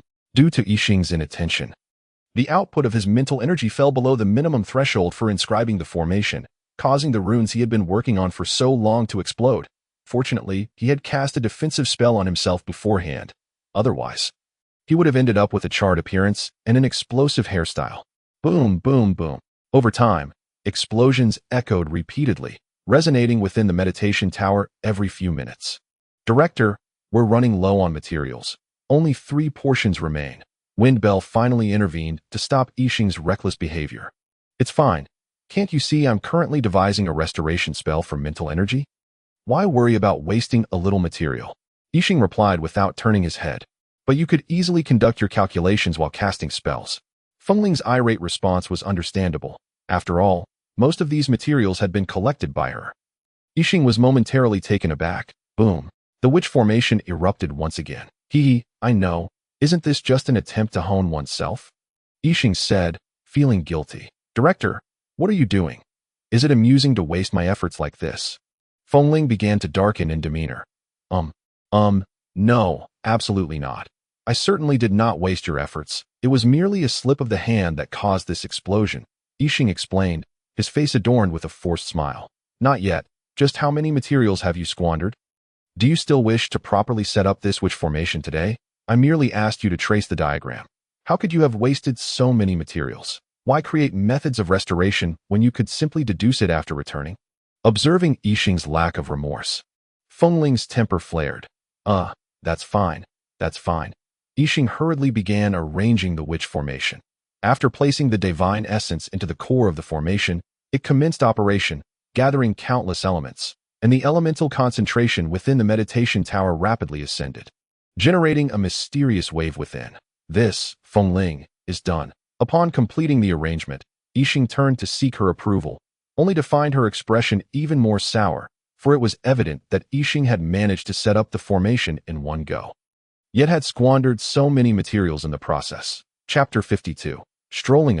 Fengling, you're busy. I shall take my leave. No need to see me off. Yixing, under Fengling's furious gaze, hastily finished arranging the witch formation before quickly departing as if pursued by a dog. I didn't expect Fengling's anger to be so fearsome, Yixing mused as he stood beneath the meditation tower, wiping away non-existent sweat from his forehead. What to do now? Yixing suddenly realized he had nothing to occupy his time. After pondering for a while, he recalled that since the establishment of the Sky City, he had not truly explored it. Thus he decided to take a stroll around. Aimlessly wandering, Yixing, accompanied by his 3 pets, strolled through the streets of Sky City, observing the bustling crowd around him, enveloped in a serene and peaceful atmosphere, as if he had returned to a former world.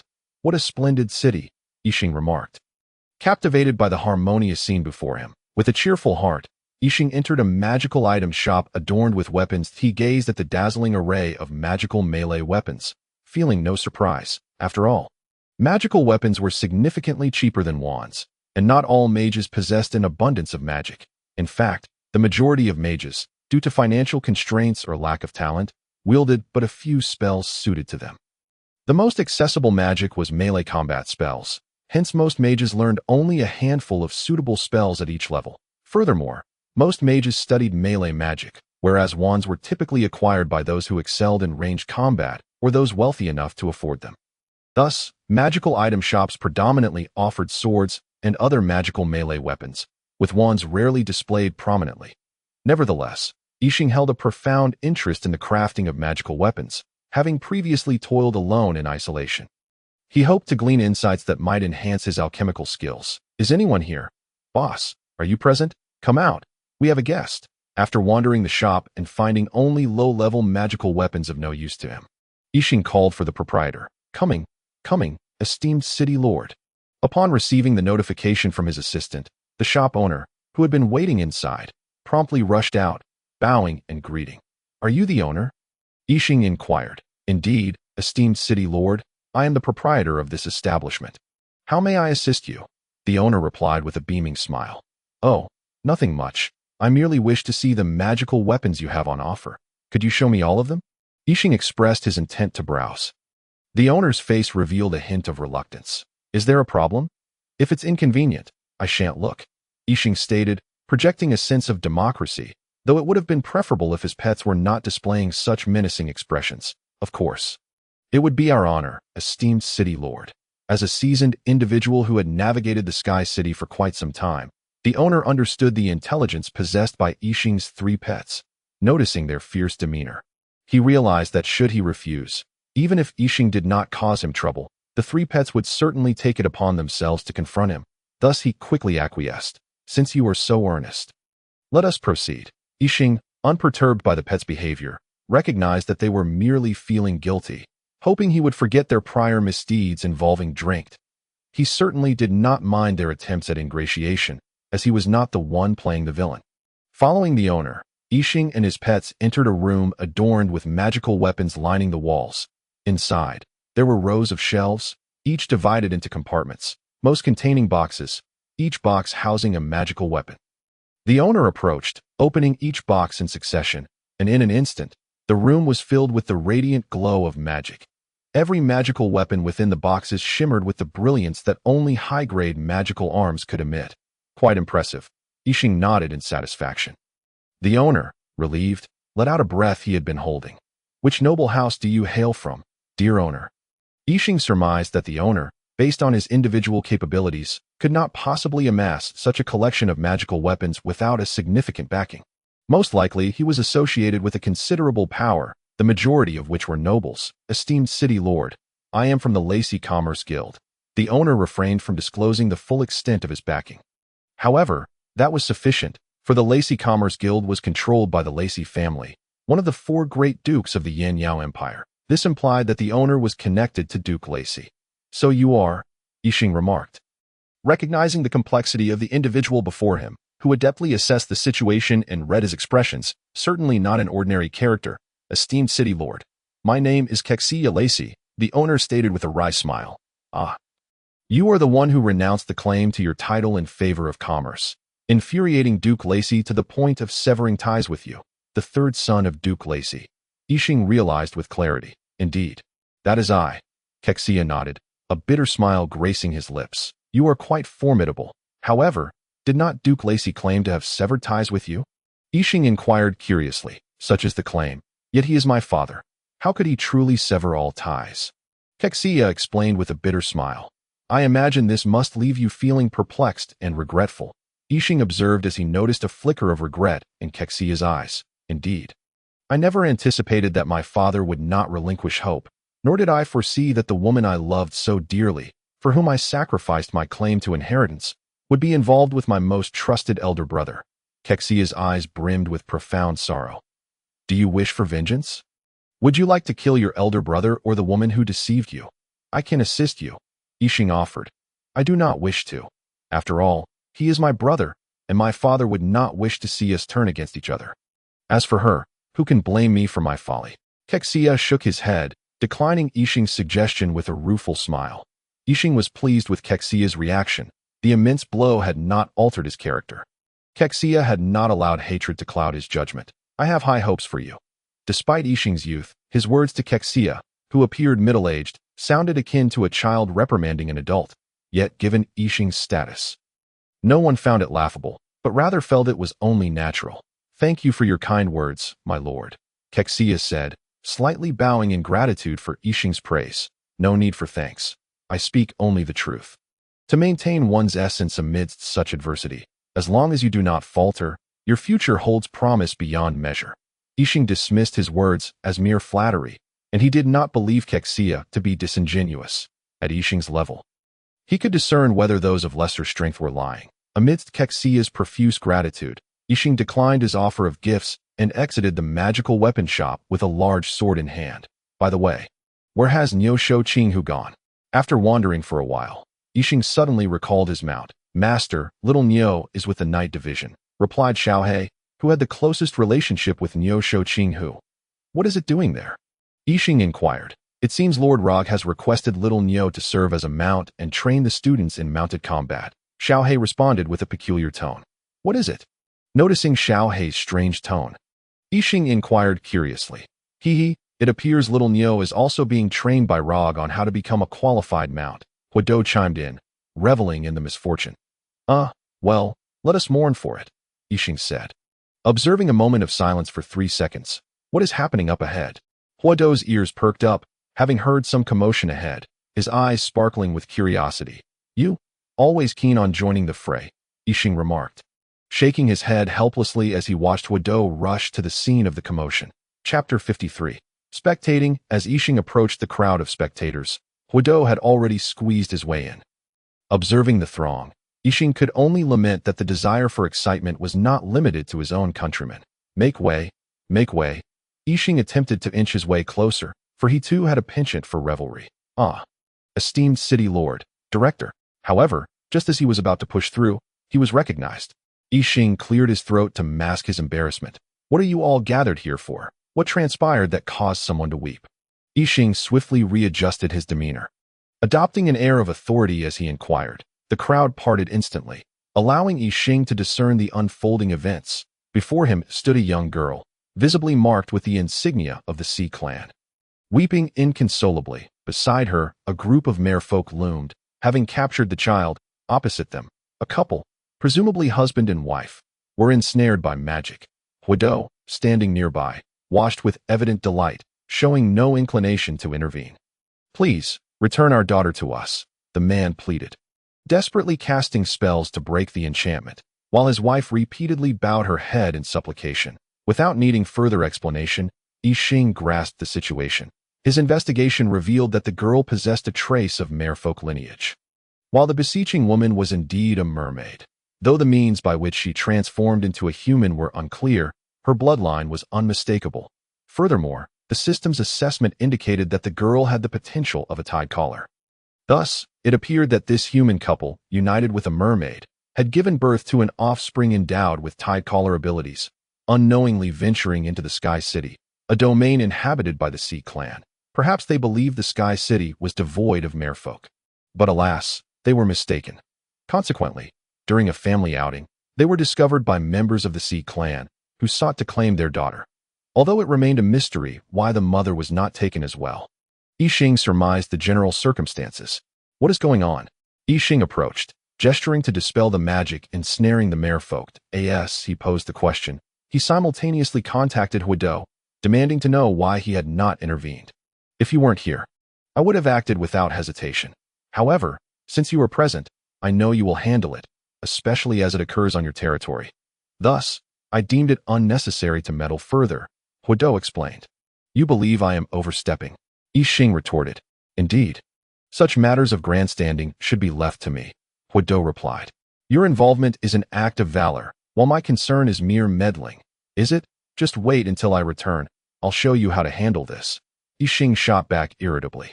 I have encountered the formidable Death Sun, esteemed lord of the Sky City.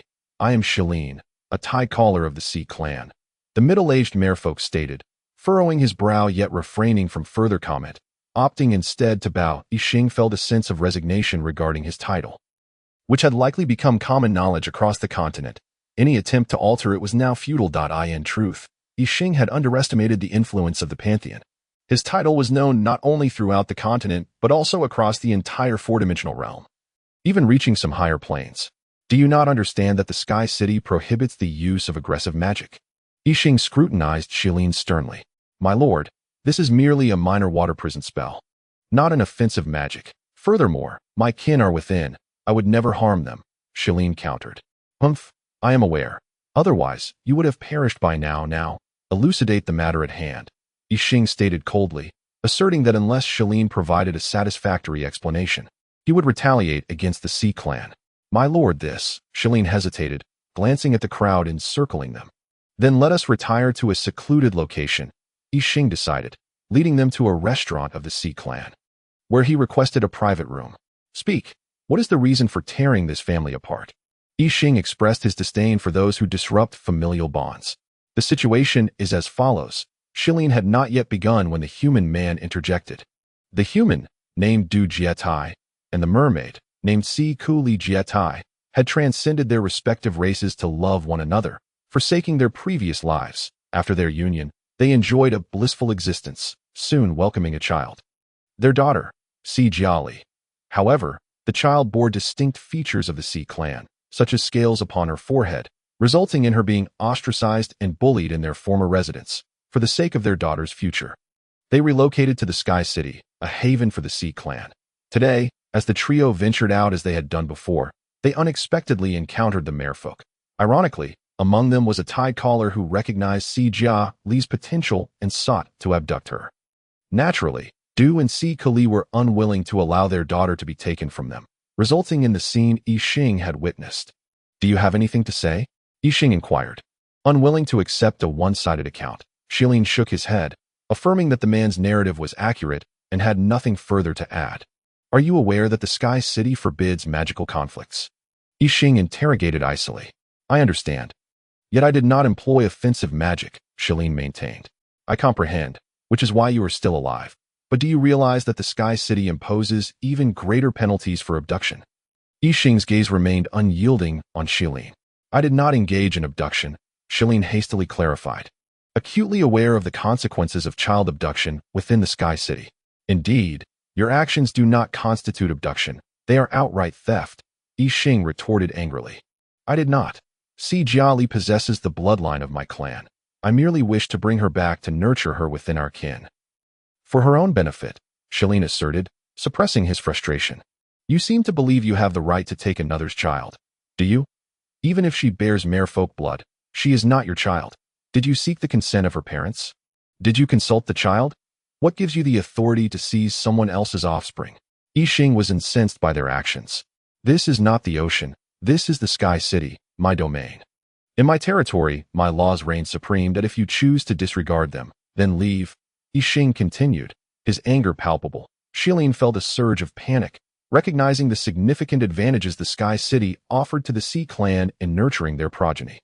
Yet, while nurturing a tide caller was crucial, the potential of this child held equal weight, leaving Shilin torn. Upon observing Shilin's reluctance to concede, Yixing's previously quelled fury reignited. If he was unwilling to relent, then there was no need for further discussion. Humph, Yixing scoffed, falling silent as he took his leave with the Du family in tow. Sensing the tension in Yixing's departure, Shilin instinctively felt a sense of foreboding. However, as a merfolk, he had always held humans in disdain. Though Shilin considered himself open-minded, a deep-seated contempt for humans lingered. Consequently, despite his apprehension, Shilin, having just been reprimanded and belittled by Yixing, made no effort to rectify the situation. Chapter 54. The Pantheon. Shilin, do you remember what I said to you? Helen gazed at the meek Shilin with indignation.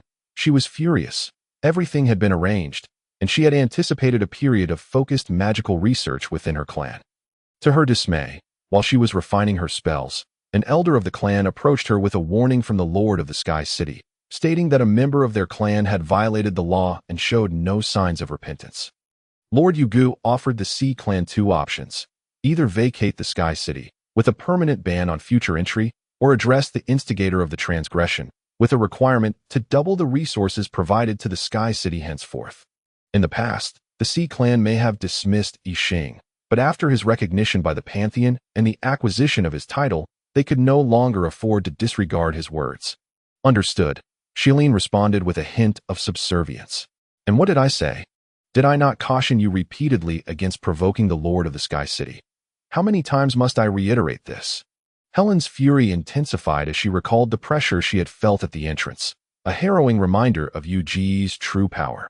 Subsequent investigations confirmed her suspicions about his formidable abilities. The mere thought of the warning delivered to her clan and the demand for increased resources sent waves of distress coursing through Helen. It was not solely about the resources, which the Sea Clan could procure, but rather the deterioration of relations with Yi Xing, rendering any material gain inconsequential.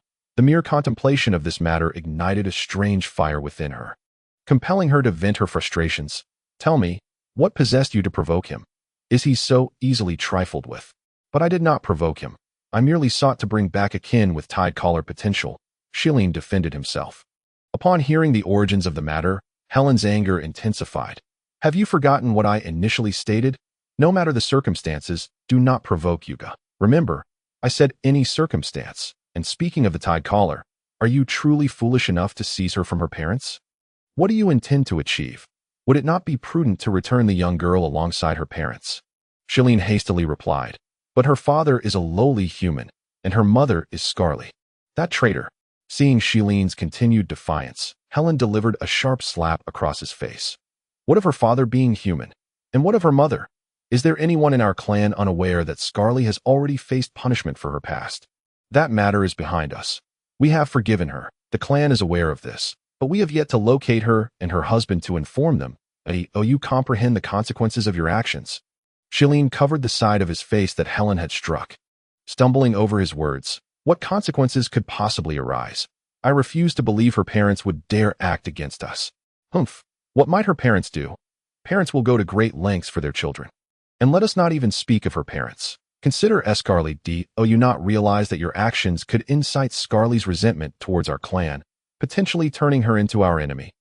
Helen said, a hint of despair in her voice. That cannot be. How could she possibly do such a thing? We are her kin. Shilin's confidence began to wane. Helen felt a headache coming on and said weakly, how can it be impossible? You are oppressing her parents. Who do you think she would feel closer to, her parents or these distant kin she has never met? If you doubt this, we could go see her and gauge her attitude. Shilin, feeling guilty, refused. No need. If you believe it's possible, then it is. Helen sighed in resignation. What a promising talent you are, and yet you have created such uncertainty. What if Scarly truly harbors resentment towards us? What then? Despite Helen appearing as a mere girl of 18 or 19, she was, in fact, significantly older than Shilin, her youthful appearance a testament to her exceptional talent, having attained the sacred domain at an impressively young age. It is worth noting that Helen was Shilin's mentor, the one who had discovered his potential as a Tide Caller, awakened his bloodline, and taught him the exclusive magic of the Tide Callers. Do you look down upon him? Helen discerned that her disciple, despite appearing to acknowledge his mistake, was not genuinely remorseful. Though Shilin remained silent, Helen understood his mindset, as this sentiment was not unique to him, apart from a few clan members who had ventured among humans. The majority of their kin held humans in contempt. Helen wished to alter this perception among her people, but felt powerless to do so. Shilin, we have known each other for 3 centuries, have we not? Helen said, her exhaustion evident. Indeed, teacher. 3 centuries ago, I was but 10 years old, alone and helpless. It was you who discovered me and imparted your magical knowledge, allowing me to achieve what I have today, Shilin replied. His eyes filled with gratitude, clearly appreciative of Helen. I remember that I had just come of age myself when I discovered you. I was a novice, still struggling with my own magic, yet I foolishly taught you, unafraid of leading you astray. Fortunately, it turned out well, Helen reflected with a hint of nostalgia. Teacher, please do not say such things. Without you, I might have perished long ago. How could I possibly possess such strength? You were the most talented among our merfolk, achieving the rank of level 9 Tide Caller upon your coming of age, and the fastest in history to reach the sacred domain.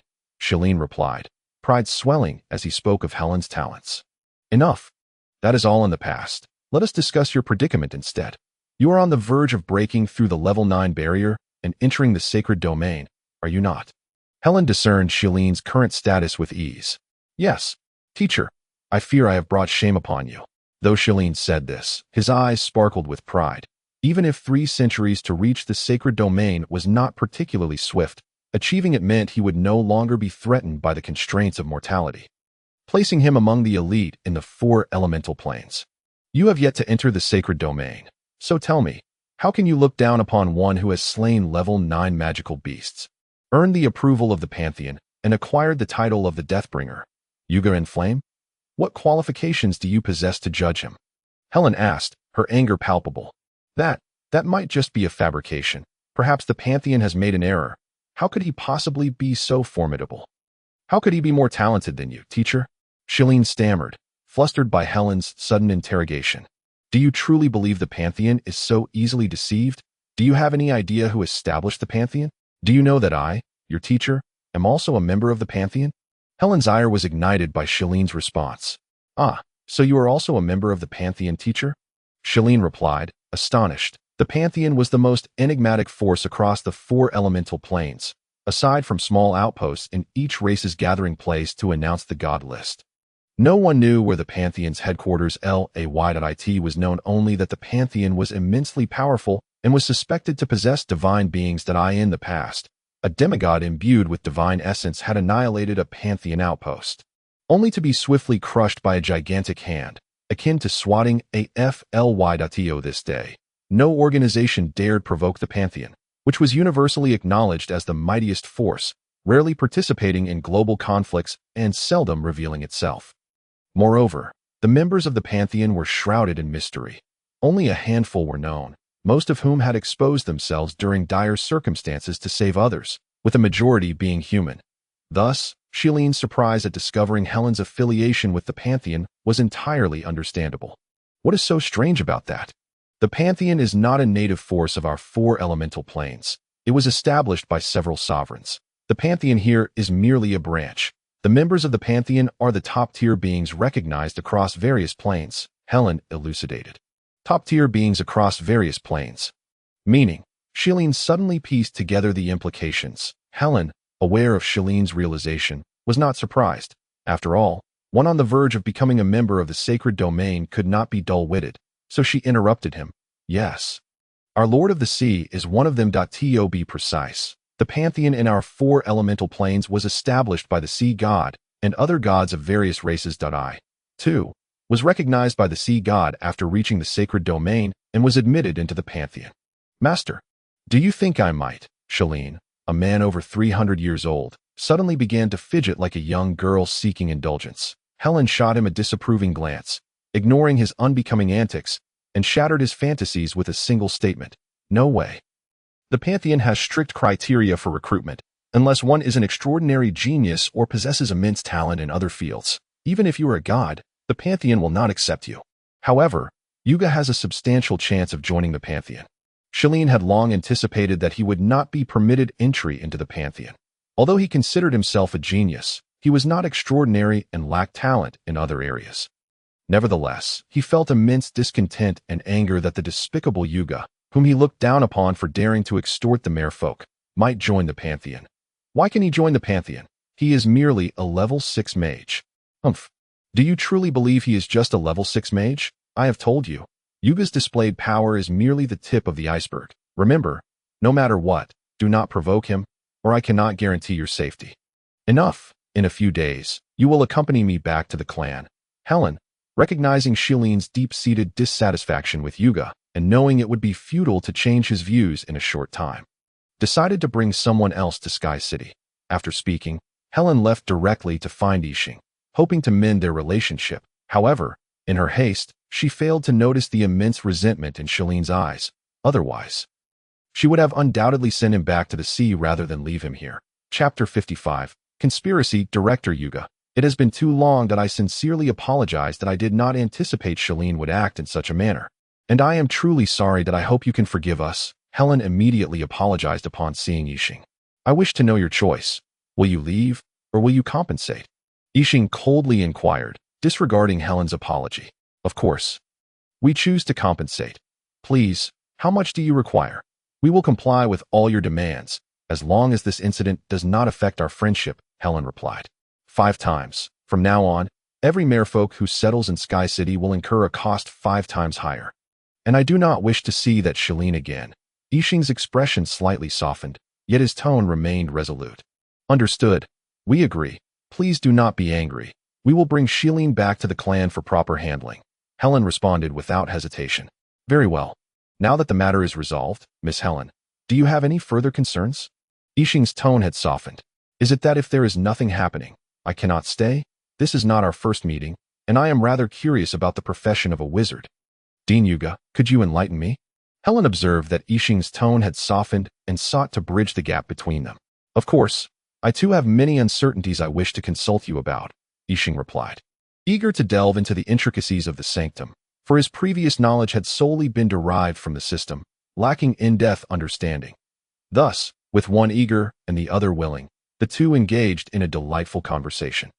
Little did they know, a conspiracy against Yixing was unfolding in the aquatic gathering place of the Sky City.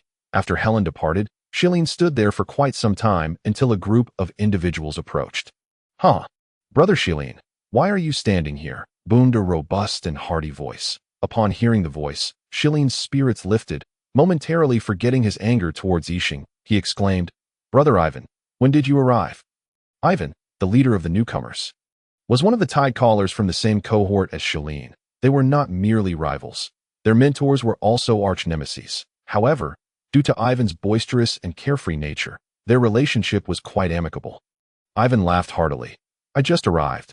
I was originally supposed to come with Lady Helen, but it seems she had urgent matters and left ahead. Did you not see her? Shalene feigned a smile and replied, I did see her. She just scolded me before leaving. Scold you? Impossible. You are Lady Helen's prized disciple. How could she possibly scold you? Ivan said, incredulous. Shalene sighed and shook his head. Why not? I botched something, and if she doesn't scold me, who else would she? What happened? It can't be that serious. Ivan inquired with concern. What else could it be? I simply offended the Lord of the Sky City. Shalene gritted his teeth as he spoke. Ivan's eyes widened in realization. Oh, I remember now. I believe I came to take over your position. What exactly transpired? Shalene, filled with rage, replied, Speaking of this, I can't help but wish to see that contemptible human suffer 1,000 tortures. What does our internal matter have to do with him?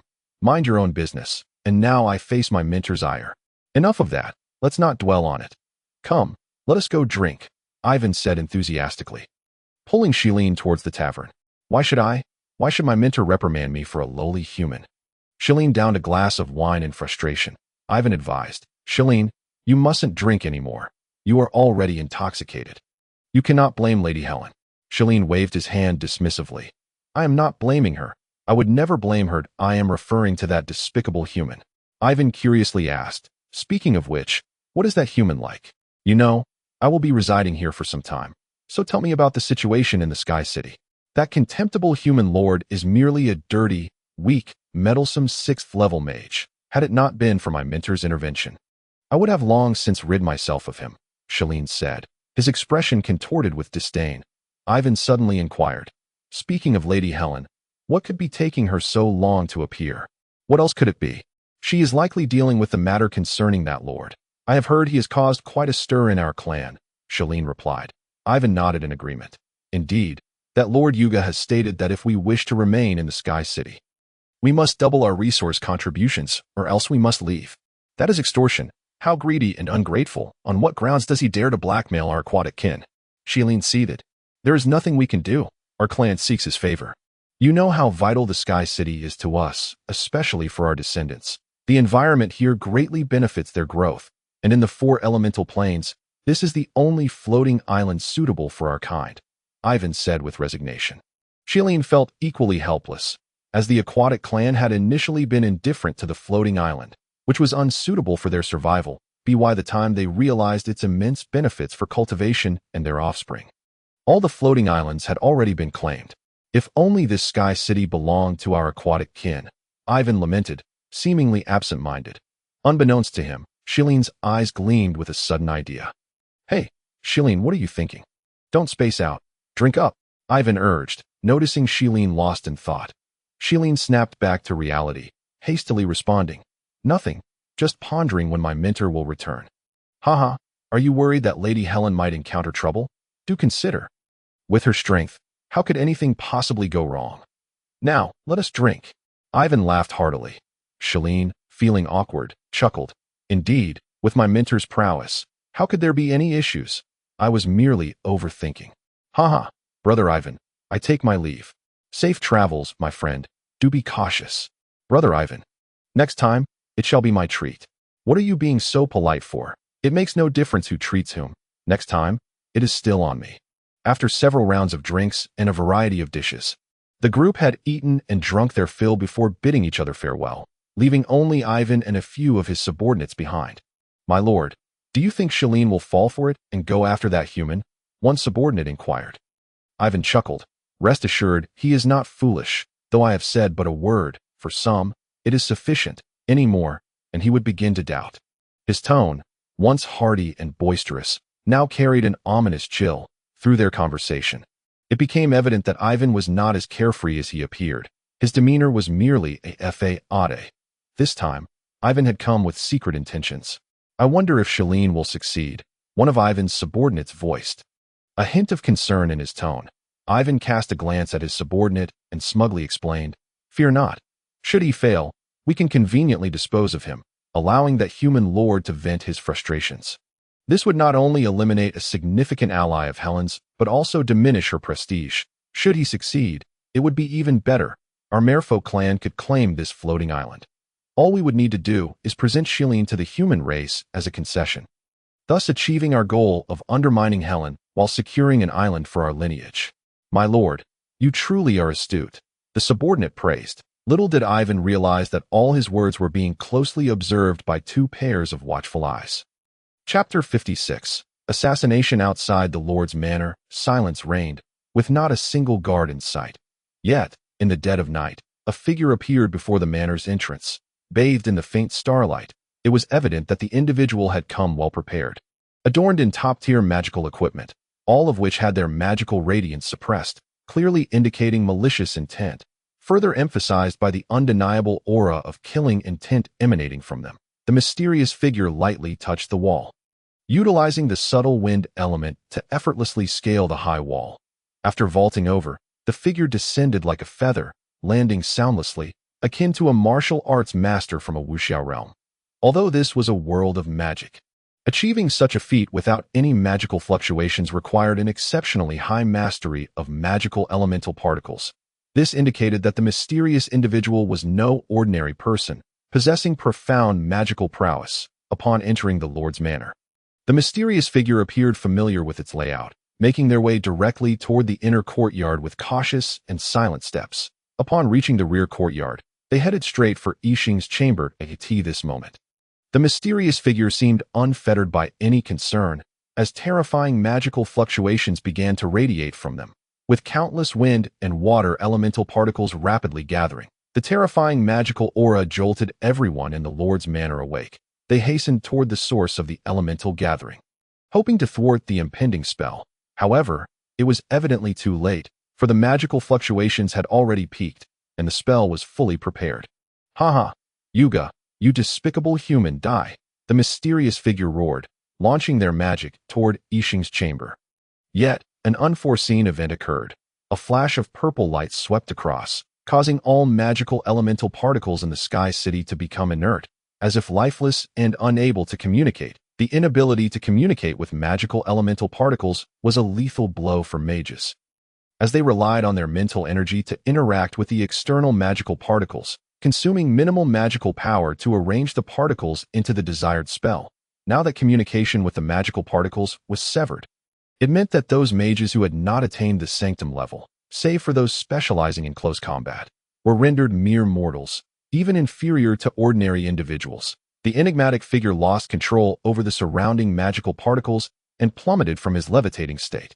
However, he showed little concern for this, instead gazing vacantly as his magic gradually dissipated He had not yet managed to attack Yixing's abode before he reverted to mere magical particles. The anti-magic array. How could this be? The mysterious individual stared blankly ahead, resembling a fool, and even as the guards captured him, he showed no sign of resistance. Yixing, seated at the hall, yawned in an exceedingly unrefined manner. Observing the disheveled Shilin slumped below him, and remarked with a hint of exasperation, "Why have you come today? Are you perhaps too eager? I had anticipated you would plot for several days." Upon hearing this, Shilin finally reacted, his expression shifting from despair to a burning rage. Gritting his teeth, he glared at Yixing and asked, each word dripping with venom, "You knew I would come to assassinate you?" Yixing nodded nonchalantly, replying, "Of course. What is there in Sky City that I do not know? But spare me your talk of assassination. With your skills, you dare to call it assassination, if this constitutes an assassination. Then any random assassin could be deemed a master." Shilin paid no heed to Yixing's mockery of his assassination skills. Rather, he seemed to recall something, his urgency palpable as he questioned, "When did you find out?" Yixing shrugged, stating, "Before you plotted to kill me, I know what you wish to ask, and I can answer. Miss Helen is aware of this matter. If it weren't for her request, do you think you would still be alive?" Shilin appeared to be frozen, stunned into silence as if a pause button had been pressed, taking a long time to regain his composure. "Kill me. Please, kill me." Once he recovered, Shilin shouted fervently, "Impossible! That I promised Miss Helen that I would leave your fate in her hands. One must not break their word." Yixing firmly rejected. "Kill me. I beg you. Do not hand me over to the teacher. Please, kill me. The teacher will only punish me, not kill me. I will suffer no substantial harm. For you, the one I sought to kill. Surely you wish to eliminate me, leaving no potential threat behind." Shilin incessantly bowed his head, pleading for death. "I regret to inform you that while I understand your fervent desire for death, I have already made a deal with Miss Helen. I shall obtain what I desire, the price being your life spared as a wizard. I cannot violate a transaction. Truth be told, while your power is formidable, had we fought, I would likely be the one to perish. Yet even now, I do not regard you highly, let alone in the future," Yixing declared coldly. "Director Yuga, Miss Helen has arrived." This was the announcement from the guards. Yixing cast a glance at the despondent Shilin and said, "Please bring Miss Helen here." Upon entering, Helen did not spare Shilin a glance, but instead bowed respectfully to Yixing, stating, "Director Yuga, you truly honor your word. Helen, once more apologize for my inept apprentice." Yixing waved his hand dismissively, saying, "No need. Miss Helen has already paid a sufficient price for this. I am merely fulfilling my part of the bargain, but I hope Miss Helen will remain true to her word and expedite the transaction. Now, let us review the events that transpired." "Very well. I too wish to understand what caused this troublesome apprentice to act so hastily." Helen agreed with a nod. After returning home, Shilin felt the effects of the alcohol surge within him, the flames of fury igniting even stronger. Despite consuming an excessive amount of liquor, his anger only intensified rather than subsiding. In a fit of mindless rage, Shilin began to smash things in his home, desperately seeking an outlet for his frustration. Yet, as he found himself at a loss, Ivan's words echoed in his mind. "If only this Sky City belonged to our sea tribe. If only this Sky City belonged to our sea tribe. If only the Sky City belonged to the sea tribe." Shilin's mind grew increasingly clear, the spark of determination igniting in his eyes. "Indeed, if the Sky City belonged to my people, I would not be subjected to my teacher's scorn. Our proud sea tribe would not be extorted by this wretched human. My teacher, a great tide caller, would not have to grovel in apology." The more Shilin contemplated, the more he felt Ivan's words resonated with truth. If the Sky City were under the control of the sea tribe, the mere folk, none of this would have transpired. He would still be that genius on the verge of breaking into the sacred realm, a source of pride for his teacher. Yet it is not too late. If I can eliminate Yuga, the mere folk will claim the Sky City. With the Sky City in our grasp, I will become a hero of my people, a benefactor, and my teacher will once again take pride in me.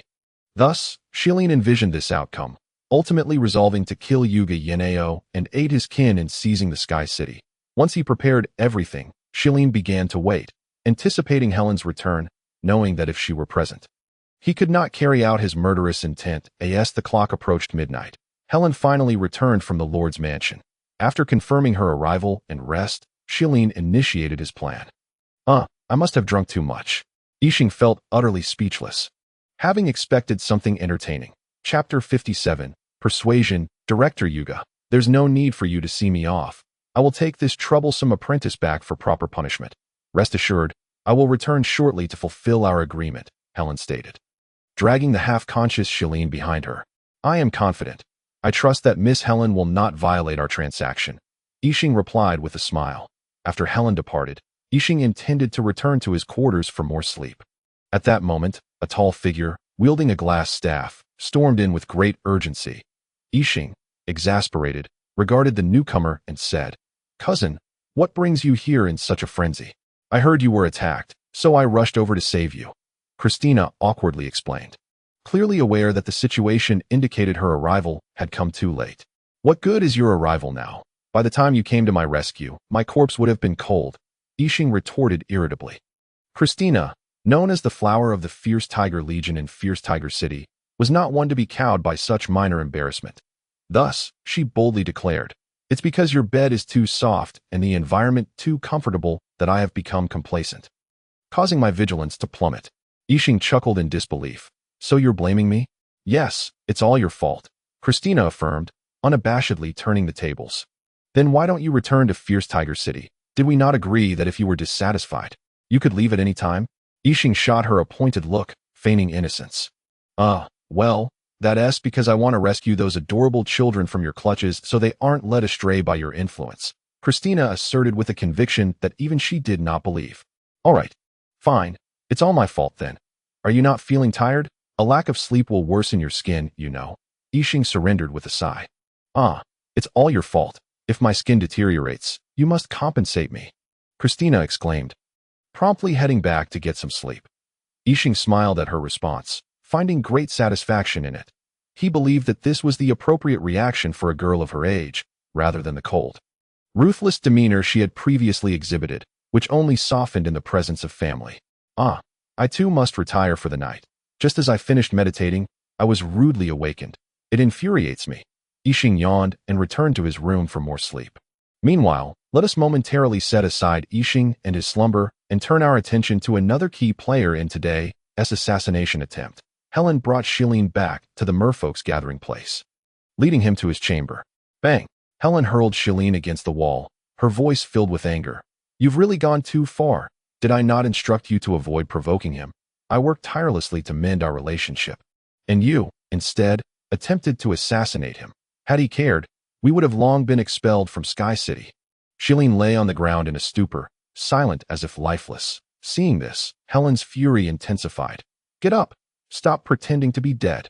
Yet Shilin remained motionless, his gaze fixed blankly on the ceiling. In a fit of rage, Helen conjured a water sphere and struck Shilin in the face, the water forming tendrils that bound his limbs, lifting him into the air before her. Slap! The sound echoed sharply as Helen, unable to bear Shilin's lifeless demeanor, struck him several times. Sigh.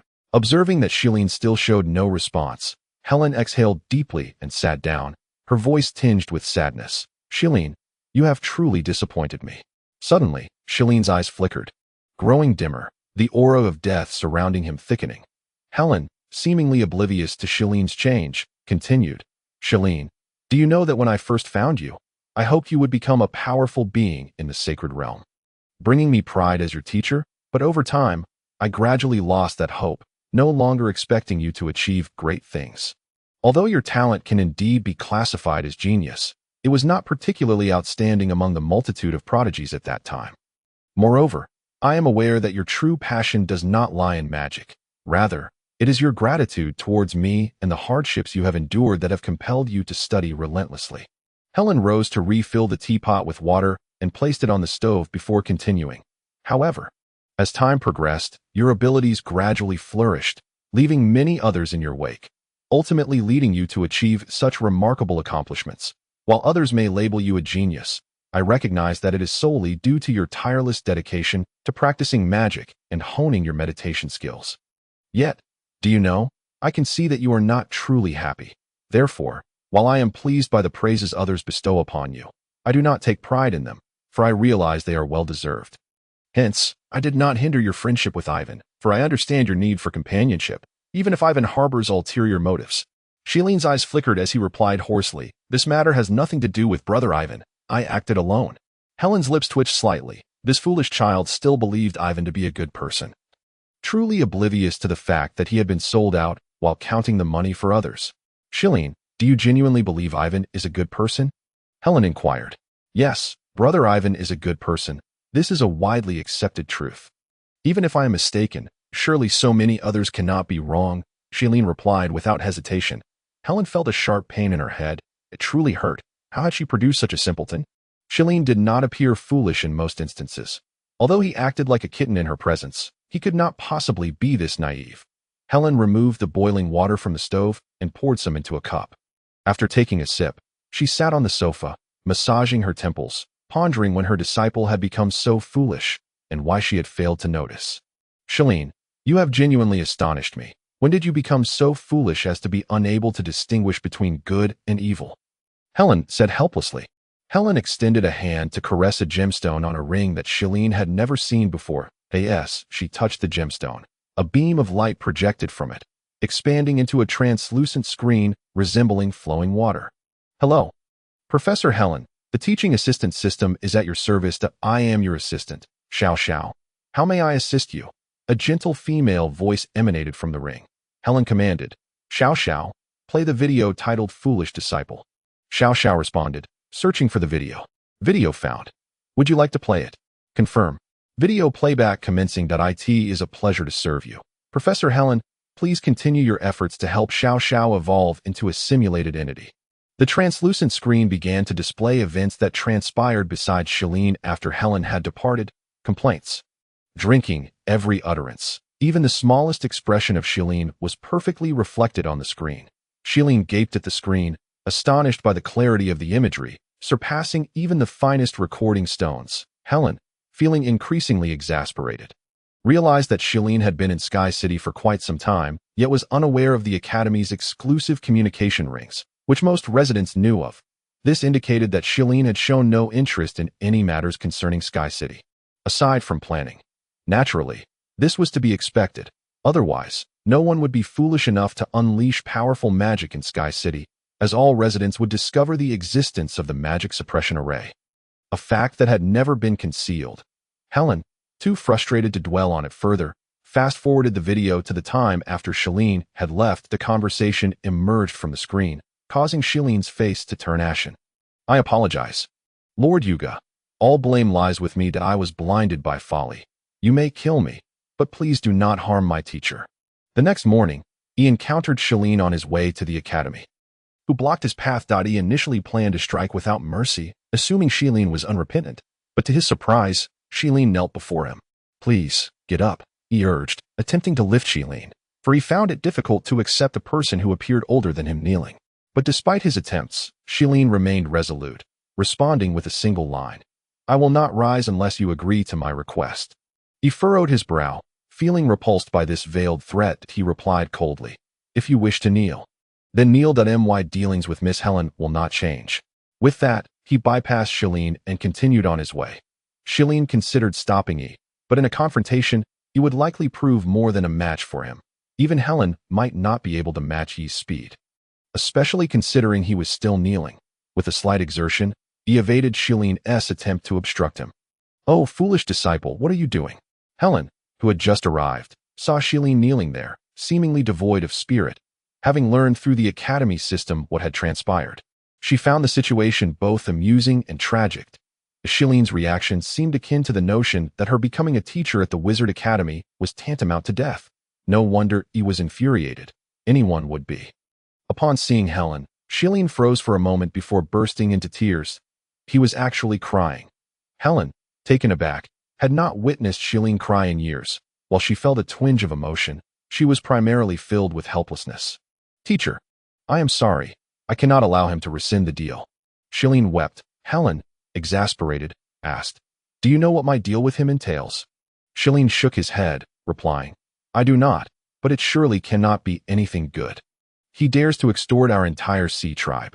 What else would he hesitate to do?" Suddenly, Helen found Shailene's reasoning compelling. She had similarly thought before entering into the deal, feeling utterly helpless. Particularly as Shailene was her disciple, Helen felt the need to explain. Shalene, my agreement with Dean Yuga is that if you attempt to assassinate him, he must spare your life, and if possible, avoid harming you.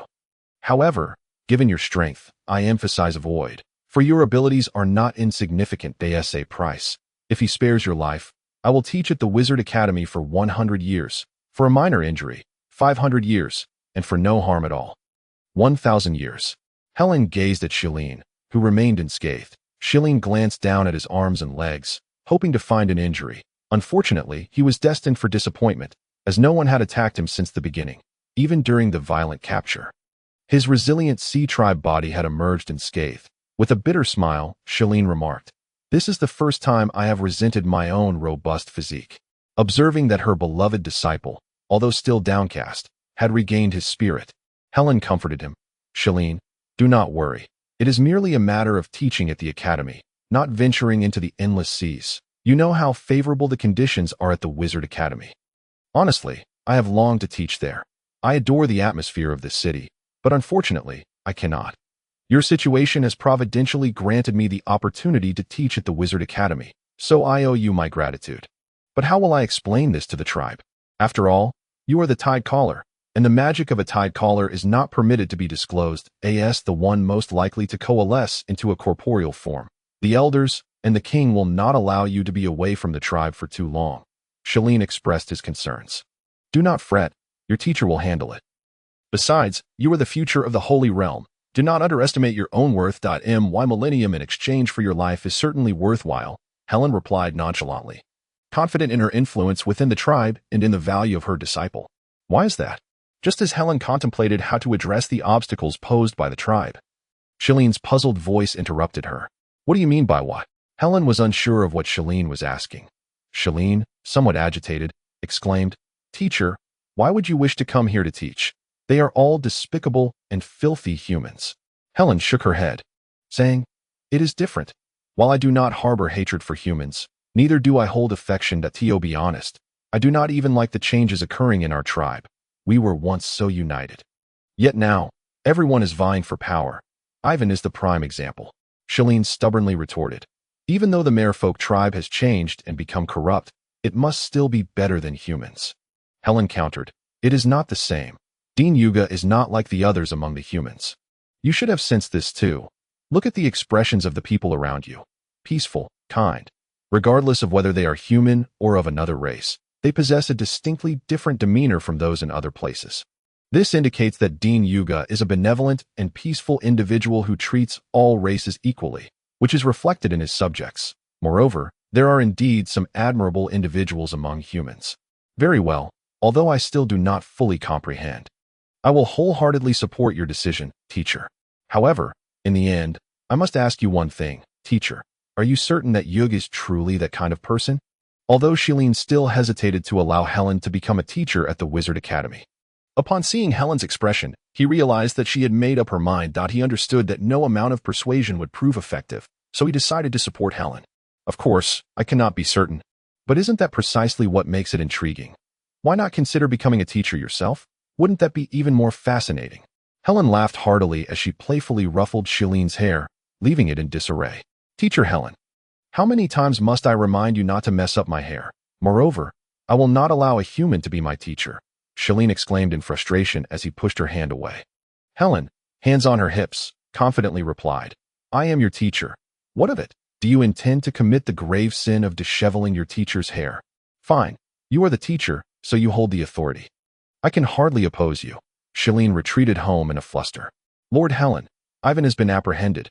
How shall we proceed?" As Helen watched Shalene depart, a sea warrior approached and spoke in hushed tones.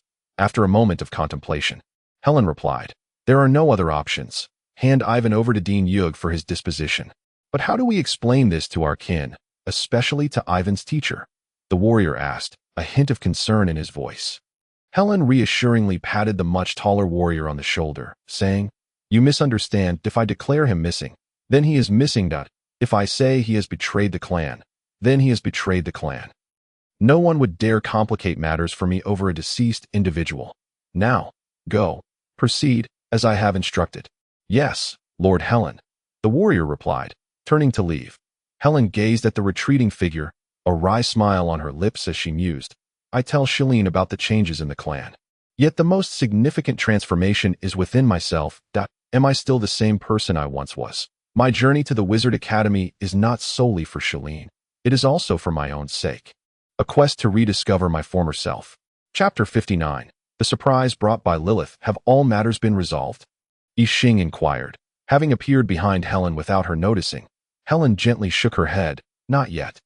The people of our clan are still oblivious to the true meaning of the situation. They are, for the most part, incredibly obstinate. Even the more enlightened members require considerable persuasion. But rest assured, I will handle it.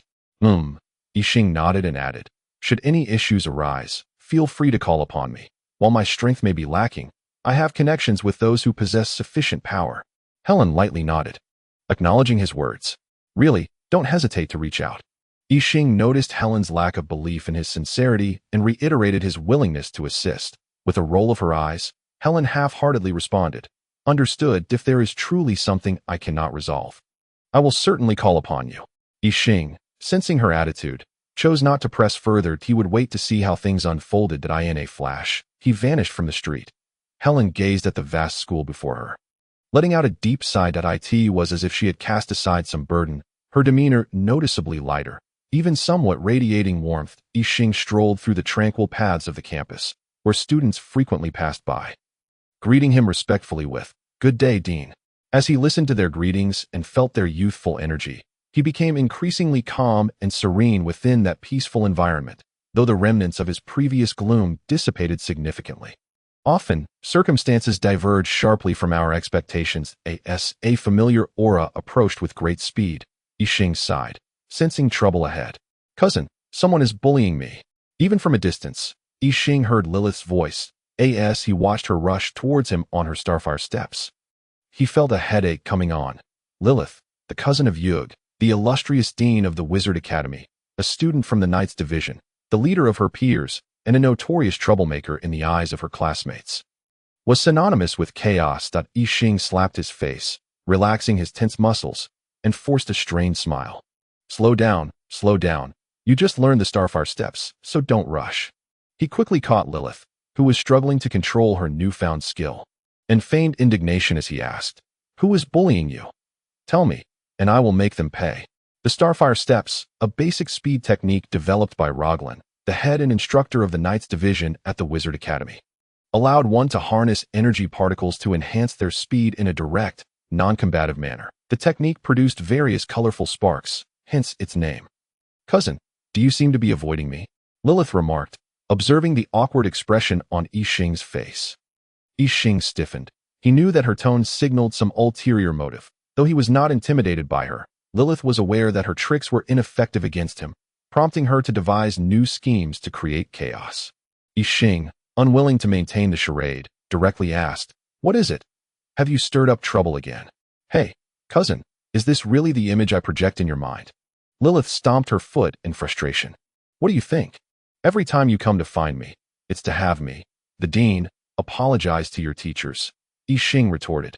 Lilith thought for a moment, then conceded with a cheerful smile.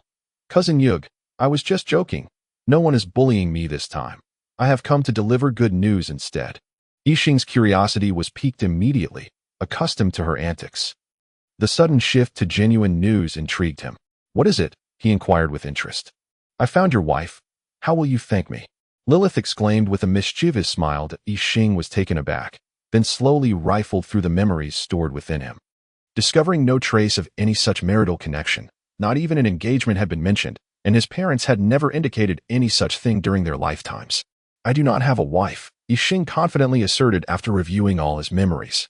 Rather than being offended by Yixing's denial, Lilith merely chuckled and responded, "I knew you wouldn't be aware.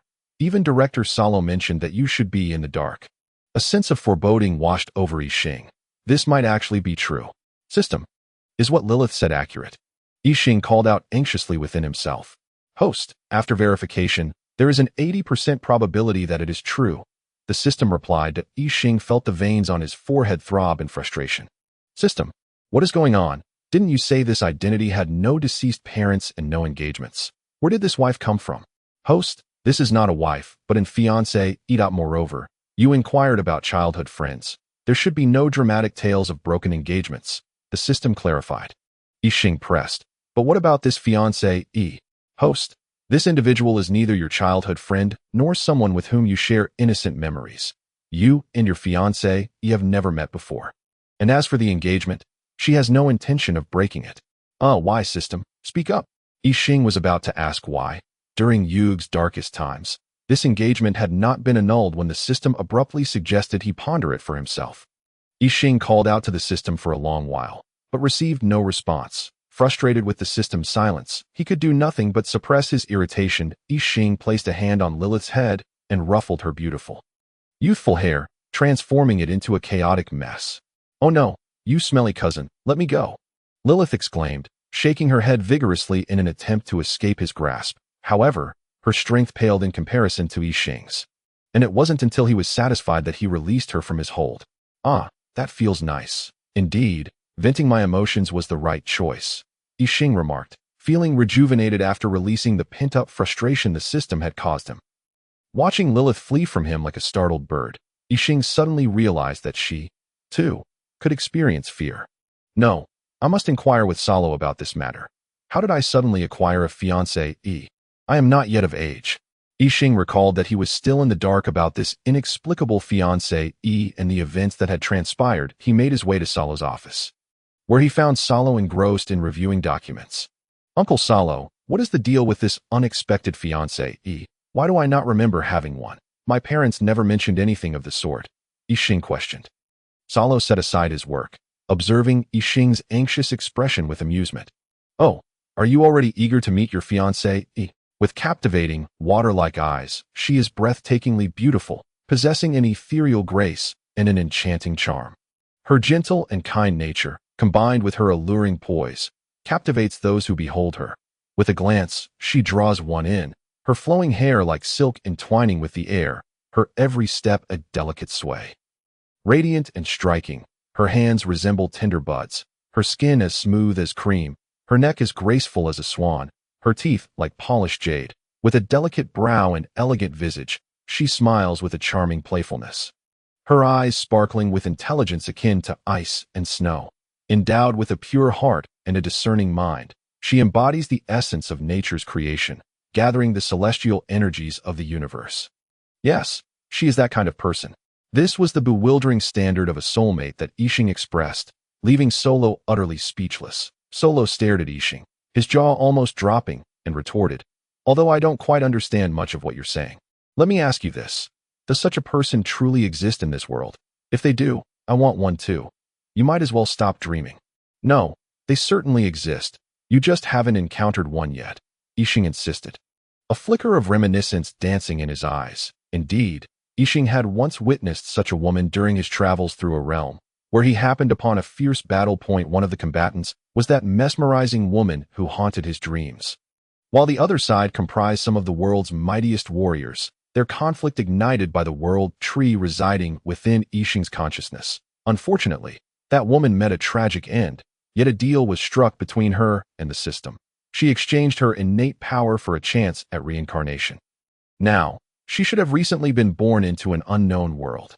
Yixing had met her while the system sought her reincarnation. Enchanted by her gentle kindness and whimsical nature, Yixing found himself hopelessly in love after spending some time together. He had initially thought he would never see her again, but to his surprise, the system presented him with a grand revelation. The world tree had transformed into Yixing's path tree. Consequently, a trace of the essence she used to nurture the world tree remained. In the future, when Yixing's power was sufficient, he could locate her using that essence. Thus, Yixing's heart remained untouched by any other woman in this world. Having seen her, no other beauty could sway him, that could only be admired from afar. Incapable of stirring his heart, Solo could hardly believe such a woman existed, thinking Yixing merely sought an excuse. However, the young boy would certainly feel shy, and under this misconception, he remarked, "All right, fine, if such a girl exists. Then I suppose I should meet your fiancée, right?" Upon hearing Solo acknowledge the existence of such a woman, Yixing was about to nod in affirmation when Solo's words revealed his disbelief. He simply wished to reassure himself and prevent Yixing from vanishing again.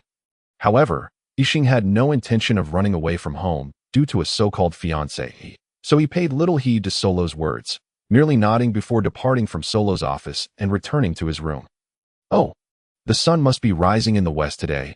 Why does our esteemed dean look so downcast? Wendling teased as she observed Yixing entering with his head lowered. Yixing shot her an exasperated glance and retorted, as the one who controls the entire academy. Don't pretend you don't know about this. Hee hee, of course I know. Congratulations, dear dean, on acquiring a stunning wife. Wendling giggled. Yixing ignored her jest and asked with a hint of sorrow, why didn't you inform me earlier so I could prepare my heart? Wendling, seeing the woeful expression on Yixing's face, couldn't help but laugh even harder, her mirth causing her to tremble with delight. Only when she sensed Yixing nearing his breaking point did she finally relent, saying, if I had told you in advance, I wouldn't have had the pleasure of witnessing your hilarious expression. Well, Yixing knew he couldn't outsmart Wendling in this matter. In truth, even the system seemed indifferent. After all, Yuga's memories contained no recollection of an engagement, and there was no thread of fate binding Yuga to anyone. Thus, both Yixing and the system assumed Yuga was unbetrothed, even if Wendling had informed him earlier. It would have merely been a few magical moments sooner, altering nothing significant. Yixing could only resign himself to his misfortune. Wait, Yixing suddenly said, seeing Yixing appear to have a revelation. Wendling curiously inquired, what's wrong? Is something amiss with your fiancé? Yixing nodded. Yes, I just recalled that when I first arrived in this world, I had the system examine Yuga that I chose Yuga precisely because he was unencumbered and had minimal ties. I distinctly remember that Yuga bears no connection to any romantic fate, which implies this fiancé may be problematic. Wendling, somewhat puzzled, questioned, but Solo said there is indeed a fiancé. Could Solo be lying? That seems unlikely. Indeed, Solo would not lie, but that does not preclude the possibility of this fiancé being problematic, Yixing mused, stroking his chin. What sort of problem? Wendling asked. Many, but the specifics remain unclear. We can only discern the truth once they arrive here. However, there's no rush. This matter has grown intriguing, Yixing remarked with enthusiasm. Haha, I never imagined you would become quite the hot commodity, with someone plotting against you, Wendling teased. Who is plotting against me? I am no hot commodity, Yixing rolled his eyes. At least someone is scheming against you. Before, everyone simply overlooked you. Wendling chuckled behind her hand. All right, I understand. I'm a hot commodity now, Yixing replied dismissively. What are you pondering? Wendling asked. Dissatisfied. I'm contemplating which faction is scheming against me. After all, I'm not without my own backing. Any faction that inquires would discover that I stand behind the mighty Emperor Grey, Yixing explained. Wendling recognized the gravity of the situation, realizing that the Sky City was still quite weak, lacking substantial resources. Aside from Rog, there were no notable experts. As for Huodo and the others, their abilities were not particularly high, barely qualifying as lower-tier divine beings. The last time they intimidated Helen was merely due to their bloodline enhancement. In truth, if Helen could withstand Huodo's explosive power, the outcome could still go either way, especially since Huodo had yet to mature. Although Huodo's combat strength was commendable, his endurance was lacking. That if Huodo fought at full capacity for an extended period, it would damage his foundational strength, proving detrimental to his growth. What do we do? Rog has just entered seclusion, Wendling inquired, furrowing her brow. There's nothing we can do. We can only hope that the other side possesses only one expert surpassing Emperor Grey. Otherwise, there's no way to resolve this without Rog's intervention, Yixing replied helplessly. Sigh. It seems that blessings seldom come singly, while disasters rarely arrive alone. Originally, Rog's breakthrough should have been a moment of joy, but who could have anticipated such events occurring during his seclusion? Can we persuade him to delay his retreat? Wendling asked. Yixing took a sip of tea and replied slowly. No, this is Rog's best opportunity to integrate into this world. If he fails this time, it will be exceedingly difficult for him to assimilate into this world in the future. We must persevere. If we survive this crisis, we will gain a true 9th-tier knight, one who can unleash his full power beyond the confines of Sky City. Wendling shook her head, saying, It seems we have no choice but to hope for the best. But what exactly is going on with Rog that he suddenly needs to enter seclusion? Ah, you're unaware? I assumed you would know, Yixing replied, having shared so much, still believing Wendling was informed. The Academy system doesn't have this information. How could I know? Wendling remarked, fiddling with a pair of lovely handkerchiefs. Chapter 61. Seclusion. In truth, Rog's decision to enter seclusion was quite abrupt, even surprising him. When he approached Yixing to announce his intention, he wore a bewildered expression. Seclusion is a rare occurrence for knights, as their focus is primarily on physical prowess, bloodline evolution, and mastering the art of forging their own path, ultimately culminating in the consolidation of power and the achievement of immortality. Furthermore, the knight profession was initially created by wizards for their guards and followers, who did not require seclusion. After all, if one's guards or followers entered seclusion, who would protect the wizard from disturbances during their breakthroughs? Meditations, or the crafting of enchanted items and potions? Over time, as the knightly path evolved, it eventually developed into the comprehensive training regimen known today. Thus, knights have never engaged in seclusion, even during transformations and the forging of their bloodline true forms. It does not count as seclusion. Consequently, when Rog approached Yixing with a hesitant demeanor, he stammered, "Dean, I seem to, perhaps, maybe, possibly need to enter seclusion for a while." After stating this, both of them exchanged bewildered glances. Equally perplexed, Yixing was stunned for a moment, then carefully replied, "Rog, are you saying you want to enter seclusion?" "Yes. Isn't this for shaping your true form or creating skills?" "Dean, have you ever seen a knight needing to enter seclusion to create skills? Who would dare use skills developed in seclusion?" Rog rolled his eyes. "Then have you comprehended your own authority?" Yixing probed again. Rogue, in a tone of resignation, remarked, "I am a level 9 knight, having long comprehended my own path of authority. However, in this world, I must make certain adjustments to my journey, and my current understanding of this realm is insufficient, rendering me incapable of making the necessary alterations. I am aware of that, which is why I have always regarded you as a level 9 combatant rather than a seeker of authority among the Sky Knights. But why do you suddenly feel the need to enter seclusion?" Yixing expressed his own frustration. "That is precisely why I sought you out, to see if you might discern the cause. As it is all rather peculiar, I have no desire to enter seclusion without understanding," Rogue replied. The dilemma was that Yixing himself was equally perplexed. To suggest seclusion seemed implausible, yet remaining outside felt unsatisfactory. "Could you perhaps have the entity that summoned me examine the situation?" Rogue inquired. "Oh, why didn't I think of that? System, please assess Rogue," Yixing said, smacking his forehead. "Beep. Task initiated. Assessing the target will require 3,000 blue exchange points and the subject's cooperation." "Good heavens, why must it cost so much? Did you not summon him yourself?" Yixing complained. "Rogue Long is an extraordinary talent who grew in a micro-dust level wizarding world and transcended the confines of that realm. Although he is trapped within the dimension of phantasmagoria, he has nonetheless attained the rank of a level 9 knight within it," the system explained. "What are you implying?" Yixing asked upon hearing the system's account of Rogue's origins. "Rogue is a being of life, although he has been assimilated by the dimension of phantasmagoria. His essence remains fiercely protected and has not been absorbed by that realm. Thus, to assess him, a fee of 3,000 blue exchange points is required." "Very well, I shall pay the fee. I have no interest in Rogue's past. What matters is that he is under my command."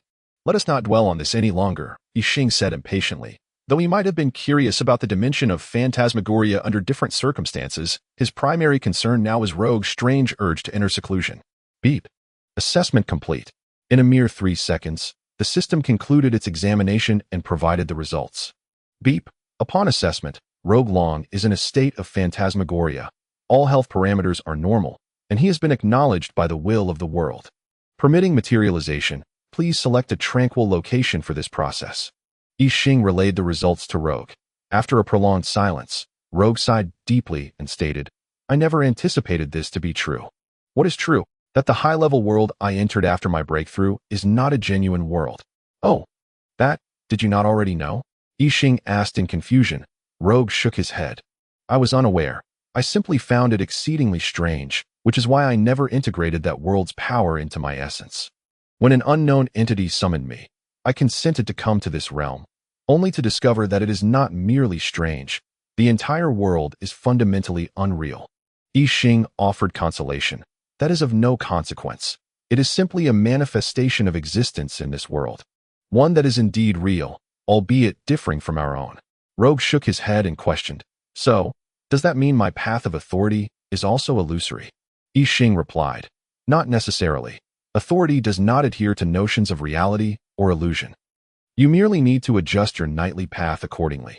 Furthermore, since your foundation is constructed from the rules of three worlds, by merging the real and the unreal, you will become a master of authority that spans both realms. This will greatly benefit your future endeavors to transcend the constraints of this world, significantly enhancing your chances of breaking free from the confines of time and space. Rogue remarked, I hope so. But I have already transcended the confines of time and space. No further breakthroughs are required. Yixing looked at the now confident Rogue and said, No, you have not. You have merely surpassed the confines of the temporal river within this world. That is simply a projection of the true river of time and space. The genuine river encompasses every droplet of water and every stone, each representing an entire existence. Moreover, the temporal river you have escaped is merely that of your previous world. He continued, The path is boundless. Even the so-called authority is but a crutch on our journey toward the greater truth. Do not concern yourself too much. My future is one of supreme existence. Are you interested? Rogue replied, somewhat begrudgingly, Supreme existence. Huh. Though I am unsure what that entails, I will accompany you to the end. Excellent. On this path of pursuing the truth, your presence brings me immense comfort and alleviates my solitude.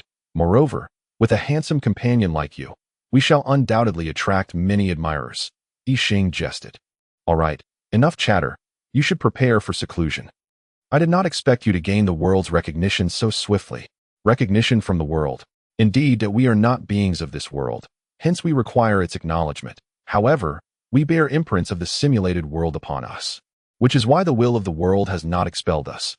Now that you have attained the world's recognition, you may comprehend its laws and solidify a tangible form, no longer reliant on the system to sustain your existence. Nor will you revert to the dimension of phantasmagoria. Yixing explained. Upon hearing the benefits of this seclusion, Rogue vanished from sight, leaving behind a simple declaration. I shall enter seclusion now. Ah, well then, what a hasty individual. Here I thought he was a brooding soul, but he is merely a fervent practitioner, wasting such a fine appearance. Nevertheless, the combat prowess of a knight is no trifling matter. By rank, Rogue is akin to a demigod, yet possesses the ability to injure lower gods of this world. System, do you understand why? Yixing mused, rubbing his nose in resignation. Host, this exemplifies the distinction between one who possesses their own path and one who does not. Those with their own path can unleash combat power that exceeds their own capacity, delivering tenfold damage with merely a fraction of their strength. Ah, I see. Chapter 62. The truth of the fiancé. Time flows like water, and in the blink of an eye, a week has elapsed. Soul rushed into Yixing's office, excitement radiating from him. Yuga, your fiancé is about to arrive. Hurry and prepare. Yet, Yixing appeared oblivious to this news, engrossed in manipulating the golden and black fireballs, transforming them into various shapes, sometimes resembling cats or dogs, other times trees or vines, and occasionally merging them into a singular gray fireball. Unlike during battle, these two fireballs emitted no trace of energy. All fluctuations meticulously contained within Yixing's fingertips. Yuga, your fiancé has arrived. Why are you still sitting there? Go prepare yourself. Soul implored, noticing Yixing's lack of response. Oh, understood. In stark contrast to Soul's excitement, Yixing merely offered a cursory acknowledgement before returning to his practice in controlling his powers, devoid of any thrill or anxiety, as if he were addressing a stranger, despite their lack of prior acquaintance. Come on. Stop playing around. You need to tidy yourself up and present yourself properly. Soul, seeing Yixing's indifference, resorted to pulling him from his seat and into the changing room. All right, I'll change. Must you push me? I can manage on my own. Just step outside. Yixing replied with exasperation, ultimately donning a more formal attire. Although he referred to it as changing clothes, it merely involved altering the shape of his crow wizard robe. Yixing had never worn anything else, simply reshaping the robe, while the clothes he purchased served only to disguise his appearance. Emerging from the fitting room in his newly transformed attire, Yixing appeared resplendent, as if woven from golden threads, radiating a dazzling golden light under the sun. Having been a wizard for a considerable time, he inevitably exuded an air of mystery and an ethereal quality imbued by his original Taoist training, resulting in an enigmatic charm that captivated all around him. Even what would typically seem garish attire took on an aura of grandeur when worn by Yixing, though it still remained rather ostentatious. "You've changed. You must be trying to drive me mad. How could you wear something so gaudy? Who purchased this for you?" Sol exclaimed, immediately insisting Yixing change again, fearing the repercussions should word of this attire get out.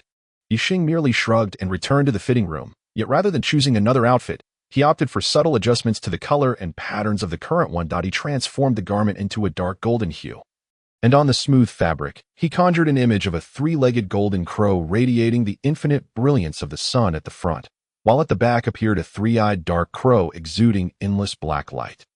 The entire ensemble exuded an imposing aura. Upon witnessing Yixing's new commanding appearance, Sol was taken aback, circling around him and nodding in satisfaction. To Sol, this was the embodiment of the grandeur that Yixing should possess.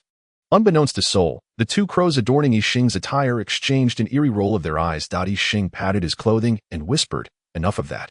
Instantly, the two crows, or rather one of them, ceased their antics. The two crows are, in fact, the spirit entities of the crow set, known as Yaya, whose appearance is predictably that of a three-legged, three-eyed crow, embodying the chaotic demonic raven. This spirit is remarkably lively and energetic, often flitting about the various components of the set, yearning for Yixing to perform the activation art, thereby bringing forth several more spirit entities from the set. Yaya shares a close friendship with Qianqian, the spirit of Yixing's primary weapon, Qianhuan. However, Yaya is not a spirit birthed from the crow set itself. Rather, she is the lingering soul of a crow with the bloodline of the golden crow, obtained during Yixing's sacrificial act, which Yixing subsequently refined into his own spirit. After soothing Yaya, Yixing left the office with Saw to meet his so-called fiancé, and soon, Yixing's fiancé arrived at the Sky City via a teleportation array, led by a charming middle-aged man. Upon seeing this gentleman, Saw appeared quite excited, indicating a close relationship between them. "Haha, Saw, my dear brother, it has been too long," the middle-aged man boomed jovially before even reaching them. Taken aback, Saw quickly embraced him, exclaiming, "Ha, Brother Matthew, it has indeed been ages." After releasing Matthew, Saw turned to Yixing, seemingly intending to introduce him. Yet, when he faced Yixing, his expression darkened, and he subtly shook his head. "Haha, Brother Matthew. This is Yuga. Yuga, greet your uncle. Brother Matthew has shared life and death with your father and me, a bond forged in peril." Following this hint, Suolawa's demeanor instantly transformed, as he brightly introduced Yixing to Matthew. Matthew, equally pleased, addressed Yixing, saying, "This is my nephew Yuga. I am Matthew Scott. You are quite impressive. We are proud of you." Despite his words, Matthew cast a sidelong glance at Saw, who nodded slightly. It seemed Matthew then released a burden, his expression visibly relaxing. "Uncle Matthew, it is quite windy outside. Let us return to the estate and discuss matters further. It is also lunchtime, so we can chat while we eat," Yixing suggested, bowing slightly before beckoning everyone to head back. "What is going on?" Yixing inquired through the student system, directing his question at Saw. "There is trouble," Saw replied. "What kind of trouble? You know him, don't you?" Yixing pressed. "I do know him, yet Matthew's demeanor is typically icy. He would never act like this. Moreover, he subtly indicated to me that there is something amiss, and he is not in control of the situation," Saw explained. "Do you know who is behind this?" Yixing asked, his concern palpable. "I don't know. There was no time to clarify," Saw responded. "That complicates matters. I wonder if there are others under duress, or if it is just Uncle Matthew," Yixing mused. "Do not worry. I will engage Matthew under the pretense of reminiscing and gather information," Saw assured him. "Very well. I entrust this task to you, Uncle Saw. Exercise utmost caution," Yixing replied. "It's nothing. You can rest easy that I will uncover the truth. After all, he is my longtime brother, and I cannot stand by and let him face danger alone," Saw stated. Then fell silent, initiating a conversation with Matthew. Thus, amidst a peculiar atmosphere where each party concealed ulterior motives, yet outwardly engaged in joyous conversation, they arrived at the Lord's estate, in this environment of hidden agendas. The guests exchanged pleasantries, toasting and feasting with exuberance, creating an illusion of long-lost relatives reuniting, while unbeknownst to them, both factions were plotting against one another. After the convivial banquet, Yixing ensured everyone was settled before retreating to his chamber, soon followed by Sun. "Did you gather any information? Aside from Matthew, are there others involved?" Yixing inquired as soon as Saw entered. Nodding, Suwa replied. I found out that Matthew is being coerced. His wife is already deceased. Besides Matthew, there is another individual on our side. Who is it? Yixing pressed. Cecilia, Sualua answered. Who? Yixing asked for clarification. Cecilia Scott, Matthew's daughter, and your fiancée, Sualua clarified. So, she truly is my fiancée? Yixing exclaimed in astonishment. Indeed, Cecilia is undeniably your fiancée, Sualua affirmed. Chapter 63. The Astonishing Truth. All right, what exactly transpired? Yixing queried. Although he sensed from the outset that he and Cecilia were not fated for one another, it still did not exclude the possibility of her being Matthew's daughter. Rather than providing a direct answer, Suwa recounted events from years past. Back then, your parents, I, brother Matthew, his wife, and another comrade formed a mercenary group. Though we were not the only members, our founding group was the strongest. So we primarily accepted missions together, repeatedly saving one another's lives. By the way, what was the name of your team? Yixing asked curiously, despite Sualua's disapproving glance. Sualua's face flushed slightly as he hesitantly revealed, we named our team Blazing Rose, a rather feminine title. It was no wonder Sualua's cheeks colored, after all. A robust man was associated with a name that sounded distinctly feminine. Ha ha! Upon hearing this name, Yixing erupted into laughter, rolling on the ground, clutching his stomach in mirth, while Sua's complexion shifted through shades of red, purple, blue, and green, ultimately settling into an unhappy black hue as he growled. What could I have done? At the time, we were primarily focused on strength rather than names, and the second and third strongest were your mother and brother Matthew's wife. What was I supposed to do? Noticing Sua's growing ire, Yixing quickly stifled his laughter, rubbing his belly to ease the chuckles, and shifted the topic. All right, I'll stop laughing. Please continue. What happened next? Sua glared at Yixing, mentally noting the debt of annoyance, ready to unleash his frustration, but refrained due to the matter involving his brother. Taking a deep breath to calm himself, he continued. At that time, there were other members in the mercenary group, but their abilities were too weak, relegating them to less dangerous tasks. Most perilous missions were undertaken by us, and although we were strong, we could not always succeed. We faced countless dangers, and at times, each of our lives was at stake, leading us to save each other time and again. And then, Yixing prodded, fully engaged in the tale.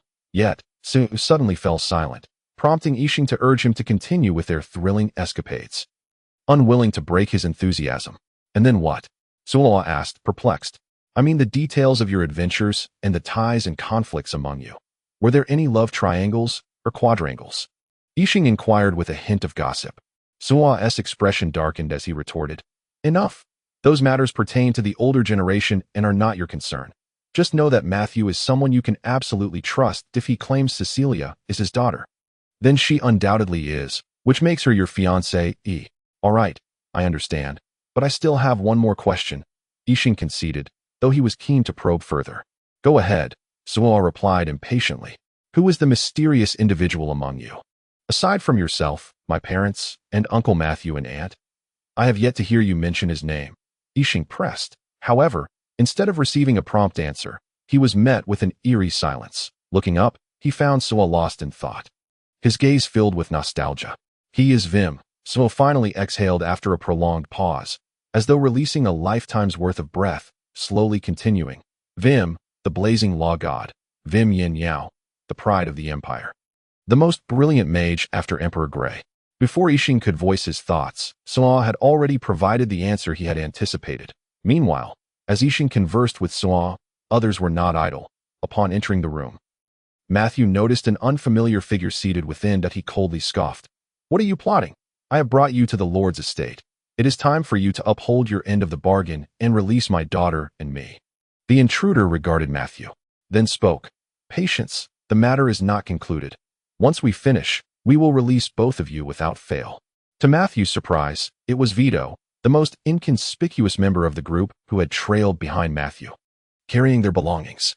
I am here to inform you, on behalf of the master, do not attempt any tricks. Know that your lives are in his hands, and he can end them at any moment.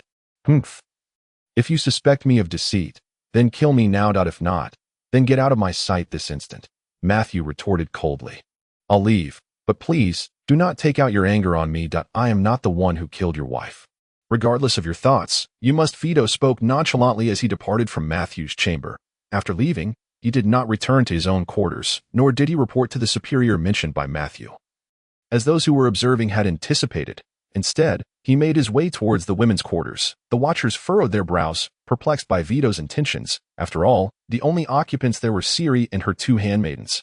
Could it be that Matthew had been deceived, and that the so-called superior was one of the handmaidens? However, the system had confirmed that both handmaidens were mere mortals, devoid of any magical essence. Vito arrived at the door of Ciri's room and gently knocked. The door swung open instantly, and he stepped inside, the door closing swiftly behind him. What Vito failed to consider was that in the Sky City, nothing remained concealed from Yixing.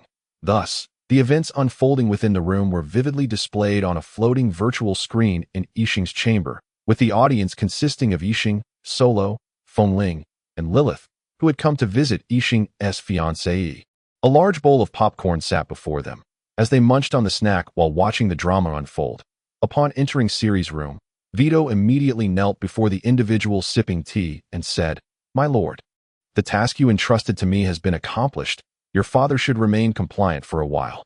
Indeed, the true leader was not the one Matthew believed to be in charge. That so-called superior was merely a fade. If it weren't for the advanced surveillance systems of the Sky City Sorcerer's Academy, the true puppet master would likely remain unknown, leaving many in a state of confusion regarding the deaths that transpired.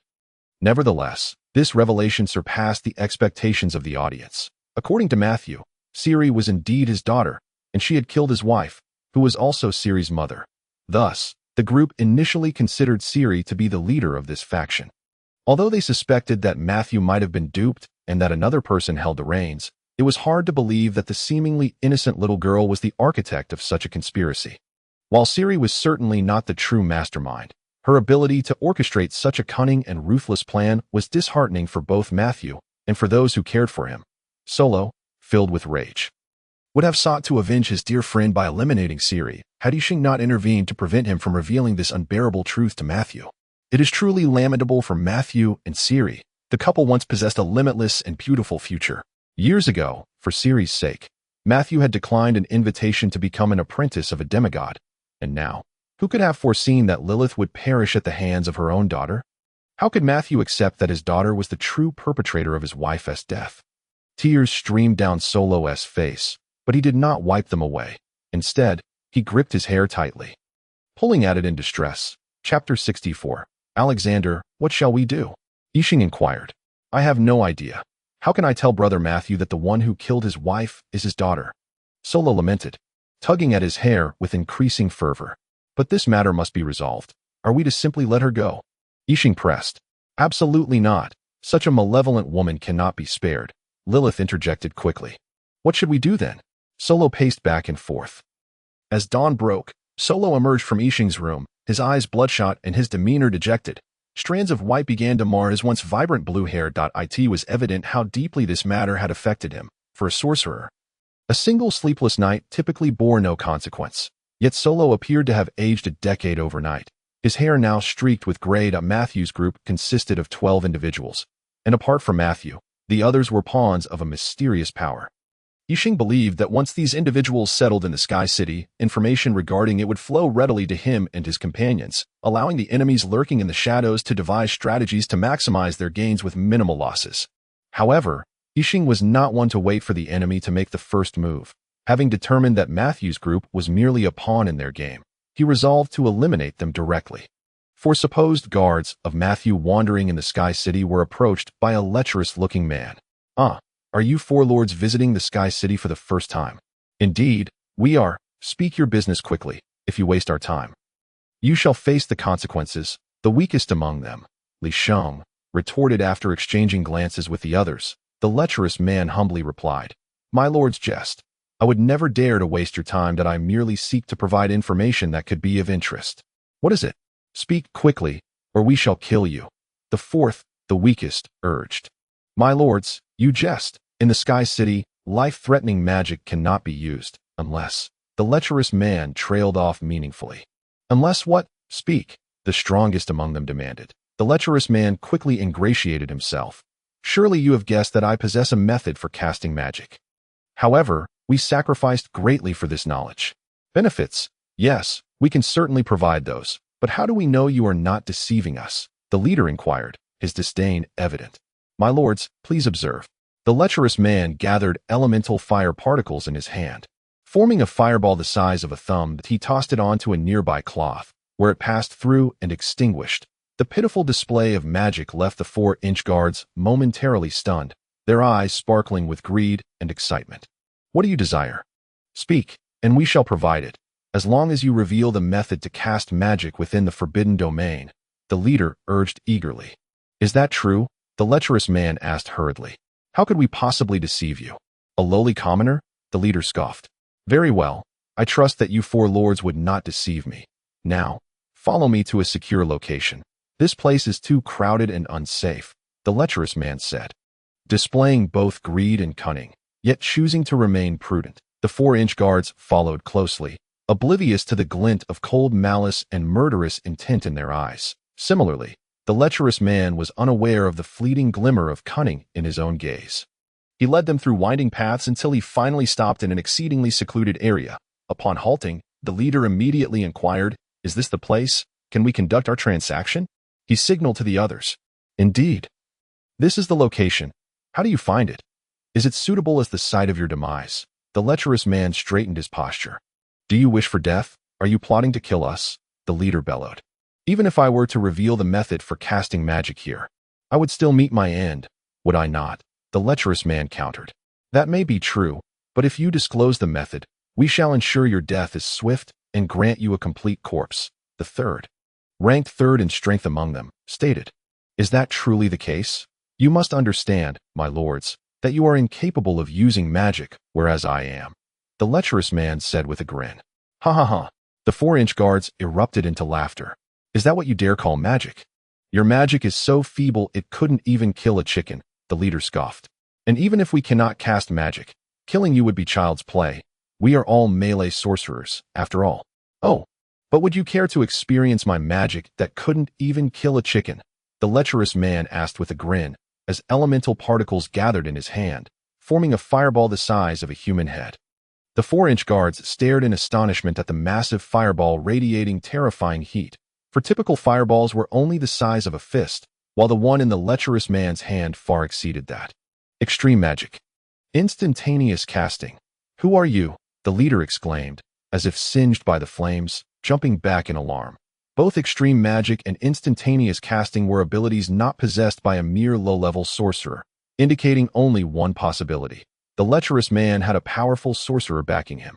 While they did not fear the forces behind him, they certainly would not offend a powerful sorcerer for the sake of their lives, especially after having provoked him first. Who am I? The lecherous man chuckled, then touched his face, revealing a youthful and delicate visage.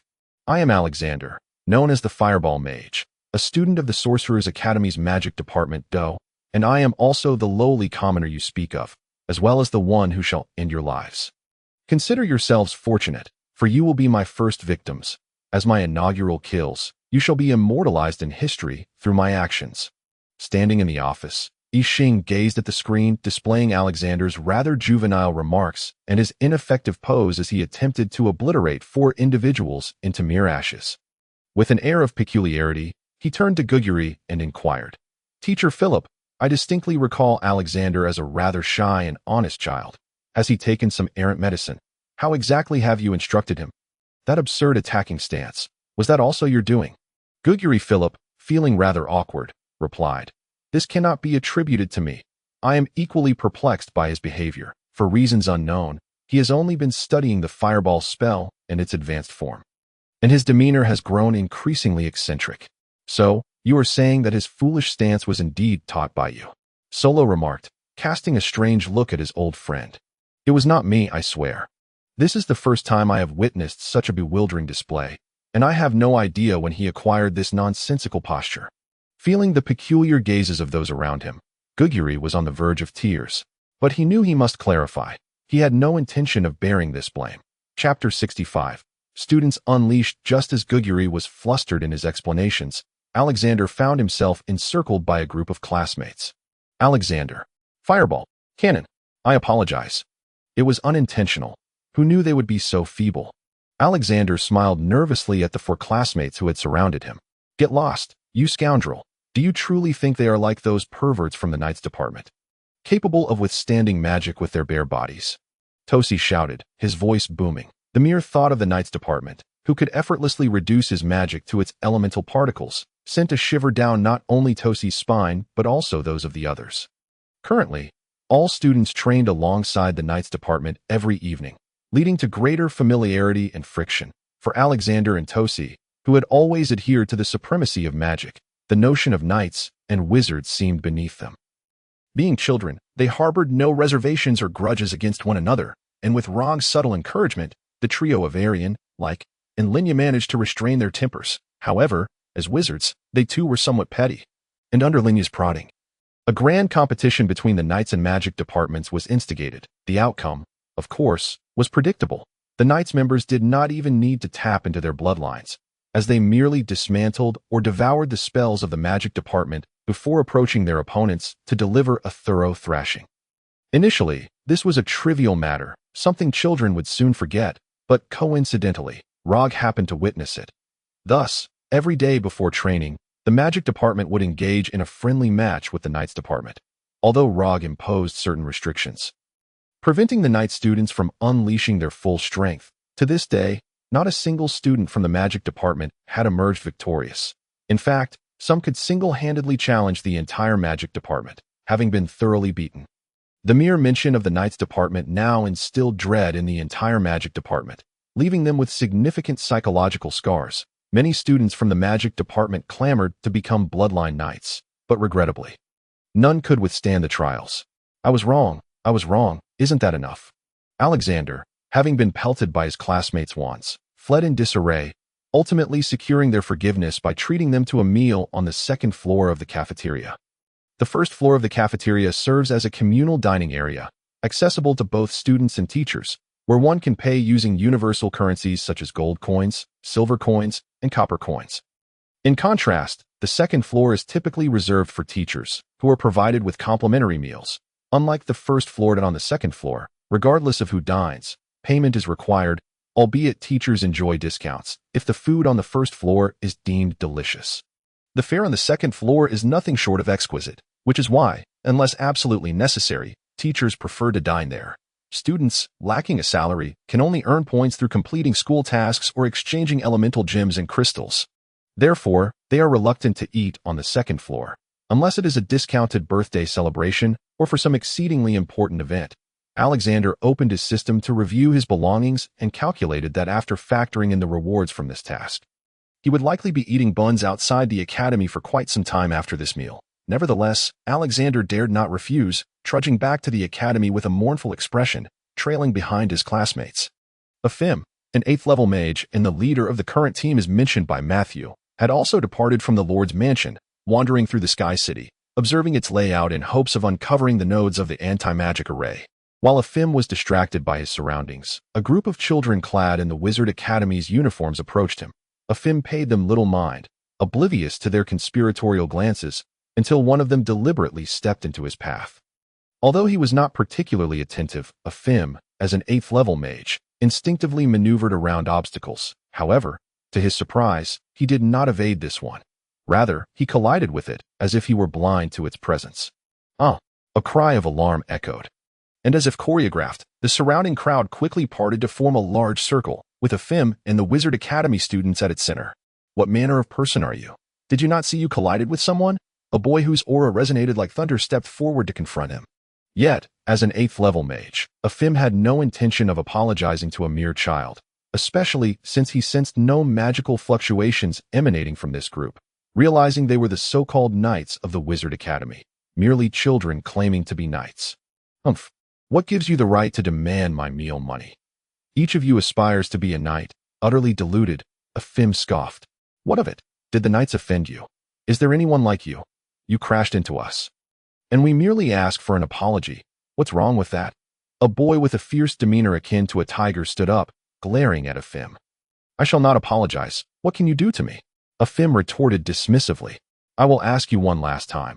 Will you apologize to Angie? A dark-skinned boy stepped forward beside Angie, his voice laced with a chilling intensity. You must not only apologize to Angie but also to the knights, interjected a boy surrounded by vibrant magical particles. What can you do to me? Afim felt a hint of unease. But dismissing it, he reassured himself that they were merely children. I, Wade, a second-level knight, challenge you that if you win, this matter will be forgotten. If you lose, you shall pay the price. A boy exuding a grounded aura stepped forward to declare his challenge. I, Doug, a first-level knight, accept your challenge. Doug stood beside Wade, equally declaring his challenge. And I, Sal, a first-level knight, join in the challenge. You shall pay the price. The first boy who had spoken also stepped forward. And I, Caesar, a first-level knight. I, Avril, a first-level knight. I, Little. I, Jean. I, Christopher. I, Charlie. I, Angie, a first-level knight, challenge you. Finally, even the boy who was knocked down, Angie, joined the ranks of challengers. Just as Afim sensed something was amiss and prepared to refuse, a girl clad in fiery red rushed over. I, Lilith, a second-level knight, challenge you in the name of the 12 knights, staking my 9th-level wand and a leaf from the Tree of Life as the price. Will you accept? The girl in red asked sweetly. I accept. Upon hearing the mention of the 9th-level wand and the leaf that could extend one's life by 10 years when consumed, Afim felt lightheaded and immediately agreed to the challenge. Meanwhile, Arian, who had overexerted himself, gasped for breath as he retracted his staff and turned away from the crowd, though Afim harbored regrets about accepting the challenge. The allure of immense benefits compelled him to acknowledge it, and he was swept along by the crowd toward the arena. Chapter 66. The battle. Calmly standing on the arena, Afim regarded the 12 children before him, who barely reached his waist, and said, When shall we commence? Do not dawdle. I have no patience for delays. Since you are so eager, let us begin, Lilith chirped excitedly, raising her chin in defiance. The battle commences. Due to the vast disparity in strength, the stronger side's power will be suppressed. A mechanical voice, devoid of emotion, resonated, plunging Afim into despair. Armor. 12 youthful voices chimed in unison, and in an instant, the uniforms of Lilith and the other knights vanished, replaced by gleaming suits of armor. The armor they donned was no longer the standard issue that Yixing had once distributed. Rather, it was crafted from the collective points of the 12 knights and designed by the academies system according to each individual's combat lineage and various attributes after signing a long-term indenture. These 12 suits of armor would accompany their bearers into countless battles, earning them great renown, and would later be referred to across realms as the 12 Radiant Armors, a coveted aspiration for many bloodline knights. However, the 12 pieces of armor are merely newly forged, still in their embryonic stage, having yet to accompany their respective masters through countless battles to mature. Like their masters, they are just beginning to navigate this world. A fierce and unyielding aura of bloodlust surged forth, momentarily stunning Afim, who realized that the child before him was not as easily dispatched as he had imagined. Each of them had descended from the battlefield. For it is only there that one encounters such a potent display of bloodlust. Naturally, this aura would not deter Afim. Although he had never set foot on a battlefield, he had certainly taken many lives.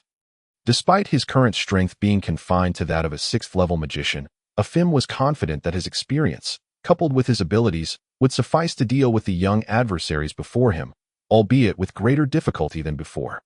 It was akin to the distinction between crushing an ant and slaying a rabbit. With a roar, Wade unleashed a primal scream, expending his bloodline power, which caused the gravity of the arena to increase threefold in an instant. The sudden escalation in gravity caused Afim to stagger, nearly losing his balance. Fortunately, his physical constitution was robust, although the tripled gravity significantly hampered his movements. Being a long-range magician, he was not overly concerned. He reassured himself in this manner, yet an inexplicable sense of foreboding lingered in Afim's mind. Phoenix Ray, Lilith exclaimed, as a searing ray of orange flame shot forth from her hands towards Afim. Ultimate magic, infinite exploding fireball. Afim responded by summoning a 4th-level spell. However, the potency of this spell in his hands rivaled that of an ordinary 5th-level spell. He conjured a line of fireballs, each the size of a fist, which sped toward the fiery ray under his control. Once all the fireballs were extinguished by the blazing ray, they merely struck Afim's protective shield without causing even the slightest ripple. Afim exhaled, relieved. Although unharmed, he was taken aback by the unexpectedly formidable power of Lilith's bizarre magic. Death bind, Doug gestured, expending his bloodline power to instantly invoke a gifted spell. What appeared to be small grasses sprouted at Afim's feet, growing rapidly as if fueled by hormones, ensnaring him tightly. Had Afim not maintained his magical shield, he would have been thoroughly ensnared by these vines, rendering him incapable of combat. Just as Afim broke free from Doug's vines, Ram materialized before him, swiftly swinging a long sword that cut through the air with a piercing sound. Boom! The first layer of Afim's magical shield shattered instantly, sending him flying from Ram's strike. Roar, first form of the luminary fist, light speed strike. Accompanied by this tiger-like roar, Caesar appeared where Afim landed, unleashing a flurry of punches. The luminous energy emanating from his fists coalesced into a fearsome tiger, which let out a mighty roar before charging at the descending Afim, propelling him back into the air and successfully shattering his second layer of defense. Life bestow. Jean waved his hand, casting a green light that revitalized the exhausted knights, whose spirits had been drained from excessive expenditure of their bloodline energy. The tiny wounds on Caesar's fists, inflicted by the forceful use of the light-speed fist, healed within mere breaths. Thunder. Sal appeared, seemingly transformed into a bolt of lightning, delivering a punch that unleashed a surge of thunder towards Afim. Rain strike. Avril employed her bloodline talent, summoning their exclusive skill. Water elemental particles gathered above Afim, coalescing into rain clouds that unleashed a torrential downpour. Each drop of rain bore immense power, striking Afim alongside Sal's thunder, culminating in the obliteration of all his defenses. Breath of the Amethyst Dragon. Charlie opened his mouth to unleash the dragon's breath, striking Afim. The Amethyst Dragon, a creature of mental prowess, imbued every attack with psychic energy. Thus, as Afim was struck, he let out a cry of agony, blood seeping from his orifices. This was not due to the sheer terror of Charlie's attack. With Afim's mental fortitude, Charlie's assault merely induced a momentary headache. However, at that moment, Afim was focused on conjuring magic midair, and Charlie's psychic attack disrupted his concentration, resulting in a backlash from his own magic. The backlash was not severe, under normal circumstances. A few days of rest or a potion would suffice for recovery. Yet, would his opponents grant him such time? At this juncture, Afim was overwhelmed with profound dread and resentment. Had his powers not been suppressed, he could have easily annihilated Lilith and the others with a single spell. Alas, there were no what-ifs. Following Rog's teachings and the indoctrination of Yixing, Lilith and her companions not only harbored no aversion to exploiting a vulnerable foe, but reveled in and excelled at it. Elemental chaos. First, Christopher, possessing the bloodline of the magic dragon, unleashed his bloodline talent, causing the magical elements in the arena to spiral into chaos, rendering Afim temporarily incapable of casting spells. Death Gaze.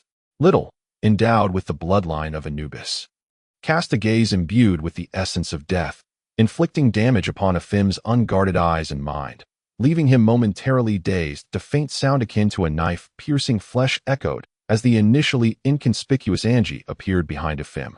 Wielding a pair of obsidian daggers resembling serpent fangs, the daggers glimmered with a viridescent light, indicating their lethal toxicity. "Hey, Angie, he won't die, will he?" Ram inquired, observing Afim's stillness. "Not at all. This is merely a nerve-paralyzing toxin.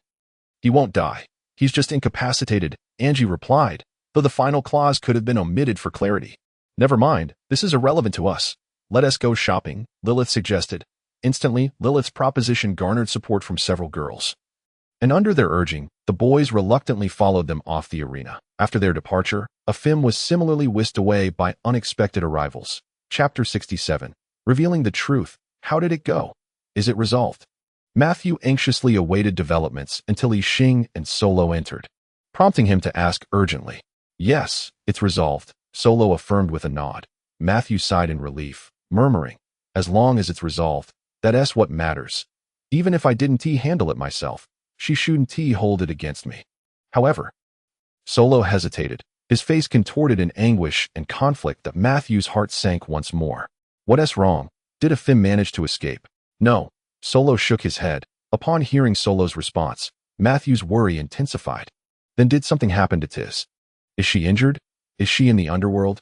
Despair and dread filled his eyes at the mention of the underworld. Not at all. Tiz is perfectly fine, not a scratch on her, Solo quickly clarified. Noting Matthew's intense reaction, that he had intended to inform Matthew of Tiz's demise, but witnessing his current state suggested that even if he survived now, he would eventually take his own life. Solo was uncertain whether revealing the truth was the right choice. Yet he believed that disclosing the truth was preferable to Matthew departing the world burdened with guilt and confusion. What Matthew chose to do after learning the truth was his own affair, even as Matthew's brother. Solo could not interfere. "Brother Matthew, please calm yourself and gather your thoughts. Allow me to explain," Solo urged cautiously. Matthew furrowed his brow, observing Solo's expression, which conveyed a weighty decision, instilling an ominous premonition within him. "What is there to explain?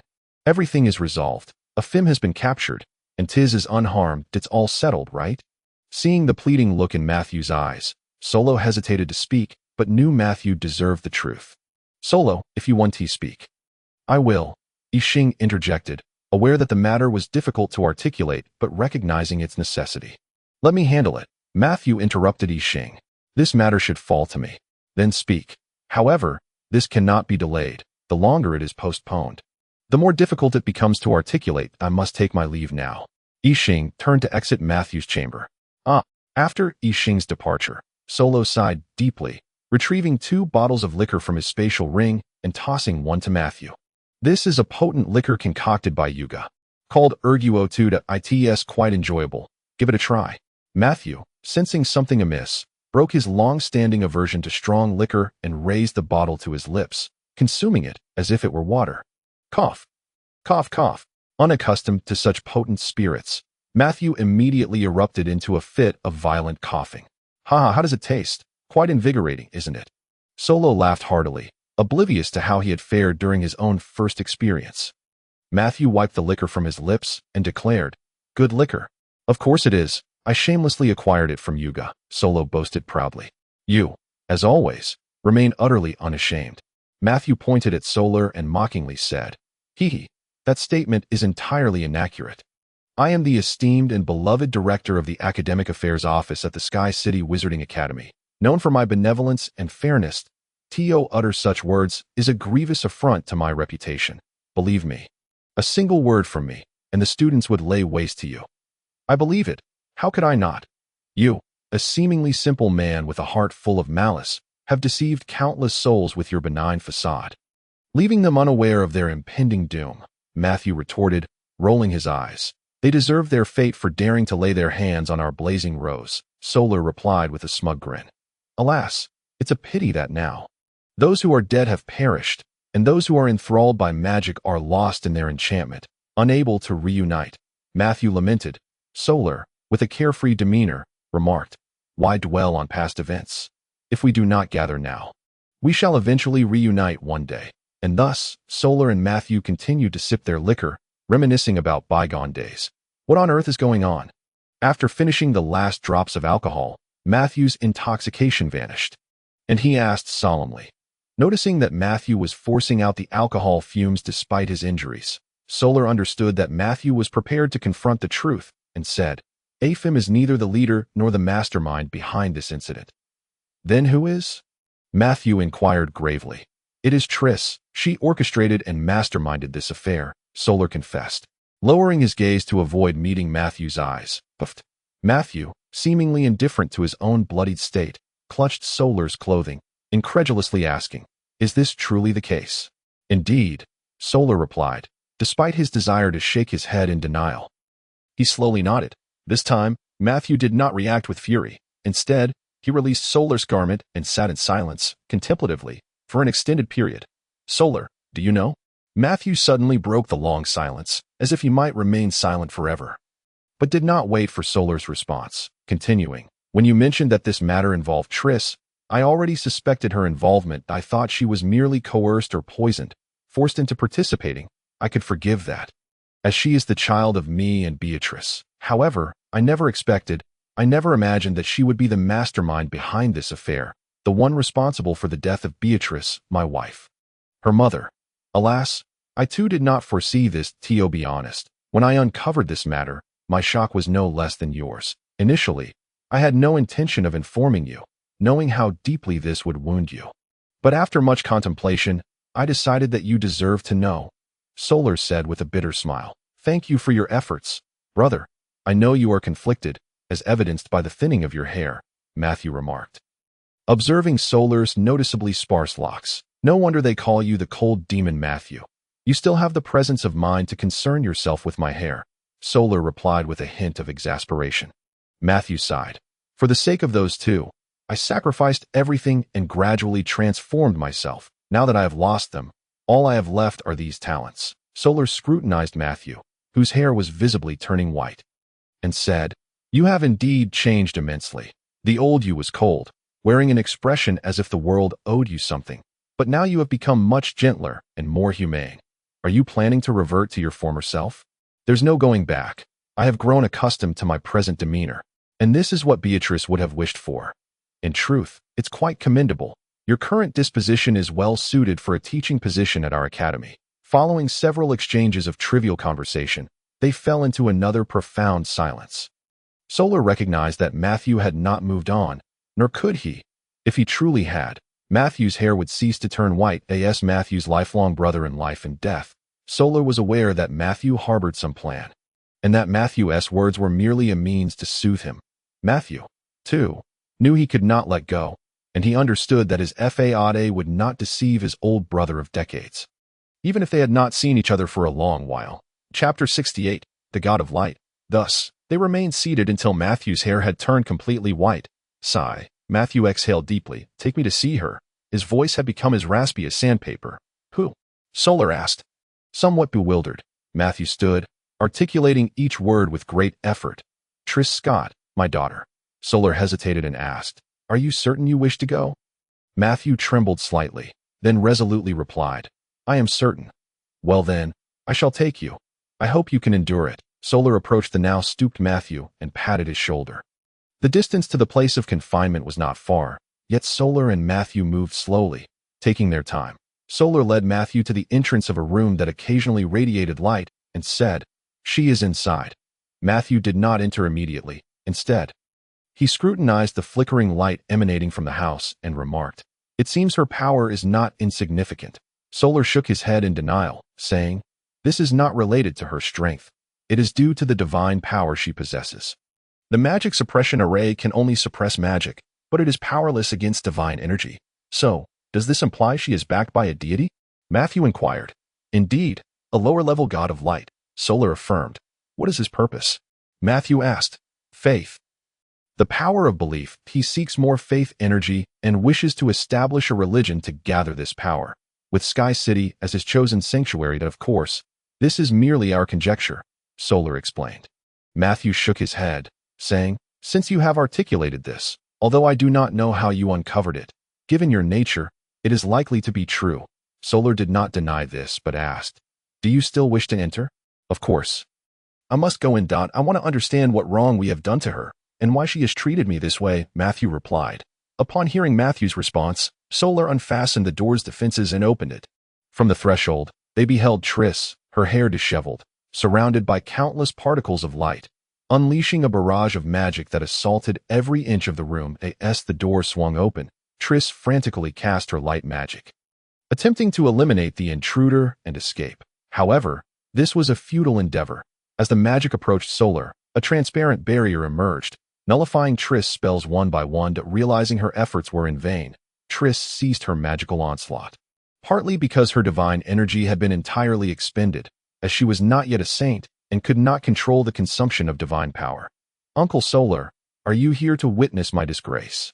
Tris said coldly. Solar shook his head. No, someone wishes to see you. With that, Solar stepped aside, revealing Matthew behind him. Tris stared in astonishment at Matthew, for the transformation was profound. His hair had turned completely white, his once smooth and handsome face now bore deep wrinkles, and his once upright stature had become significantly hunched. The most striking change was in his eyes, which had shifted from bright and sharp, filled with wisdom, to murky and devoid of life. Despite having believed she had sacrificed everything for the deity, Tris felt a pang of sorrow upon witnessing her father's aged appearance. Matthew gazed silently at Tris and eventually spoke. Tris, it has been a long time. I never imagined you would become a level 9 archmage. Tris fervently made a gesture, her eyes brimming with zeal. This is all the grace of my lord. Witnessing Tris' demeanor akin to that of a fervent zealot, Matthew sorrowfully inquired, When did you come to believe in him? Tris did not conceal the truth. 3 years ago. During my travels, I was attacked by a beast and gravely injured, nearly dying, but my Lord saved me. Matthew reflected for a moment. Ah, that was when you ran away from home. I wondered why you returned acting so strangely. But you came to believe in him merely because he saved your life? Triss, with adoration etched on her face, replied, Of course, it was not solely that. My Lord also guided me in meditation and training. Look at my current power. I have become a level 9 archmage. Who else at my age can achieve such a feat? Solar interjected, You are a vessel of light. Attaining level 9 archmage at this stage is entirely reasonable. And that gem around your neck is a divine artifact from a lower deity, significantly aiding your training. Triss paused, then said, My Lord has enabled me to ascend from a level 7 mage to my current standing within a year. Soloro interjected once more, In fact, we could facilitate your ascension to a 9th level mage within a year, especially given your radiant physique. The only side effect is an eternal prohibition from entering the sacred realm, which pales in comparison to your current ailing state, where your lifespan is barely on par with that of an ordinary person. Of course, if you are in a hurry, Yuga could even elevate you to the sacred realm within 7 days, without compromising your chance at eternal life. The repercussions, however, would be insurmountable. Cirrus, unable to accept this, retorted, That is impossible. I have examined my own body. I possess a robust vitality, not weaker than any other 9th level sorcerer. Matthew coldly remarked, What is impossible about it? You practice light magic. You should be aware that divine powers of light can achieve such feats. Cirrus was momentarily stunned. After all, she was Matthew's daughter. Initially, she had been swept away by love. And with the allure of magic, each room in the Lord's manor seemed to radiate tranquility. Furthermore, Cirrus was not lacking in intelligence, so a few words made her suddenly cognizant of much. She could also be said to have known that the lower-tier deity of light was not benevolent. However, having fallen in love with him, she had overlooked this fact, or rather, the selfish Cirrus had never considered the feelings of others, viewing them as mere abstractions, thus remaining indifferent to their fates, even as she witnessed Beatrice perish before her. Cirrus had awakened when her mother died due to her schemes, yet unable to confront the reality of her actions, she resorted to self-delusion, fervently clinging to the faith in the shadowy puppet master. Alas, Soloro sighed deeply. Cirrus, I have failed in my duty to educate you properly. Cirrus sat despondently on the ground, shaking her head in despair. How can you blame yourself? There is nothing to hold you accountable. Only I am to blame for my lack of discernment. For my excessive selfishness, he said you would oppose me, forbidding me from revealing the truth, and I believed him. How could I have been so foolish? How could you possibly disagree? He is a god, Soloro comforted her. Do not worry. He is merely a lesser deity. While we may not be able to kill him, he will not escape unscathed. We have already located his position. Cirrus's eyes brightened with hatred. You have truly found him? That is splendid. A year ago, I had no idea where he was. Please, I implore you, slay him. Soloro replied. We will do our utmost. Once we extract more information, we will turn it over to Emperor Grey for assistance. That is good. Then I must take my leave, Cirrus said slowly, a trickle of black blood seeping from the corner of her mouth. Cirrus, Matthew shouted, and Soloro hastily dispelled the protective barrier. However, just as Matthew rushed towards Cirrus, who seemed on the brink of death, she suddenly rose, her entire being suffused with a dark aura. With a flick of her magic, she sent Matthew flying before vanishing into a streak of black light. Escaping the room. Chapter 69. Beatrice emerges. You fools could never comprehend the greatness of my master. Just wait. One day my master shall unleash divine retribution, turning you to ashes. Cirrus exclaimed before dissolving into black light and fleeing through the door. Soloro did not pursue her, but hurried to check on Matthew. He lay motionless on the ground, appearing lifeless. Soloro quickly assessed Matthew's condition, discovering he had only sustained minor injuries, but the emotional trauma was far more severe. Matthew lay there quietly, tears streaming down his face, the despair in his eyes deepening. Alas, Soloro realized that his daughter's actions had plunged Matthew's already shattered heart into further agony. This wound struck hardest just as he had begun to harbor a glimmer of hope, rendering the pain even more profound and fatal. The greatest sorrow lies in a deadened heart. Cirrus had rekindled the flicker of life in Matthew's heart, only to stab it again, leaving him with boundless grief. Soloro was at a loss for how to console Matthew, for he felt that if he were in such a situation, he would likely fare even worse than Matthew. Uncle Matthew, have you given up? Yixing suddenly appeared at the doorway, inquiring. Yet Matthew remained oblivious to Yixing's words, lying still as if a corpse, gazing at the ceiling. Uncle Matthew, do you not wish for revenge? Do you truly want Aunt Beatrice to die in vain? Do you not love Aunt Beatrice? Yixing pressed on, disregarding Soloro's attempts to intervene. However, Matthew merely moved his eyes slightly, offering no further response. I know where Aunt Beatrice is, Yixing declared, dropping a bombshell. You know where Aunt Beatrice is? That is impossible. She is dead. Soloro exclaimed in astonishment. Yixing asserted, death is not the end. It is a new beginning. After a person dies, their soul is drawn into the realm of the underworld, where it is sealed within a vessel, allowing it to continue existing and cultivating there. Unless the soul ascends to godhood, it will not regain its memories. Yixing shared what he knew about the realm of the underworld. How do you know this? Soloro inquired. While Matthew ceased his tears, straining to listen to Yixing, that, I cannot disclose, it is a secret, Yixing replied, flashing a bright smile. You little brat, you better clarify this. Soloro said, growing anxious, having finally found a reason to comfort Matthew. He was frustrated that Yixing was withholding information. Soloro, if Yuga does not wish to speak, let him be. Everyone has their own secrets. However, Yuga, are you certain what you say is true? Matthew queried. Fixating his gaze on Yixing, it is true, Yixing affirmed, maintaining a serious eye contact with Matthew. I believe you. But how can one enter the realm of the underworld? Matthew asked. One must become a god to access the underworld through a guiding messenger using a teleportation array. However, I do not recommend you ascend to godhood hastily.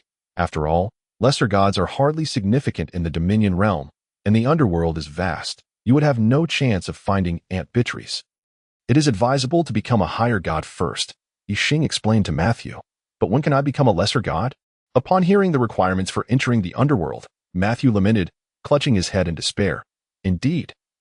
With your talents, Uncle Matthew, there is a certain chance you could become a sacred being, but to condense divine essence and refine a divine persona is practically impossible, Yixing said, delivering a crushing blow to Matthew's hopes while casting a strange glance at Soloro. Soloro shot Yixing a fierce glare, then sighed in resignation. Yuga, we can assist him. Did you not say our training tower can expedite meditation and help condense divine essence? Yixing gave Soloro a knowing look, then replied helplessly, but Uncle Matthew is not a teacher at our academy. Our training tower only permits students and teachers to enter. I can be considered a teacher at the academy. Just allow me access to the training tower. Before Soloro could finish his sentence, Matthew eagerly requested to join the academy. That Yixing promptly produced a contract, handing it to Matthew. Sign your name in blood, and you shall become a teacher at my wizard academy. Matthew accepted the contract, signing his name without even glancing at it before asking, is it done? Can I now enter the training tower? Yixing smiled. Of course, but I suspect you may not wish to enter the meditation tower just yet. Matthew was about to argue when a gentle voice called from behind. Matthew. Upon hearing that voice, Matthew froze. After what felt like an eternity, he dared to turn around, his expression a mix of anticipation and fear. Behind him stood a translucent female figure. Quietly observing him, Yixing smiled at the woman and nodded, then took the astonished Soloro by the hand and left the room. That is, Soloro stammered, overwhelmed with excitement. Aunt Beatrice, Yixing said with a hint of annoyance. Yes, it is her. How did you manage this? Soloro pressed. Just luck. I suppose. Uncle Matthew possesses an item capable of storing souls, and Aunt Beatrice was resting within it. Once I discovered her, I spoke with her, and, upon realizing it was Aunt Beatrice, secretly administered some elixirs to help condense her soul, Yixing explained. She is not resurrected, Soloro asked. Of course not. I am not the arbiter of fate. So I cannot resurrect her. That I merely aided in condensing her soul so that she could be perceived. Otherwise, have you ever seen anyone in a translucent form? Yixing rolled his eyes. But we cannot leave Aunt Beatrice in this state forever, Soloro queried. Yixing looked at Soloro with curiosity. Have you not thoroughly browsed the Academy's system store? You can customize a physical form there. Soloro felt somewhat embarrassed, admitting, I truly had not noticed. I have been too busy. The two continued their discussion as they moved away from the courtyard where Matthew remained. Beatrice. Matthew suddenly lunged forward, attempting to embrace her, only to pass right through her. Beatrice, you. Matthew finally registered her unusual state, his face blanching in shock. Beatrice chuckled softly. I am already dead, remember? But seeing how heartbroken you are for me, I feel this death was somewhat worthwhile. What nonsense. I would rather die myself than see you perish. Matthew immediately reprimanded. Do you have any idea how to resolve your current predicament? Are you really considering venturing into the nether realm? Beatrice replied, Of course not. Yog mentioned he has a solution. Upon hearing this, Matthew was instantly filled with excitement to seek out Yixing, but Beatrice stopped him. Do not rush, Matthew. Yog stated that you, too, can benefit from this. He mentioned that the Academy's system shop has a feature that allows for the creation of a new physical body that perfectly aligns with your soul. Truly, you are fortunate. As Beatrice spoke, she suddenly became shy and vanished. Matthew, taken aback by Beatrice's sudden disappearance, was about to search for her when he felt his ring growing warm, realizing that the soul of his beloved wife resided within it. Gazing at the ring that housed his wife's soul, he suddenly chuckled, for he understood Beatrice's words. A new physical body would symbolize a rebirth, akin to experiencing it for the first time. Alas, he laughed, then let out a heavy sigh. Matthew was suddenly reminded of their daughter. Chapter 70. Faith in a deity. Hearing Matthew's sigh, Beatrice, as his wife, could not possibly be unaware of his thoughts. She emerged from the ring and gently embraced Matthew, wishing to offer him comfort. Beatrice, our daughter is the mastermind behind this incident, Matthew said, his voice tinged with pain. I am aware.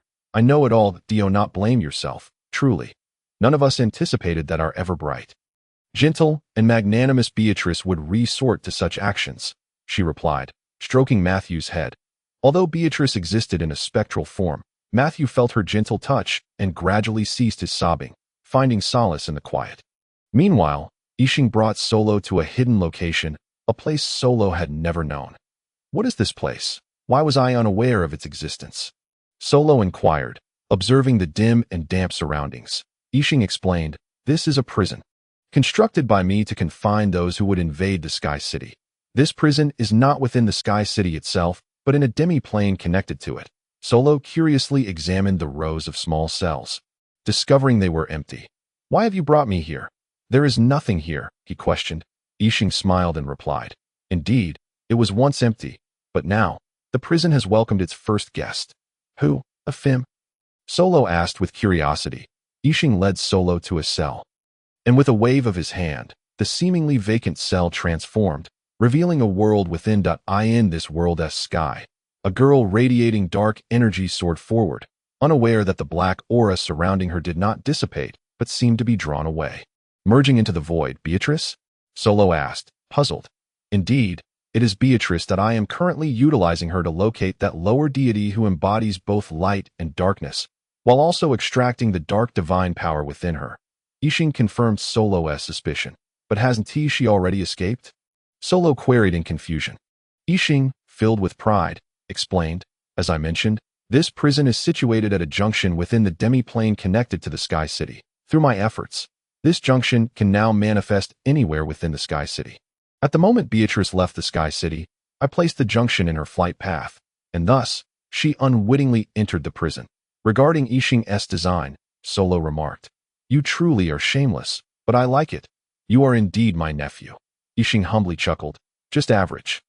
Third in the world. Fengling, how is the extraction of the dark divine power progressing?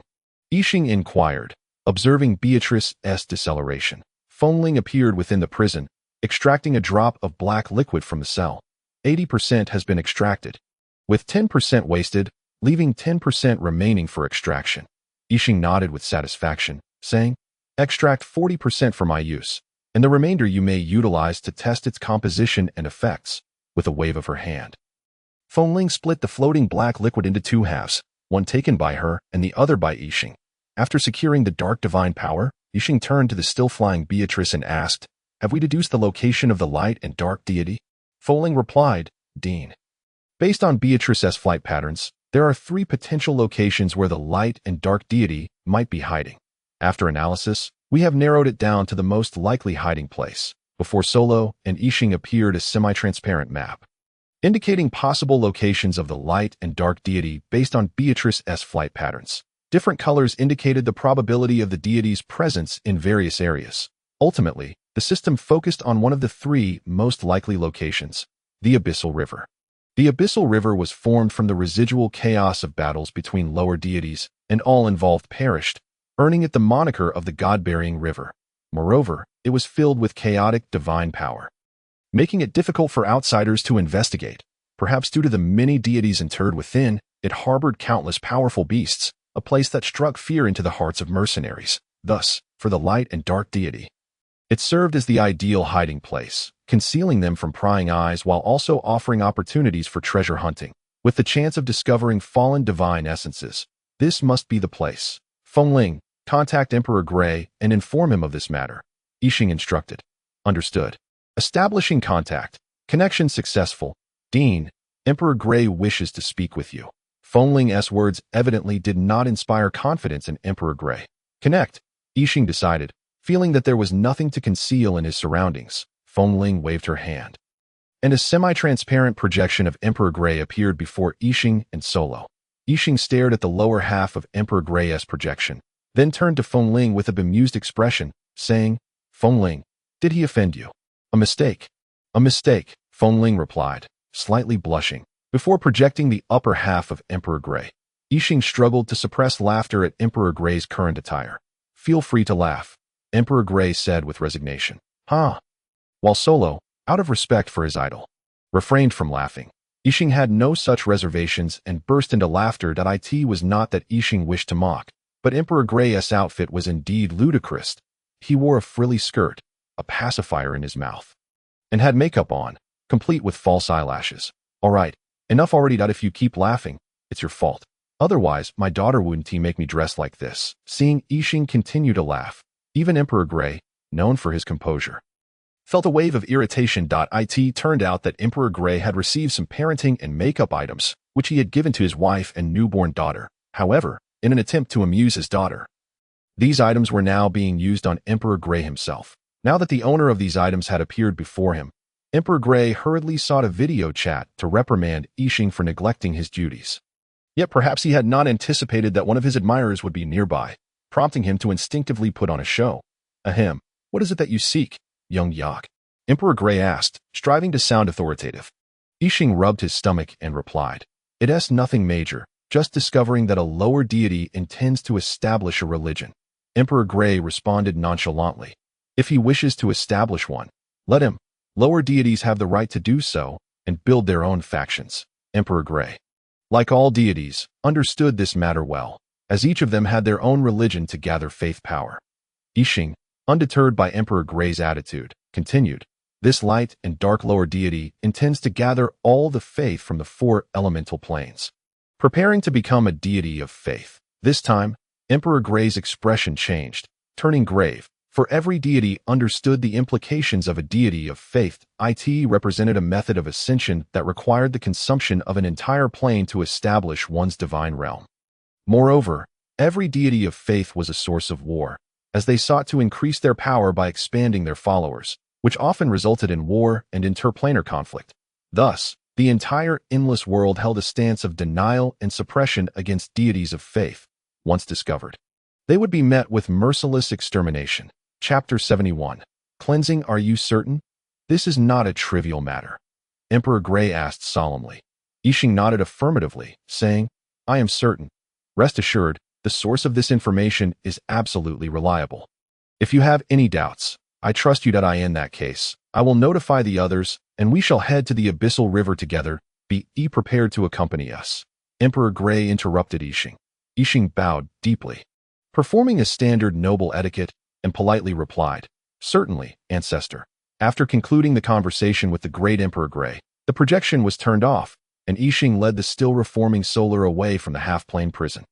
That, Yuga, did Lord Gray just wear a princess dress and put on lipstick? Solar inquired cautiously, hoping for a negative response. Unfortunately for him, he had asked the wrong person. How could Yixing possibly consider Solar's perspective?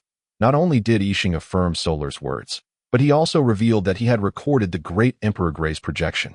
It was then that Solar realized Yixing had filmed it. Tentatively, Solar asked, Yuga, what do you intend to do with that recording? Yixing replied with a sly grin. What else could it be for? Of course, to gain some benefits. You plan to extort the great Emperor Grey? Are you out of your mind? Solar exclaimed, his eyes widening in shock. How can you say I'm extorting him?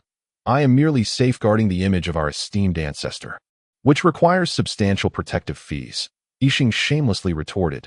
Solar had developed a newfound understanding of Yixing's audacity. Although he found it quite distasteful, he was powerless to intervene, as Yixing was both the city lord and a marquis. While he was merely a steward, Solar would not confess that he felt a flicker of excitement and anticipation upon hearing this news. After spending considerable time with Yixing, he had become increasingly audacious and brazen. By the way, there's another matter we need to address, Uncle Solar.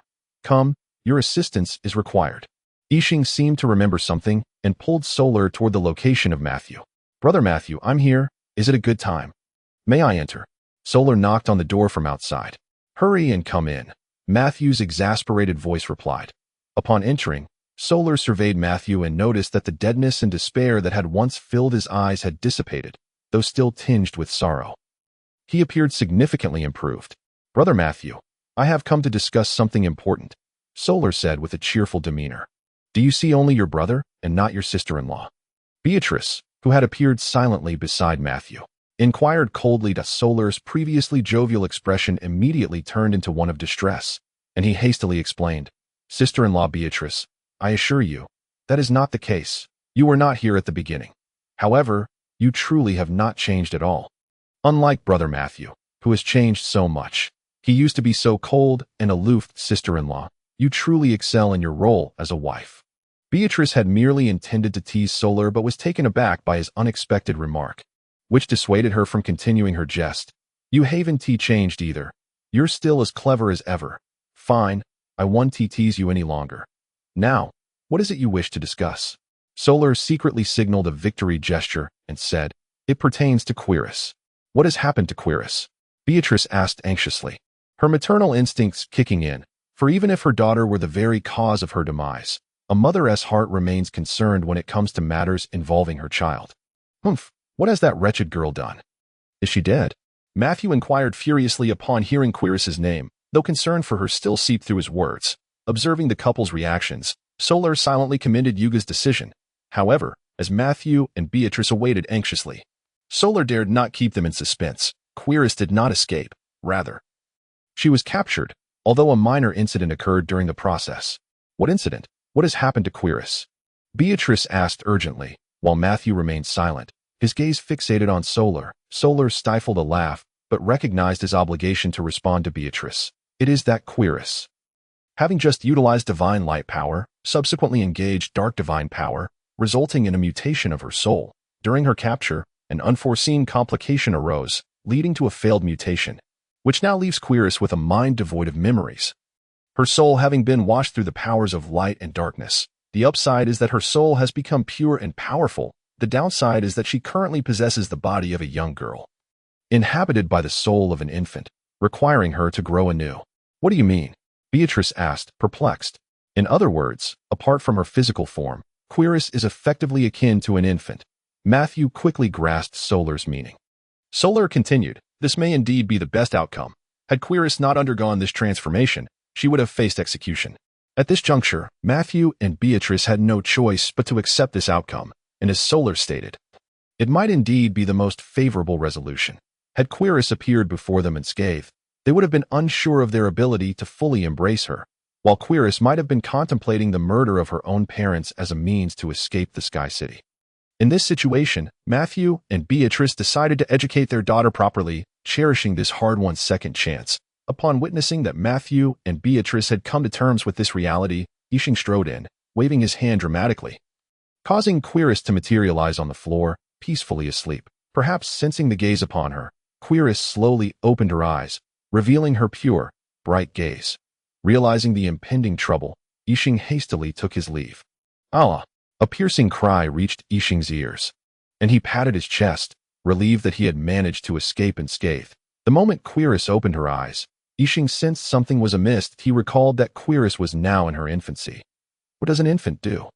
Naturally, they cry. So Yixing quickly made his exit. Quiris's transformation into an infant was not due to a failed soul mutation, but rather because Yixing had exchanged for a mungpa herb, concocted a bottle of mungpa soup. and forcibly made Quiris drink it. After consuming such a substantial amount of Mungpa soup, Quiris would not regain her memories unless she became a sovereign. Yuga, you scoundrel, why didn't you tell me? You just ran off. As Yixing reveled in his good fortune, Solar stumbled out in disarray. Not at all. I merely remembered I had something to attend to and stepped out. Yixing feigned ignorance. What matter is so pressing that you have not yet addressed it?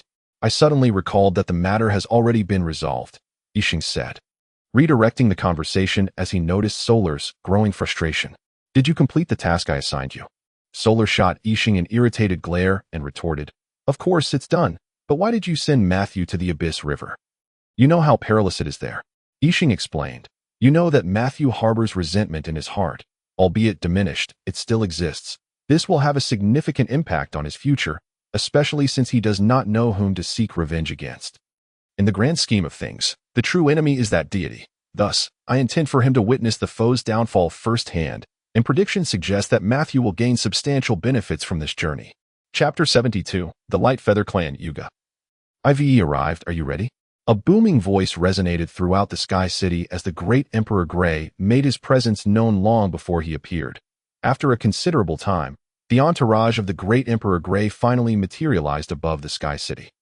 Yixing, who held the utmost disdain for Grey's ostentatious behavior, unfurled his golden wings behind him, grasped Matthew with his mage's hand, and soared upward, transforming into a streak of golden light. This was Yixing's newly devised signature move. A spell he had crafted by drawing upon the principles of two techniques beyond his current capabilities, the golden light of the earth and the transformation into a rainbow. He named this spell. Rather boastfully, the glory of the sun, a title wholly unrelated to the spell's essence. The great Emperor Grey stared at Yixing, who radiated golden light like a miniature sun, speechless and unsure of how to respond. His attention diverted to the flapping wings behind Yixing.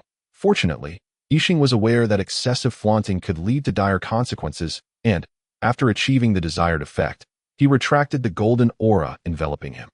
What kind of wings are those?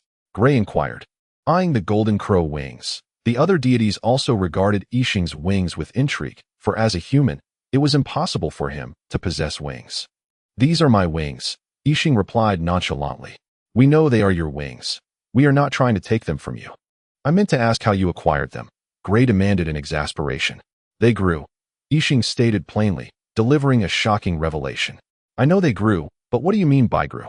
Grey exclaimed, realization dawning upon him, while the other deities displayed equally astonished expressions as they gazed at Yixing. When did Grey obtain the bloodline of the Birdman clan? Robert Gaia, the most temperamental of the earth deities, asked in astonishment. Shut it, you're the one with the Birdman bloodline, Grey retorted, his temper flaring. The implication of the term Birdman bloodline suggested a lowly lineage, unlike that of a knight. The Birdmen, known as the Light Feather clan, are naturally imbued with divine light, each member being a holy level existence from birth, constituting a formidable warrior race. Yet, the Light Feather clan is met with disdain from nearly every other race in the boundless world, primarily due to their actions being entirely devoid of any semblance of light. Every race has its share of heinous acts, yet have you ever encountered an entire race that revels in murder and arson? Have you witnessed a whole race characterized by treachery and deceit? The Radiant Feather clan has committed every vile deed imaginable. They acted without restraint in a world governed by power. Simply acknowledging this truth would suffice, and a discerning gaze would suffice. However, the Radiant Feather clan is not so. They have long proclaimed their love, light, and justice, all the while lacking any sense of propriety, even daring to band together to rob the dwelling of a sovereign. Had this sovereign fallen, one might have understood, but lo and behold, he thrived and remained the mightiest ruler, on the verge of ascending to the pinnacle of supremacy. Ultimately, this sovereign refrained from annihilating these blind fools and instead approached the leader of the Feather clan to relay the incident. In a fit of shame and anger, the leader of the Feather clan expelled the Radiant Feather clan from their lineage. Deprived of sovereign protection, one would think the Radiant Feather clan would learn caution and temper their actions. Yet, they remained as haughty as ever, seemingly oblivious to their loss of patronage. Soon, the clans they had previously wronged sought retribution, and grudges were settled. Coupled with their continued arrogance, the Radiant Feather clan quickly fell into the status of a despised pariah. Loathed by all. But, is Yuga not your descendant? Robert inquired. Indeed, Yuga is my descendant, but I truly possess no avian blood. Emperor Gray protested in indignation. Interestingly, Emperor Gray found it perplexing. Although he could sense that Yuga was indeed of his bloodline, he possessed no avian heritage himself, not to mention his maternal lineage, which was even more obscure. Yuga, dear brother, what is the nature of the wings upon your back? The alluring water goddess, Riri, inquired. Yixing shook his head, responding haughtily. Even if I told you, you could not replicate it. This is a privilege reserved for us wizards. What do you mean we cannot replicate it? I do not believe in your limitations, the wind god. Thomas retorted ominously. Bloodline transplantation, can you achieve that? Yixing raised an eyebrow and asked. Bloodline transplantation. How does one even perform such a feat? Emperor Gray asked curiously.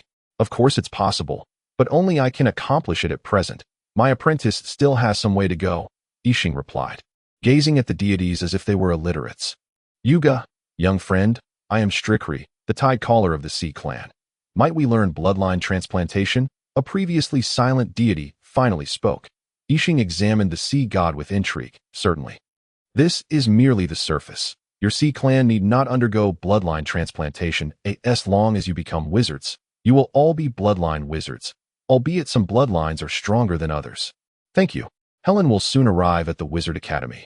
The sea god expressed his gratitude, promising to send Helen over. Yixing smiled and remarked, no need for thanks. Yet you are quite different, rather than resorting to coercion or demanding servitude. Your response is one of learning, which I appreciate. The sea god smiled faintly. After all, obtaining what one desires with less effort and befriending a rising star is quite worthwhile. Ha ha ha. Yixing laughed heartily.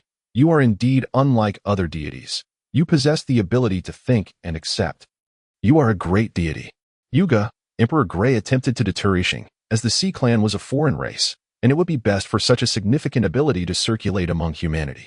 Yixing waved his hand dismissively. Oh, ancestor, your vision is too narrow. You see only one nation, one race. Have you never considered other planes? Moreover, the profession of wizardry, or any profession for that matter, can only progress and grow stronger through a greater number of practitioners. Otherwise, one merely treads water or even regresses. Wizardry is a profession that thrives on the foundation of a civilization. A civilization? Do you mean? Emperor Gray suddenly grasped the implication, as did the other deities. Indeed. I intend to spread the profession of wizardry throughout the boundless realms, Yixing declared, arms outstretched. You are mad. Such a powerful profession, and you wish to disseminate it across the world. Robert exclaimed in exasperation. Though Robert was not particularly remarkable, his insight was sharp. Upon hearing about bloodline transplantation, he recognized the might of the wizard profession. Initially, he intended for it to circulate only within a few empires. But now Yixing aimed to spread it globally, not fearing that others might surpass him. Perhaps sensing Robert's thoughts, Yixing spread his arms wide, as if to embrace the sky, and proclaimed, I am different from you. Your goal is to become a constellation of stars, while mine is to be the vast sky that encompasses them, adorned by their brilliance. Chapter 73. Divine Artifacts. You little rascal, why do you not bring your own people along to fly? Emperor Gray jealously remarked, watching Yixing soar freely with his wings. What can I do? After all, he is your descendant. If you do not take him, who will? Robert laughed heartily. His form transformed into a streak of yellow light as he swiftly ascended through the skies. The other deities also became beams of light, soaring through the heavens. Although they could not reach the speed of light, they were nearly as swift as sound. Yixing claimed he could not carry anyone for an extended period. And unwilling to bring Matthew along, he had no choice but to let Emperor Gray take him. True to his title, Emperor Gray remained formidable even with an additional passenger, though he could not showcase his full speed, and still had the energy to complain about Yixing's unreliability. Suddenly, the other deities accelerated, leaving Emperor Gray behind, and the distance grew ever greater, prompting him to shout in frustration, You all just bully me. Lightning. Driven to irritation, Emperor Gray unleashed his divine technique, transforming into a bolt of lightning and instantly surpassing everyone. Unfortunately, this divine technique was immensely taxing, and shortly after, he ceased its use, panting heavily in the air, only to be surpassed by Yixing, leading to the scene described above. Kid, can you let us have wings like yours? The straightforward Robert inquired if the golden crow wings had only the ability to fly. The deities would not have been so eager. After all, they could already fly. However, along the journey, the abilities displayed by the golden crow wings had piqued the deities' envy. Initially, they had considered protecting Yixing from any potential beastly harm. Of course, this was not out of concern for Yixing. Rather, it was the allure of his profession that captivated them. But when the deities sought to eliminate the beasts obstructing Yixing's path, he merely flapped his wings, unleashing 2 bursts of golden flames that incinerated the beasts to ashes. Then came Yixing's display. With a sweep of his wings, he cleaved a beast in 2 or pierced through its body, leaving the exterior unscathed while the interior was reduced to ash, or directly bisecting the creature. Naturally, due to Yixing's limitations, all the beasts were of levels 6 or 7. In summary, these wings were a remarkable fusion of ranged and melee capabilities. Yixing turned and asked, "Do you desire them?" "Of course. Who would not want something so valuable?" Robert replied. "And what about the rest of you?" Yixing inquired, glancing at the other deities, including Emperor Gray, upon meeting Yixing's gaze. The deities nodded in agreement. Even the wind god Thomas, who was usually at odds with Yixing. Yixing spread his hands and said, "Even if you desire them, I cannot help you. After all, you are deities. And your bodies are divine forms, incapable of accepting foreign bloodline invasions." However, upon seeing the looks of indignation from the deities who realized they had been toyed with, Yixing quickly continued, "However, I have other wings available. Would you be interested?" "Yes, of course. Hurry and show us." Robert was the first to leap forward. "Robert, do not jest. In such a place, how could Yuga possibly have?" Emperor Gray began to defend Yixing, explaining that it was perfectly normal for Yixing not to have wings. Only to witness Yixing produce a palm-sized wing exuding earthy divine energy. "Ha ha ha. What use is such a trinket? Are you challenging our dignity as deities?" Thomas sneered provocatively. Yixing cast a disdainful glance at Thomas and said to Robert, "The wings of the earth, crafted from earth crystals, can enhance speed by 30% and can store a divine technique, offering decent defense that to bond with it. One must shed blood, requiring 1,000 points of divine power. Do you want them?" "Ha ha. Of course I do." Robert tossed over a jade vial. Yixing caught the vial, inspected it, and found it contained over 1,000 points of divine power. Though Robert did not specify, Yixing had no intention of seeking change. He simply tossed the mini wing to Robert. Upon receiving the wing, Robert dropped a single drop of blood onto it, causing the wing to vanish in a flash of light, only to reappear as a magnificent pair of wings measuring 4 meters in length. The wings of the earth sparkled like yellow gemstones, yet under Robert's command, they moved as fluidly as flesh and blood. As Robert slowly acclimated to the wings' usage, he initially anticipated difficulty, but was pleasantly surprised to find that they operated just like his own arms, allowing for effortless control. The wings are currently in a rudimentary state and can evolve once more. However, the form they take and the abilities they possess will depend entirely on your own efforts, Yixing remarked while observing the earth wings. Robert's eyes sparkled with curiosity as he eagerly inquired, "How does the evolution occur, and what will the outcome be?" After all, while the current earth wings offered some assistance to lower-tier deities, their benefits were modest, merely enhancing speed and storing a single divine technique. Though rare, they felt somewhat superfluous, akin to a delicacy that is tasteless yet regrettable to discard. Yet, the implications of evolution were vastly different. The potential assistance to lower-tier deities would likely increase substantially post-evolution. Yixing explained, "It's quite simple. Just continually refine it using divine power and incorporate materials of the corresponding attributes. Once a certain threshold is reached, it will evolve automatically. As for the potency, that cannot be predicted by me. It depends on how you nurture it. The better the materials, the greater the power. Based on what we've seen, it may even provide some assistance to mid-tier deities." The other deities, hearing Yixing's words, felt a flicker of interest, though skeptical about the potential to aid mid-tier deities. They were all lower-tier deities and saw no harm in considering the possibilities. Moreover, not every mid-tier deity possessed mid-tier artifacts. The reality of the world was that the primary weapons of most lower-tier deities were sacred artifacts, while mid-tier deities predominantly wielded lower-tier artifacts. The artifacts in this world were generally rudimentary. Gather suitable materials, find a craftsman to forge the artifact's core, then refine it with one's divine power to incorporate it within.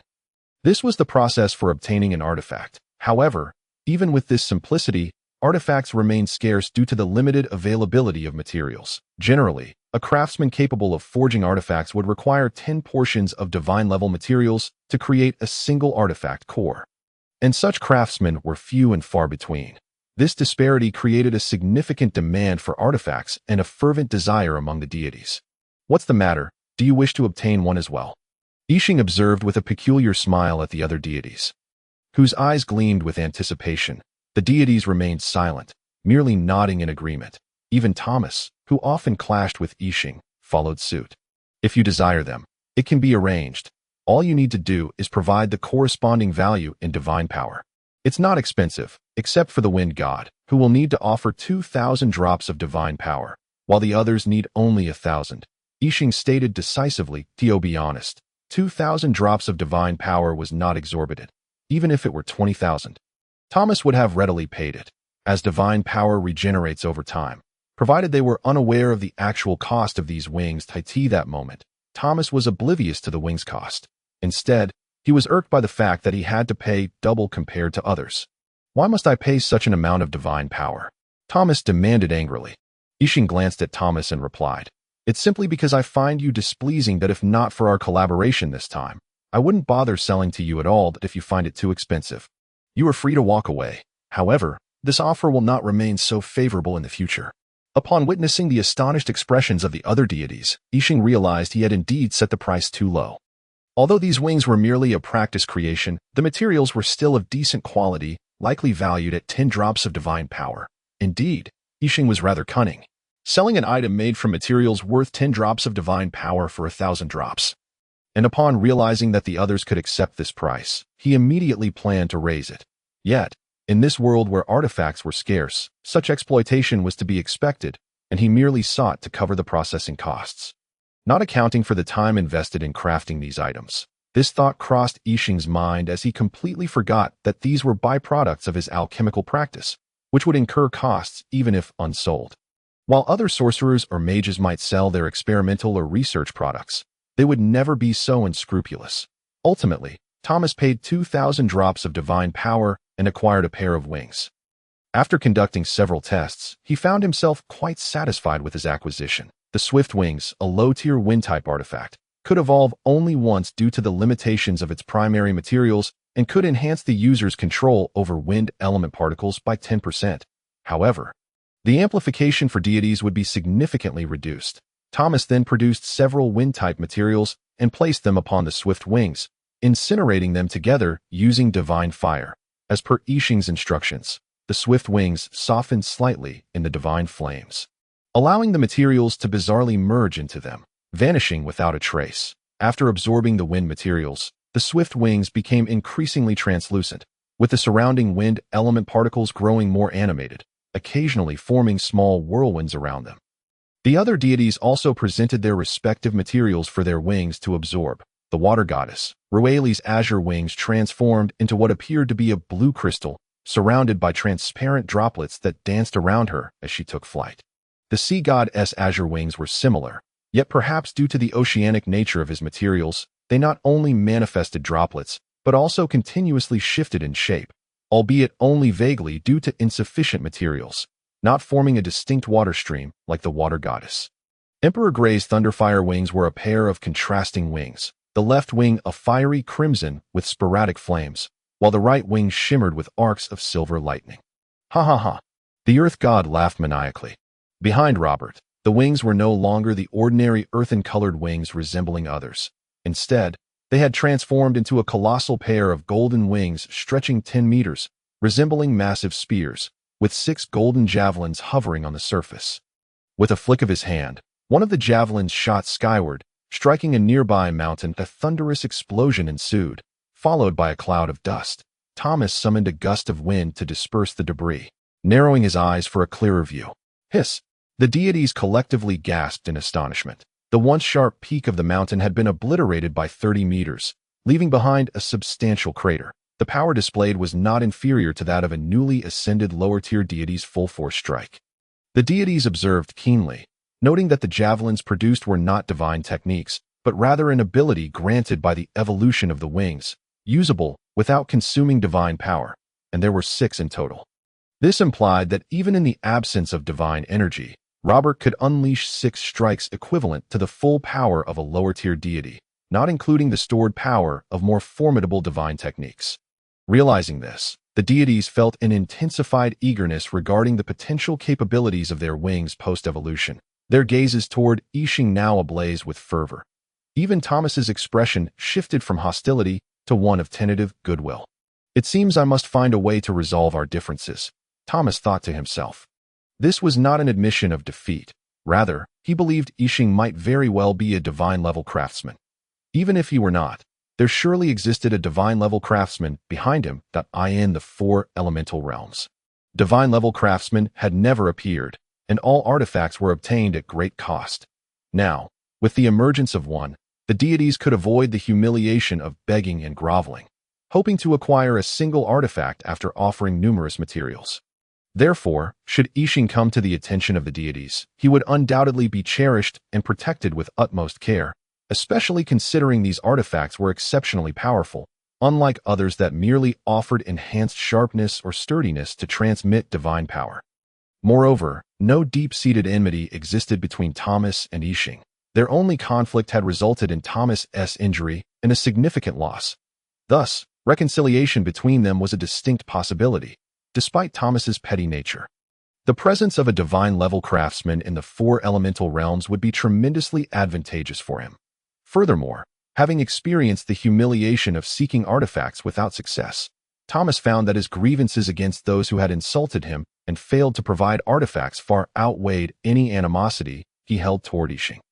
He began to envision scenarios where he wielded the powerful artifacts crafted by Yixing to exact his revenge. With determination, Thomas approached Yixing. "What do you intend to do?" Emperor Gray, fearing Thomas might harm Yixing, interjected urgently. "Thomas, stand down. We have finally encountered a divine-level craftsman. You cannot harm him," the water goddess quickly added, flying to Yixing's side to prevent any potential harm. "Thomas, should you wish to harm Yux?" "I cannot allow it," Robert warned, his divine power surging, ready to intervene. The sea god remained silent, yet he too prepared for action. Ignoring the concerns of the others, Thomas focused on the calm Yixing before him and asked, "Aren't you afraid?" "Why should I be afraid? You have no intention of harming me," Yixing replied calmly. "How did you discern that?" Thomas pressed. "I can tell that you harbor no murderous intent toward me," Yixing responded in a nonchalant manner. "Perhaps I am simply adept at concealing my true feelings," Thomas retorted. "You are not that clever," Yixing replied flatly.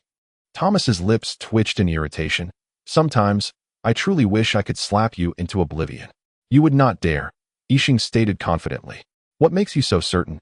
Thomas asked, intrigued. "Though you are insidious and petty, far from being a virtuous individual, you are not entirely malevolent either. You have not yet sunk so low as to disregard the greater good for your own selfish desires," Yixing explained. "While your words ignite fury, I must concede that you are indeed correct. It is surprising that the one who truly understands me is you, this little brat." Thomas glanced at the sulking companions beside him, then lowered his head, which had remained held high, and said, "I apologize, Yuga. Please forgive me for my past actions." Under the watchful eyes of the gods, Yixing smiled faintly and remarked, "Is there anything for which you feel you owe me an apology?" Thomas paused, then burst into hearty laughter, saying, "Very well, this apology is worth it." Chapter 75. The Origin of the Abyssal River. At last we have arrived. I am utterly exhausted.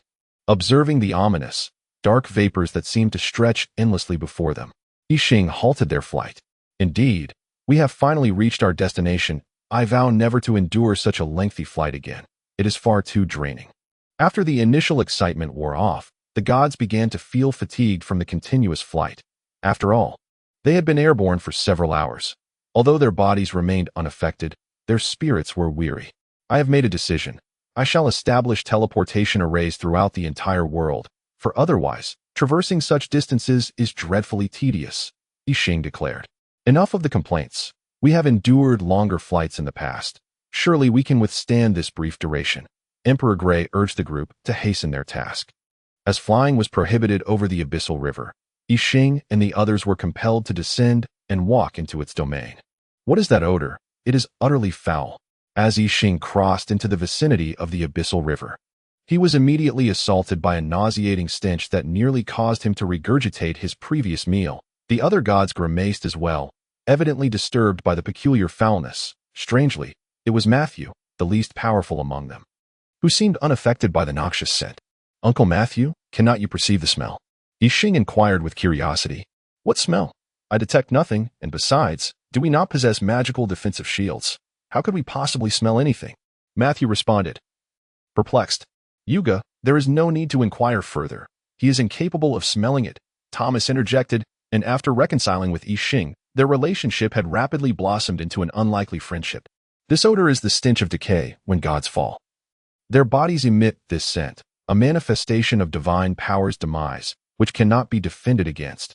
Only those who have coalesced divine essence can perceive it. Thomas elucidated. Yixing frowned. "But I have not coalesced divine essence." Robert clarified. "Of course. It is not solely those who have coalesced divine essence who can discern it. Certain aberrations of the soul may also perceive it." "Ah, I see. Thus, anyone with a sufficiently powerful soul can detect it." Yixing nodded, comprehending the explanation. "Yet, can divine power truly perish?" Yixing questioned. "Divine power can indeed die, though it is not death in the conventional sense. It merely falls into a state of dormancy due to the death of its master. If no one bothers to absorb and refine the dead divine power, it will eventually revive. Only deities can refine divine power. For them, divine power is never in short supply, which is why few take the trouble to do so, allowing this divine essence to gradually return to the sea of divine power over time," Rueli elaborated. "Ah, I understand now. It appears the legends of the Abyssal River are indeed true. Gods have been interred here," Yixing remarked with a nod. "Indeed. This place has certainly served as a burial ground for gods, and in considerable numbers. Otherwise, the stench of decay would not linger so long." The sea god, Stekri, lamented. "How do you know this?" Yixing asked.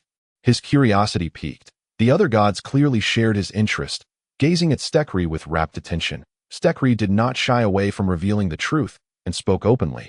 "Of course, for I was a participant in that very battle." "What transpired during that battle? Why is it that we cannot find any records of it? What secrets lie hidden within?" Thomas, the first to attain divinity, inquired. Stekri shook his head, saying, "There is nothing concealed. Rather, the battle was so devastating that most of those aware of it have long since departed this realm." "Which explains your ignorance. What exactly happened, Lord Stekri? Do tell us." Rueli's innate curiosity was piqued by the tantalizing gossip. Stekri shook his head. "There is not much to tell. However, if you are eager to know, we can discuss it as we walk."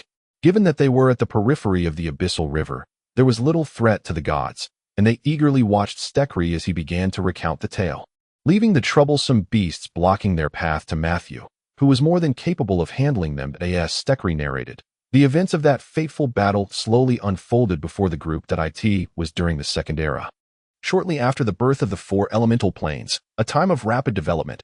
However, humanity was still an inconspicuous race. The continent was ruled by elves and orcs, while the seas were dominated by aquatic beings. At that time, Stekri had only recently ascended to the rank of a 9th-level archmage, considered a rising star among the aquatic races. The entire plane had only a handful of lesser gods, which did not attract the attention of higher planes, and thus no teleportation arrays had been constructed. The continent enjoyed a peaceful coexistence under the delicate balance maintained by the few lesser gods, progressing toward a brighter future.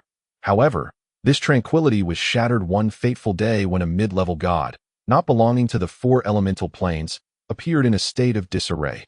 This mid-level god arrived with an amiable demeanor, and the gods of the four elemental planes greeted him politely, guiding him in their practices. Yet, this lesser god was immensely intrigued by everything in the four elemental planes, particularly the methods by which they understood and coalesced divine essence. At that time, the gods of the four elemental planes held a favorable view of this outsider, as all their lesser gods had ascended with the aid of the emissaries from the divine halls. Unbeknownst to them, this was not a practice exclusive to the four elemental planes. Whenever a new plane was discovered, the emissaries would instruct the natives in the ways of cultivation. When the mid-level god realized that the four elemental planes harbored no hidden masters, but rather had cultivated with the assistance of the emissaries, and that the emissary had completed their task and departed, he revealed his true nature. This mid-level god was, in fact, a deity of faith. Intent on enslaving the entirety of the four elemental planes to provide him with worship. However, the gods, having received guidance, could not possibly acquiesce, and thus the battle commenced. Initially, the gods hesitated to engage in combat due to their prior rapport. But after several of their number fell, they resolved to fight for their lives. By then, it was too late. What could have been an even match, had they united, quickly turned into a rout due to the loss of their fallen comrades. Eventually, they had no choice but to summon the holy domains of various races to join the fray, followed by the 9th-level archmages like us.it was only after sacrificing 9 lesser gods. 300 holy domains, and countless 9th-level archmages that they managed to vanquish their foe.it was after this battle that the various races suffered grievous losses, depleting their resources and affording the once weak human race an opportunity to flourish. Although Stekri merely glossed over the horrors of that battle, the fact that he mentioned the four-elemental continent had originally been twice the size of the current landmass, only to shrink as a result of the conflict, illustrated the severity of the carnage. And what happened afterwards? Yi Xing inquired. Stekri replied, "What do you mean by afterwards?" "I mean what transpired following that battle," Yi Xing clarified. Stekri continued, "During that conflict, I ascended to the holy domain and subsequently returned to my kin to enter seclusion for cultivation. Meanwhile, the remaining gods managed to contact the divine halls, and as a reward for our slaying of the deity of faith, they were brought to the headquarters of the divine halls for training. Furthermore, the divine halls established a branch and a teleportation array within our four elemental planes, overseen by the emissaries of the divine halls, until such a time as others attained divinity.